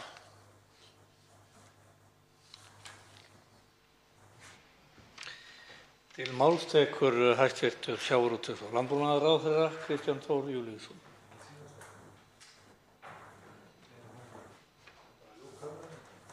Og hæstv. ráðherra mun ljúka umræðunni. Þannig, já. Virðulegi forseti, ég vil þakka hv. þingmanni málefnalega ræðu og góða. Ég skil eðlilega þá nálgun sem hann hefur á málið með þessi varúðarsjónarmið, ef við getum kallað það svo. Við hafa áður komið fram við umræðu þess í fyrra og skiljanleg vegna þess að eins og hv. þingmaður nefnir hér og dregur ágætlega fram að þá er stærðarmunurinn svo mikill og getan og fjárhagslegt bolmagn og svo framvegis og ég legg bara áherslu á það að í allri umræðu málið alveg frá upphafi hefur verið lögð áherslu á það að það verður að gæta þessari stöðu við vinnslu mála, en ég er sannfærður það að í þessari stöðu sem við erum komin núna varðandi matvælaframleiðslu, samkeppnishæfni íslenskra matvælaframleiðslu, hvort heldur það er á sviði sjávarútvegs eða landbúnaðar, þá er mjög mikilvægt að við nýtum bestu þekkingu, nýjustu upplýsingar, færnina, tæknigetuna, sama úr hvorum hlutanum það er, til þess að nýta á báðum sviðum, og til þess er þetta meðal annars gert og horft að þetta geti átt sér stað með þeim hætti. En ég vil undirstrika það að við höfum alla tíð lagt áherslu á það í umræðunum þetta að gæta þessum hlutföllum sem þarna er á milli. ótti vegna þess að ég hef rætt við forystufólk í báðum greinum í aðdraganda þessa máls og ótti beggja hluta sá að hinn hlutinn gleypi framlagið sem að koma inn. Og hugsunin að baki þessu ekki sú, heldur að förum að líta á okkur sem eina heild, matvælaframleiðslu landið Ísland, sama á hvaða sviði það er. Og þegar hér rætt þetta á þann veg að við séum að reyna spurt í rauninni hvort að við séum að nýta tækifærið í því ástandi sem hefur skapast við kórónuveiruna, þá er það ekki svo. Við erum einfaldlega að vinna þetta í fullu samræmi við það sem áður var gert og það er í rauninni ekkert sem hefur breyst frá því að þingið samþykkti það með 54 samhljóða atkvæðum 19. júní á síðasta ári, algjörlega samhljóða, að stofna matvælasjóð með sameiningu þessara tveggja sjóða. Og ástæðan fyrir því að það gekk ekki til enda var, eins og ég gat í framsöguræðu minni, pressa á það að við urðum að klára lögin um matvæli til þess að ljúka ákveðinni EES-skuldbindingu fyrir áramót, eða 14. desember. Og okkur fannst einfaldlega ekki tími til að vinna þennan hluta málsins sem var umdeildastur til enda. Og ég hef síðan unnið með málið vegna þess að fyrirmælin við afgreiðslu meirihluta nefndarinnar, sem að raunar allir nefndarmenn skrifuðu upp á það álit, að þá var lögð áhersla á það að áfram verði unnið að undirbúningi stofnunar matvælasjóðsins í samræmi við það sem kvað á í framangreindri þingsályktun sem 54 þingmenn samþykktu samhljóða, sem var það að efla nýsköpun og stefna að því í íslenskri matvælaframleiðslu, meðal annars með þeim hætti að stofna til matvælasjóðsins. Og það hef ég gert. Og þess vegna er þetta frumvarp komið fram. Þess vegna er þetta komið fram með þeim hætti núna að hér er verið að leggja inn að mínu mati verulega háa fjárveitingu með stofnun sjóðsins í ljósi þess ástand sem að vissulega er, að við þurfum að mæta þeim áskorunum sem hafa risið við þennan faraldur með fyllri og betri hætti og öflugri hætti heldur en við getum í þessum tveimur tiltölulega litlu sjóðum, og vilji ríkisstjórnarinnar stendur til þess. Og ég fagna því að við séum hér sammála það öll að standa saman og styðja nýsköpun á þessu sviði, og ég held að við þurfum þess vegna þess að Ísland, hvort sem okkur líkar betur að vera heyra á þessum alþjóðlegu mörkuðum, hvort heldur það er varðandi innkaup á matvælum til okkar eða sölu, útflutning, þá erum við svo lítil að við þurfum að nýta alla þá krafta sem við getum í sameiningu til þess að halda stöðu okkur á hvoru sviðinu sem er. Og til þess að hugga eða svara hv. þingmanni varðandi garðyrkjuna. Við erum núna í samningum við garðyrkjuna þar sem er gert ráð fyrir því meðal annars að mæta þeim áherslum sem hv. þingmaður var að nefna hér varðandi flutnings- og dreifikostnað á rafmagni. Við erum að leggja aukna fjármuni inn í þann samning og ég vonast eftir því að við getum lokið þeim samningum fljótlega í næstu eða þarnæstu viku. Og ég leyfi mér að fullyrða á grunni þess samkomulags sem við kunnum og munum ná, er ég sannfærður það að við munum sjá aukna framleiðslu á þessu sviði á þessu ári. Og af því að veit að hv. þingmenn sem hér eru í salnum vilja gjarnan að ég nýti allan þann ræðutíma sem ég hef, þá var ég að bæta því við að ég þakka einfaldlega alla þá samstöðu sem þetta góða mál er. Fleiri hafa ekki hvatt sér hljóðs og er umræðu lokið. Frumvarpið gengur nú til 2. umræðu og atvinnuveganefndar ef enginn hreyfir andmælum, og það er samþykkt. Tekið er fyrir 7. dagskrármálið, aðgerðir í þágu atvinnulausra vegna COVID-19 heimsfaraldursins. Þetta er þingsályktunartillaga 723. mál á þingskjali 1251, fyrri umræða. Til máls tekur hv. 5. þingmaður Norðausturkjördæmis, Logi Einarsson. Herra forseti. Ég mæli fyrir þingsályktunartillögu þingflokks Samfylkingarinnar um aðgerðir í þágu atvinnulausra vegna Covid-19 heimsfaraldurs. Flutningsmenn tillögunnar eru allir þingmenn Samfylkingarinnar. Í tillögunni er lagt til að fjármála- og efnahagsráðherra og félags- og barnamálaráðherra hafi forgöngu að ríkisstjórnin ráðist í aðgerðir í þágu fólks sem missa vinnuna vegna efnahagslegra afleiðinga Covid-19 heimsfaraldursins og til að mæta fyrirsjáanlegum skorti á sumarstörfum. Gerðar verði breytingar á reglugerðum og frumvörp lögð fram á Alþingi í þessum tilgangi eigi síðar en 15. maí 2020. Í aðgerðunum felist að minnsta kosti eftirfarandi atriði. Í fyrsta lagi að grunnatvinnuleysisbætur hækki úr 289.510 kr. í 314.720. Í öðru lagi að hámarksfjárhæð tekjutengdra atvinnuleysisbóta hækki úr 456.400 kr. í 516.000 kr. Í þriðja lagi að hlutfall tekjutengdra atvinnuleysisbóta hækki af meðaltali heildarlauna hækki tímabundið úr 70% í 100% og í fjórða lagi að námsmönnum verði tryggður réttur til atvinnuleysisbóta frá 1. júní til 31. ágúst 2020. Hér fyrr í dag hefur verið komið inn á þessa tillögu með einum öðrum hætti og hafa verið ólík sjónarmið. Það er auðvitað rétt hjá þeim sem hafa andmælt tilgangi frumvarpsins að það sé auðvitað betra að fólk sé í vinnu og það eigi að vinna að því að skapa atvinnu fyrir alla. Og það er algjörlega hárrétt, að því skulum við vinna.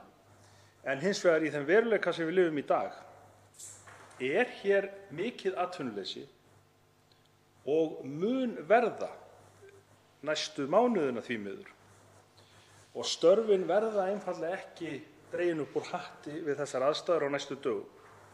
Í dag eru atvinnuleysisbætur of lágar og tugþúsundir landsmanna munu einfaldlega lenda í vandræðum með heimilisbókhaldið á næstunni. Og það er mikilvægt, eins og ég kom inn á áðan, að verja fyrirtækin og verja atvinnu fólks. En það verður líka að verja almenning fyrir tekjufalli.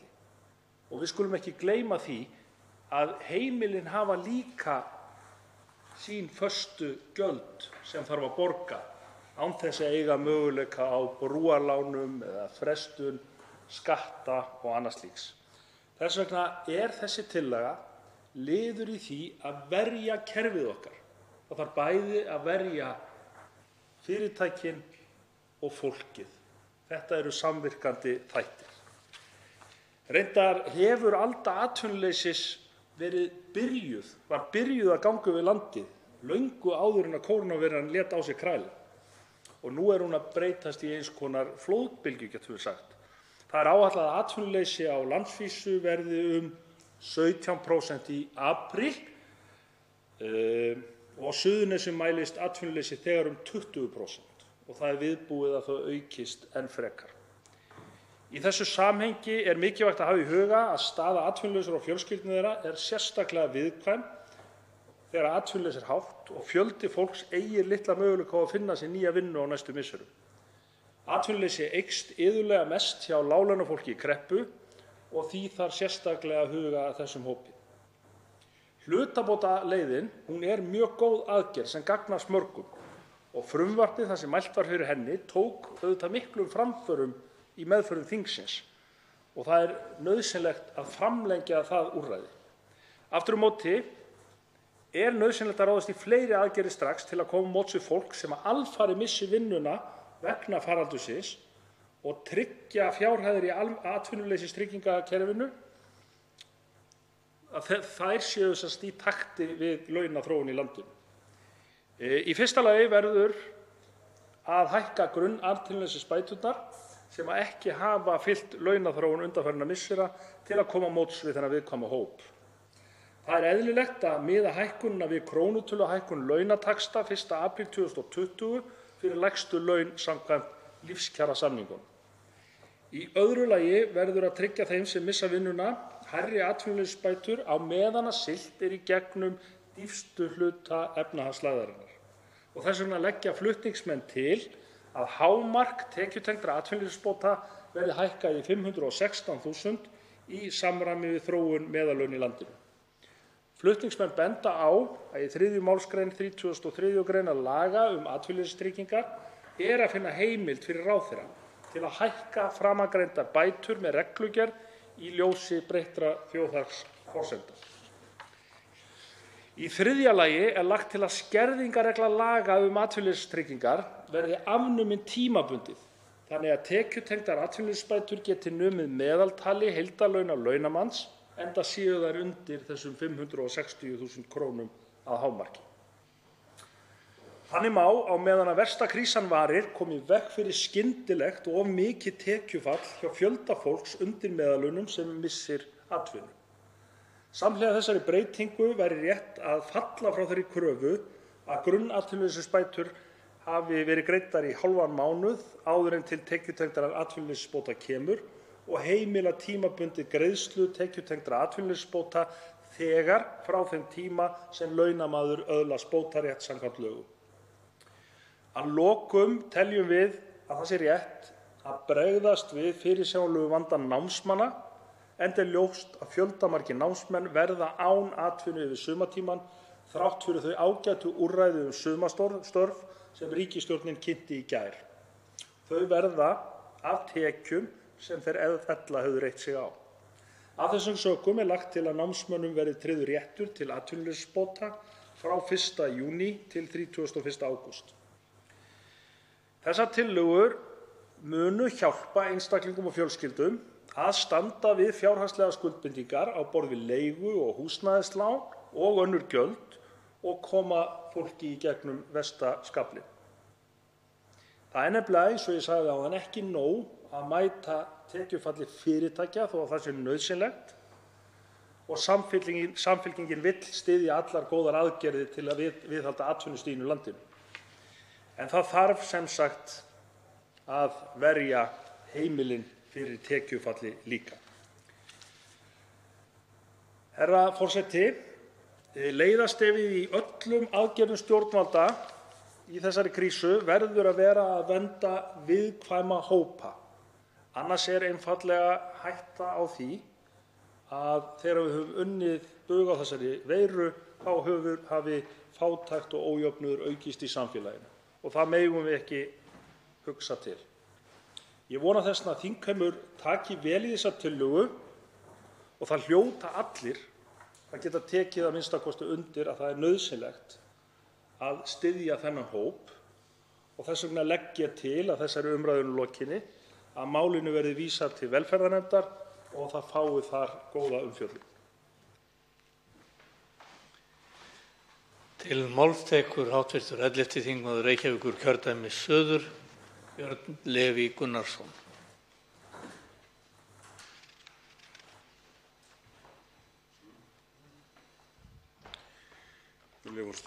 Þessi tillaga passar ágætlega inn í svona áherslur sem að Píratar hafa verið að vekja athygli á og er góður hluti af því sem að ætti að vera fyrstu skrefin í svona ástandi. Það er að skilgreina og tryggja grunninn og lágmarksframfærsluna.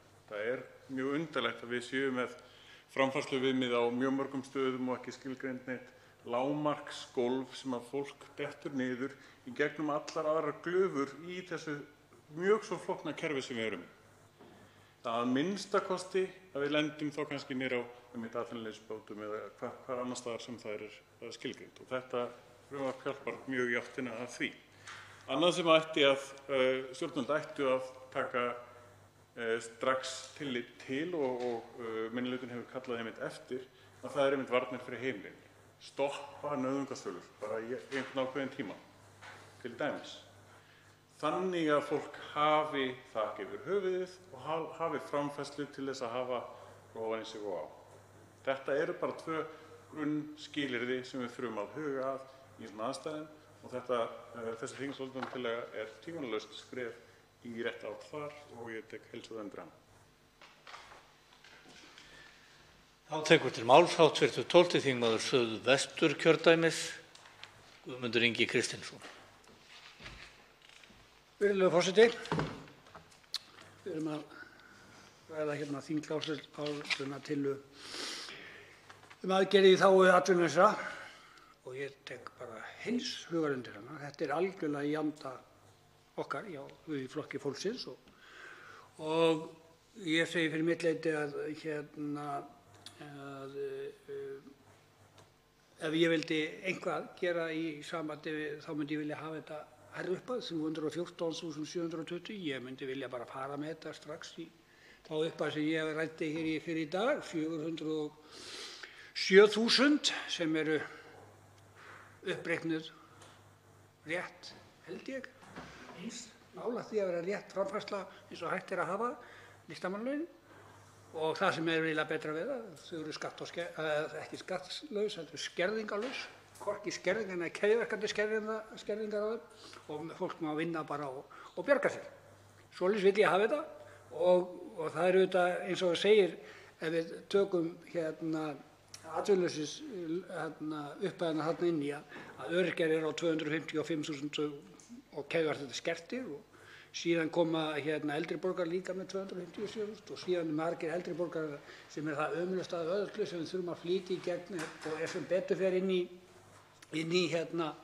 nefnd og það er í sambandi við búsetuskerðingar eldri borgara og öryrkja. Það er bara verið að taka á eldri borgurum núna því miður, það verður bara líka að taka á í því sambandi við öryrkja vegna þess að það er ekki til neitt ömurlega vegna þess að þetta er ekki stór hópur. Það er þetta okkur til háborna skammar og ömurlegt til þess að vita við erum sem að láta fólk reyna að lifa á einhverju sem við vitum að það er bara gjörsamlega vonlaust, sem er svo lágt að það er eiginlega til skammar að nefna það upp að það er svo lág.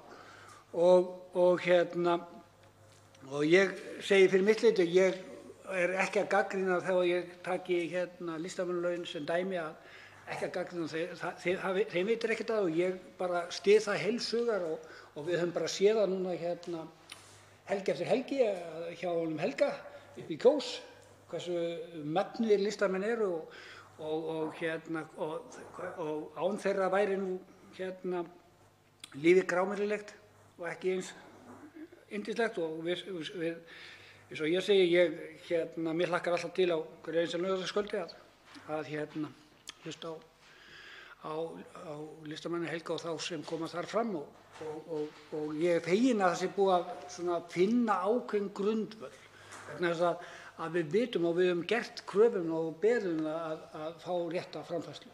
Hún þarf að vera rétt og við vitum það að þetta sem við erum í gangi með svona mismunandi 5-6 mismunandi framfærslur, þetta er ekki að ganga upp og það við vitum líka alltaf þessi svör að í góðærinu þá er ekki gert síðan þegar góðæri fer hverjum bitnar á, hverjir fá þá síst og þetta er búið að sýna sig núna í gegnum tíðina bara í þeirri umfjöllun sem ég sýndi í dag að hversu gígantískar skerðingar hafa aukist í eldri borgurum og öryrkjum og það er engin sæll á því að þurfa að lifa á þessu. Þess vegna styð ég bara heils hugar allt sem sér til þess að enginn þurfa að lifa í fátækt eða hvað þá sárafátækt og eins og þetta staðan í dag er þetta fólk að lifa í fátækt. Hv. 5. þingmaður Norðausturkjördæmis, Logi Einarsson, veitir andsvar. Herra forseti, það er auðvitað ánægjulegt að maður heyri stuðning við þessar hugmyndir frá bæði Pírötum og Flokki fólksins. Það kemur mér sannarlega ekki á óvart. Ég ætla nú ekki að nýta mér endilega seinni andsvara réttin, heldur bara svona rétt að hnykkja á því fyrst að það var verið að bera þetta saman. Upphæðin er auðvitað fundin út af því að þetta er krónutöluhækkun samkvæmt lífskjarasamningunum. Listamannalaunin eru auðvitað verktakagreiðsla sem lítur aðeins öðru lögmáli og þannig að nettó upphæðin sem fer í vasa listamannsins er auðvitað ekki sú tala. En fyrst að hv. þingmaður kom inn á einmitt sultarkjör aldraðra og öryrkja þá minni ég auðvitað á að hér inn á þinginu liggur frumvarp sem ég lagði fram síðasta haust að kjör þeirra myndu hækka til samsvarandi og lífskjarasamningarnir og ég reikna auðvitað bara með því að hv. þingmaður og með minni reyndar hann hafi tekið undir það þá og reikna með því að hann styðji okkur í því að koma því máli áfram. Og hv. 12. þingmaður Suðvesturkjördæmis, Guðmundur Ingi Kristinsson, svarar nú andsvari. Virðulegur forseti. Ég þakka hv.